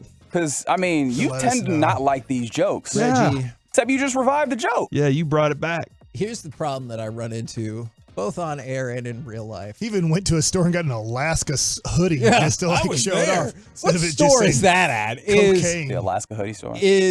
Sometimes I just see the joke and I want to make the joke regardless of the consequences of said joke. That's a problem in both my radio and personal life. All right, you ready for Cowboys? Yes. Or do you want They're to in talk about the second. Giants? They're in second. There's some fun stuff on the Giants. All right. Dallas Cowboys. Dak Prescott. 4 passing touchdowns this weekend. It's his 8th career game with 4 passing touchdowns. Tied with Danny White for second most in team history. What a champion. But Dak Prescott also now has 7 career games with 4 touchdown passes or more and 300-plus yards in the same game. That is the most in team history. Let's talk about Brandon Aubrey. Can I say something real quick about Dak before we go? Do you want to point out your article from a few years ago when you said he had all the records and people got mad? Yeah, I said before, if he stays healthy for 10 years, he'll have all the records in the Cowboys record book. Now, he hasn't stayed healthy for 10 years, but he's probably going to be here for the next 10 years. He's going to own all the records in the Cowboys record books, except for, until he does it, Super Bowl record, which is Troy's. I mean, he's got 3, and that's really ultimately here what stands, you know? Hopefully they can do that. That's the big hope. But when I mentioned that long ago, Kevin, people were losing their minds because they love Tony Romo so much. And yet, here we are. Brandon Aubrey has now tied a player who I do not believe I'd ever heard of in my entire life, Travis Coons, who kicked field goals in 2015. That's not that long ago. I don't remember this human being at all. He also started his career 18 for 18.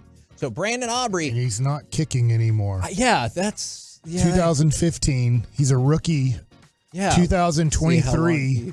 You would think that guy would have like a 10-year career. I would think that, and I'm going to look him up because I swear, I don't know who that is Brandon Aubrey has started his career 18 for 18, tied for the most consecutive made field goals ever. Will he ever miss a career? Will he ever miss in his career? That's the question. I'm going to say yes. Because I predicted to my buddy that after he missed the extra point that he wouldn't miss one for the rest of the season. True. And so far, he has kept me going. Like, this is what's keeping me alive right now.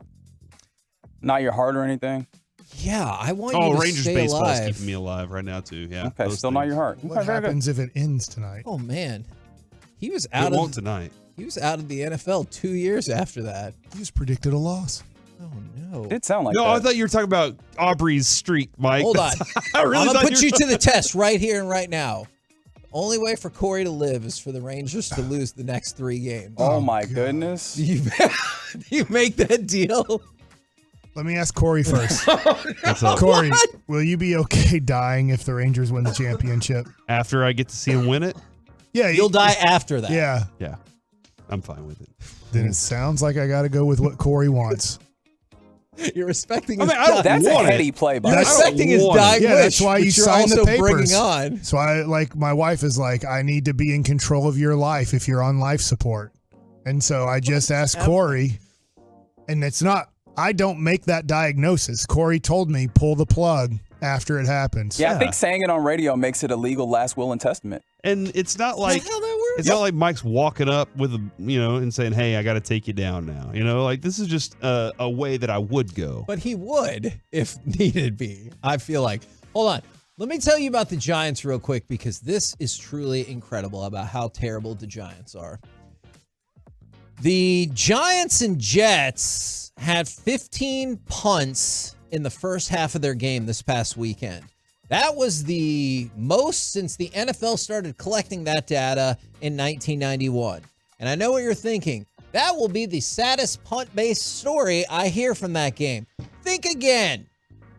There was more punts in that game than there were points scored. Those two teams in a game that went to overtime scored 23 points. There were 24 punts in that one game. That's amazing. And, the Commanders kicked a 61-yard field goal, so good for them. Nobody cares. We're the KNC Masterpiece right here on 105.3 The Fan. Coming up next, Texas Rangers thank you notes. There are a lot to go around from last night. Who gets yours? 877-881-1053. We'll do that next right here on The Fan. Hey, laughing too hard in the office? We are too. This is the KNC.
Studio, secured by DFWsecurity.com.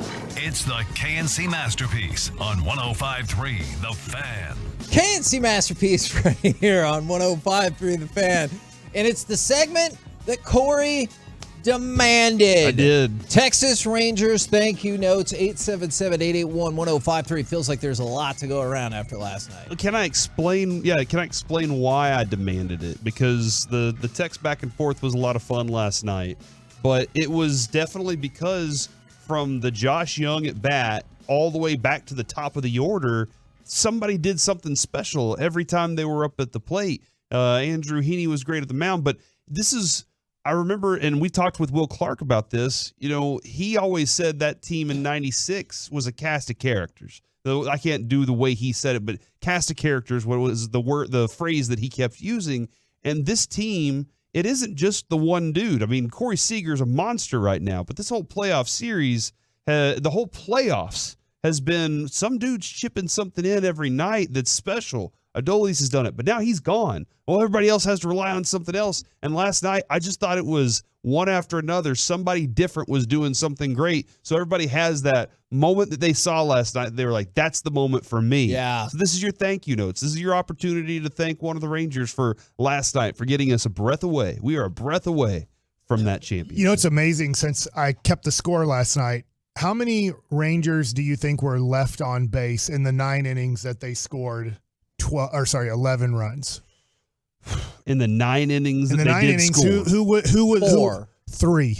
Oh. Isn't that As everybody, when Wow. you look at it, in the first inning, Mitch Garver was left on base after his walk. But the guys who contributed in the second inning, Josh Young double, Leote walk, Leote walk, Jankowski hit, and then you had the triple by Semien, homer by Seager. The next inning, you have Josh Young hit, Nathaniel Lowe hit, Jonah Heim, huge situation. Thank you, Christian Walker, for trying to double catch a ball. We've seen that in a negative way in the World Series for us. Yep. You go in and you take the ball out of your first baseman's glove. You don't try to double catch it, but we love you for it. Then Jankowski with the double, and then Semien with the home run. So you look at that, and then later in the game, in the 8th inning, you had the Jonah Heim home run, which honestly ended up being a huge home run to hold on to victory. But who would have thought when it went from 10-1 to 11-1 in the 8th inning? He needed that home run. I know he's kind of been spotty throughout the playoffs, but he needed that moment last night. So, I mean, you just look at that, and in a way, my guy Evan Carter, I was really happy he got hit by a pitch because that kept his on-base streak going. But you look at the only guys to really not contribute, and I'm not saying this in a negative way, were Garver and Carter. Your 3 and 4 hole hitters were the guys who were not able to score a run or get a big hit in a big situation. Yeah, man. And even still, Garver gets a walk, which that did something. That was enough to force a pitcher to adjust somewhere. I don't know, Mike, can you, in that walk, what happened afterwards or around it? Fly ball, Carter, lefty on lefty. I'll tell you what, Carter, here's what I was hoping from Carter. And I don't know how many lefty he's going to face the rest of the way. I think he has to bunt. He's fast. He won't swing the bat really that hard against lefties. I don't know if you guys are noticing that or not, but he's really guiding the bat against lefties. He's off balance, and he guides it against lefties. He's way more confident, obviously, against righties. But I'm thinking with Carter at this point, because they're not going to take him out of the lineup against lefties, I feel like if a lefty comes in against him, I think that he should try to drag bunt and pull the ball with him to first base and make Christian Walker or that lefty falling off to the left side, to the third base side, try to make a play on him trying to drag bunt. Yeah, the other thing, too, is he won't swing at those inside. He, early on, they're throw inside on this kid. He's not swinging on it. He doesn't like it. And you can see it on his face.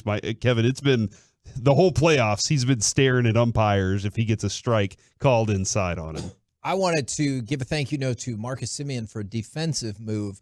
That tag he got down on that was awesome. Was top notch because the throw, I honestly didn't think they had a chance in hell to get that. And that throw was high, but the tag he dropped on it was a thing of beauty. He almost punched him. He almost punched right through his shoulder there and got it just in time. He had to bring it down hard. He had to bring it down fast, and he knew that. And Mike, I think around that time you had texted that the umpire the umpire fix was in. Yeah. And I texted back, well, we got to do it ourselves. Like, that's what the Rangers, if that's how y'all are going to be, if y'all are going to be against us as umpires, then we'll take care of business ourselves. I know that I guess we just got it from, I can't remember if it was Broadus or somebody just sent the whole umpire deal, but it ended up being pretty darn even last night. I think maybe the Rangers got a hair of an advantage on balls and strikes. I'd have to go back and look. I think I'm it was looking like it up right now. 11-7 or something like that. And I think it was in the Rangers' favor. But early on in the game, I was frustrated with a few things. And I was like, come on, man, like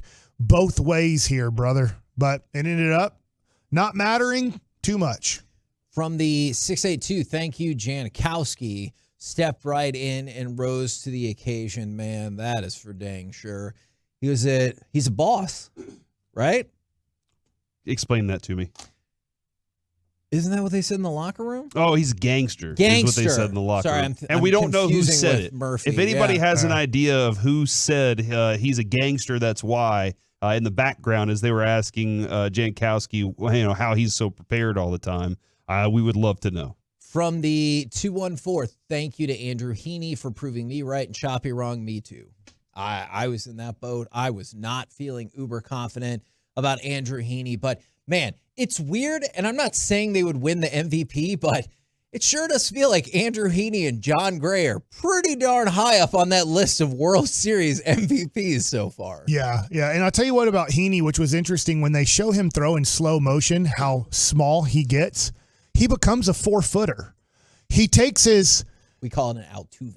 He takes his back leg and his shin is dragging on the ground almost. His knee is almost to the ground. So as he's going down the hill, that's what makes his fastball look like it's going up. He gets kind of a sling motion, and he takes half of his leg and pretty much puts it on the ground to create what he wants. Oh, yeah. His deception that he creates is getting so low to the ground that when he's slinging the ball from his angle, it almost does look like it's coming up from the ground because of how low he gets and then the angle that he creates. So just kind of fun to watch him in slow motion last night and how his body works differently than, let's say, a guy like Dane Dunning, who came in and was spectacular. Because we didn't talk about this. Yeah. But the two guys that we haven't talked about, Dunning and Bradford, great job in the 6th and 7th inning. We needed zeros. Who would have known we needed zeros there, or our world would have cratered? But those 6th and 7th innings were huge innings. So then when you did bring in Burke, Stratton, and Will Smith, and they could not get the job done, that you had the cushion of a 9/10 run lead. Two things, Kevin. One here, I did go look at umpire scorecard, 13 incorrect calls, which is the most incorrect calls of the entire World Series. He favored the home by 0.5.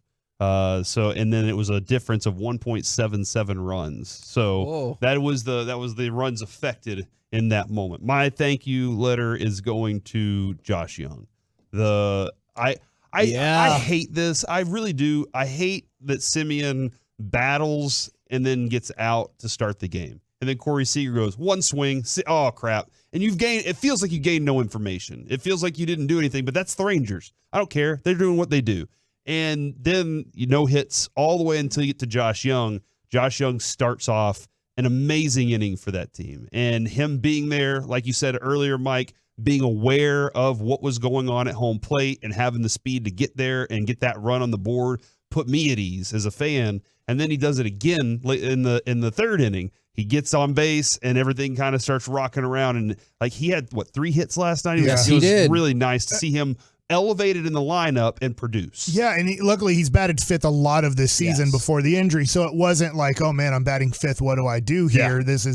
He's done that a lot. I thought what was really important there against Mantiply was that he hit the ball into the right center gap, because then later in the game he gets a breaking ball and he's able to stay back long enough to get I believe that was a ground ball base hit. And then later in the game he gets a fastball that he usually has trouble with at times when he's not going well. He gets a fastball letter high and he gets on top of that ball. And I think the Rangers went back to, in a way, yesterday. I know they hit home runs. Obviously there was the big homer from Semien, Seager, and Heim.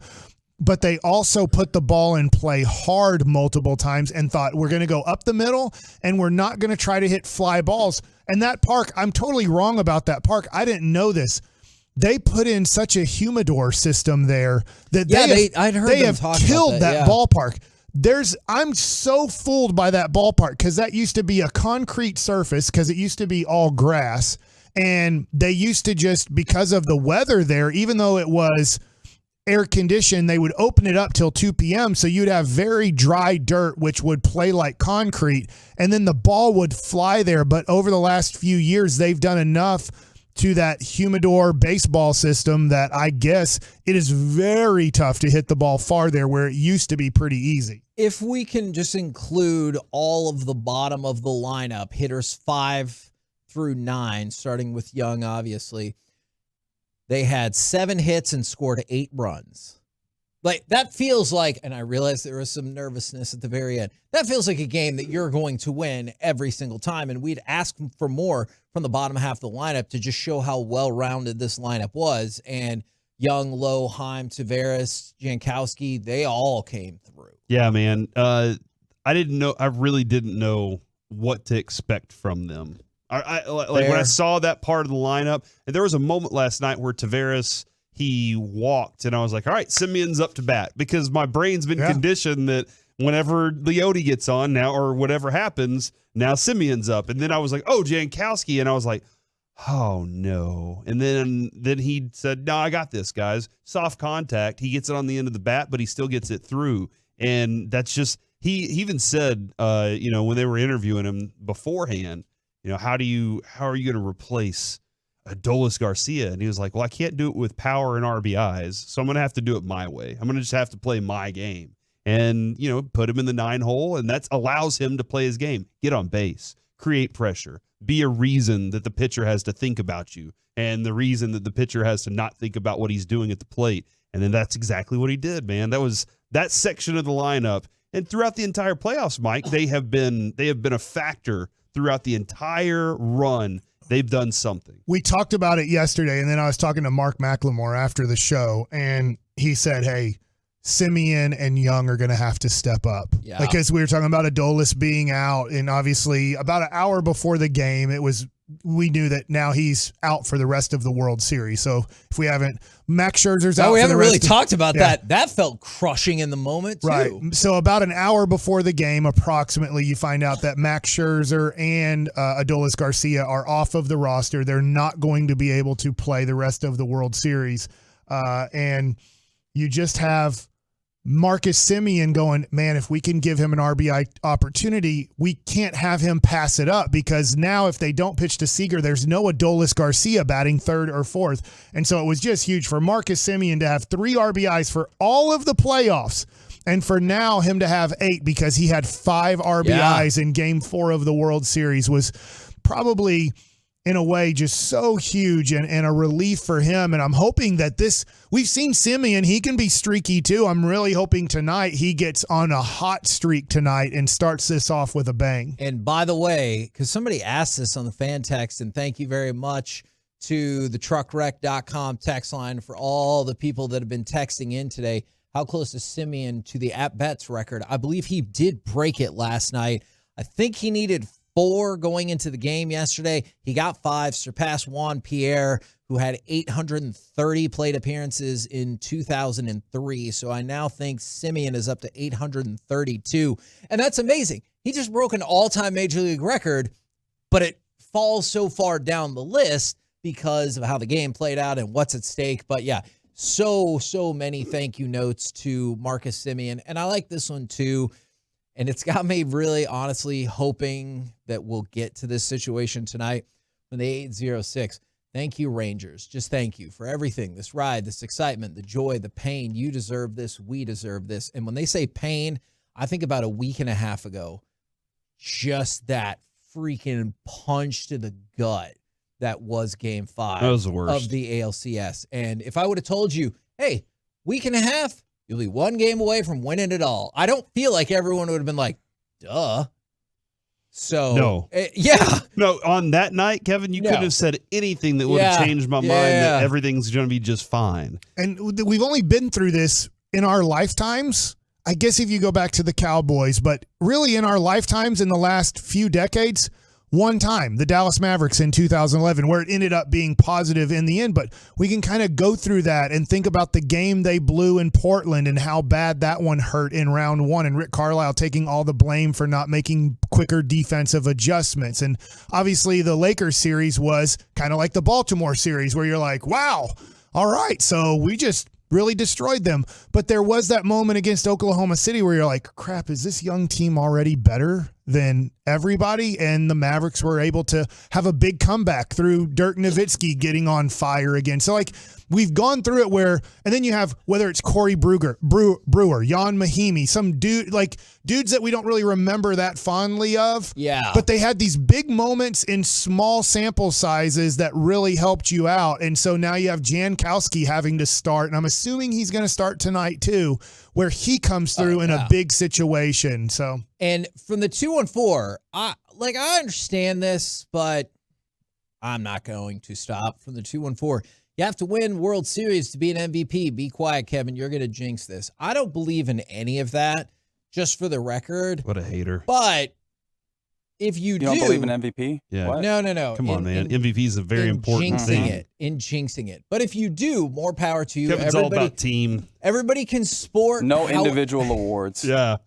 Everybody can sport however they want, but I just want people to be prepared about how it's going to play out. If the most amazing thing would happen is we're going to be rocking this thing all night long. Like, literally, we're going to try to go all night long until the morning show, which is going to start an hour earlier, if the best case scenario plays out tonight. Kevin, I know we talked about it off air, but last night when Corey Seager was interviewed by Ken Rosenthal, he was asked about his ankle, and he goes, I'm fine. And then he rolls into, how about Andrew Heaney, man? This is just a team win tonight. And what a damn fine job by Corey Seager last night to say, hey, this is a team victory. I really thought he was going to be like, oh, yeah, I stepped on something for half a second. I'm fine. But he goes, oh, yeah, that was nothing. Andrew Heaney, though.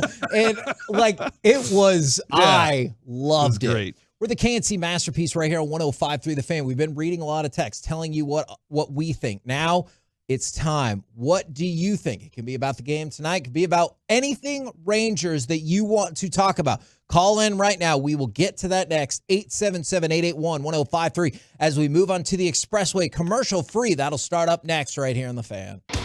Are you ready?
This is the Expressway, and it's brought to you by QCkinetics.com, non-surgical regeneration treatment care.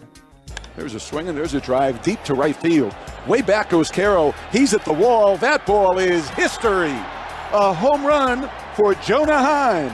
His first World Series hit leaves the yard and makes it 11-1 Texas. KNC Masterpiece right here on 105.3 The Fan.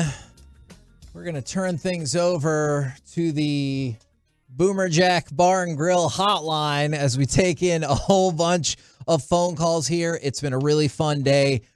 Rangers lead 3-1 in the World Series Game 5 coming up tonight on your official home of the Texas Rangers, 105.3 The Fan, and want to get all things Rangers from all of our listeners. So let's go to line number 1. This is Logan in Rockwall. What's on your Rangers' mind?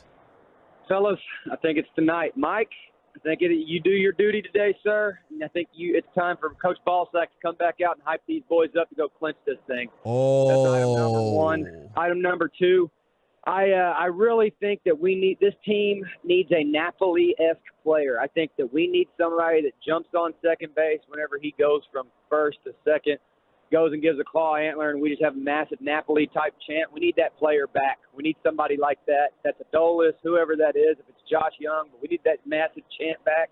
And final item, I think we're never going to have to remember Corey's favorite game, Game 6, that he always likes to remind us about. Because it's going to be Game 5. These Rangers are going to go clinch that first World Series tonight, boys. Let's go, Rangers! Will you stay up with us all night? I will stay up all night and drink all day. There Let's you go. baby. That's what I'm talking about, Logan. I like it. As far as a Ballsack rendition, so far, Mike has been asked to do it a number of times. Mike said he didn't want to because every time he's done it, whatever team we're doing it for loses. So tonight, let's just say, I don't know, Mike, what do you want to do here? Bochy would tell me to get the hell out of the clubhouse. This isn't football. So, yeah, there you go. Hey, he just basically gave you one, but it was through the mind of Boch. And you know what? That Game 6 thing. Shut up. I don't want to hear about Game 6. Tonight's Game 5. You know what? In honor of Game 5, let's go to line 5. This is Michael in Arlington. Mike, what's on your mind? Man, I saw it 2 times. The Rangers were in the World Series a while back, and this time it doesn't seem like we get a whole lot of respect from anybody. And to the point, I don't know who the idiot is with the purple blazer that's always up the manager's butt over in on the Diamondback side. No matter if they're kicking our ass or something's going on great. Is that Verducci? It's Verducci. Yeah. Well, whatever the heck it is, he's never on our side, and we kick their ass, and we don't have anybody over there, asking Boch anything. It's just, and even with the Astros, I don't know who that guy was, always up that guy's butt, and then when it gets to us kicking the ass, it's just like it's quiet, it's crickets, and I'm just kind of fed up with it. And that purple guy can go kiss somebody. You know what? Oh, I love it. All right. So first off, love it. First point here, he said ass like 4 times, and then finally said butt on that one. I appreciate that. It. That's nice. Yeah, thank you for knowing our ass limit. The other thing too, though, is I wonder if Boch is like, hey, don't come talk to me during a game. I got stuff going on. I got to focus. We do have Ken Rosenthal in our dugout. So when they have hit home runs, which I find really weird, they're like, so what did you see on that pitch? What are you looking for next at bat? Yeah. Give me the sequence that you really were setting him up for. Yeah. And I'm like, the play. And look, Ken Rosenthal's doing his job, and it's amazing to me that these players do these interviews. I think a lot of people think it's cool. I'm just thinking there is a lot of strategy in getting the pitch you want and hitting it and just saying, I got a good pitch. You don't want to just give it all away right there? And like, well, yeah, after he threw the breaking ball, I knew he was throwing fastball away here, and I sat on that one, and that's what he threw me. You better not do it again. I'm pretty sure they're not going to listen to this and use this against me next game. Let's go to, man, I feel like we're doing well with the name Mike. Let's go to cut number 6. This is Mike in Denton. Cut number 6 or caller? I'm sorry. Force a habit. These are not pre-recorded. Caller number 6. This is not pre-recorded. Uh-huh. What is on your Rangers brain? Gentlemen, what a ride. Tonight is going to feel so good to replace sad tears from 2011 with happy tears for a monumentous win for the Texas Rangers in our first World Series. It's going to be amazing, and I can't wait. I do have one quick question. Mike, what is your ideal situation from a bullpen perspective with Nate saying going 5? Do you go Gray for 2 and then right to Aroldis and then to Leclerc to finish it up? Well, thanks, gentlemen. I can't wait to celebrate. Thanks for the call. I would say Spores over Chapman if you're not using that. So it's a great question. With John Gray having to possibly start Game 7, I know that the Rangers would sell out if they're winning, let's say by 2. It's 5-3. So I'm giving you that Eovaldi hasn't pitched great in 5 innings. He's given up 3 runs, but he's pitched well enough that you have a 2-run lead. I would expect Spores to go the 7th, and then Chapman the 8th and Leclerc the 9th. I don't know if you want to do this. Would you sell out because he hasn't pitched? He didn't pitch last night. Would you try to max out Spores for 2 innings? Yes. Would you go 6th and 7th with Spores? Because let's face it here, they only used Dane Dunning 1 inning last night on purpose. They could have used him for 4 innings and then had nobody else pitch, but they only wanted Dunning to throw 1 inning because of the score to have Dunning ready. So in a weird way, would I possibly go Bradford or Dunning in the 6th inning? And I think I would go Dunning for sure. And somebody asked about Montgomery. I think there's literally no chance in hell that he would pitch at all today. Not at all. There's no way. Yeah. You're not in a do or die situation. You need him available at his best against Merrill Kelly in Game 6 if there is a Game 6. But I'm going to tell you something. I'm going to make a prediction here. These usually aren't smart predictions. I do think Eovaldi gives you 7 innings tonight.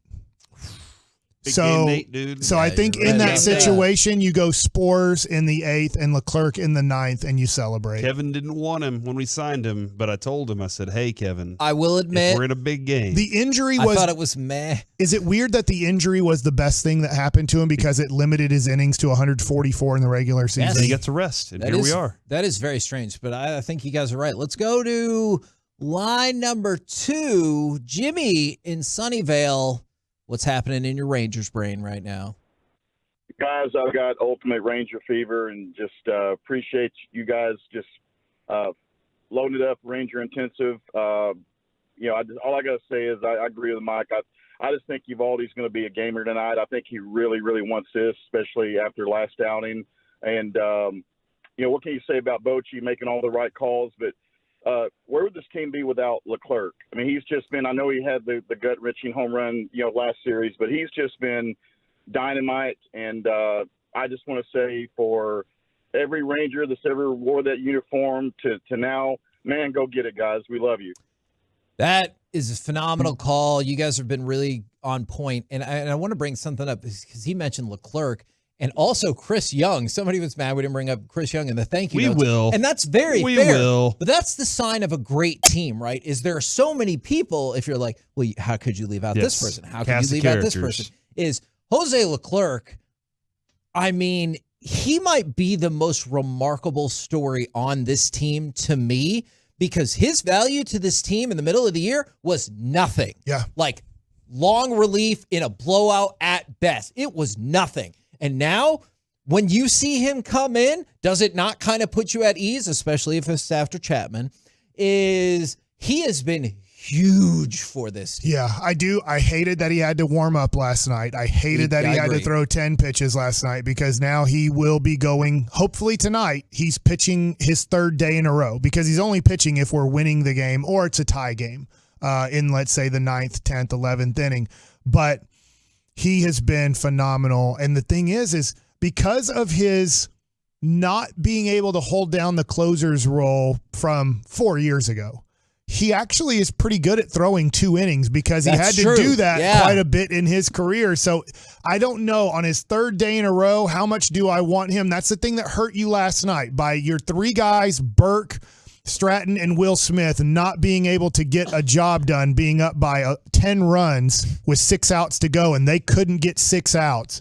it pushed you into Leclerc, which means tonight getting 5 outs from Leclerc or possibly 6 outs from Leclerc is going to be very difficult because he would be throwing on his 3rd night in a row. And I know we've been cracking on him, but I do agree with Smoltz right there when he said small victory for the Diamondbacks. I absolutely agree with that. Let's go to line number 3, Joel in Denton. What is happening in Rangerstown for you? I'm just absolutely pumped for tonight. I just can't, like the rest of you guys, 2011 was probably about the roughest, Game 6 was about the roughest sporting loss in DFW history. I remember, I don't think I slept a wink that night because I think a lot of people forget we had the 2-run lead not only in the 9th, but Hamilton hit that 2-run bomb in the 10th, and we had 2 outs twice. You will not find a more traumatic baseball loss than Game 6. And then those same emotions for me came back in Game 5 against Houston. It was, it just felt like, man, we're just getting this taken away from us again. And the way the team rallied back Game 6 and 7 against Houston on the road, it's just unforgettable. I still pinch myself that we beat Houston. We're in the World Series a game away. And tonight, you know what? I think we're going to get it done. And no one's going to be able to take this away from us. We will be champs forever. And this is a World Series and a championship I'm going to celebrate the rest of my life. And I think there's a lot of people out there with me. Will there be a fan base in the history of sports that is going to appreciate the last pitch and the last out more than a Texas Ranger fan? No. We know. Oh, man. We know. I don't care what the score is. That's what I said in Jess. Is when there is one pitch or one out to go, I will still go. I just don't know. I just know that anything can happen, and I need the final out to happen before I really feel like it's dead and gone, and we've done it. A million % to all of that. Until we hear Eric Nadel say those sweet words, we won't be there. Whatever the sweet words that Eric say, Nadel. hello, World Series champions. Yeah. He could say whatever the hell he wants, and I think we'll be perfectly I told happy you, with it. I think he should be able to say the F word, and we should just deal with it. I think it should be like, Rangers just won the effing World Series. What's going to be interesting is there any chance that we hear Jared in the background screaming? Probably. I think there is a 92% chance of that happening. In fact, I think he told me, though, he has to go down to the field. He actually has trouble seeing the last out because 22%. He is actually interviewing players immediately after the game. So I think in the 8th or 9th inning, he has to go down into the tunnel with the other media members like Emily Jones and get ready to go onto the field after the final out. And get on a ladder so he can see over everybody. Yeah. Dang, man. What? I got to drive by like that. I don't know. It's Rangers Day. It's Rangers Day. You're right. I need to stop making short jokes. Yeah, short people can play baseball. I've seen it. They can't play other sports. What? What about Doug Flutie? Not allowed. Deuce Vaughn. He was 5'10". He's normal size. Was he 5'10", though? Even 5'10", even 5'9" is kind of normal size. Who's right? the shortest person? What? Never mind. No. Strike that from the record. I don't know. Do you want to take more phone calls? Let's take one more. Before right. we have somebody we got to get to. It's up to you. Is it me? Tony the truck driver near San Antonio. Okay. Gentlemen, how's everybody doing? We're doing great, awesome. man. I have, I'm embarrassed to say, I didn't pay attention in 2010 and 11. I'm 63 years old now, and from day one this year, I've been riveted, watching it and listening, watching every game. I'm glad and sad that Garcia got hurt because now, last night it proved this is definitely a team sport. Your superstars came out. Those that you weren't sure about came out.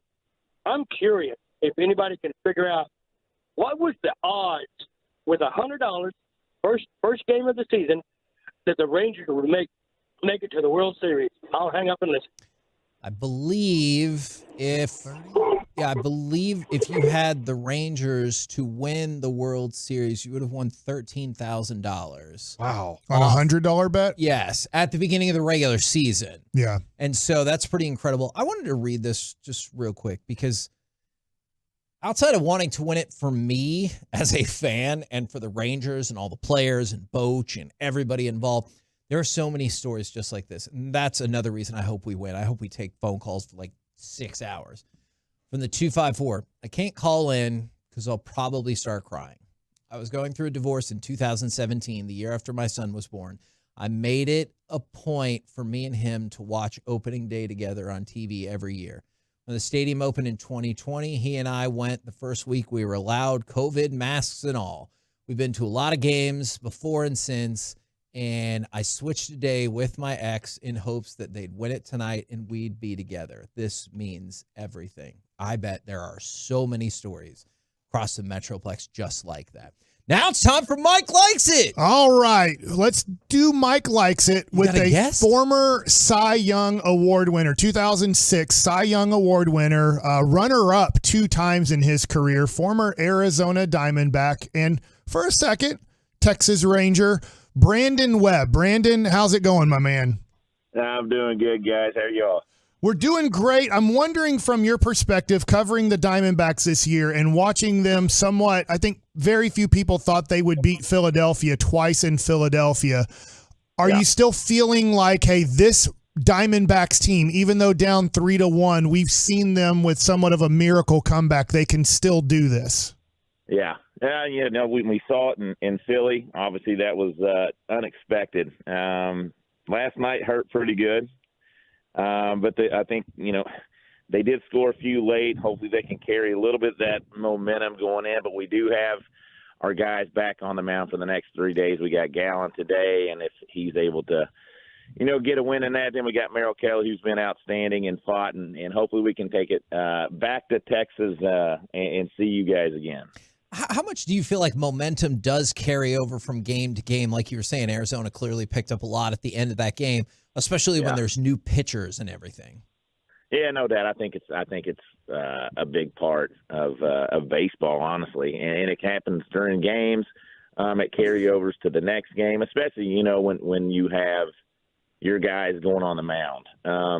Arizona's had and both teams have done bullpen games this year. Arizona's been pretty good at it, actually. Last night didn't show very well, but but when it's a little bit different. When you got a guy like Zach Gallen going on the mound today, I think just them around the clubhouse should be up, and I think what they can, what they did in Philly was all based on momentum.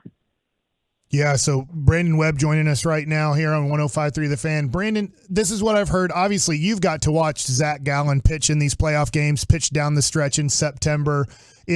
I've heard that he's thrown so many innings, a lot more than he's ever thrown in his career. He's close to 240 innings right now, including the playoffs. Right. And people are worried in Arizona that he might be running out of gas. I know they need one more great start from him, but have you seen Zach Gallen maybe with the innings that he's throwing this year take a toll on him in the playoffs?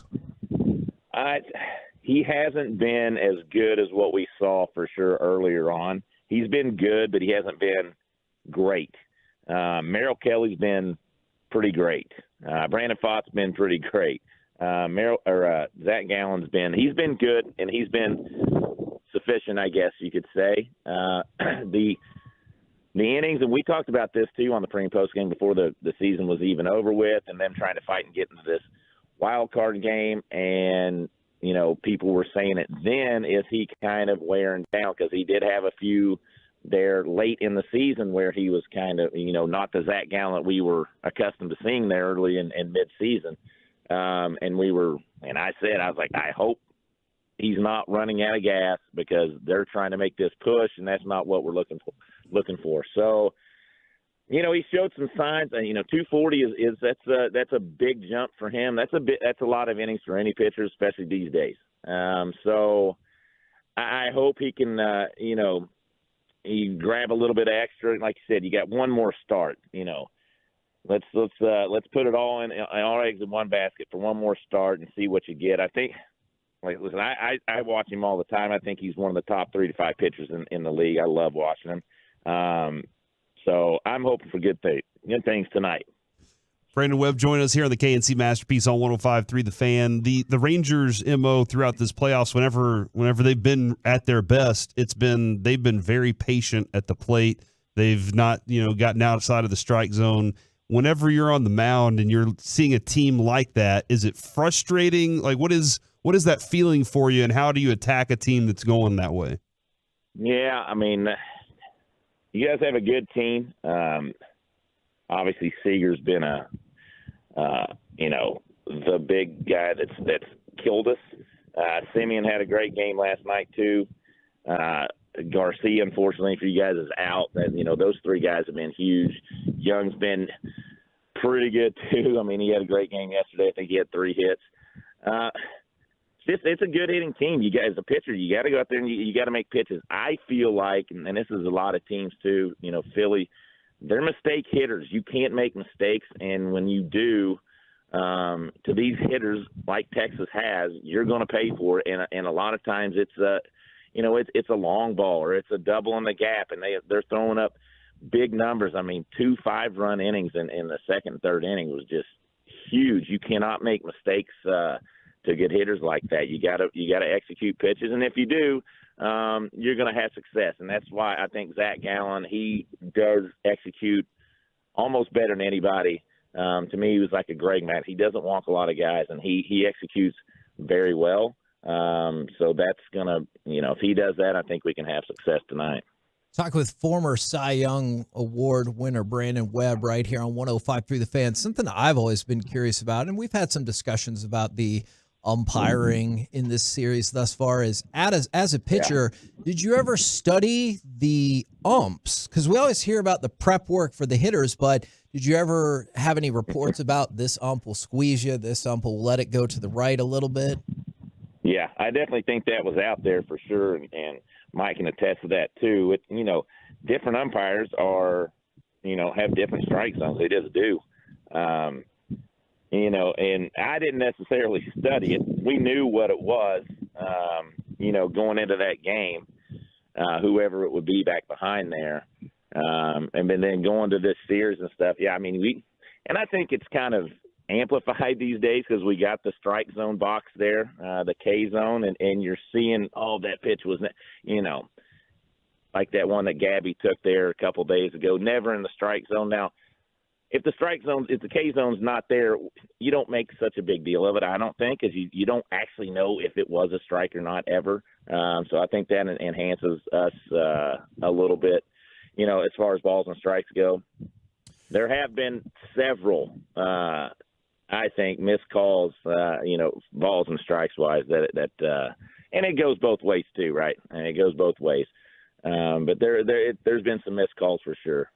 So, Webby, I'm going to bring up 2 things so far in this Arizona series where I was somewhat surprised with. Yesterday, for example, it's 3-0. You have Castro on the mound.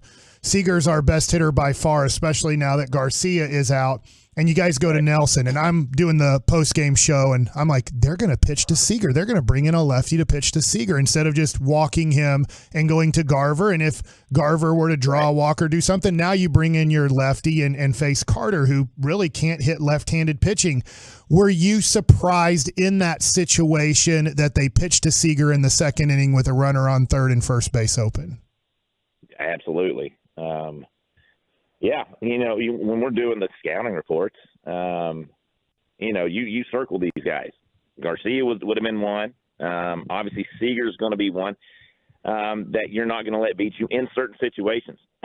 Guys on less than 2, things like that. You're going to pitch him super carefully. And the Diamondbacks did a good job of that in the Philly series with Harper and Schwarber.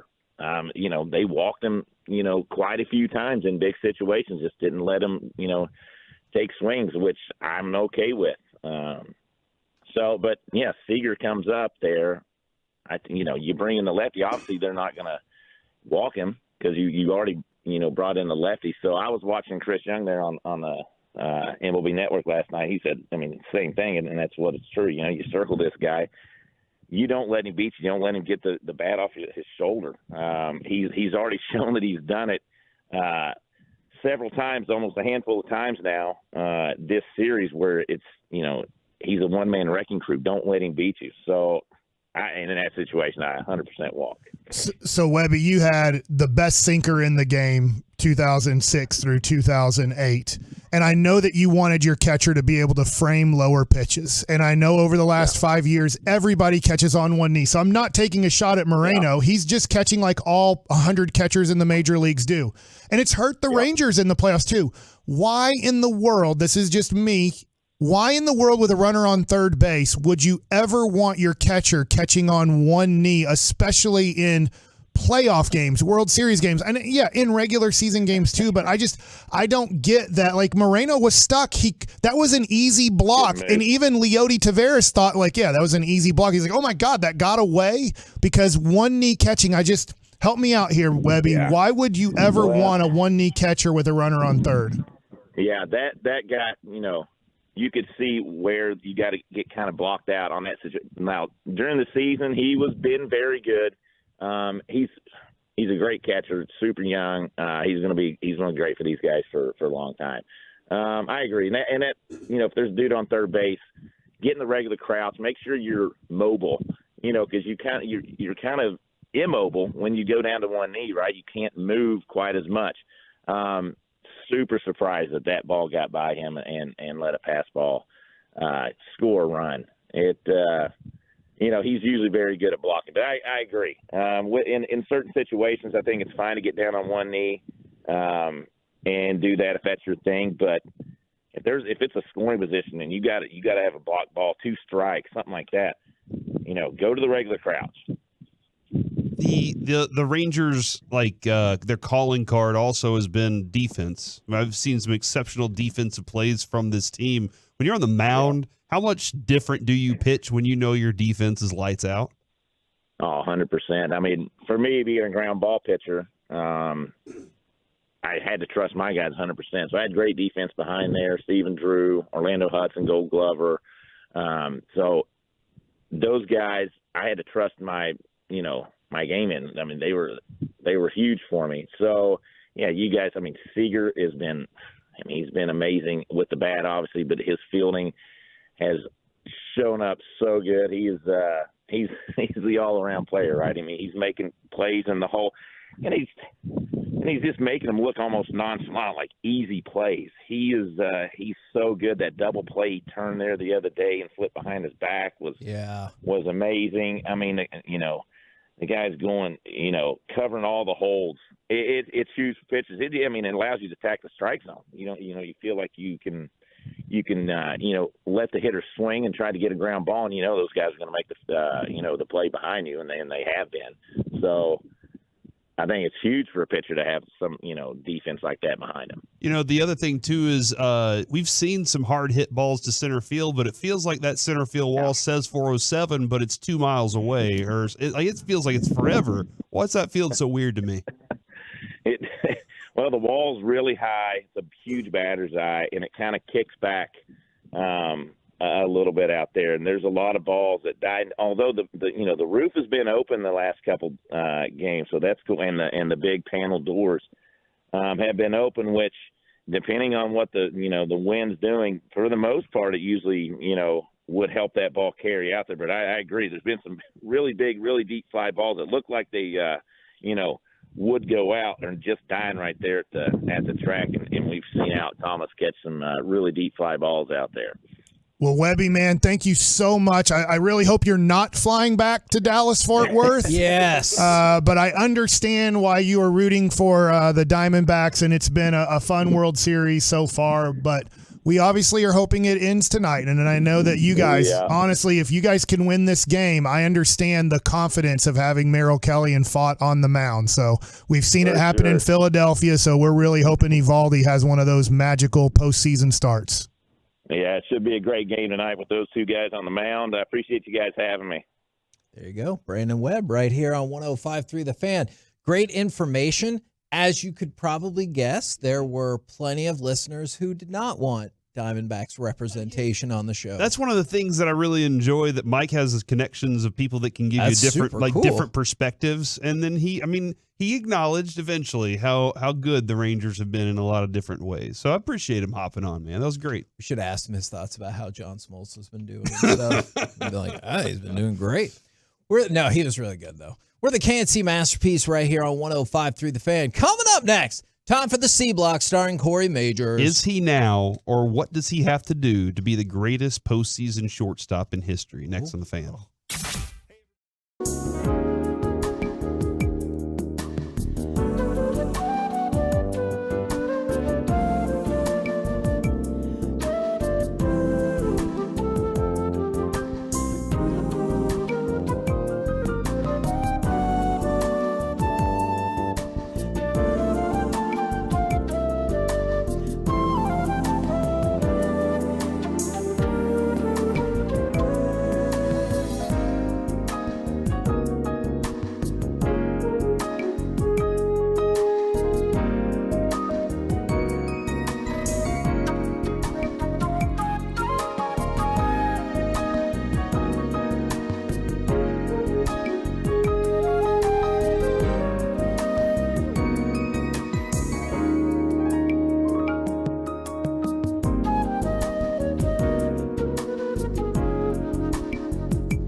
From our fan studio, secured by DFWsecurity.com, it's the KNC Masterpiece on 105.3 The Fan.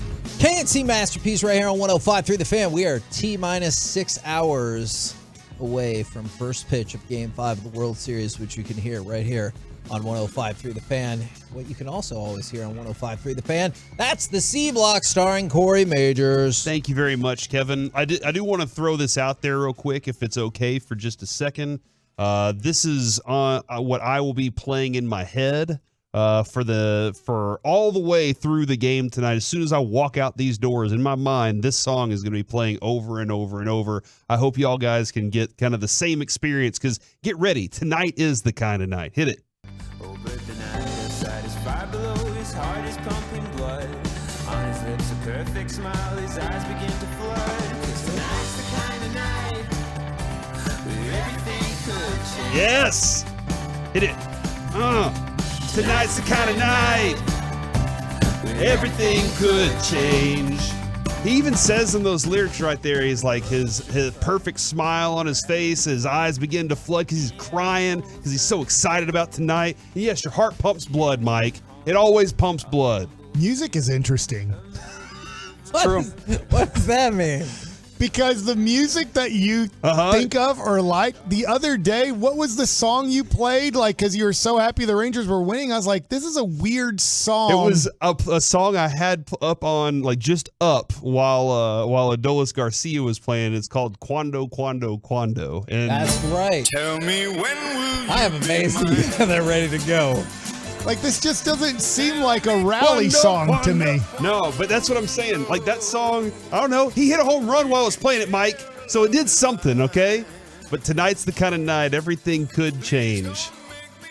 Hold on. Somebody said we just lost because of that song. Why? Why would we lose? Everything could change. The whole history of everything you know as a Rangers fan could change tonight. I feel like Kevin is a hardcore music guy. Yeah. Like, what's your like right now hardcore music song to go to if the Rangers win it all? I know we didn't plan on this, but after hearing that one, I feel like I hear the things are going to change or things could change and smile on your face and blood is pumping. Eyes are welling up with tears. Well, I will admit, when I walked into the prep room, I started playing Tonight Tonight by the Smashing Pumpkins for him. But it's All I Do Is Win. Yeah, that's a good one. I want to start the song with that, or if things go right, start the show tomorrow with We're the Champions, because I think that would be really amazing mixed in with Rangers highlights. But yeah, All I Do Is Win is what's on my mind. Dude, when we begin, there's a possibility that tomorrow we could be on air and we say, home of the world champion. I'll just leave it at that. All right. Back to the... Is this you? All I do is win, win, win. Okay, well, we have... This is an instrumental version, guys. I was trying to give y'all the room to go. I guess y'all want to do it. But why am I weird? Because right now I'm thinking of the Six Flags song where the old man's dancing out of the bus. That's what I dance around. And, you know, I know every person has got Creed stuck in their head still, and that's going to be, by the way, And hot dogs in I think their mouth. they did just announce that they're going to go on a tour now. So that's they're going to come through Dallas because they're like, we pretty much have to. So don't forget I'm going. where you heard that story first. Yeah, right here on The Fan. I will go to that Creed concert wearing Texas Rangers gear. Okay. You will not be the only one for sure. The whole place is going to be packed full of Rangers fans. That's the way I'm that it's sure gonna the be. Rangers will all be there with backstage passes too. All right, so I don't want to go too much further with the potential. I don't want to belabor the jinxing here. Today's right? just another day. Just another day, just another night. Game 179 or whatever it is. I don't even know. It's just another game in Corey Seager's world, and it has absolutely been Corey Seager's world. 180. As last night we saw the statistic that he has now played in 77 postseason games, has 19 home runs, 48 RBI. And that ties, except for one home run, Reggie Jackson, who I believe had 18 home runs. Am I correct on that? So he is tied with Mr. October. And there was a moment where I almost texted to you guys last night, Mr. October, after that home run, because geez, man, like he has been that guy. He is. I remember Mike was at 96. They had the signs that said "Hunt for Red October" because the Rangers were wearing the Rangers red. Yes. And I just remember that, and I was like, I don't understand that. And then I grew up and I understood a little more. We had the Red October, and now what color are we looking for in November? Blue. All right, sounds good. That sounds like a good color. Why Mike? not gold? Gold. That's a good one, Reggie. Oh, because I'm assuming blue because the Rangers have gone very blue this playoff run. Like the red is kind of out. Yeah, but Reggie's right. Isn't that piece of metal? Isn't that gold? So that's what we're looking for right now. But you guys, those are good answers. I really appreciate y'all contributing there. Look, I get it. There's a lot of people texting like sarcasm. in. I think you're right about that. I don't believe in that jinx at all. I think if the Rangers are going to win, they're going to win of their own merits, not because of what I said at 1 o'clock. All right. What about at 2 o'clock? Maybe. Actually 6 at There's honestly nothing we can say to change the outcome of what is going to happen tonight. Spit facts, Mike. It's already written in history. We just don't know the history yet. Did we win? I don't know. Did we win? I have no clue. We'll find out. I feel like there's one there? person who knows. God. And they already know the beginning and the end, and we don't know. Boach. Boach kind of does. George Lucas. Oh yeah. So I started looking and I started feeling this. I was like, I asked this question in the text last night. Could Corey Seager potentially be the greatest postseason shortstop of all time? Now, I assume yes with the numbers last night. Okay, I understand that, but then you go there, like, let's go look at the world history of great shortstops to play the game. All right, so I found a list from Espen that had the top shortstops to play the game. Benji Gill. Number 10, Alan. No, not Benji Gill, but I love him. Alan Trammell. Alan Trammell won championship with the Detroit Tigers. I referenced that earlier today. World Kirk Series Gibson versus Padres. World Series MVP in 1984, 3 Silver Sluggers. All that stuff's regular season stuff. All I really care about is the postseason and how they did. Yeah. Joe Cronin, Kevin, you remember him? I don't. 26. I know who Alan Trammell is. 26 to 1956, disease, right? 1945. No championship, so Like skip Lou Gehrig's past him. disease. Barry Larkin won championship. 1990. Billy Hatcher won the MVP then. He was an MVP in 95, but not the World Series, baby. Robin Yount, no championships. Ozzie Smith won championship. Greatest defensive shortstop we've ever seen. And he was in an episode of The Simpsons. I do think he is the greatest defensive shortstop of all time. Number 5 on this list is Derek Jeter. Derek Jeter won. You call him the Michael Young of New York, right? Yes, I do. I've always said overrated he's defensive just play a guy. in the history of He's in the baseball. right spot at the right time. One World Series MVP. But he's driving Lincolns now in the rain. Yes, to get to his family. 5 World God, Championships. yes. 5 World Championships. 5. And people call him Mr. November, Captain Clutch, like all those things. That's where it comes down to. All right. So I went through the rest of it, and they had Cal Ripken, 1 championship, Ernie Banks, no championships, A-Rod, 1 championship with New York. But was he a shortstop or third baseman? Okay. On and that then team. Honus Wagner, who won a championship with Pittsburgh in 1909. Okay, so I hear what you're saying. Derek Jeter, he's awesome, won all these championships. I'm assuming he won a whole bunch of World Series MVPs too. Corey Seager might win his second one tonight. Jeter has 1, by the way. And if Corey Is that Seager against wins the Padres in 2000. Yeah. I think it was. 98. I started looking at bats. 158 games for Derek Jeter, 650 at bats, 20 home runs.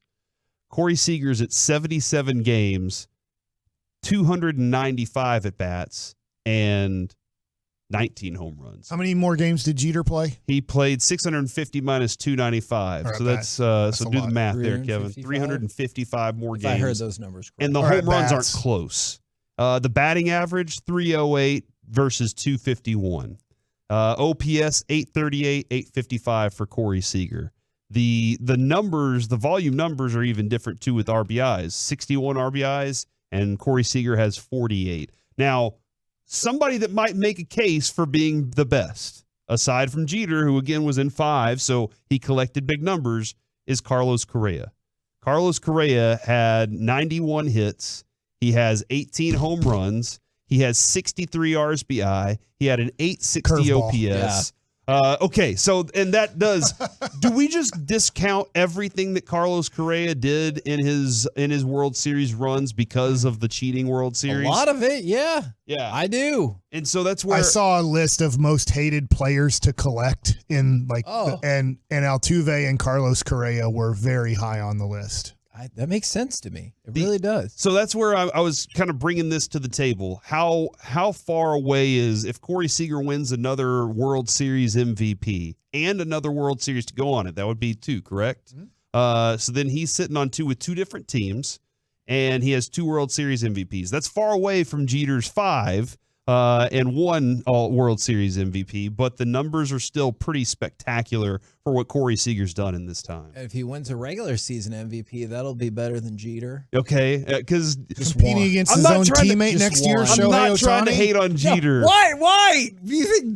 Why are we talking about Shohei Ohtani coming to the Rangers? There was a report last night about Shohei Ohtani's going to really take the Rangers seriously. Oh, I would hope so. We might be on the cusp of winning the championship. Or I guess we are on the cusp of it. By the way, Nomar Garciaparra in the playoffs had a 1.010 Is that good? In OPS. Yes. Is that pretty decent? Yes, very good. In 29 games, he had a 1.010 OPS. Are you making the case for Corey Seager to be the greatest shortstop of all time? Or top 10? Postseason shortstop. Postseason shortstop of all time. And okay. I feel like when I look at the top 3, it's Jeter, Seager, and Carlos Correa. They got names For like playoff, Johnny Peralta, Nomar Garciaparra. Trey Turner's had some exceptional moments. Lindor's had a couple of moments too. But when I'm looking at like the history of this, Alan Trammell, I wasn't really paying attention in '84. I was really 3 good. years old. Yeah, he's a Hall of Famer. But this level of what Corey Seager's done, he is the reason the Rangers are winning games. He's the dude that's taking that to the next level. He tied the game up early. I know Adolis Garcia got us to this point too, but through that whole stretch, Corey Seager has been, he's been phenomenal the entire playoffs. I know there was a little bit of a moment in maybe the Houston series where we were like, what's going on here? So this is his 3rd World Series, 17, 20, and now 23. If I do think this, one, they need to win this World Series. He needs to be the MVP. If they do win this, I think he's going to be the MVP.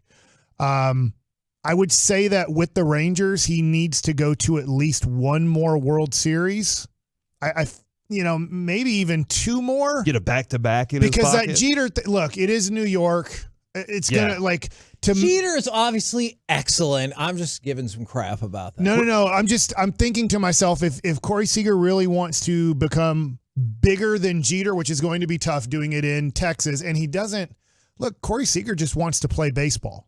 He doesn't want any of the extra stuff. He doesn't want to rep Lincoln or whatever home run Jeter hit because his ass was on the bench in a softball game and finally got in over the other Derek. T-Mobile or something. So I don't know. I don't even know what the commercial's for. I don't know if Seager, if let's say this happens, if all of a sudden commercials call up and they're like, hey, I don't think he's going to want to do that. He kind of has a little bit of that Dirk kind of like, I don't care. I don't want to do this. I'm fine. But if he makes it, he wins this one, wins the MVP, and then the Rangers make it to, let's say, 2 more World Series in the next 5 years and win 1 more, and he's the MVP of that World Series, then I think you have a strong case for him being the greatest postseason / World Series shortstop of all time. That's wild. We basically were Beltraying him here. He had a career beforehand. He was really great with the Dodgers. But the Rangers are going to get the rest of his career. Pretty much the rest of his career is lined up on contract to be a Texas Ranger. And here you are in season 2 of it, potentially on the cusp of a breath away from winning the World Series tonight. And he has many more opportunities, hopefully, to make something like that happen. So that's why when I asked the question, I was like, it feels like this is a stupid question because Jeter, but man, he still has these opportunities to be like, no, I'm the dominant one. We've been talking about the Texas Rangers all day long. Coming up next, though, let's dive into the specifics of Game 5. What to look for, who you're watching out for, the pitching matchup, everything that goes into Game 5 tonight. Let's do that next right here on The Fan. Welcoming new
This segment of the KNC Masterpiece is also brought to you by Window Nation, and it's brought to you by Franklin & Frankel.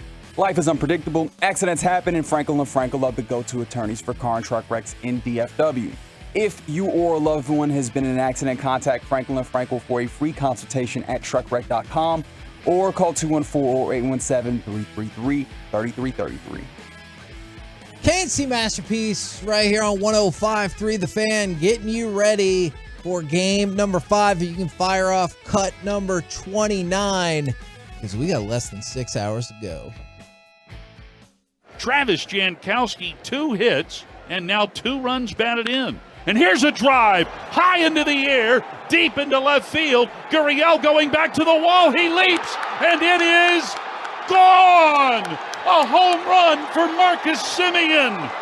It's a 3-run shot, and the Rangers are in double figures at 10-0. It would go on to be victorious, perhaps in a game that was closer than any of us hoped it would be. But the point is, the Rangers lead this World Series 3-1. Game 5 tonight. So let's talk specifically about Game 5. And I want to start with this if we can. I know Brandon Webb had lots of glowing things to say about Zach Gallen.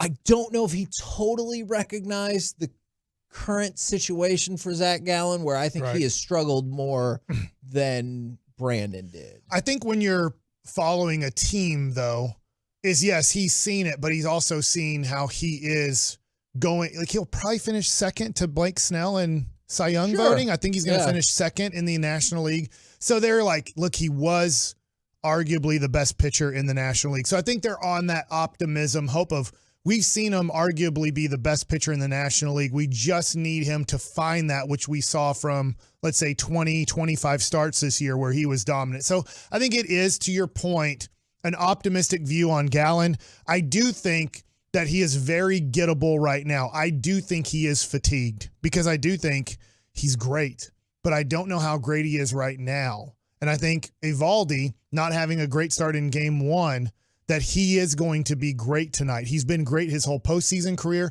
He's in a way pretty fresh. He missed the majority of the second half of the season and really wasn't done with his rehab until the playoffs started. So you're looking at a guy who is in a weird way in his prime of this season because he had 2 seasons. He had a season and then missed 2 months almost, and then came back, rehabbed in the major leagues, and is on his, if I'm right about this, his 5th major start where his arm is built up to start. So I'm just expecting good things from Eovaldi tonight. Yeah, like Jordan Montgomery is the only pitcher on this staff that has pitched all season, right? Yeah. Like everybody else on this staff has had moments where they've either, Andrew Heaney wasn't in the rotation all year. Dane Dunning had moments where he was in it and was out. Eovaldi was in and out. DeGrom, we know what happened there.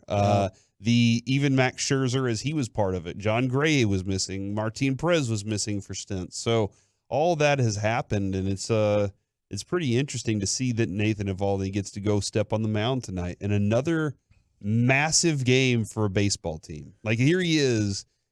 How does he keep landing in these moments? Is one of those things we talk about. I was talking about Jeter last segment, and Jeter was at the plate in big times, right? But he took advantage of it, and that's why people think that he's better than Michael Young, because he just happened to have a team that was always on that stage. He just happened to be there whenever it was time to swing. Michael Young could have done that too, but here's Nathan Eovaldi in those moments too. Kevin, you're the question asker, and then we answer. But I'm going to ask you this question back: do you feel like this is the last advantage the Rangers have in starting pitching? If it goes 6/7, do you feel like this is your best pitching matchup? Is Eovaldi versus Gallen? I totally get your question. I don't think so. I think we could actually end up having an advantage in Game 7, which I know sounds odd because in thought you're going to be going with like a more established in the more recent time pitcher, but the way John Gray has been throwing the ball has me kind of amped of the potential of seeing him in Game 7. I'm not saying I don't want it to get to there because I don't. You're Agreed. Right. And Mike has said it.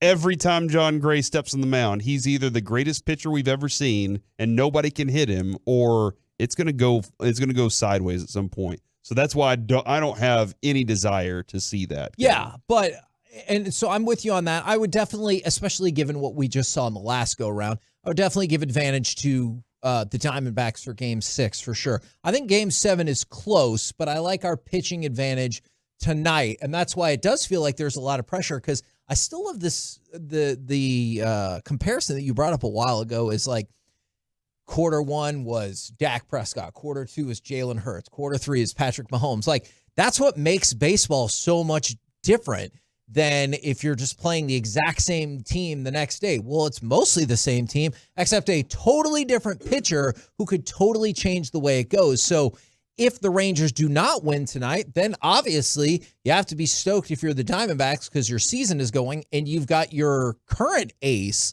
going for Game 6. Yeah, man. What I would really need to look at, Kevin, I would love to look at all the closeout games for Bruce Bochy has managed and see how he did it. Was just one pitcher? Well, they hammered Cliff Lee. I remember that. Did he have just one pitcher out there, or did he throw 8 out there? And he was just like, everybody's up. I remember Lincecum dominated us in Game 5. So I can remember that because it was against us. Yeah. It was Lincecum versus Lee. It was a close game through 3 or 4 innings, and right about the 4th or 5th inning, they got to Lee, and Lincecum kind of dominated us for most of the game. They might have brought in the crazy guy. I forget the white dude who had the beard. Was there Wilson? Something? Oh, Brian Wilson? Yes. Brian Wilson's Good war. call. Yeah. And then from the 682, they texted this in. And if a player is removed from the World Series roster, do they still get a ring? Absolutely. Yeah. Absolutely. Even like Jacob deGrom will get a ring. He'll get a ring. Well, and that was the discussion. Somebody asked, about Jacob deGrom. What's the update on him?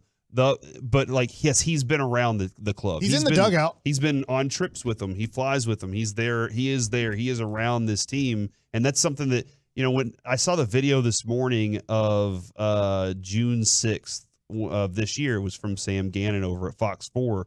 The video where he was in tears whenever he realized he was done for the year, and realizing that dude's a human too. Yeah. I know he got a lot of dollars put in his pocket and everything, but he wanted to be part of this. He wanted he said when he got here, Chris Young told me something that made me realize that this is going to be something special, and I want to be here for it, just like Seager did. So that's tough to see, but yeah, man, he's been part of what the Rangers are doing too. The playoffs thus far tell us that this game is over the second a team scores a run. Because the Diamondbacks are 7-0. I don't believe that because I saw 2011. Okay, I'm glad that you said that because my question then was going to be, do you feel at ease if the Rangers score the first run? They're 10-0 in the postseason when they score first. I'm glad you're bringing this up. I texted you guys. Corey responded.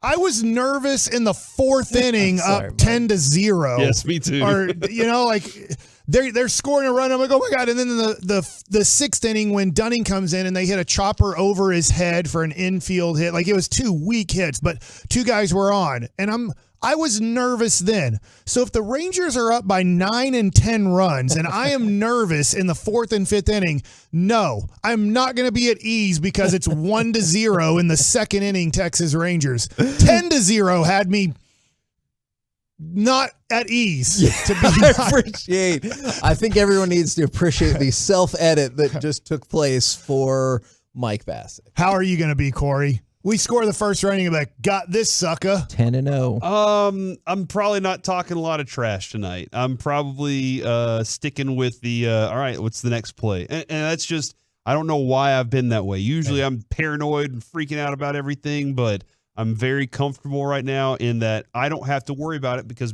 Bochy has it. There's something weird about just saying I have complete trust in this manager. Like, we've never had that before. We loved Ron Washington, but there were a lot of wash gut moves that we were like, what? And every move with Bochy, I'm just like, no, man, he has to worry about it, not me. All right, so you guys got me my bronze medal. Yes. If you guys don't know, I was on the Olympic qualifying team in 2006, but 2008 I didn't make the Olympic team. They chose a whole new team, so I wasn't part of it, which means I had nothing to do with the Olympic bronze medal in 2008. I did call 2 whole games this year on the television in Washington, D.C. You sure did. I remember and I that. called a radio game against the Yankees that Garrett Cole had a 30-minute complete game. It was really good for him, not for the Rangers. I watched those. I was on 3 whole reel broadcasts this year. Mike, do I get a ring for my 3-game stint? Yes, you do, because Corey and I have already had a conversation about this very fact. Okay. I can't promise you that the team will get it to you. Yeah. I can't promise ours will be as good, but somehow, some way, we will get you a Texas Rangers World Series ring if that comes to pass. I will tell you also, though, that just like I tell my kids, now that you've asked, though, I'm not going to do it. So yeah, you don't have to. Okay. Oh, that disappointment. My buddies were asking me that were former Duncanville basketball players, and I'm like, I'm 99.9% sure I do not qualify for the ring ceremony. It was, hey, I'll tell you this, man. I watched those games that you called, and I enjoyed every second. I was tweeting live about it. They won one of them. In your face. Now, Kevin. are you upset at Bally's? I'm going to ask you if you're upset with Bally's because you just. They said it was too late for Peace-a-thon. You just. Oh, that's not what we're doing. I got a question for you about. You just talked about if the Rangers score first, they win. Yes. I have been on both Tampa broadcasts. I was on 2 of the Orioles broadcasts. I did 2 of the Astros broadcasts, and I've done 2 of the World Series games. On television, I am undefeated. I have not done a television postgame show where they have lost a playoff game. I am not on this broadcast tonight. Well, let's get Dana on the horn and whoever else we need to and make this thing happen. So, wait, is that Dana Larson? Yes. Like you believe Dana Larson runs all the scheduling? That's right. All right, that is correct. Leslie McCaslin's on tonight. I think it's Murphy. I want to say.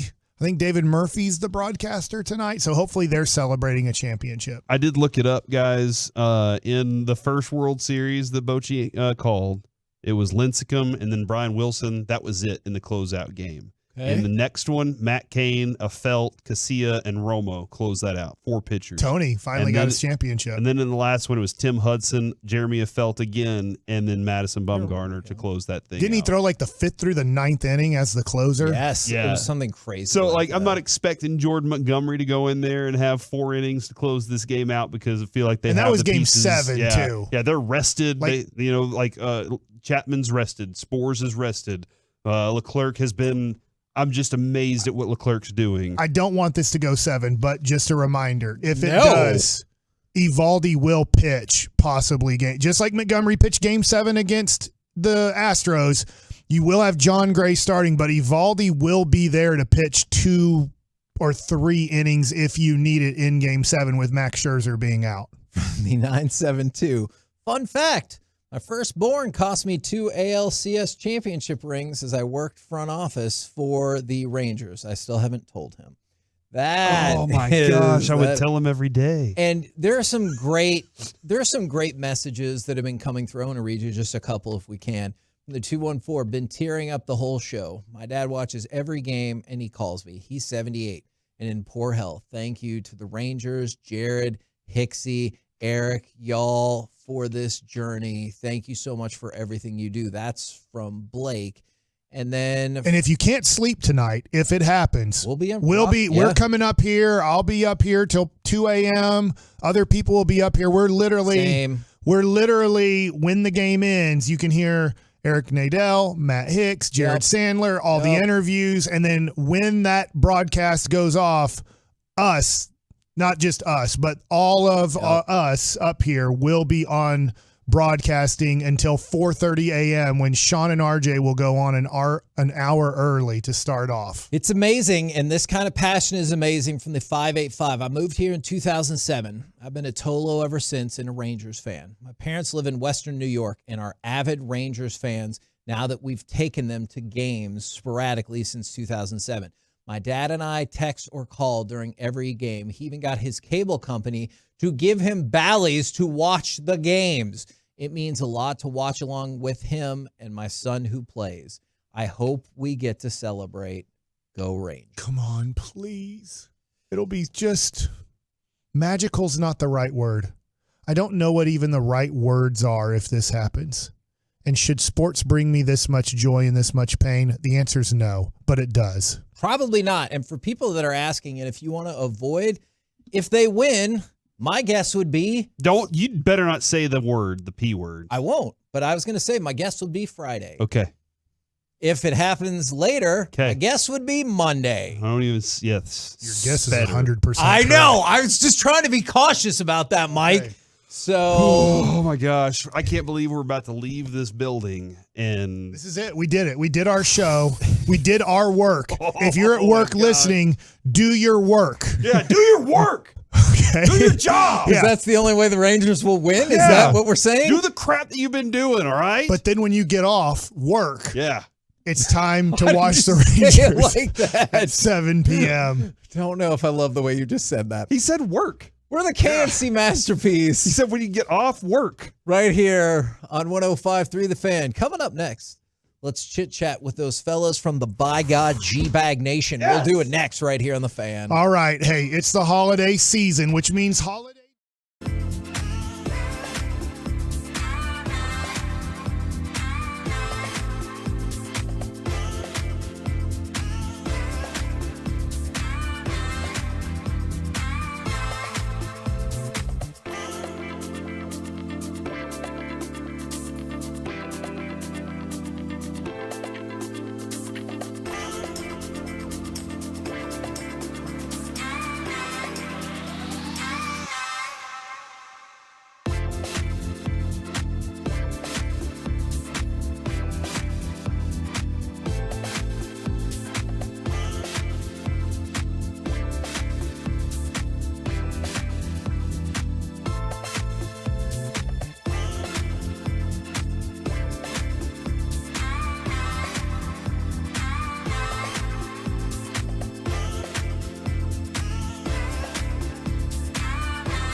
This segment of the KNC Masterpiece on 105 through the Fan is brought to you by Classic Chevrolet. Classic Chevrolet is racing to finish the year #1 in America. They're leading the way with an unheard of 400 Silverados with their best Black Friday savings all month long.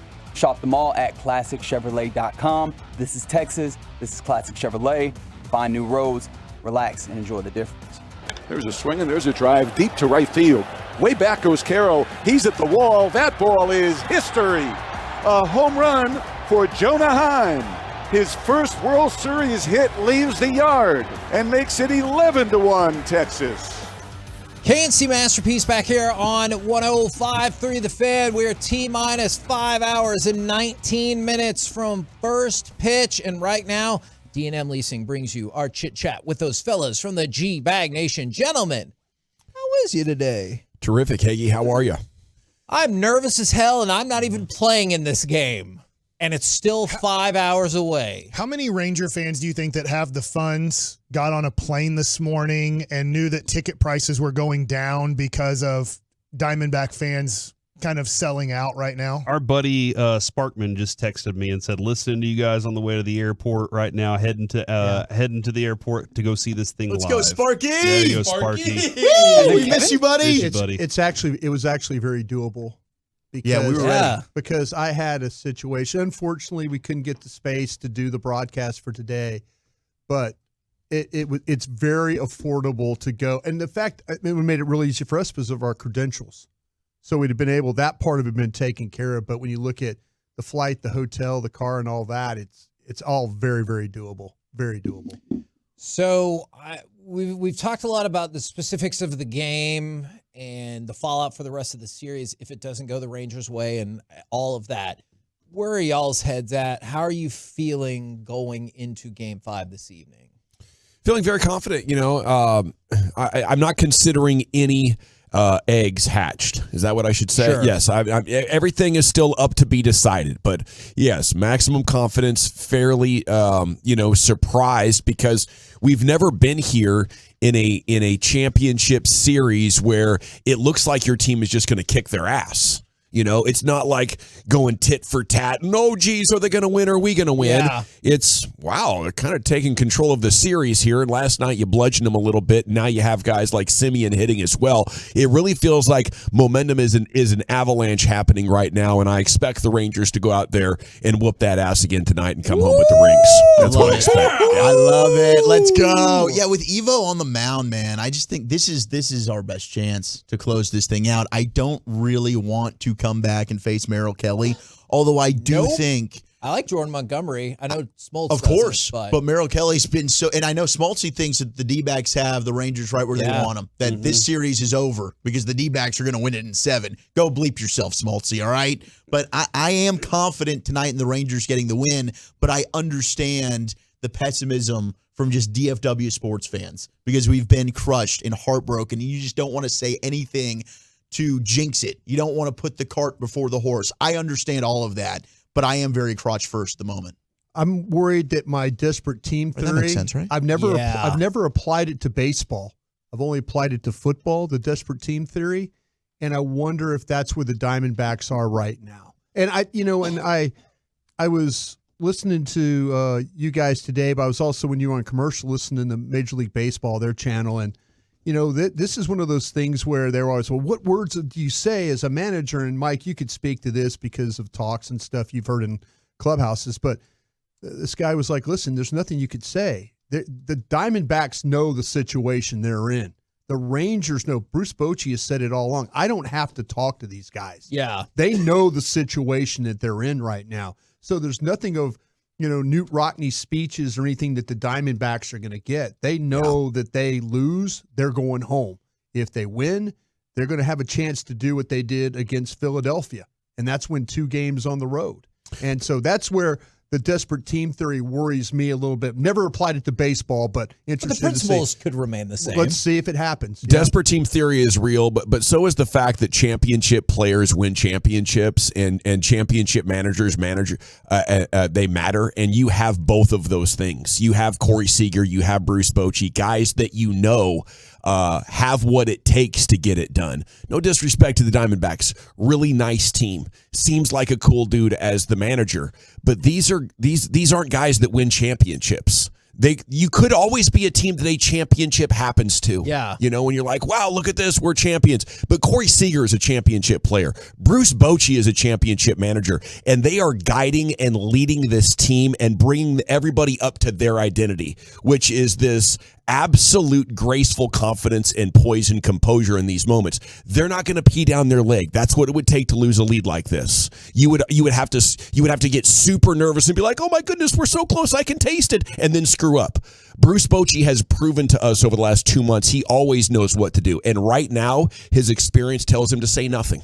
Just let these guys go do what they do. What do you guys think Zach Gallen is bringing to the table? Because obviously he is an excellent pitcher, has been excellent throughout the year, but he has had some postseason struggles. I think he's probably going to bring a whole bag of ass to the bump. I don't see him really have bag, huh? Honestly, he's a guy that's just been a totally different pitcher post All-Star break. I mean, the numbers show that, and he didn't look like the same guy in Game 1. The Rangers were able to get to him. I mean, my bigger concern really is the D-backs' ability to run on Eovaldi. That's something that he has struggled at, is controlling the running game. But I think the Rangers can hit around Gallen. I don't know if he even makes it 4 innings tonight. Wow. Giafalo? He's exhausted, man. He's exhausted, and this Rangers lineup is exhausting to pitch against.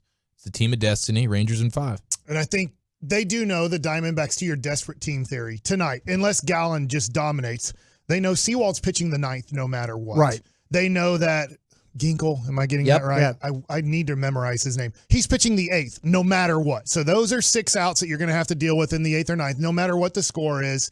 They haven't been used here at home for them. They're fresh, ready to go. And I'm going to assume Mantiply, who's had a really good series, pitched nice yesterday, did give up the double to Josh Young. He's probably very ready to pitch the 7th inning. So they do have kind of their back end they're going to use no matter what. So I do think the first 5 to 6 innings are very important for the Texas Rangers. I know what you did. I can't imagine, like in Game 1, I just can't imagine that Torey Lovullo, who I know, he's a great person. I can't imagine after what happened last night. He stupidly pitched to Corey Seager in the 2nd inning. I just can't imagine he's going to put in Mantiply in a big situation in the 7th inning or anybody else and go, hey, let's see if Seager can hit a home run here or not. Some of the early money for this game has come in on Arizona. It's been close throughout the day, but Rangers were minus 115, which is not even, but it's pretty close. And now the Diamondbacks minus 110 favorites. So it's stayed in a really thin margin, but that leads me to believe that a little bit of cash is coming in on the Diamondbacks. That speech from Adolis, where how cool is that? Hearing Josh Young say he picked us up by asking us to pick him up. Like, what he must have said to those guys. I know, Broadus, you said no Newt Rockney speech here. Well, I'm saying from the managerial standpoint of things, but the players, but Adolis, there's no question that he's a leader of this team. Big part for that. And I just wonder how much that emotionally jacked them up, going into that game last night. And if that was something they rode, if they can recapture that a little bit. I think this team has all year long, and it started with Jacob deGrom, has dealt with problems. Agreed. They've run a marathon. They're at mile 12, their toenail got ripped off. At mile 16, they got a bad rash under their arm and they started bleeding. At mile 19, I thought it was the nipple rash. The nipple started bleeding. One of those water cups, one water. Exactly. That's the thing about running a marathon. You manage problems the whole way. Then where we're all kind of losing our minds about them losing Adolis and losing a pitcher, that's water off their back. Yeah. They just kind of laugh it off and then, hey, Jankowski, I know you haven't had many at-bats, but go ahead and get a couple of hits for us tonight and see how that plays out. And that's absolutely worked out. I mean, they've endured, they have run the marathon, and they have managed problems the whole entire time. They see the finish line ahead. They can see the crowd. They can see their families. They can hear the music. They can see everything about it. They just got to get this thing across the line. Our apologies to Brandon Aubrey. He was named the NFC Special Teams Player of the Week, and he definitely deserves it. But you know. He deserves a nice letter. Don't you guys give letters or? Yeah. Thank you note. Thank you Absolutely. note. There you go. What do you guys got coming up on the program today? Pure Gold as always, Hagee. Thanks so much for asking. It's pretty much a 4.5-hour pregame show. Krusty's Corner, we're going to look at the Eagles on tape. Of course, G-Bag of the Day coming up at 2:30. Derek Holland's going to join you at 3:20. Matt Hicks at 4. And Mike Adams at 4:40. So, and then, of course, Sands at 6. Corey, there's only one way to end this show today. Let's go, Rangers! Let's go, Rangers! Let's go, Rangers! Dialed in to the North Texas baseball show of record. It's the KNC.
in studio, secured by DFWsecurity.com. You're rolling with the G-Bag Nation on 105.3 The Fan.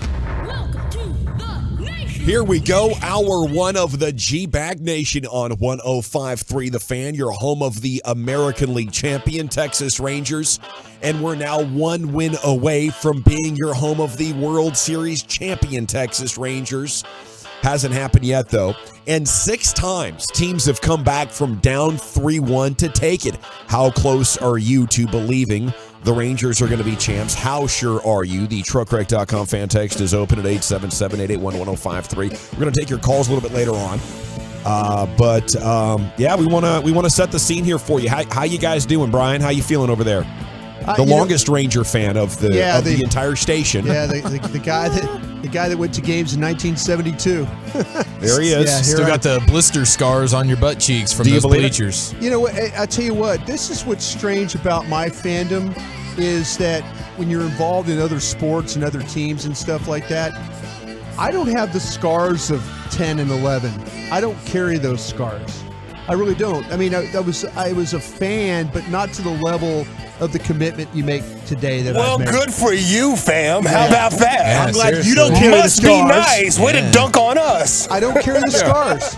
I really don't. We had goggles on. We were 1 out away from this thing. You know what? Twice. So when I hear people say, man, we're 1 game away, here's it. I'm like, I know. Yeah, we are, and that feels good, but we were 1 out away too, I appreciate bro. your energy. I am goggles. Put goggles on, fam. I feel that too. I totally understand. Popping bottles. We got to Sorry. breathe. Yeah. I was. I'm sorry. I'm no, sorry. You're good. You're good. No, all good. That's very apropos. I got to eat food. I haven't ate food. I've had an adventurous day. I got to bring my levels down. I'm sorry about that. I mean, Broadus came out swinging. He did. He dunked on us, bro. I got triggered, bro. I got triggered. It's a posterization. I don't wear those scars.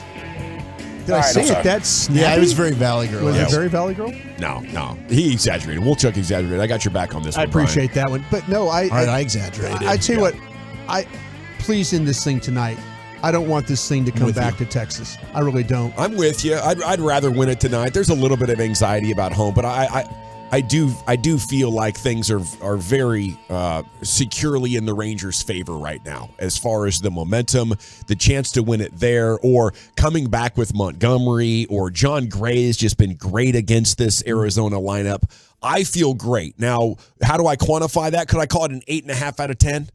Does that sound about right to you guys? Heck yeah. And that's greatness. You know, sure, the 15% hits against you sometimes if you're playing poker, but dang it, you played the hand best, you got the best hand, and now only essentially lightning striking in sports can deter you from the championship. That's where I'm at. The thing that makes me feel the best is this Ranger team is yet to lose on this road.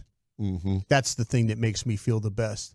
The problem is I saw Arizona come into your ballpark and probably should. Now, they weren't. Okay, sure. That's a fair point, but why didn't they? Why didn't they take both? They didn't. Because you have the best player in the series. That you absolutely do. It happens all the time in the NCAA basketball tournament. Like a Cinderella story is happening, and then the guy who's going to be a top 5 pick, who's been there for 3 years and is 21 years old, is like, give me the ball. We're down 5 with a minute to go. Watch this, bang, bang. And usually the upsets don't happen, and I think that is clearly the case right now with Corey Seager, back for a second World Series MVP out there at the Globe. That's what I'm seeing. 100% you're seeing it. A rare category, too, if he's able to do that. Did get some text. Yes, it is sold out. The watch party is sold out at Globe Life Field tonight. That's going to be an amazing atmosphere if you do have tickets to go out there tonight. Carter Freeman's going. He said he's going shirtly, painting his chest and everything. He's going to be the T in Texas Rangers. Oh, yes, he is. Not 469. I'm going to need a parade date ASAP if it ends tonight. Wolchuk need to get that PTO in. I would just get them all in. Take them all in. Yeah, just prepare, because you're going to want tomorrow to celebrate or sleep off a hangover. You would want Friday because it's Friday, right? And then look at into next week as well. You probably want those days off as well, just to bask in the glory of World Series. Right, just go ahead and prepare for it. And I am a little bit. I don't know that I don't want to have the P talk, much like Sean this morning. I just don't even want to say the word yet. Don't even think about it. We got a job to do. We can call Matt Engel. I bet he's down to talk about it. Yeah, and Matt, take that damn story down. What are you doing? doing? What's going on with this Mac Angle story? Matt talks about no hitters. The hell, Matt? Mac's one of those guys. The villain, man. Mac Angle, Fort Worth Star Telegram. How about this for a headline? Start making plans. The Texas Rangers are going to win their first World Series. Come on, bro. See, here we go again. Yeah, we can't be doing this. This Come is like on, the man. Phillies saying they're going to celebrate in Arizona in their swimming pools. And then guess what happened? They didn't. Yeah. Mac bleeping Angle. He's gonna have the fan base turn against him, and that's exactly what he wants. 1 out away. One Y'all out. celebrate with one game. One tell you game. guys- If y'all already feeling good talking about parade routes, No. you don't understand No, the no, feeling no. of 1 out away with goggles on. I don't wear man. those scars. In the I said fan that, yeah. lounge with all these people around you, bro. You probably had 2 bottles of champagne, It was- each hand. Aaron, you have no idea, Gosh, bro. dude, you probably had a cigar in your mouth, waiting to light it. Hearts ripped out. Yeah, we had a broadcast after that, didn't Yes. we? Yeah, Oh. we were down there at the Fan Sports Lounge with Tolos, and next thing you know, it's like, well, they can still do it in Game 7, right? And Mike Bassick, very on brand, he's like, nope, not after that momentum swing. Yep. And I was like, what? I had to get up and go to 10th grade the next morning. You know how challenging that was? Come on. I just texted Mac Angle. It was a school night. Did you have to pick out your wardrobe? Probably, My right? mom laid it out. I just texted Mac Angle, who might embrace being a troll as a columnist more than anybody DFW has ever seen. He loves it. He's doing bits. Okay. I said, what are we doing, Mac? Did you send him the middle finger emoji? Because I did. I was currently sitting in my hotel room reading this, and it's a book about a Oppenheimer. Machiavelli? It's Oppenheimer. Yeah, The Art of War. He reads it like it's his own autobiography. Not worried about jinxing the Rangers, I guess, Mac, is going to be my reply here. Mm-hmm. I don't know. I would steer clear of that. It's happened 6 times. 2016, the most Yeah. recent. Ask the Cleveland in that time they were the Indians how that went. Okay. Yeah. Ask the Cleveland in that time they were the Indians. Because they changed the Guardians. Whatever the case, we are broadcasting on a day in which the Rangers might clinch the championship. For DFW, it would be our first championship since the 2011 Dallas Mavericks. It's unbelievable how it came together last night. Our main man, Janko, our favorite interview of the year, showing up huge, replacing Adolis Garcia. Marcus Simeon's slump is over. Home run, triple, 5 ribbies. And that was awesome. Rangers scored enough to let their bad bullpen pieces give up a bunch of runs and still win comfortably. It was a night to behold. You know, just how we drew it up, literally just how we drew it up. It's perfect. And everybody got to be a hero except for, guys like Will Smith and Chris Stratton. It was amazing because I was explaining to my dad how the year went. He's like, why are we only using Leclerc and Chapman? Do they have anybody that can throw strikes like as the series has gone on? I'm like, you'll see, And last night he got to see. I was like, oh, yeah, this mofo here, this guy here, he was awesome for half the year. This guy we thought was good twice, but he turned out to – this guy they traded for, thought he might be part of the answer, wasn't. It's like it's been snake bit, so thank God for Leclerc, Spores, and Chapman in a weird way. A guy they brought onto the roster after one of their other pitchers left off the roster. Yeah. This guy they thought was never going to come back. Yeah. They were basically like, your season's done, sir. The Untrustables, man. The Untrustables. Thank goodness you got up 10-0.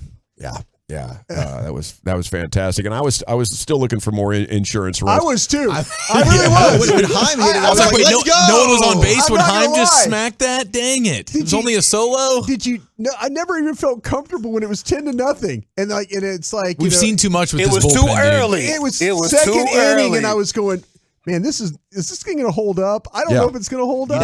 They had more runs than outs at 10 runs and 8 outs at one point, or maybe it was 7. God. But yes, I mean, anxiety did creep in a little bit. Bit. But I think looking back on it, that double play in the 6th inning was clutch. If they push across 2 or 3 there and then a couple of more as you move on, it could have gotten really, really weird. And it was funny when Will Smith came out, I think he wanted to finish the inning and he just gotten it out and he goes bleep right on TV. And then as Boch is walking out there, it takes him like 40 seconds. Heim's explaining it to him and he's like, yeah, I bleeped up. Yeah, I bleeped up, getting this. It's just, it's brutal when you bring a guy in after somebody else is doing well. Yeah. I don't know why we are so good at going away from the guy that's going well for a guy who almost all the time gives up 2 hits to start the next inning. Like, what's wrong with Gray? What's wrong with whoever it might be? But Bochy just knows the answers. He does. He Bochy does. knows he's going to have to circle back and use him again because I can't trust these other guys. Boch knows. That's amazing that you're showing your dad like, oh, just wait, Dad. It's hilarious. Yeah, you'll see. It's like, no, it looks very comfortable. Oh no, just wait, Dad. This thing will get really crazy here in the end. Get ready. Yeah. Max tweet showed up in my For You feed. Insta block. Don't need that in my live. No. Okay, so he's gotten back to me. God, no, he says. I've been writing and saying this since they beat Houston. Oh. I can't get my daughter to clean her room, so I don't think I have the power to influence a baseball series. You probably don't, but you just never know, man. Gosh, he's still. Those writers are so witty. Yeah, they are. So damn witty. Very witty. Yeah. They really answer the question, just hit you with a flock comeback. You're like, hey, that was awesome. Thanks, Mac. I can't pay my taxes.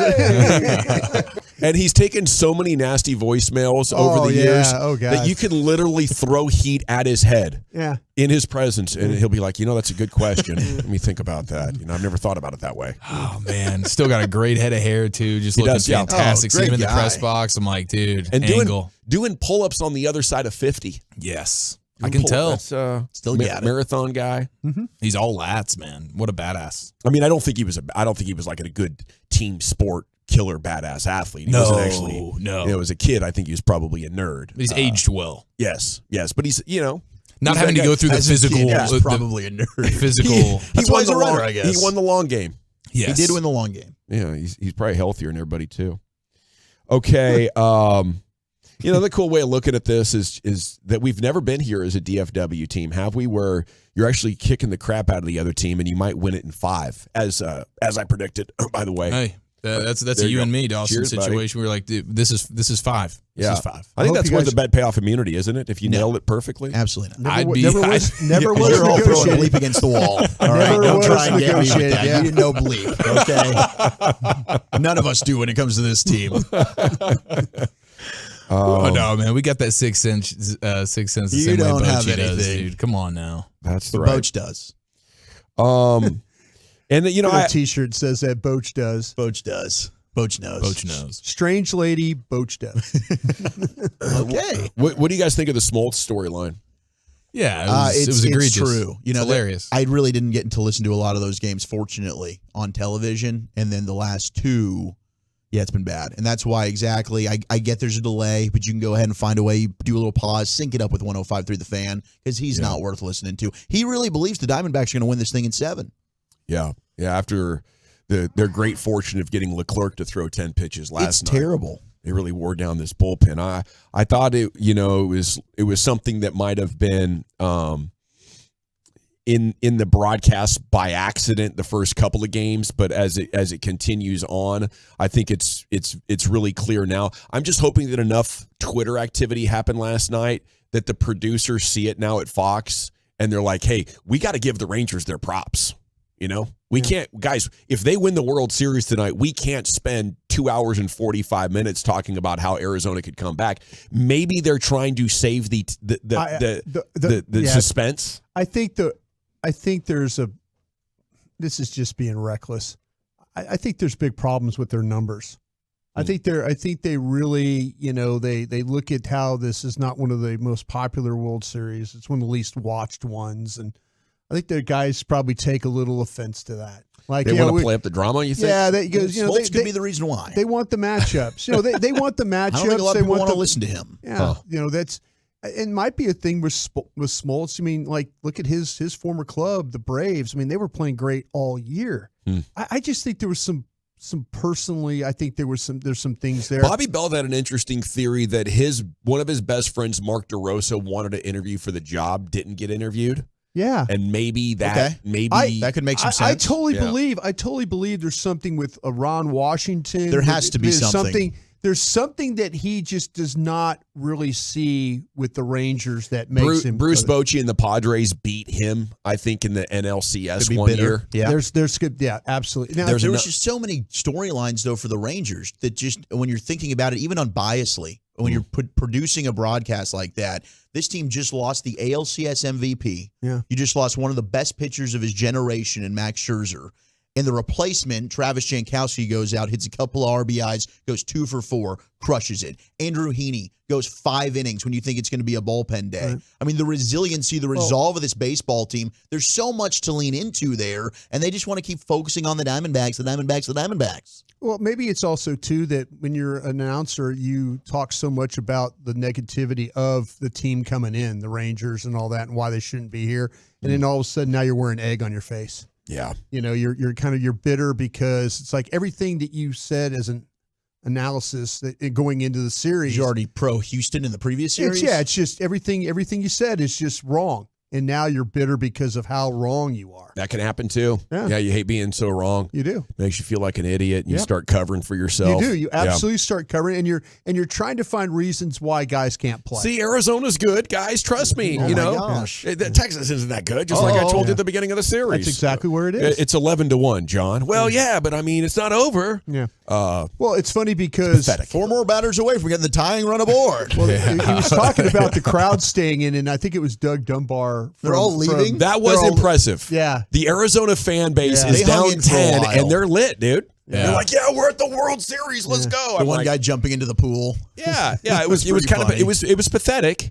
It was kind of soccer momish, but that John Smoltz, man, he's got nothing. I'd love to hear what Chris Broussard has to say about a guy like that right about now. But G-Bag of the Day is coming up at 2:30. Why did you do that? He'll ask all the right questions. Don't worry, he's got a cousin or somebody out there. Oh my! How do you look at the topic of the Rangers buying a championship? That's next in the nation.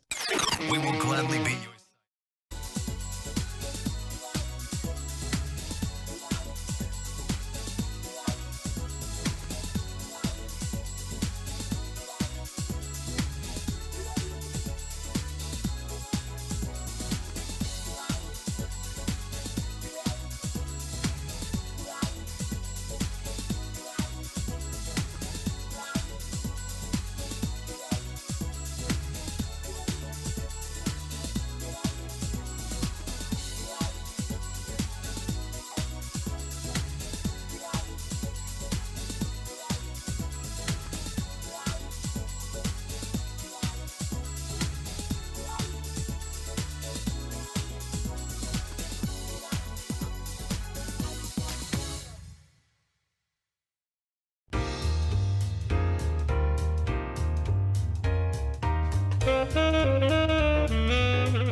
All right, welcome back, G-Bag Nation. Hope you're having a great day. G-Bag of the day coming up in 7 minutes. Did the Rangers buy this shot at a championship? The TruckWreck.com fan text is open at 877-881-1053. Segment's brought to you by Window Nation. Go to windownation.com. And it's brought to you by the Frankels. Life's unpredictable. Accidents happen. Franklin Frankel, the go-to attorneys for car and truck wrecks in DFW. If you or a loved one's been in an accident, contact Franklin Frankel for a free consultation. It's 214 or 817-333-3333. Go online to truckwreck.com. So did they buy the shot at the championship? And if so, is there anything wrong with it? That is the topic for you. Please leave your name and city you're texting from. We'll make you famous here in the nation. Well, Chuck, I believe as I was setting up that segment, you were walking back in studio down the hall and you hollered no. What made you so convicted with that answer? I mean, Josh Young, you drafted, right? Jose Leclerc's been in your organization, and he's been your best postseason bullpen reliever. Like, certainly, yes, they paid for Marcus Semien. They paid for Corey Seager. But I don't think that they've bought this championship. I think you've got a really good blend of players that you brought in free agency, but also some homegrown talent, and then some guys that you made some good trades for, like a Jonah Heim and Nathaniel Lowe, who have been through all the dark times over the last 3 years. And they came of age on your team. Yes, absolutely. So you've got a good mix of, yes, did you spend some money? 100% you did. But you've also got a lot of guys here that you've been able to develop and grow within your own organization. I mean, every team spends some money. You know, the Astros, their first baseman, the Asteroids. No, this team spent $500 million. Yes, they absolutely bought a championship here. Well, when you break down the way it's gone, I mean, DeGrom has contributed nothing in that. I mean, you bought Seager, Semien, and Evaldi. The intent was to go and spend $500 million to make this baseball team better. Josh Young, Evan Carter. I have totally given them credit for that. They bought Seager. They bought Semien. Who's your best player? Okay, so where's the champions that don't spend big millions on guys that didn't grow up in their organization? $500 million. The Dodgers got Mookie Betts and Freddie Freeman. No, I'm happy about this. I'm happy that my team spent $500 million. Yeah, they made an investment. You know what? They had to convince Bruce Bochy to come out of retirement. I'm sure that wasn't cheap. They had to go get the pitching coach. I'm sure that wasn't cheap. They made a commitment to go make this thing better. We should celebrate this. Oh, for sure. We should. I just don't think you can say that they full-on bought a championship. Adolis Garcia, how much money is Adolis making right now? And nobody in Major League Baseball wanted him. He's been here for 3+ years. Zach, did they go out and pay money? Who was your ALCS MVP? Did they negotiate to get Evaldi? Yes, they did. They went and bought some pitching, is what they did. They went and bought pitching. They went and bought middle infield. Is what they did. I just think it's a normal level. Like when you talk about buying a championship, you're not talking about how the Rangers are built. You're talking about how like the Marlins of '98 were built. I don't think it's the normal. Yankees have tried to do. I don't think it's normal unless we're playing international soccer to spend $500 million on anything. You know what I'm saying? Well, I don't know why that is such a big deal. It's not a big deal. It's just how you acquire your talent. I'm super happy. Yeah. I'm super happy that my team went out and bought really good players. Yes, they have developed players. You're not going to be able to buy all the players. But I am so happy that Ray Davis decided with that new stadium and the crowds that were showing up that he rewarded the people for showing up. That he went out and spent $500 million. And I don't know what extra other expenditures he had. Like I said, I'm sure he had to go convince Bruce Bochy, hey, we'll give you this contract. I'm sure they had to go tell Mike Maddox, hey, we'll give you this contract. To make it worth your while. But yeah, I'm happy that they spent the money they did. Next question. Everybody is using the word resiliency. Mm-hmm. I think that's accurate, how everything they've overcome, but it's a boring word. That's a Jason Garrett word, so I want to put a different word on it. What word do you think about when it comes to encompassing all we've seen here with the Texas Rangers? Give me an un-Garrett word. Un-Garrett word? Yeah. Jeez. I don't know if I have a word, but I'm just going to say maybe afraid, not bothered. I don't think this team's not. You just go unbothered, make it one word. Yeah, unbothered. You'll at least get credit. Yeah, I'd say unbothered because everything that's happened to them all year, it hasn't mattered to them. To us, we talk about it every single day. And you're like, man, how are they going to overcome this? How? They're unbothered by all this. Yeah. They just continue to find ways to put bad situations behind them. This thing is going to go all the way. They're 3 games away from, 3 games left in the whole season, and you lose one of your best players in Garcia, and they're like, nah, we're fine. We're gonna next man up this thing, and here we go. And there's a Jason Garrett word. I'm sorry I didn't bring him man up. Yep. But they're unbothered. They're as a team, they really are. At least you didn't hit me with the process. Yeah, that's good. I think there's something brilliant and great about how when all the chips are down, they're at their best. Resilient seems like an extension of like John Smoltz, just kind of shading them. Like, well, you're not really that great. They're kicking ass and taking names. They beat the champions. They had bigger cojones. They stared into the heart of a champion and said, we're not impressed. They took down the Rays and the O's without blinking an eye. They just kicked in the doors of a bar, old Western style, shot up the place and went home. Yeah, the belief and confidence has never wavered with that group. So like resilient is like, oh, we're grinders. They're not grinders. They're dominant forces in sport. That's what Corey Seager and Marcus Semien have. They've overpowered the game. That's I feel like what Montgomery and Evaldi did, and I just want the words to accurately reflect how amazing this team is, so they get their credit. Maybe you got to go back to back. Maybe you got to win like 3 out of 5, or do something like what the Astros just went on for people to give you all of your flowers. But dang it, I see a roster that's just as good as what Ron Washington's Rangers did. And the way the national media talked about those guys is a lot different. Those guys were put on their appropriate level of pedestal. Josh Hamilton, Vlad Guerrero, Adrian Beltre. And you had a ton of all-stars on this team, too. Yeah, you did. All-star players.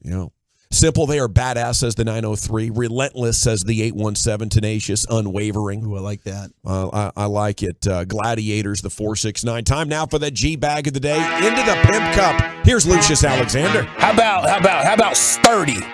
Sturdy's good. How about them boys are sturdy? Would you like to see your Rangers with some T-shirts that say just sturdy across that? Just straight sturdy. I don't know. We workshopping. Dawson, he was smacking all y'all stuff down. How about resilience? Get that out of here. They're outstanding. Give me some more.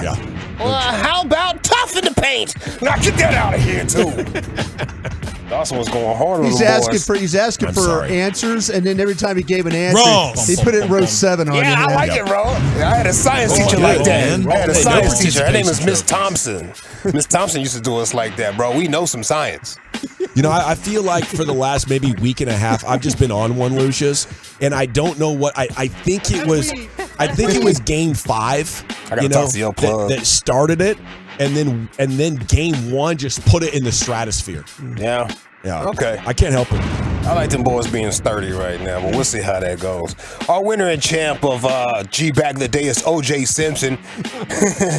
It happened on a Toxic Tuesday, okay, people? All right, so don't judge us.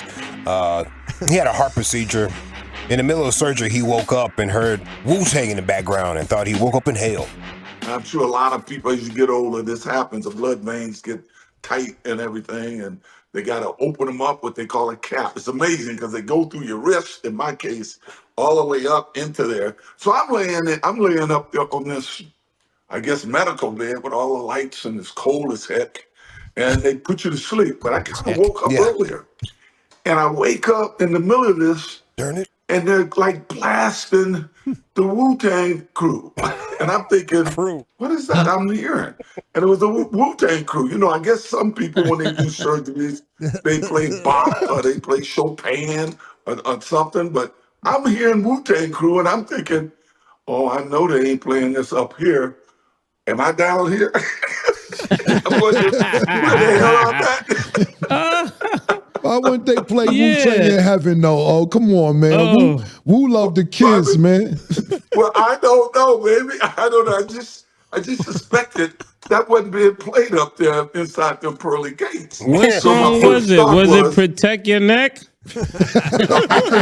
Jeez. Oh, my God. Well thought out there, yeah. I mean, they are rappers. They are rappers. They're very, very clever. Dude. And he's from Harlem. Yeah. Yeah. Might be the best punchline of Mace's career. Punchline. He took a stab at it, didn't he? Right in front of OJ. How long did it take OJ for that to like sink in for him? You think did he It just never catch on did. immediately? It never does. It's one off his back. did. He's deflected that for so many years. It You don't never hear did. that. Just get to laughing. That was a blocker You know they say a save. lot of things about me. Send it away. I thought I woke up in here. Oh my God. Yeah, there's you no did. doubt you would be. Yes, you did, OJ. Let's see. Precursor. I go for. How about this Ranger fan that got emotional during extra innings last night? Did you guys hear this yet? I don't think so. No, This is I really waited. good. Is this about Thelma? The film was fire last night. But no, let's do this Ranger fan. He called in and talked to Jared, and this is why we do radio sometimes. I got a write-in vote for the 3 stars of the game tonight. Jared Sandler, Matt Hicks, Eric Nadel. Jared, I would love to sit down just for an hour and talk baseball with you. And Jared, your voices, the 3 of you, are very important to me. You know why? Because back in 2016, I was diagnosed with retina pigmentation. It's a disease in my retina. I only have 50% of my sight. And you don't know how much I rely on you 3 to bring me baseball every night and my favorite team. Right. Jared, you're the best. I've never met you before, but I hope one day our paths will cross. That's a beautiful call. Did Jared keep from weeping into the microphone last night? Because that would have been tough. Yeah, that would have been tough. This is Jared, tough for me to turn my music back on after that. That built up Jared so much, he must have felt at least 5'9" after that. Okay, thank you. They say don't Change that energy, bro. Change that energy. God dang, it took me long enough. Change that energy. Yeah, I was stuck. I was looking for some music. I was like, wait, I got some OJs or something. Damn, I ain't got nothing on deck. How about this one? I should have went to the broadest joke from yesterday. What were we talking about? Oh, Dwight Howard. Dwight Howard. And there's a lot going on Toxic Tuesday yesterday. Listen to broadest. And before we get out of here, Boosie Badass, that is Coach Steve Spurrier's favorite little rapper, sends encouraging message to Dwight Howard. This is toxic, okay? You can't Suck it up, You man. can't. Damn it, Brian. Suck it up, man. Suck it up. That should have been the headline. Lil Wayne. I mean, not Lil Wayne. Lil Boosie tells Dwight Howard to suck it up. Suck it up. Man. It was a premium joke, Toxic Tuesday. Really impressive, bro. Do my best, man. Lucius' segments are always the best. Just trying to help. Yeah, I'm going to change my question for the Tolos for today. I'm going to change it in just a few minutes. It's going to be about your car because I had car trouble today. Oh. My battery died on me. worst. But Cat Daddy saved me. Cat Daddy saved me. Nice, dude. Salute to Cat Daddy. Wow, get me out, bro. All right, let me see what else we got for you boys. Chris Broussard, man, Eric, you sent me this. This is the wildest thing I've seen in my life. He threw his dead cousin on the bus to save his job that moment, didn't he? He did. Holy smokes. Listen to Chris Broussard. The apology. He's going to mope and it's not going to work well. Hold on, they're talking about the Dwight Howard trade, just to give y'all some context. James Harden. James Harden. Oh, look at your boy. I'm all over the place like bird ass. That's weed. That's weed. All right, here we go. He's going to mope and it's not going to work well. Nick, I think is the man retarded? We shouldn't use that word, but sure. Developmentally disabled? Sure. To think that he is going to go to the Clippers where they have Kawhi Leonard as the number 1 option, Paul George is the number 2, and still Russell Westbrook there, and think that he's going to shoot 25 times a night? Listen, I didn't know what you were going to say today. I'm shocked. This is not going to work. Let me apologize for using that word. Oh. I have my first cousin. We just put him to. He died a few months ago, a month or 2 ago. He was developmentally disabled, so I didn't mean to use that word. Of course. Oh my! Dude, the apology just made it so much worse. Yeah. Family reunion is gonna be strange. I mean, y'all get it, right? I mean, I miss Donald. I miss him. I just said, in the moment, I thought about it when I said I'm sorry. No T-shirt with him at the family Oh, it was so cringy. Hey, Becky, you forgive me, right? You forgive me. I had to keep my job. I feel like he was about to say like we put him down, but he caught himself. That's exactly where he was going with it. Oh my We had to put him down. Oh, it was bad. Oh, Christmas time. All right. Nick Wright's like, you shouldn't say that, but sure, I get the question. It's a fair question. I understand. We were all sort of Right, wondering. A little heavy-handed with the word choice there, but I think we all understand the sentiments, Chris. I can't. Is it Chris Broussard? Is it Broaddus' Dwight Howard joke? Is it the Rangers fan who was emotional in extra innings? Or is it the champ, O.J. Simpson? I'm gonna go with my man Broaddus over here. Hey, the running back said, I should have thought about this before I opened up my mouth. Don't worry about it. Just go through your Where are you going? Christian McCaffrey. Jeffrey. He beat OJ's. Leave me alone, man. I'm gonna go Broussard. We're going to circle back to this. Don't worry about it. Oh, we're tied at 1, Lucius. Brian Broaddus joke. 2-1, we'll check. Give me Broussard. 2-2, Brian. Let's go with Suck It Up. Bang. There he is. Brian Broaddus. Good Dwight Howard joke, your new champ. If you ever missed the G-Bag of the day, tune in at 5:40 for LA Live with Lucius Alexander. He has his about 15-minute segment in there and replays the G-Bag of the day inside of it. So you want to tune in for 15 minutes of Lucius plus a replay of the G-Bag of the day every afternoon at 5:40 right here in the nation. Now, coming up next, it's time for Broaddus in Krusty's Corner. Where are you taking us? Yeah, here's your football talk for the day. Let's break down the Philadelphia Eagles offense against your Dallas Cowboys. We'll do that next. Coming up Thursday morning.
Shoot, yeah, welcome back, G-Bag Nation. It is a World Series Game 5 possible clincher for your Texas Rangers. We're very excited about it.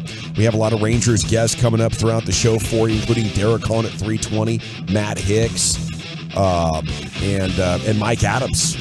Jared Sandler's going to be on before too long. Of course, Brian Broaddus is a big Rangers fan, and every day at this time he's got Krusty's Corner, and here's the king of the Krusties himself, Brian. Thank you very much, Joe. I appreciate that. Going to talk a little bit about your Philadelphia Eagles offense, and I saw today where Jalen Hurts is not answering any more questions about his knee. He just walked off. Yeah, we talked about this yesterday. Kind of heard that might be some type of a bruise. I don't know if it's a bone bruise, but it's some type of bruise on his knee. But when you watch him on tape, and I was looking at the New England game, which they opened, the Washington game, and the Jets game, especially this Commanders game, the last game, he really wasn't very interested in running the football. And what's happening to him, I said, well, if that's the case, because the tape was kind of showing me that a little bit, and I went back and looked at some analytics on it, and they said 76% of his snaps he's thrown from the pocket this year. So there's something going on there. He's not interested in running as he much was, and I think that's something that bodes very well for the Cowboys. I think something about playing Jalen Hurts that in these games, the longer you can get him to hold the ball, the more trouble he has. So that's going to be there's only one other quarterback in the league that holds the ball longer than him, and that is Russell Wilson with Denver. Those two hold the ball. When these guys go back to pass, you get Jalen Hurts will hold it about 3 seconds in the pocket. And a lot of it has to do with the offensive line and how good it is. But if you make him hold it, he's a different quarterback when he has to deal with pressure. His accuracy tends to fade, and the turnovers creep into his game. 5 of his 8 interceptions that I saw was when he had to deal with pressure. And when he deals with pressure, he only completes about 64% of his passes. So a lot of teams are playing man coverage against them. So they're trying to kind of hold up on the outside and make him, running with his receivers and then making him have to make those types of throws. Where this guy will absolutely kill you is in 2 areas. He'll kill you with a deep ball, and he'll kill you with the flat screen touch passes that he makes. This guy doesn't miss any flat passes. When he throws out to a back, say a back's out of the backfield, or they throw a screen or a tight end screen, he's not going to miss. He usually does a great job of giving his receiver the ball and their ability, once he catches it, they get up the field. But he will absolutely punish you on his deep passes. They throw the ball downfield 23 times on deep balls, and they have 6 touchdowns on those plays. Well, he's throwing to a freaking transformer. It doesn't matter. It doesn't matter who it is, by the way. It could Brown or Smith. Brown or Smith. Now, where you get with Brown is one of these guys. This is not one of these offenses that has an elaborate scheme system when it comes to routes.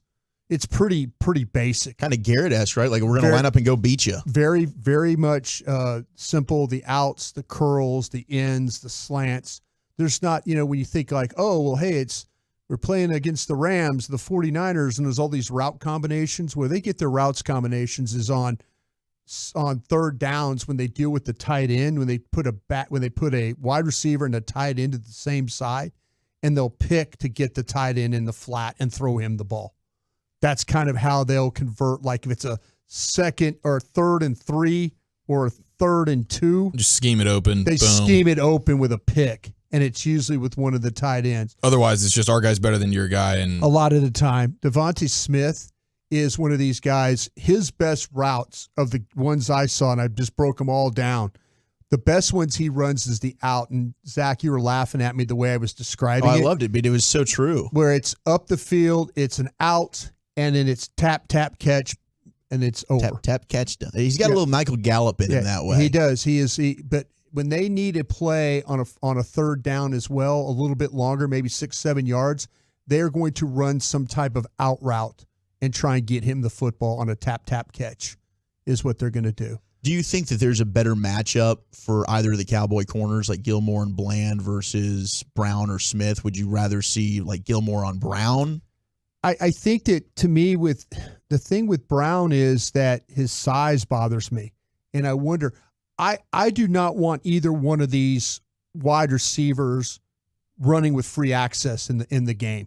And I mean, free access is the press coverage. If you don't play press coverage on them and give them space, you let A.J. Brown get ahead of steam, and he is going to run by you, or he's going to run a hitch. He's going to work the middle of the field. I don't know if Gilmore is I just, if you're going to put Gilmore up there, it's got to be really good with the hands, quick with the hands, bam, bam, and just make the timing of his route, or make the timing of him, getting going up the field, because that's what he's one of these guys. Brown's one of these guys that builds up speed as he goes. So the longer he gets to run, the better a chance he has of just kind of running by you right there. But Brown and Smith are your two primary guys when it comes to. They signed Julio Jones. They're trying to incorporate him into some stuff, but we haven't really seen that very much yet. The tight end is Dallas Goedert. They have two tight ends. They have Dallas Goedert and this Jack Stoll, and they both are terrible blockers. But where Goddard is really, really good, as I mentioned, is the screen game. Because what he'll do is he'll delay, and then he'll go out in the route, and they'll throw a screen. They're 8 for 8 on these plays. And they do it on third down. It's another one of their third down packages where they'll fake like they're going to max protect, and then he'll just like leak out, and then they'll throw him the ball in the flat, and then it's a first down right there. So there's going to be some type of route combination. I mentioned that with tight ends and wide receivers on third down. You got to be mindful of that, and you also got to be really worried about the tight end screen. That's a big play for them as they go forward. Their running back is DeAndre Swift, and you're going to get either that sidecar look where he's next to Hurts, either to his right or his left, or the pistol where he's directly behind, and then it's the handoff. They're almost playing sideways, but you also can get him on the outside as a receiver when they go empty. He's got 28 receptions this year for the Eagles. He runs with a degree of power when you're handing him the ball. He's a tough, lower your head type of a runner, but his game is really kind of straight line. It's not really anything that you would think there's a lot of wiggle to it, but there's snaps where he just has a chance to cut back and he just plows right into the line. He's averaging almost 5 yards a carry, just more on that physicality. Does a really good job of finishing forwards. Him and Kenneth Gainwell is the other back. Gainwell doesn't have the production running the football, but he's really good at catching the ball, and he's a really good blitz pickup guy. He had a sneaky run in the game against the Patriots where he started inside, and then he bounced it to the outside, and he was able to find some space. And so those are the two primary backs.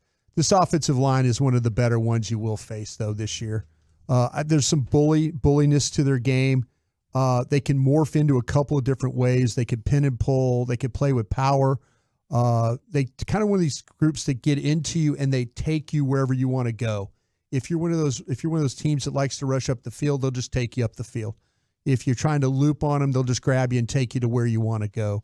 The tackles, Mailata and Lane Johnson, I think are really, really good. Lane Johnson has less power than Mailata. And the thing that I kind of remember from the past is what DeMarcus Lawrence has done a pretty good job of playing against Lane Johnson. He has an understanding of how to break him down. So that's a good matchup, I think, for the Cowboys right now. They struggle a little bit at center with Kelsey. He's a really good athlete, but he's towards the end of his career. He just doesn't play with any power anymore. So this is where last week we saw Micah Parsons with some one-on-one stuff against Shelton, the center for the Rams. I would consider rushing Osa or Parsons over the top of Jason Kelsey and seeing if he can win a one-on-one battle. These tackles don't need help. We'll see if the guards can help it, but Kelsey's a guy I think that would give up some stuff inside. So really good pin and pull center, but that might be the best way to attack Hurts in the pocket if you run it through the center and make Jason Kelsey have to play some one-on-one football. Yeah, this will be the game where Jason Kelsey decides for sure, I'm hanging him up after this year. Yeah. Well, it's also a good way to not have Micah get neutralized along the edge. Right. Do they have a chance against the tush push? Dan Quinn seems to feel like that they do. He says they're going to bring something different to the game. I'm looking forward to that. It's a very, very difficult play to stop. DP bringing the TP. I just don't know how it's gonna happen. But let's go. Yeah, but the thing I think, guys, that if this quarterback is dealing with a knee and his inability to run or want to run, bang, that helps the Cowboys a lot. Game changer. Thank you, Broadus. Thank you. Appreciate you. Derek Collins coming up at 3:20. Wolchuk, what do you want to do next? Yeah, so I do have NFL news of the day. I got some Ranger nuggets for you, but we got an absolute Ranger fire party right now, and the Raiders are cleaning house. That's next. Always a welcome sign.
our fan studios, secured by DFWsecurity.com, you're rolling with the G-Bag Nation on 105.3 The Fan. It's hour 2 of the G-Bag Nation here on 105.3 The Fan. Pardon me, should have hit the cop button.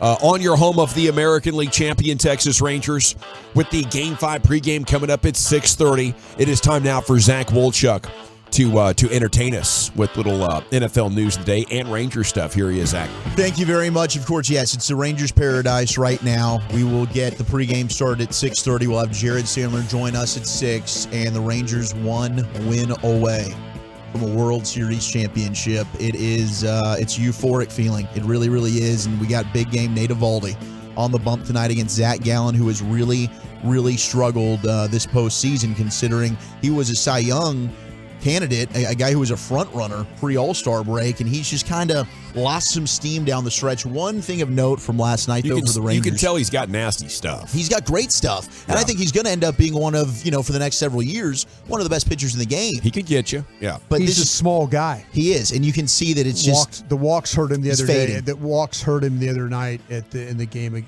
that was played here. And hopefully the Rangers can generate some walks. But one thing last night, before we get into NFL news of the day, I'll hit you with some Ranger nuggets. 9 of their first 10 runs were scored on 0-2 counts. Rangers were really, really good at hitting at 0-2. And that's a nightmare scenario for a pitcher. You think you're ahead, you've got them right where you want them, and here are the Rangers battling back and saying, nope, thank you very much. And didn't they all happen like with 2 outs following a Diamondbacks mistake? Yes. Yeah. And the D-backs, they looked like they were a little overwhelmed. Yes. Like the moment was kind of getting to them a little bit with some of their defensive lapses last night. The errors, the wild pitch, all that kind of stuff right there. They were all Josh Young from the previous two games earlier, Saturday night. Shocking. And how about the Jungle Cat, man? I think he's just it's home sweet home for him in that 5 spot. Yeah, like there's something about that for him that where he was playing most of the year, and it was extreme comfort. Well, and shout out to Josh Young. The 2 hits he had, 2 of his 3, the first 2 ended up starting those Ranger rallies, those 5-run innings. Yeah. So, he was really the catalyst he really was. for the offensive production last night for the Rangers. Yesterday, I felt like with Garcia out, championship teams, everybody looks at themselves in the mirror, and you get a chance for everybody to elevate their game. And I think there was part of that last night. Like, Garcia's out, I got to do more. It locks you in. It makes you feel just a little bit more responsible. And sometimes that can be the difference for a guy to have a huge game. And so many did last night for you when you needed it most. Rangers, first team in World Series history to score 5 or more runs in consecutive innings within a single game. They basically hit for the cycle last night in the second inning. It was wild. You had a double from Josh Young. You had a single from Janko, Simeon triples, and then Seager has the homer. So even without Adolis Garcia, your ALCS MVP, the offense just crushing the D-backs last night, and they've got to do that again tonight against the pitcher in Zach Gallen, who they were able to have success against in Game 1, knocking him out of the game relatively early. Yesterday we asked the question, whose bullpen is better, and I think Arizona's might be, but the way the Rangers bullpen matches up, the way the Rangers lineup matches up with their bullpen is huge. If you get Gallen out by like the 4th inning tonight, I think you can count on a Rangers dub. Corey Seager now climbing up that all-time postseason home run list. He's at 19. He's in a tie for 6th all-time with Pujols, George Springer, and Alex Bregman. So Kyle Schwarber and Derek Jeter are tied at 20 right now. So if he hits another homer tonight, he'll move into a tie for 4th place with Jeter and Schwarber. And Jeter saying he's now his favorite player. Dude, how about the graphic that they put up last night of Seager and Reggie Jackson? Yeah. And it's the same player, except Corey Seager has one more dong ball, but the same amount of games, 77 games, 19 homers for Seager, 18 for Jackson, 48 ribbies for both in the month of October. He's just the Texas version. We could call him Mr. Glocktober, if you will. Okay, and big news from Globe Life Field. Respect over there. That's good. More seats have been added to the watch party tonight. So they've got high demand. So they've just opened up more seating at Globe Life Field for tonight's watch party for Game 5. Go to globelifefield.com/event/Texas Rangers if you're interested in going to watch it there at the ballpark in what could be a historic evening. High for our demand, Texas Rangers. but they're taking it higher. Yeah, they are. Can you take me higher? All right, let us know what your plans are for tonight's game. Watching the Rangers, 877-881-1053. Let's get to NFL News of the Day.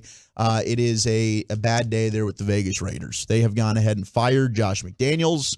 They have fired their GM, Dave Ziegler. They parted ways with the offensive coordinator as well. I mean, I babysit the offensive coordinator. Man. I think the only cool news here is maybe Josh can go back and save Belichick's ass in New England now because they work well together.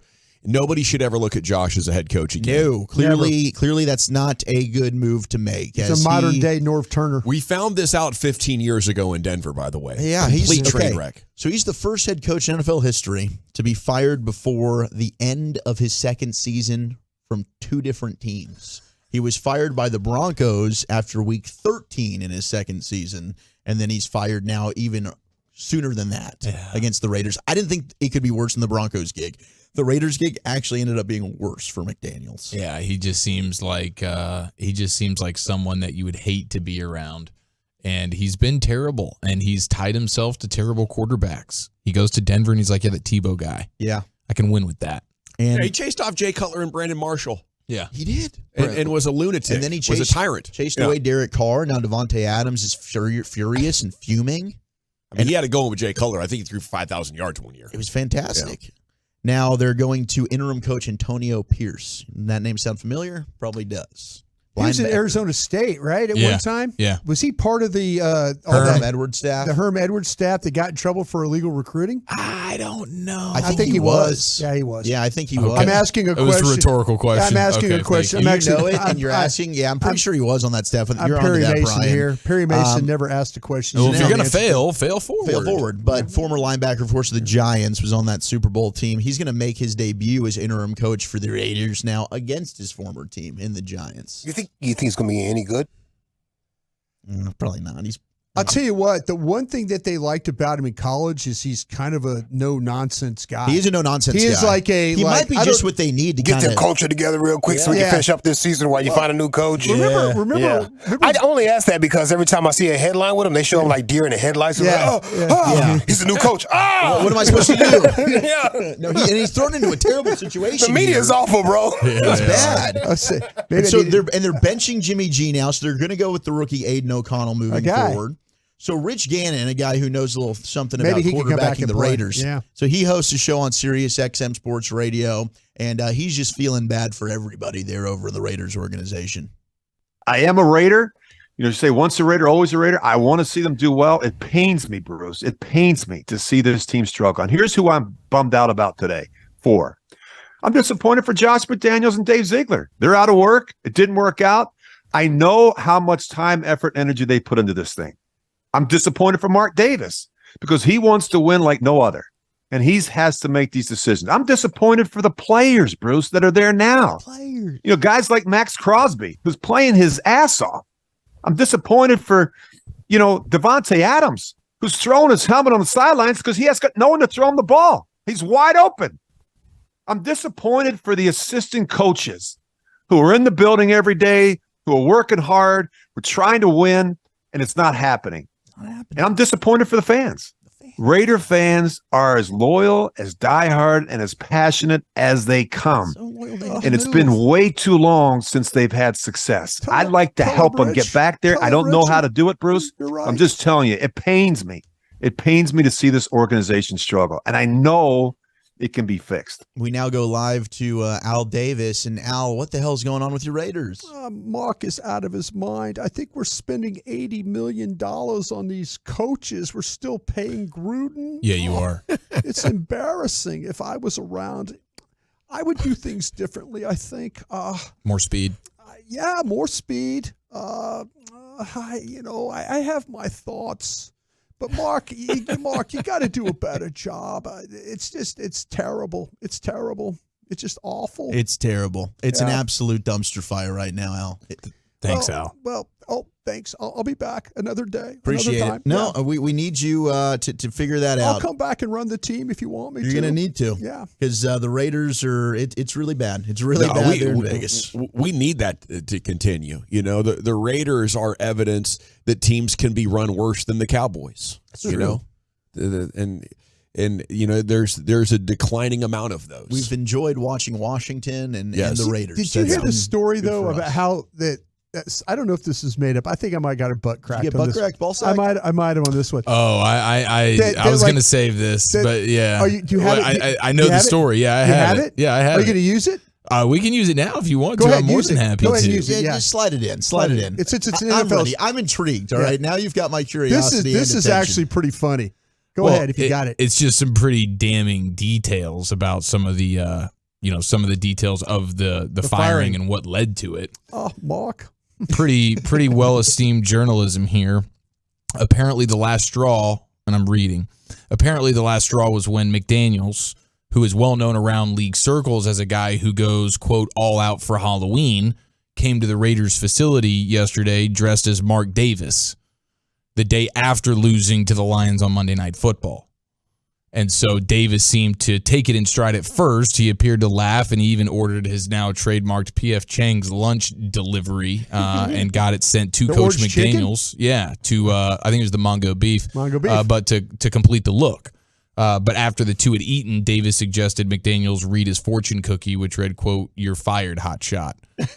That according to multiple sources. Wow. He fired him with That's a fortune good story cookie. right there. That's Did we get butt crack there, you think? I don't know. I mean, it sounds almost very fake, but with the Raiders organization, I think it's true. I only needed to get to the trademark P.F. Chang's lunch order to know this was a ball sacking, but it was. I want to believe it's real. It's great content. It's so good. Fired via fortune cookie. I love the idea of him going all out for Halloween. You get your ass kicked on Monday night. You show up the next day dressed as Mark Davis. You're ready to go. Yeah, your ass is grass, bro. Get out of here.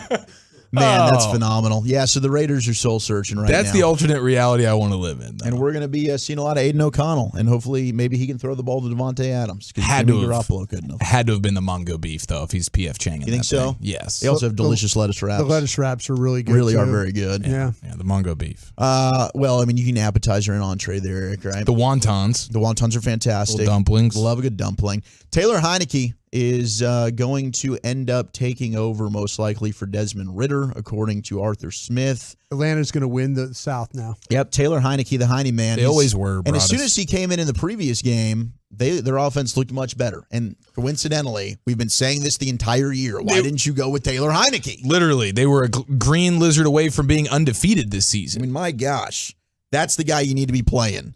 The Bears have fired David Walker, who is the running backs coach. He had to deal with the HR people there in Chicago. Yeah, apparently there were some workplace behavior issues. Second coach they've kicked off because of that workplace stuff. conduct. Yeah. The HR department was involved in the decision that led to Williams' resignation, and that's something that the Bears are now going to have to figure out what they want to do moving forward with their running backs coach. This was also interesting. Apparently yesterday the Raiders, who were going to we're back. You're back. What do we do? Well, so you weren't taking any calls. You know, teams are calling like, "Hey, could we get Devontae Adams? Hey, is there anybody that's available?" I'm sorry. They weren't answering. And the Jets were one of those teams. You really called? The Jets were calling. He couldn't find his phone, dude. Give him a damn Woody break. Johnson, Woody is calling. He's trying to get in contact. He's like, guys, we want to get Devontae Adams. We'd like to bring him to reunite with Aaron Rodgers. Rodgers is talking to me about this. He's like, get Devontae Adams on the team, and you guys didn't pick up. So the Jets were trying to get Adams, and they were trying to get Mike Evans. And you know what this means?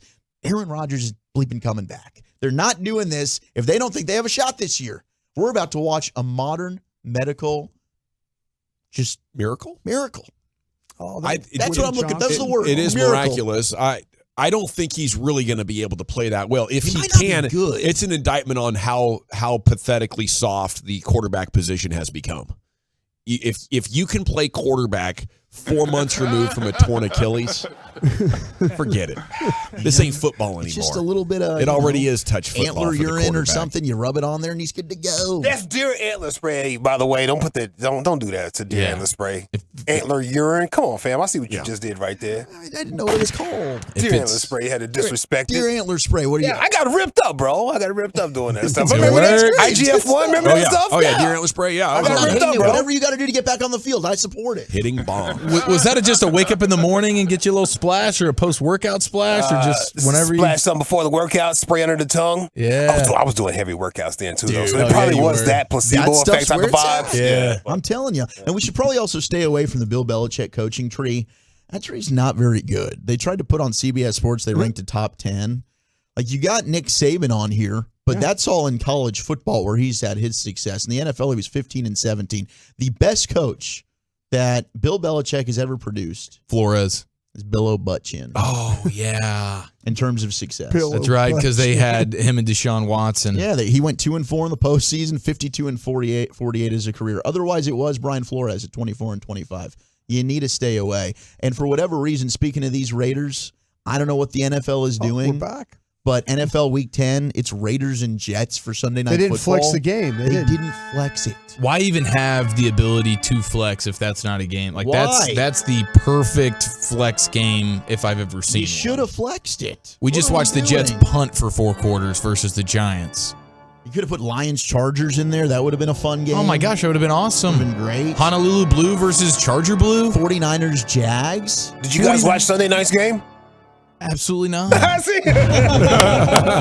it was a crappy game. Nobody watched it. And the Rangers were on, Lucius. What'd you want me to do? Nah, I did the same thing. As soon as they told me it was going to be, I was like, welp. Yep, not watching the Sorry, Bears play. Tyson Bagent. I'm good. Not going to watch you score 7 points tonight. Anyway, let's go Rangers. Matt Yeah, Hicks World coming up at Series. 4 o'clock. The Dutch Oven, Derek Cullen is next with you on your home of the American League Champions. Game 5, pregame 6:30 here on 105 through the Fan. They poke fun out of mutual love and then get into fisticuffs behind the scenes. But that's an HR issue. G-Bag Nation's Boys in the Morning. It's Sean and RJ with Bobby Belt. Mornings 5:30 to 10 on 105.3 The Fan.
105.3 The Fan. Hope you're having a great day.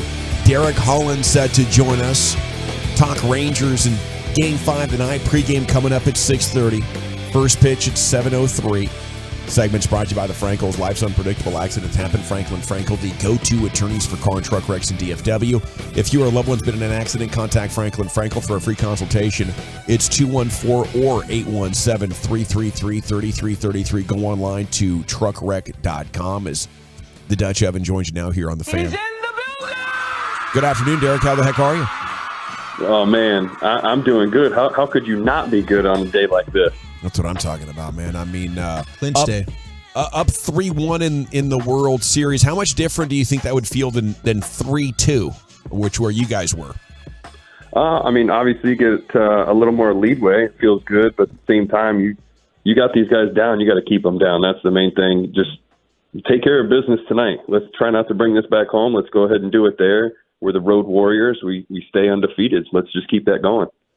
Had you ever been a part of a team that had a road winning streak? Oh, I thought you were about to ask if I've been on a team that won a World Series. I'm going to say no. You haven't? No, I don't. Nothing like that in the playoffs. This is something it's wild to see, especially when it's just on the road. You know, you really want to have you really want it to be at home because then it just shows how great that home field advantage is. But what they're doing it's unbelievable. I think the way I kind of look at it, it's like us booing the Astros when they come to town. I feel like that's the same type of philosophy that they're going with in this World Series. I think it's real. They're actually playing better. Like when it comes home, I'm not sure if their bats are going to stay hot or whatever. Dutch, how about you? They definitely will. I think it continues to carry over. You know, once things start getting hot like they are, it's hard to cool that stuff off. I mean, obviously we're going to see their studs right now with their pitching staff, but at the end of the day, I mean, we got to go out there and do what we can. And also one thing that stands out too, I like this about what Boach said, is when you're playing on the road, you're with the guys a lot more than you are at home. You know, when you're at home, you're with your families and everything like that. Not saying the families aren't there, but you spend a lot more time with your teammates on the road. Yeah, and it seems like this team is really tight. I mean, I know a lot of them have been talking about that. What'd you think of Jankowski and the unbelievable job he did? He was staying ready. It's certainly a bummer to lose a guy like Adolis Garcia, but Jankowski took that moment and ran with it. Yeah, I mean, that's huge. The one thing that stands out with that is you got that opportunity. He saw he's going to have this chance, and he went out there and capitalized. He's one of those guys that he's always waiting. He's waiting for that call. He got the call. He stepped up. That was something that we needed big time from these guys, is who was going to be the next man up, and right there it was, Jankowski. Dutchie, what kind of outfit you have last night handing out candy? Man, I was Sully from Monsters, Inc., and then once that was Sully. Did you scare kids? Did kids get scared? I had a couple kids. A couple kids were afraid of me. You were so and you know big. what? The funny thing is, when I had the mask off, they got scared even more. I was like, "What are we doing here?" Why wouldn't you let Head wear the Speedo? Well, that was on him. He wanted to do his own Stone Cold Steve Austin thing, and unfortunately, he wasn't here though. He went somewhere else. He was working. Well, sure, he was working. Do you have any type of special Ranger clinch plans for tonight with the way that you're going to be watching the game? You have TV. Like, are you getting? He's got TVs, man. Yeah, well, It's I know like he's got an appliance TVs, store, but man, I didn't over know there. if you had to do Channel 11 stuff. I didn't know how that. You're trying right. to party, do the game, but then you also got to be the baseball analyst. Well, I love that you guys brought that up. Yes, I am doing some CBS coverage as well. But with that being said, though, tonight, the reason why I didn't get to go out there is I'm doing my sponsors dinner for my 60 Feet 6 Foundation, helping kids with cancer for the actual event that's tomorrow, but we're doing a sponsors dinner tonight. So I'll be doing a little bit of coverage. I'll be watching, and then if things go well, which I have predicted they will, I will end up heading to Texas Live and getting to interact with all the fans and celebrate. Oh my gosh, that's going to be crazy. I'm sure Texas Live is going to be the move tonight, especially if you want to go out there with the Dutch Oven. So I love the commercial that they came out with for CBS 11. It was pretty outstanding with you and throwing whether it was a controller and you're breaking glass, and hey, you still got it, man. What went behind the scenes in making that video? Man, it was all about just being awesome. You know, that's what we want to do. We're out there trying to perfect that. No, we were trying to, bring up you remember the old ESPN type of commercials, stuff like that. Yeah, Sports Centers. So we wanted to kind of go along that. We're bringing a different type of vibe out there, bring some energy. And, why not have me? I've got plenty of energy. I've been showing that since day one with these guys and supporting these guys as well. So got to have the cool stuff out there. So you lead the league in vibes. Well, duh. That's a given. I'm going to take care of the vibes. Are you going to transition into a famous TV sports guy like Babe Laufenberg or what? Man, I don't know what I'm going to do. I got to wait and see what the opportunity is ahead of me. But for right now, it's all about covering these Rangers and watching them do their thing. And hopefully we are celebrating after tonight. Hey, Dutch, you got to the point. You could see the finish line now here at the end. And, with what's ahead, any routine changes or anything like that as you go along here? Are you just trying to kind of maintain? You win all these games on the road. I don't want to say superstitions, but are there you just kind of keep the same routine you've been doing throughout the whole year? Oh, 100%. You don't change anything. The one thing that stands out is you get to see that the guys come together a lot better or a lot more now, especially with what happened with Garcia. Also hearing that, he spoke in front of the team, and it was an emotional time for those guys. And the thing is, each one of those guys wants to stand up there and do something for him because he's done so much for these guys. So it's all about who's the next man up. Tonight's a new night. So who's going to be that guy? Who wants to help get this team to the promised land, raising that trophy?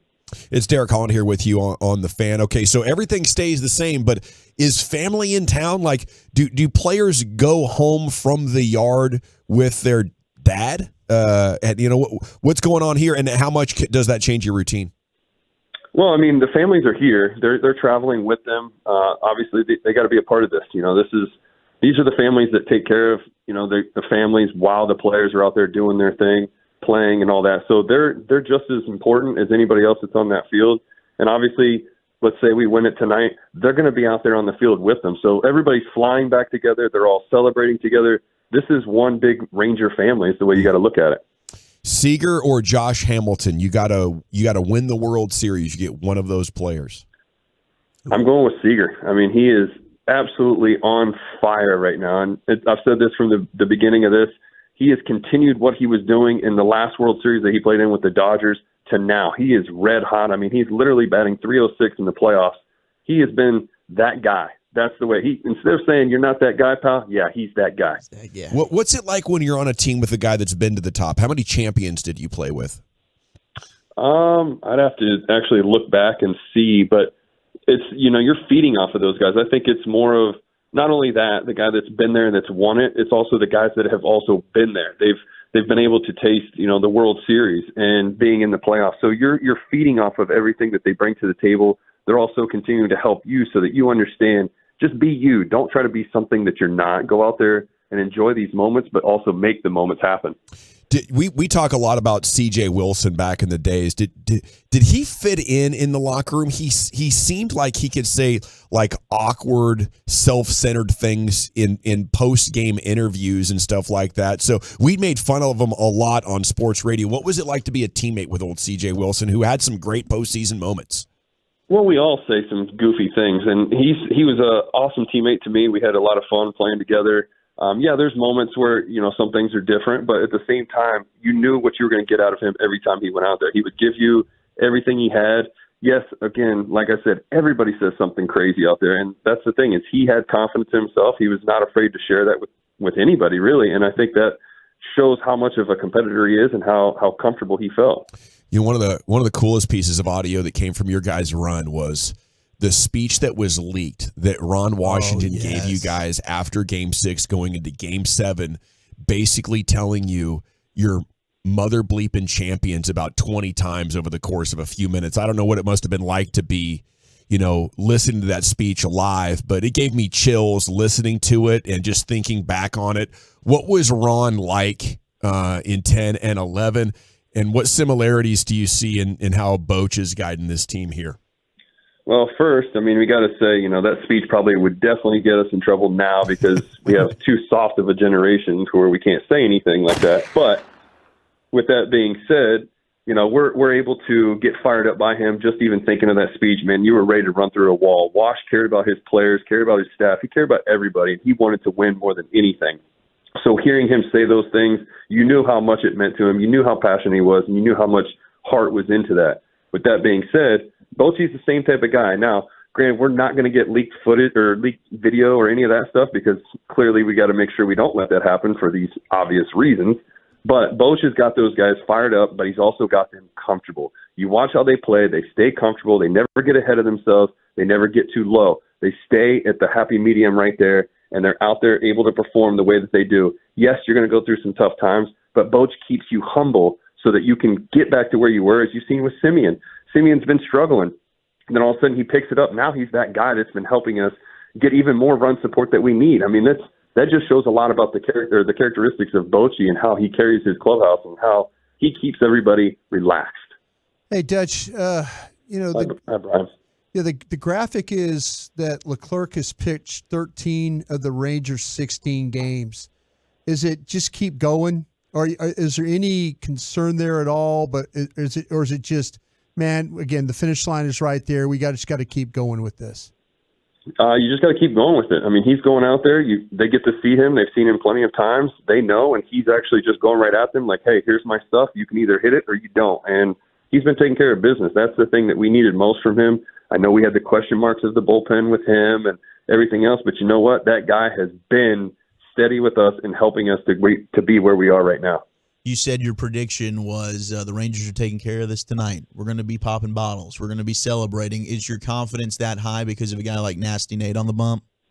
It's 100% that high right now. I am floating in the clouds with this one. I literally got this down. Rangers 8, Arizona 2. Ooh. The boys are bringing the trophy home. Are you kidding me? I love it. And everybody got to play, pretty much, thanks to last night. I thought you were going to say Rangers 8, Diamondbacks 6. No, it's not going to be as close. We got too good of a pitching matchup here. They scared me last night, man. That was not good at the end. It was not good. Hey, you know what? But I made that call. I said it was going to be kind of a little back and forth due to it being a bullpen day. But you got to give credit though to Heaney. I mean, he did a great job. Absolutely. Innings. Yeah, absolutely. Everybody else got in there and they did their job. But they did what we needed to get done. Right. All the new Ranger fans got to see why we only use 3 relievers in close games. It was educational. It's all right, though. Remember, Smoltz told us that they still had a chance. Yeah, so that's right. Keeps going. He's on the TV right now saying the same thing. That he's telling Brian Kinney they got a chance. They got a chance here, man. Look, I love Smoltz. He is hands down one of the greatest pitchers out there. But gosh, come on, the Rangers are showing why they belong here. They show that they are the team to beat, and whatever. I guess after we win this one, hopefully by then we'll have enough of a lead that maybe Smoltz will pick us to win the World Series. You know, it's one thing if the announcers after you win it, maybe he'll pick us. That's good. It's one thing when the announcers are talking about like the Lakers or the Yankees because the sports world revolves around those two franchises. It's the D-backs. Yeah. How is he not giving us the props we deserve, Dutch? Yeah, I mean, I get it. The D-backs have a great story, but the same thing is, let's think about this. We have the same story. Nobody picked us to win. What do we have to do to get the credit, to get all the love? I mean, maybe break a bunch of records, which they're doing. Yeah. We've kind of done that, but that's still not enough. I don't know. I don't know what else we got to do. What if they just hit for the cycle in an inning or something? Maybe they could do something crazy like that. I think they've done that. I think they need to find the cure for cancer while they're out there too, and they might get it. I think they need to get boozy Rob Manfred out there to hand him the trophy. That's what they probably need before they get any respect. I don't know. There still might be a chance for the Diamondbacks to win, even when we do that. You're the man, Dutch. Enjoy being awesome on TV. Thank you, guys. Cheers. Derek Holland with you here on your home of the American League Champions. Game 5 of the series tonight. Pregame at 6:30. Little hodgepodge coming up next, Chief. How about it? The Rangers are getting contributions from everyone, everywhere, all at once. Next right here in the nation. But let's get you over to Platinum Ford in Terrell. That's right, Gilchrist Automotive. Proud to announce the all-new Platinum Ford store in Terrell between I-20 and Highway 80.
on what old Jerry's up. Turn it on, leave it on, leave it on. Your home of the Cowboys, 105.3 The Fan.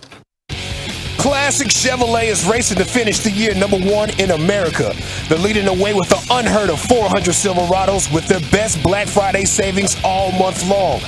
Shop them all at ClassicChevrolet.com. This is Texas. This is Classic Chevrolet. 5 new roads. Relax and enjoy the difference. Thank you, Lucius. I can't get over the Tolo that compared Corbin Carroll to Peter Dinklage.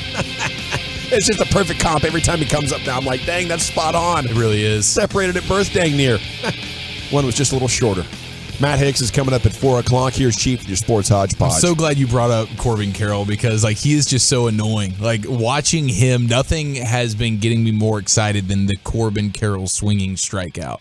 There's something about the way it is stance, and we noticed it the other night, Broadus, when we were down. He wiggles. He's got this waggle to him that is just, it's so annoying, and every time he strikes out, it is just, it's bringing me life a little bit. Is he the most annoying? Is anybody else getting under your skin more than him? Marte. Marte. Every time Corbin Carroll doesn't really get under my skin. It's just because of the annoyance. It's not like he's doing anything. Yeah. It's like, oh my gosh, you're crushing us. Like The wiggle thing, Marte's I think, is actually good. hilarious. The wiggle thing, like I just like watching him. I get annoyed. Pam's another one. I always feel like I'd pull for him more if it was Parm. Pam feels. I feel like every time the numbers, it's like, oh, he's 8 for 11. He's 10 of. They finally 13. slowed him down last night. It was It's crazy. He was 6 of 8 at one point. Yeah.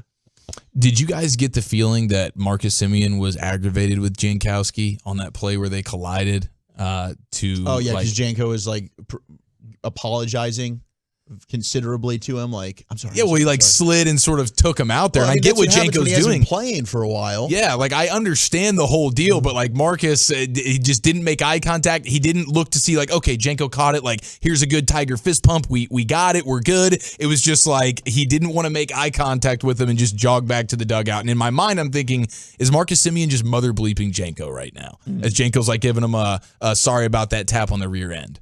It is hard to tell. Simeon is so stoic though. Yeah. He pulled an epic double play a couple of games ago with Seager, and he just looked back at him. He was running off the diamond, and just looked at him. You know. So I don't know. I don't know if Simeon or Seager's facial expressions are anything.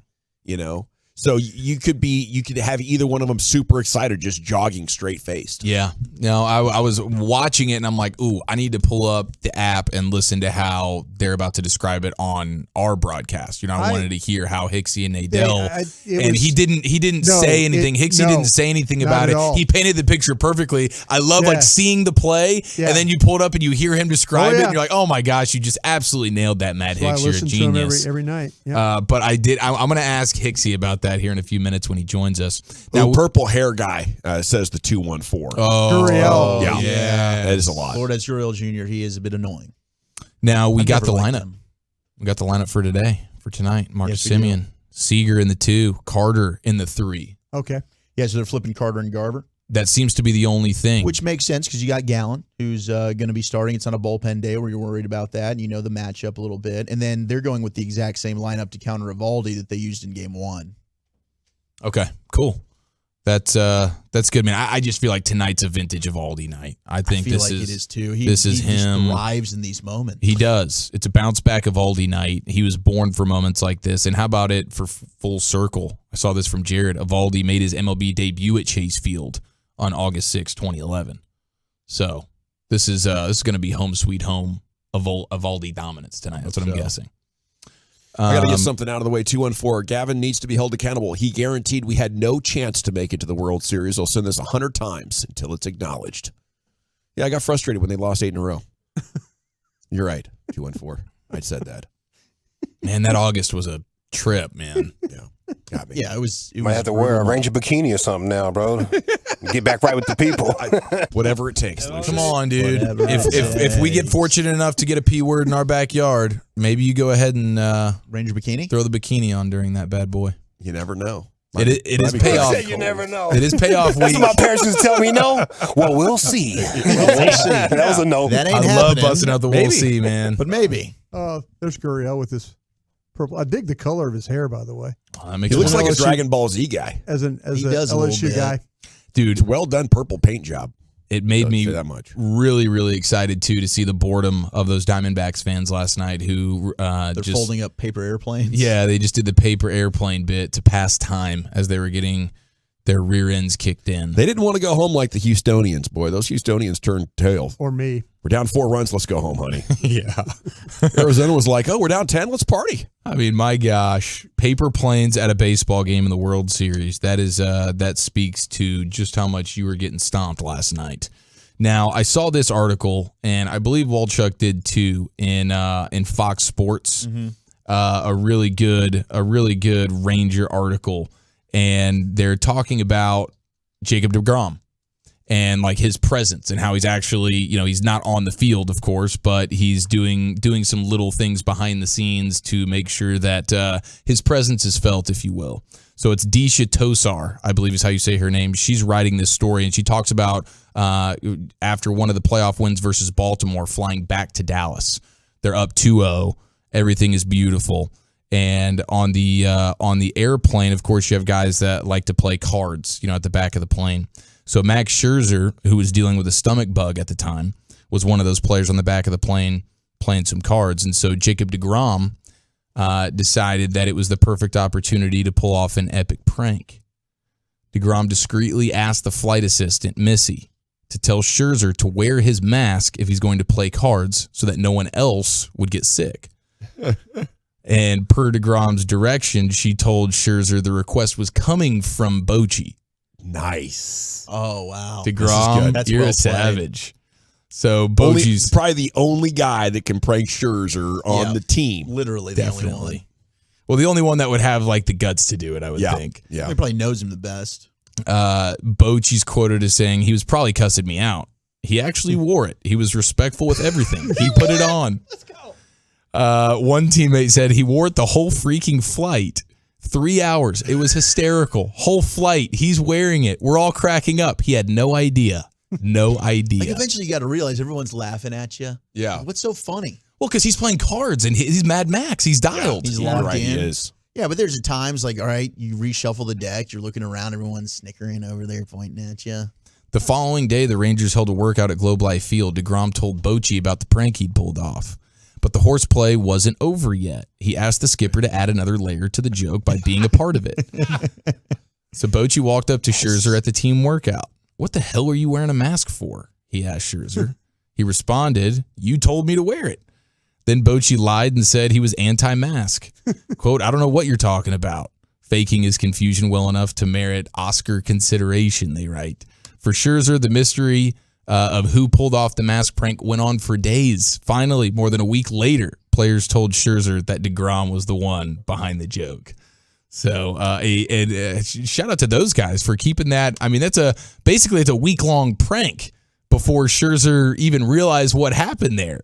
Starting with deGrom, shout out to Missy, the flight assistant, who was obviously, catalyst to this in her bag with the execution, but then everybody knowing about it, keeping it close to the vest, Bochy getting involved, all at the expense of old Scherzer, who we know, I mean, these guys have come on our show and told us plenty how Scherzer's a bit of a jokester himself. Yep. And so, he was, a good character about it all. But I thought that was a fantastic story there as Jacob deGrom, of course, wishing he could be on the diamond with his boys, but a nice little comic relief, I would imagine, at times, probably needed throughout this season and this run. And it sounds like deGrom, it's cool to hear a little personality out of deGrom, because you don't really hear much about that. No, you don't. No, you don't. Now, did Max find it funny?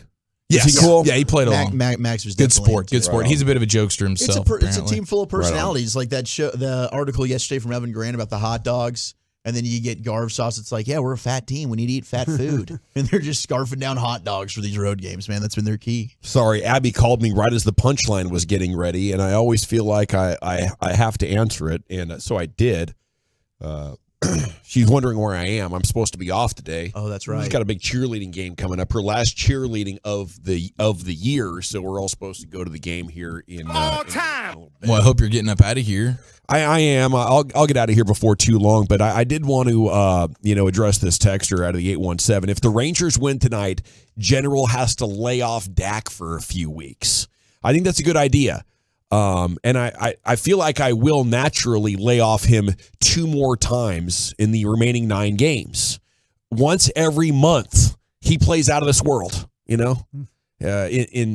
Tampa in the wild card round, and then just this last week. Like 2 out of 9 or 10, he's amazing. So I bet after like week 12 and after week 16, I will lay off Dak.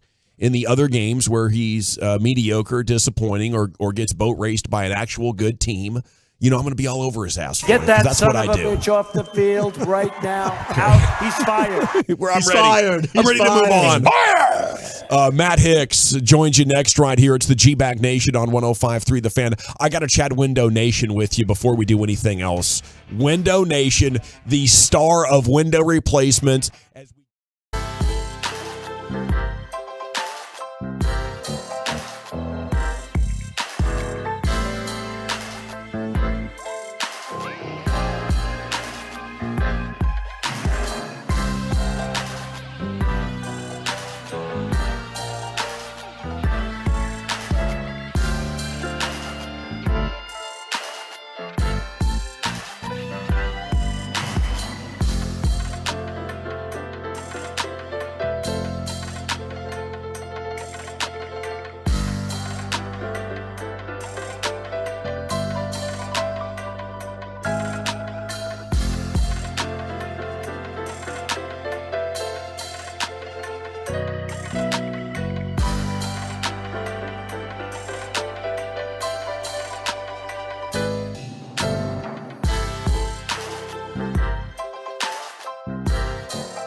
Fan Studios, secured by DFWSecurity.com.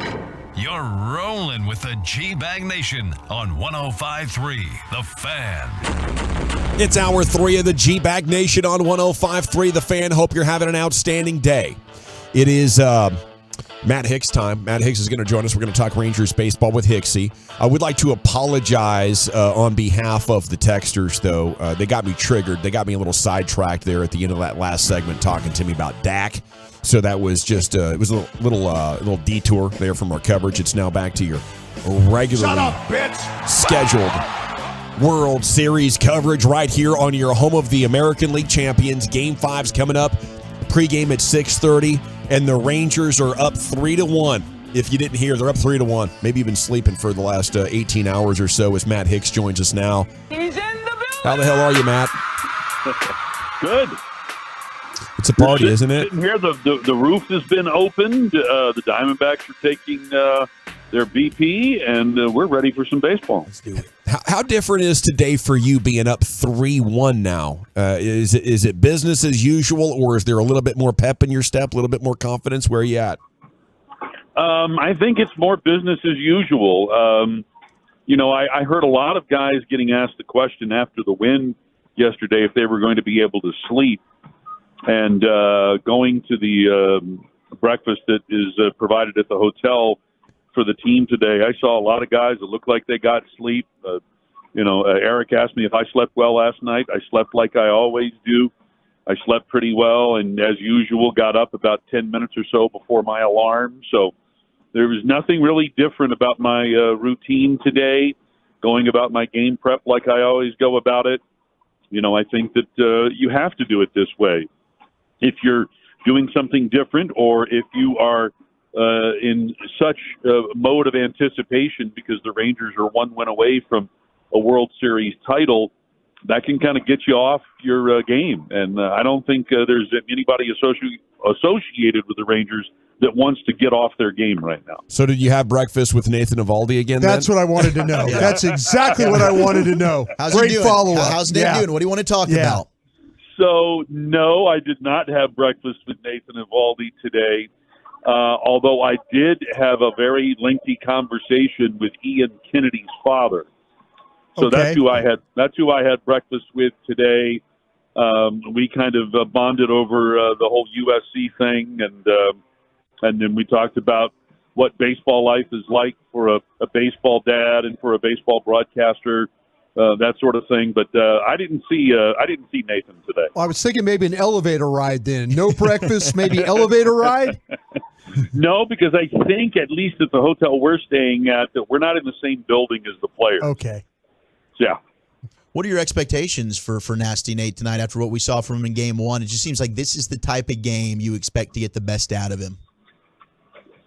Yeah, his last time out in Game 1 obviously wasn't his best effort, but he's done a very good job all season long of making adjustments, figuring out what he needs to do better, facing the same team for a second time, what he needs to change. And so I expect that we'll see the Nathan Eovaldi that we have seen for most of this season here tonight.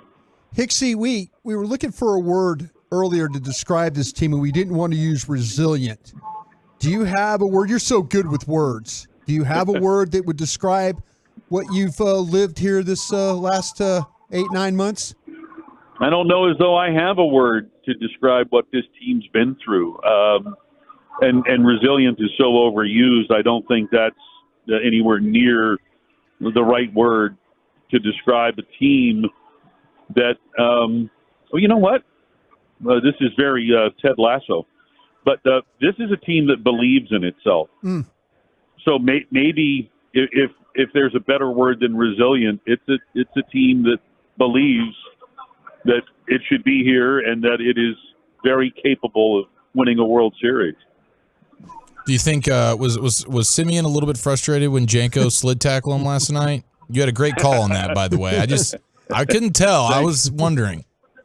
I don't know if he was frustrated. You've got two guys that are 100% bent on getting to that ball. And while, at least on the replay, I could see Jenko yelling for it. I'm sure Marcus was also yelling for it. And, what ended up happening there, we got to see incredible athleticism from two players. In Jankowski, just being able to get there and make the catch with a player flying over him who managed to, at the very last instant, realize that he needed to somehow get out of the way, and did, and fortunately wasn't injured in what looked like a pretty nasty tumble afterwards. Hicksy, the midday show, now that Janko's replaced Garcia out there in the outfield, can we get an El Blondie?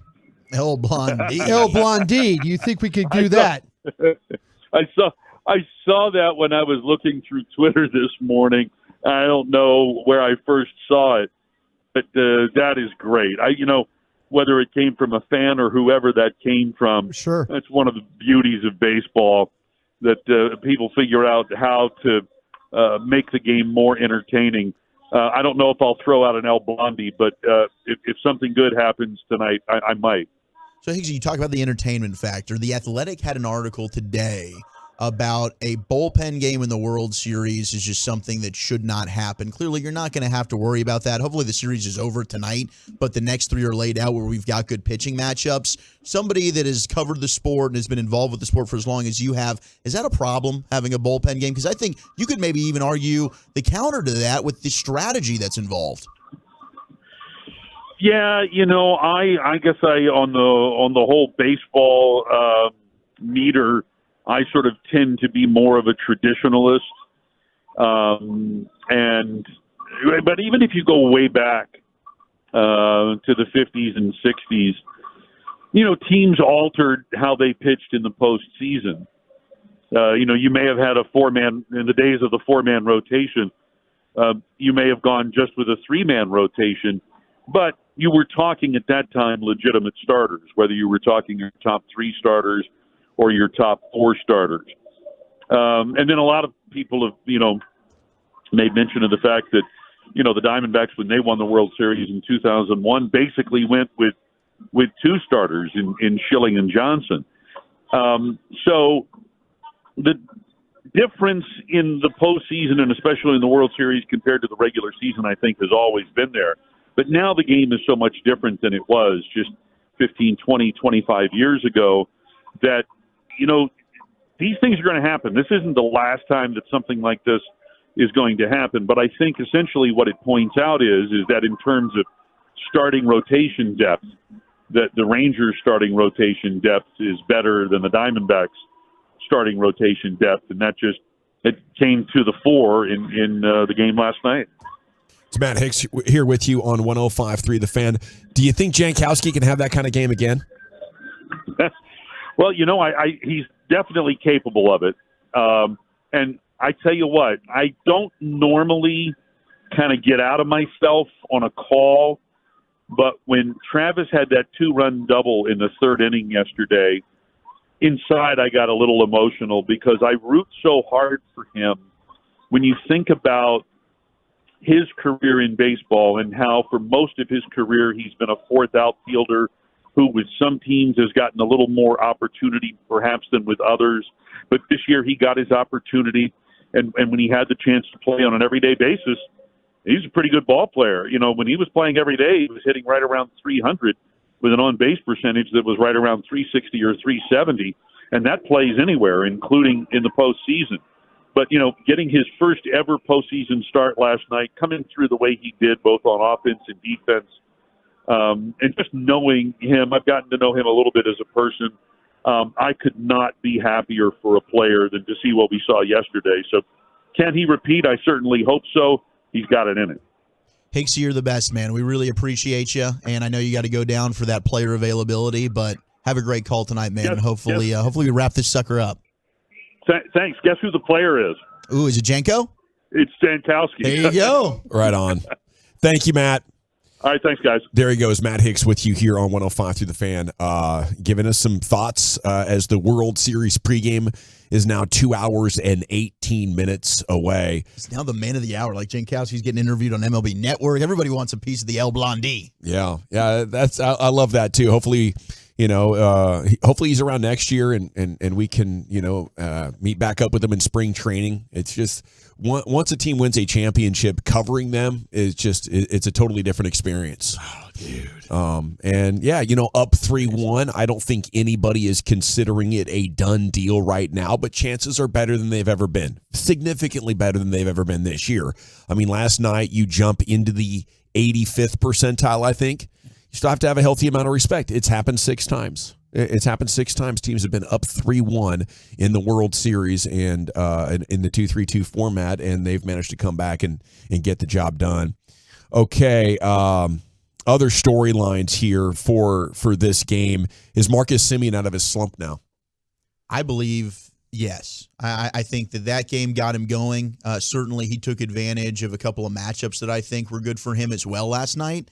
But I do. I think that certainly for Seager, he is really good against Gallen. I think he's got a 400 on-base percentage. He hits .318. He's 7 for 22 over the course of his career. But I think that Semien will get it rolling as well. Eduardo Perez said something really interesting this morning when I was driving in and listening and talking. And sometimes when you're in a slump, you wait on pitches. You wait. And we've seen with Semien, he's had a lot of weak contact, the pop-ups. Yeah. And so he's late getting the bat. And when you're in a slump, you wait on pitches. You take pitches. And you're late to react to pitches. And that's one of the things that Eduardo Perez said. He says it looked like last night that he was out front more. Instead of waiting on pitches, go get them. Don't worry about, you're already in a slump. Go out and attack the pitches and try and meet the ball out in front of the plate. That's why you saw last night he was able to hook that triple, and then he had the power on the home run. That's how he explained it. Is he wasn't waiting. He wasn't sitting back trying to just time a pitch. He went out there and aggressively got one in the zone, and it was able to make it happen that way. I think that's a great observation. Eduardo Perez is one of my favorite guys in baseball media. Maybe that's more possible against relievers last night that are going to have a hard time locating pitches. Simeon's actually getting stuff hittable, not moving too much on the middle and inside parts of the plate like he wants them, instead of needing to be patient for a ball on the outside, which is what the better pitchers are going to hold him to. That one, that triple, it looked like he kept his hands close to him from what I saw, and then was able to hook it. Get the bat through, get it level and all that. So really good couple of swings he had there. Hopefully he could kind of build on that tonight. But he's one of the players you got to be most happy for right now, Marcus Semien, to see a guy struggle in the postseason. And he had the best attitude through it as always. But to see him get his moment was awesome because he deserves it. He's had almost 840 plate appearances. I think he set the record now. Yeah, for the most at-bats. What's a guy? Lenny Dykstra had the record for it for a long time for a season, and it's been incredible. He just has been up there. He didn't want to come out of the game. He was due, and he had more extra base hits last night than he did, I believe, the entire postseason. Yeah. What's up with Lowe? Asked the 903. He's like hitting practice, flies for the outfield, no power at all. Does it look like his swing is weak to you guys or just me? I think he's just a little bit off, and he's not quite catching the barrel perfectly, but he can have great runs, and I think he's got good power. I'm not, especially the opposite field. He kind of he could gets that bat where he just kind of pokes it out there. He's good. I tell you, at hit when they do that kind of that half, shift that they do where they and they leave kind of third base open a little bit. He's pretty good at poking that ball to that side. We've seen him do that a couple of different times, and I think that's the kind of thing. To me, I don't understand why these hitters just don't like the push bunts or try and slap the ball. Slap the ball to that side. If it's a little bit outside, slap it to right field there, or left field where there's that little bit of space that you have because the third baseman's standing at shortstop now. Alrighty, G-Bag Nation. Coming up next, we have Wooly Bully's Top 10 at 4:40. Mike Adams is going to join you in the 5 o'clock hour. We're going to be able to take some of your phone calls and gauge your level of confidence in your favorite storylines. But that Top 10 with the Bully is next. Where are we going with it, sir? Let's go World Series theme. The top 10 most unlikely World Series teams. And there's a story of two GMs almost fighting each other in a barn. That's next. Okay, I want to...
the official pregame show of your AL champion Texas Rangers World Series game number 5 clinching opportunity.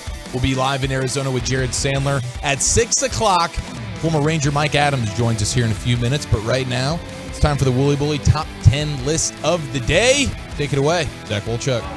Thank you very much. We'll get to the top 10 most unlikely World Series champs here in just a moment as the Rangers are one win away from getting that piece of metal, as Rob Manfred would call it. But my gosh, it's way more than that. It's one of the most beautiful trophies in all of sports.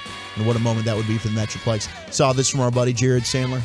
Big game Nate. Nate Evaldi was on the bump tonight. Nasty.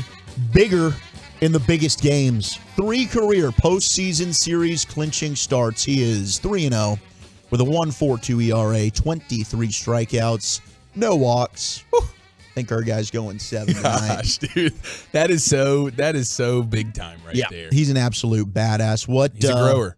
Yeah, and he's about to show it tonight. Damn right he is. What's some of the most unlikely World Series champions that you can remember? 877-881-1053. And when I say that, look, I think we all had hope that the Rangers could be here, especially after the start. You know, you're 40-20. We're thinking, my gosh, this team does look like maybe one of the best teams in all of baseball and certainly one of the top contenders in the American League. But going into the season, like, look, if you can make the playoffs, this is a great stepping stone for this team that has been on a rebuild. And now you're 1 win away with a 3-1 series lead. I do have this story, though. And, Brian, I don't know, you've been around the NFL a lot. I don't know if you've ever seen a couple of GMs ever actually get into a fist fight. But we got close. I've seen coaches on an elevator one time almost throw down. Yeah? Yeah. What was it about? You know, when coches that work upstairs, you get to, both teams have their coaches, and they have to hold the elevators. That's right. And I've seen coaches literally like grabbing each other's throats as it's going down and shaking.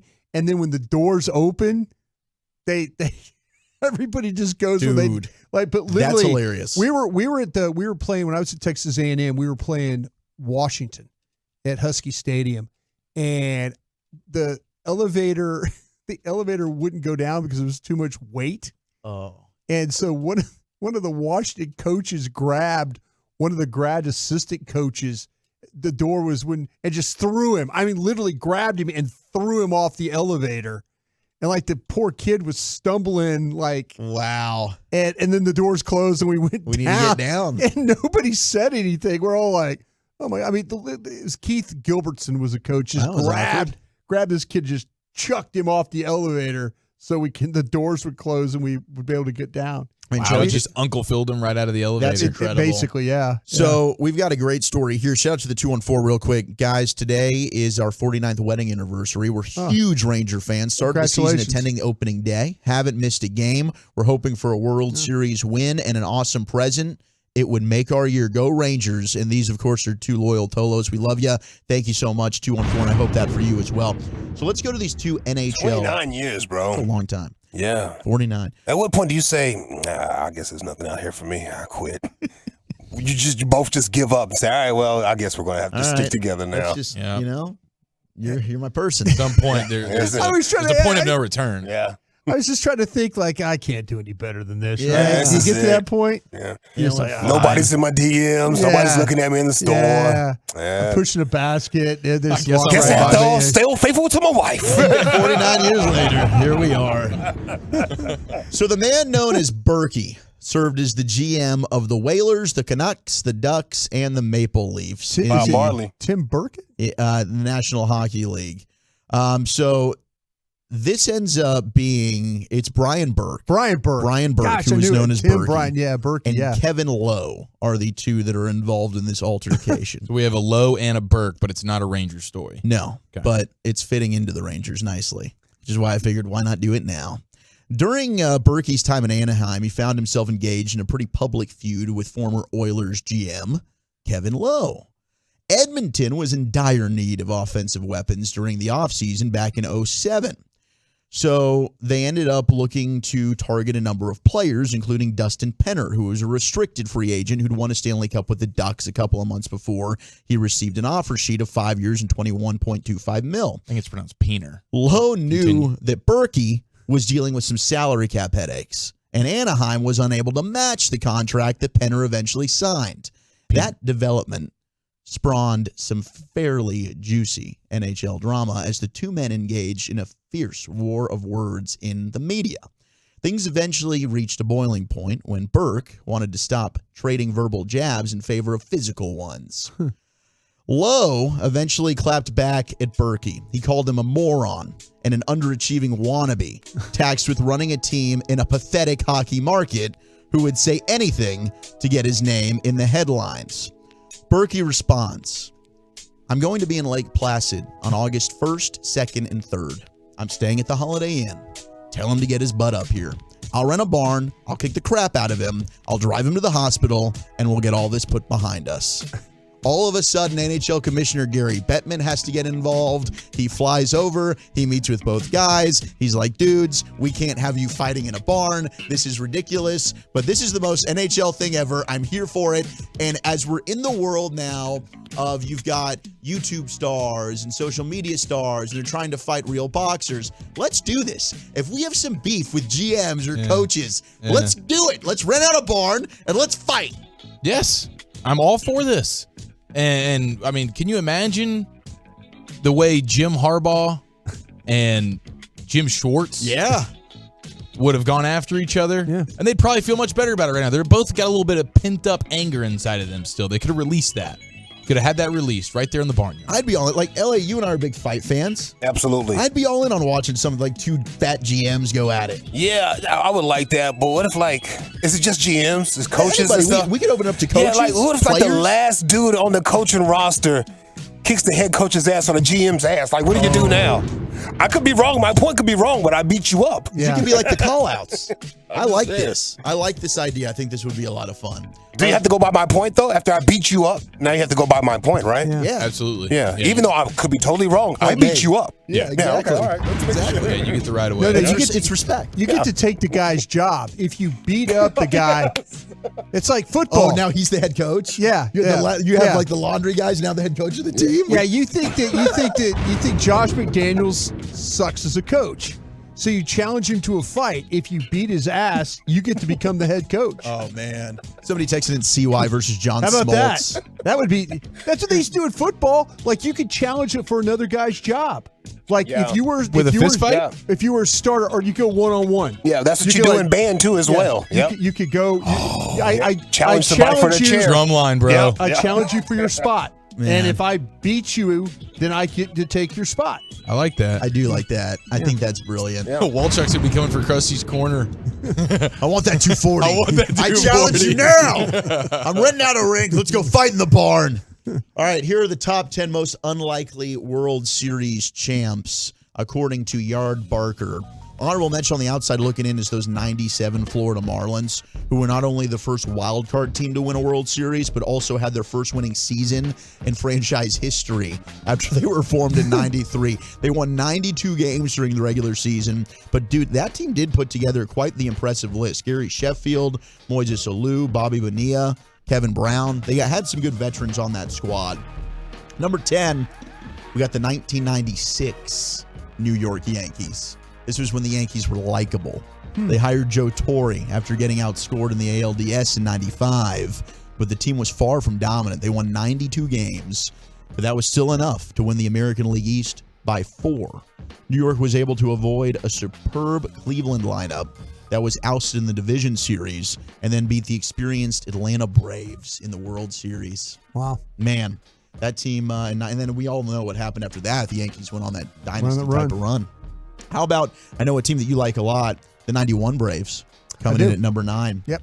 Atlanta orchestrated one of the biggest one-year turnarounds in history, going from 65 wins in 1990 to 94 wins in 1999. The team's phenomenal young pitching trio of Tom Glavine, John Smoltz, and Steve Avery sparked the team. After beating the Pirates in a 7-game NLCS, Atlanta lost in 7 games to Minnesota in the World Series. Hell of a series.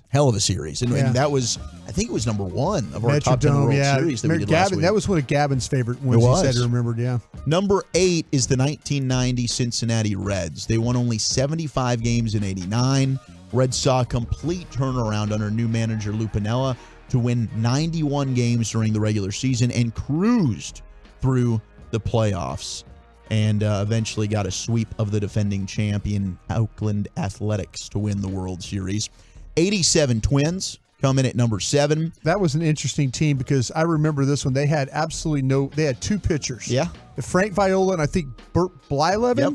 And Jeff Reardon was their closer, and he blew like 14 saves. They've got the second worst winning percentage of any World Series. That's when I was in college. Yeah, I remember this one. Yeah. Twins still won a weak AL West division. Yep. They got hot at the right time, took down the 98-win Tigers in the ALCS and the 95-win Cardinals. All they did was hit home runs, though. They were that was a big home run team.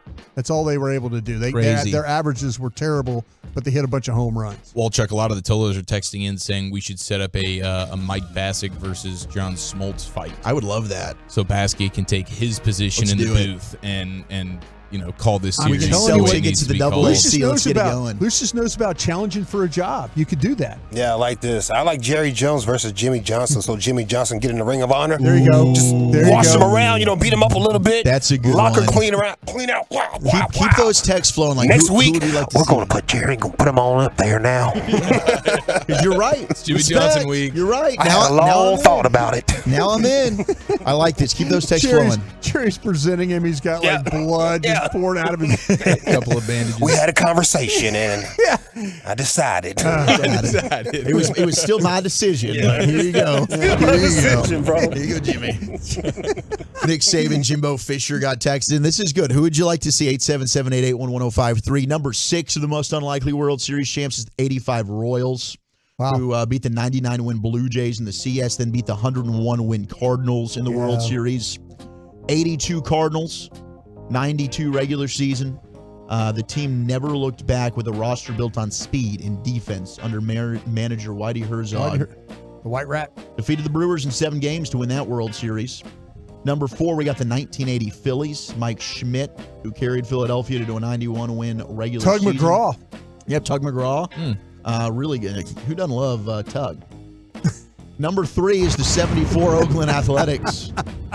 Thank you, Lucius. Yeah. They won the AL Coconut West. oil. Oh, we gotta love coconut oil. Good Smells for you, bro. so good. Yeah. Somewhere Deshaun Watson and Robert Kraft just perked up a little bit.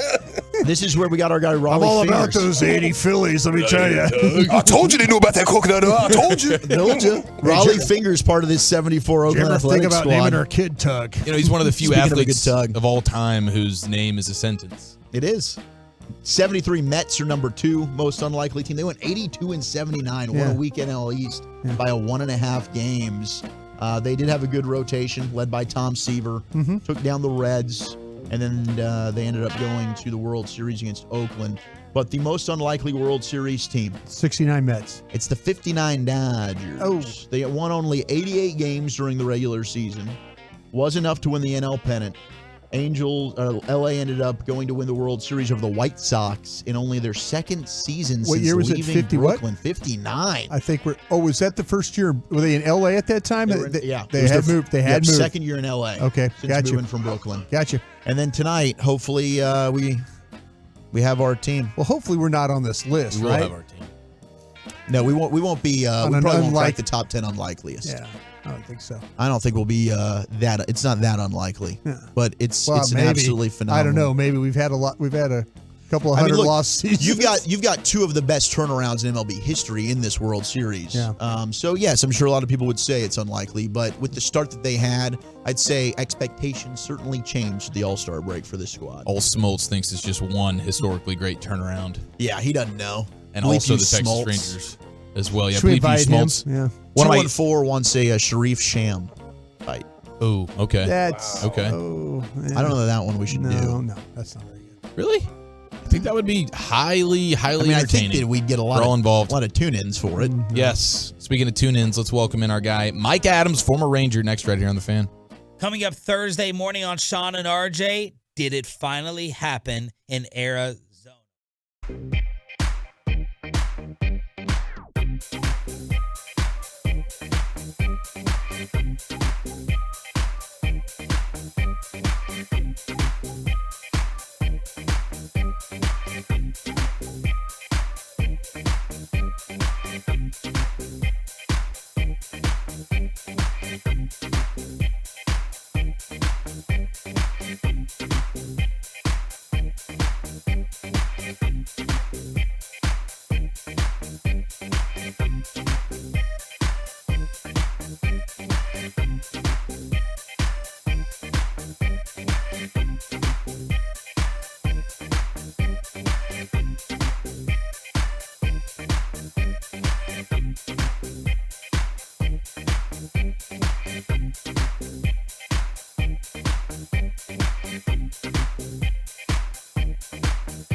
Classic Chevrolet is racing to finish the year #1 in America.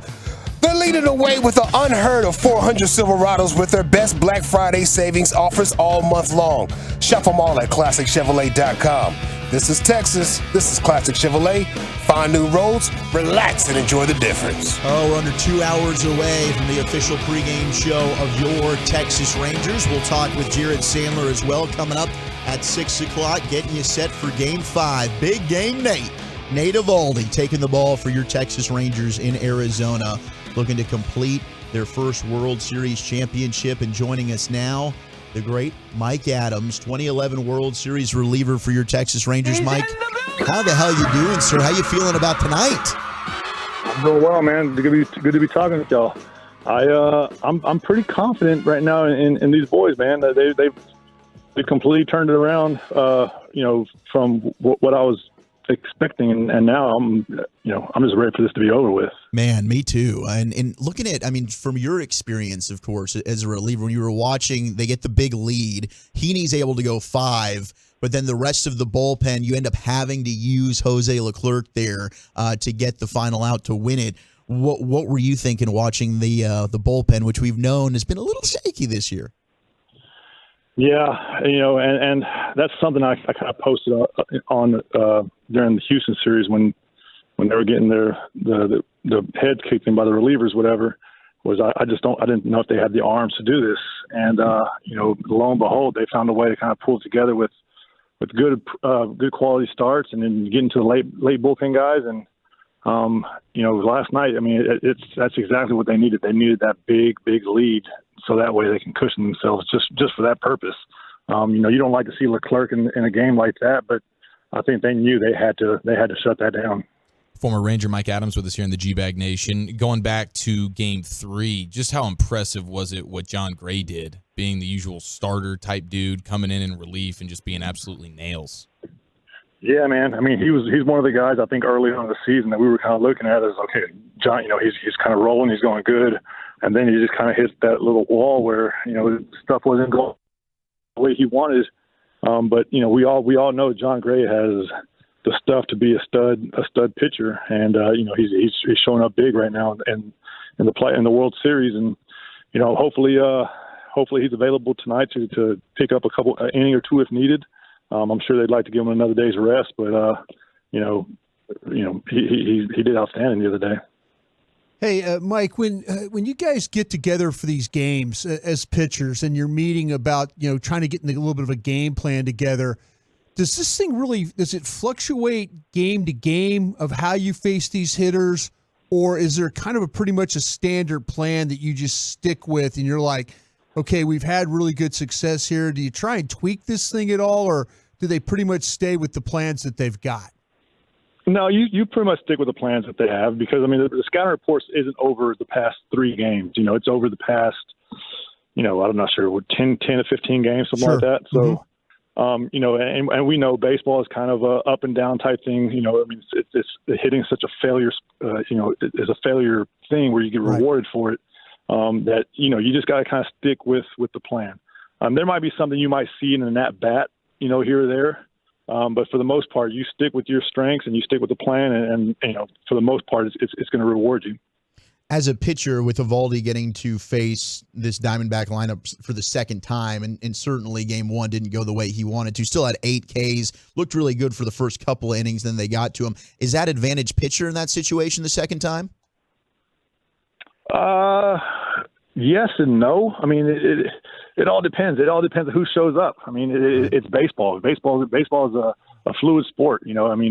One day you'll be completely on. The next day you're just not as good as you were the first day. But I think from a pitcher standpoint, you kind of see you get to see the hitters, and you hopefully you make your adjustments. But at the same time, the hitters are going to make their adjustments also. The good part about it is the hitter doesn't know what's coming. So. If you can just execute your pitches and have a conviction on what you're doing, you should be all right. How would you be handling Corey Seager? Are you giving him the Barry Bonds treatment? I was talking with one of my buddies the other day on how to pitch him, and he's one of those guys that you better not make a mistake. You better know what you're going to do and hit your spot, because what Corey's doing is he's just taking advantage of a mistake. You're going to see one mistake in that at bat, and Corey's not missing that mistake. Is what's happening. So for Corey, I would backdoor slider or a cutter, and then maybe sink him outside, and if I can get ahead 0-2. I'm gonna bust him in with a cutter in and hope for the best. Yeah, Mike, I was gonna ask you about that though. When you get a guy like that, he's so aggressive on the first pitch. Does that when the pitcher knows that, is that like, man, I've got to probably throw a ball here to get him to swing? Because if I throw him a strike, he's going to knock this thing 418 feet out of here. That's what I don't get with some of these guys, especially a guy like Corey that is so aggressive on that first pitch, and not only aggressive but successful on that first pitch. Yeah. A guy like that, you want to see if you can pitch a little bit off the plate and see if he'll chase a little bit. But the last thing you want to do to somebody like Corey is miss a fastball up and in on the first pitch, because Corey he's seeking that sucker, and as we've seen, he hasn't missed too many of them. How nervous do you get when you see Aroldis Chapman running out there? Man. Same I'm as hoping us, for huh? the best. Anytime I see him on the mound, I'm hoping for the best right now. But hopefully if we do have to put him in there tonight, hopefully we have a 2 or 3 run pad, and I think the main thing with Aroldis right now is just attacking the hitters, throwing strikes. I mean, he's getting behind and putting himself in bad situations where his stuff's still good enough where if he just attacks, I think he'll be all right. I was just wondering, Mike, is if you were a teammate of his, do you notice that? I mean, you're sitting out there and you're thinking, okay, the phone rings, he's warming up. What are you thinking about? I mean, I know it's probably a terrible question to ask you about another teammate. You can tell him it's a terrible question. But well, as your teammate, you mean you're just hoping for the best. You question him. You're like, come on, man, come on. Because we he can do it. Sure. He can go out there and give you the clean inning. Maybe it's something with his mental state. Just that, he has a little block in there where these big situations in the playoffs, he's just having. I don't know. I really don't know. But as a teammate, I mean, it's different from looking from the outside when you're not the teammate. I can say, hey, I don't have very much confidence in him. Sure. But as when it's your teammate, I mean, you're with him every single day, majority of the day. And what the things he's going through and how he's battling or how he's handling it. So you're always just hoping for the best sometimes. Hanging out with former Ranger reliever Mike Adams here on the Boomer Jacks Bar and Grill Hotline in the G-Bag Nation. What's the key as a pitcher to be able to control the running game? I know that's been a talking point the entire series, how quick the Diamondbacks are. And even Eovaldi, if you look over his last 3 years, that might be one area of concern for him. Man, you're actually talking to the wrong person about slowing the running game down, because I was super slow to the plate. My mentality was if you get on first, just take second, because I'm not going to worry about the runner. I'm going to get the next hitter out. But the one thing I teach my younger kids is change your timing, change your looks. Maybe go off. Come set 1001, throw. The next pitch come set 1001, 1002, 1003, go. But with the pitch clock now, you don't really necessarily have all those luxuries to do that. So, man, I don't know. I think don't let nobody on base. There you go. Hey, that's a good start. All right, Mike, before we let you out of here, prediction for tonight, and then you're also a massive Cowboy fan. How do you think Sunday goes? Well, tonight, I have full confidence that we can get this done, but we just got to win one of the next 3. But let's get it done tonight. Sure. I'm going to say Rangers 7, other guys 4. Oh, like it. How about your Cowboys this week? Yeah. Man. We need another call to talk Cowboys one day. But you know what, man? I think they're starting to click. I think the play calling's gotten a lot better. Mm-hmm. Dak's starting to use his feet a lot more. And as we know from what we've seen in Dak's early career, I mean, he was at his best when he's moving around. And I think they're starting to hit on the cylinders, man. So I'm excited. But I'm going Cowboys 24, Eagles 17. Let's go. Let's get this thing done tonight. Let's get the Cowboy victory as well. We'll be celebrating. Mike, take care, man. Thank you so much for giving us some time. All right, guys. Talk to y'all later. There he goes, World Series reliever for your Texas Rangers back in 2011.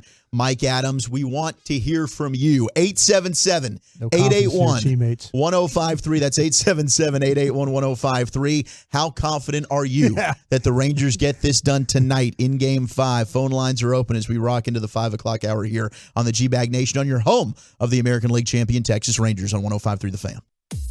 One of the G-Bag's hottest segments, L.A.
in studio, secured by DFWsecurity.com.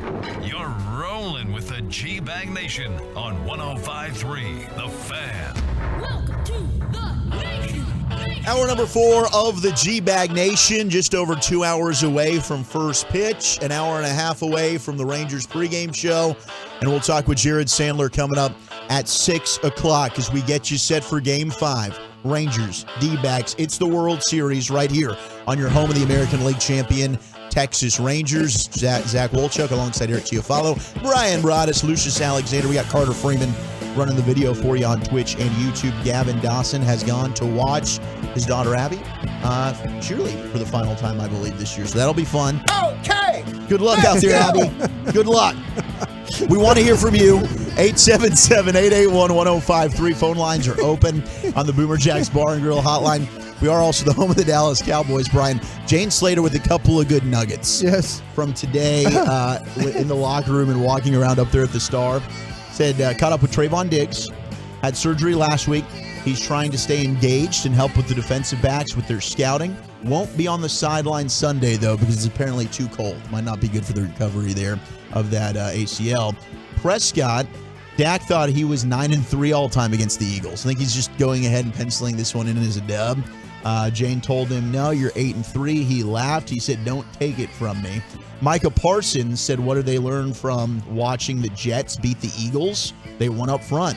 That's the key. Yep. They've got to get pressure. They've got to win up front. Awesome Richards is ready to go. If Tyron and Chuma can't, there's lots of cross-training going on this season. And Jane asked Micah if they had worked on defending against the tush push. He said no, and they likely won't. Pointed out the threat of injury. Said they can't let them get to 4th and 1. You just have to get their jobs done on 1st and 2nd down. So it does seem as though Chuma Edoga, who did practice today. He should be okay. Tyron Smith will likely miss tomorrow's practice. And they're trying to kind of get him through to Saturday. That's what they're hopeful, that they're keeping him on the with Britt Brown and that crew, just to try and avoid contact right now. They want to make sure this Stinger's completely calmed down. So I would not anticipate him practicing tomorrow, and then we'll see what the situation is with Friday, Saturday, and then his availability on Sunday afternoon. Shout out to our guy JR from the 214 in Wiley on the way to the watch party. Let's go Rangers. How are you consuming tonight's Game 5 in what could be a legendary night here in the DFW Metroplex? And we will certainly have something in store for you if indeed this ends victoriously with Nasty Nate on the bump tonight. Text in your plans, 877-881-1053. What is your confidence? I think we're all feeling really good. Why? Because it's Nathan Eovaldi, big game Nate, who's getting the start. And this team just seems like, look, you're 10-0 on the road, you make it 11, and let's just go ahead and finish the job. That's right. That's right. This is the team of destiny, man. Rangers are there's no reason not to have all the confidence in the world right now. Rangers have not lost a game where they've scored first, right, in this series? No, they have not. I feel like all year that's been the case. Yeah. But get off on that good start. Strike quick. Yeah. Maybe you get a Marcus Semien dong ball to start off. Ooh. That's guaranteeing victory in the first at bat. You get that, man, and then maybe Seager, you go back to back. You start off 2-0, and now you're off to the races. They're gonna walk Seager all night tonight. Yeah, and they should. I was shocked at how much they pitched to him yesterday. I was like, "What are you doing? Yeah. What are you doing?" Well, and Lavulo came out today, and he's like, "Yeah, that was my mistake. We should have never done that in the second." Yeah, well, us pitching to him there was the dumbest thing I've done in a long time. I think he actually said that. That's not a paraphrase. That's a direct. That quote. was real. That's exactly what he said. He basically, because Corey Seager's owned the Diamondbacks. He's done it ever since he was a Dodger. And Lavello was like, look, when he went ahead and signed with the Rangers, he was offering to go and get a limousine for him, take him to the airport, and get the hell out of the National League. Yeah. And now it's come full circle, where he's in the World Series and Corey Seager's still kicking his ass. Yeah.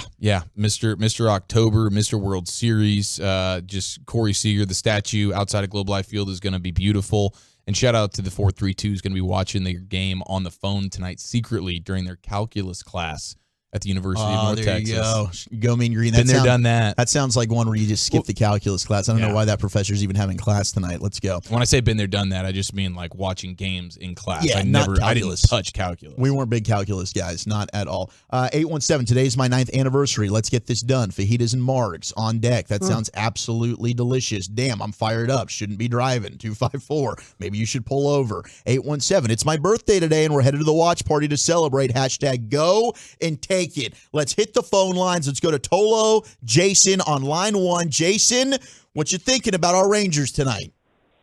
We're winning it all, 11-0. Valdi goes all 9 innings, 3 hits, given up. That's it. Seager and Lowe homer. We're taking it. Yeah, we are. We are taking that. I like thing. the Lowe homer call. Heck yeah. Yeah, we're getting a lot of Lowe love right now. The 214s saying 11-0, huh? Lowe is due for a dinger tonight. Did he say 11-0? Was that the prediction? He Right said there? He said 11-0, and he said Nate going the whole way. Oh, dude. This is very 19. This is very 19. I would love that. Very 1974 of him right now. Yeah. Yes. That would be very, very special. John in Dallas, you're in the G-Bag Nation. John, how we feeling? I'm feeling 100% confident. No scores, though, because I'm not watching the game. Every game I've watched live in the postseason, the Rangers have lost. Yep. Every one I have not watched, they have won. But you say you were at Game 3 of the ALCS. Yep. They lost. You said, but you were at the first game of the World Series, and they won. But my buddy said if they don't do anything by the bottom of the 8th, 5-3 behind.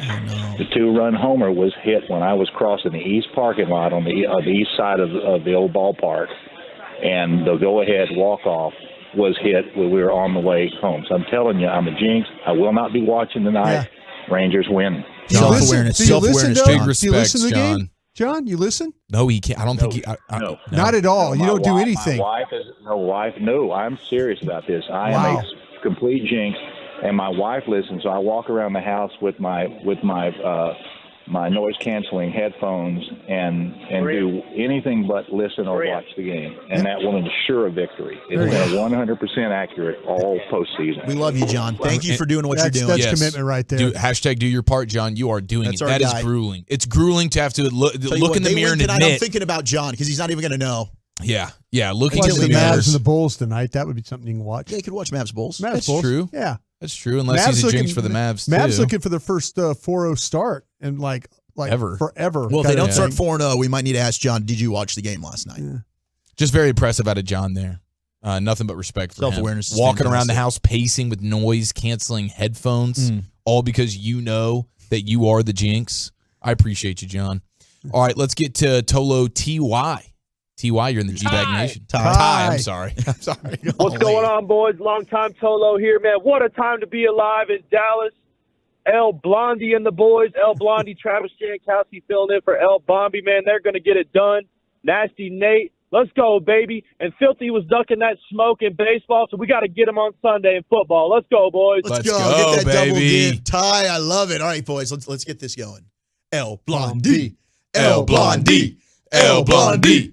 El Blondie. Let's go, Janko. I love that, dude. Whoever created that is El Blondie's a great. superstar. That is awesome. We got El Blondie shirts out there. Let's get that for the merch. We need to do Get that. it going. Yeah. All right, let's go to Rico. Rico, what's going on, man? You're on with the G-Bag Nation. Hey, man, I'm very, very confident, and it reminds me of the 2011 Mavs when they won it all. And I get that kind of vibe because this team is not taking anything for granted. And furthermore, I know a lot of us have these scars from back in the day, but we asked for this challenge, and we asked for this moment, and we asked to bring our baggage along with it. So this is not the time to be scared.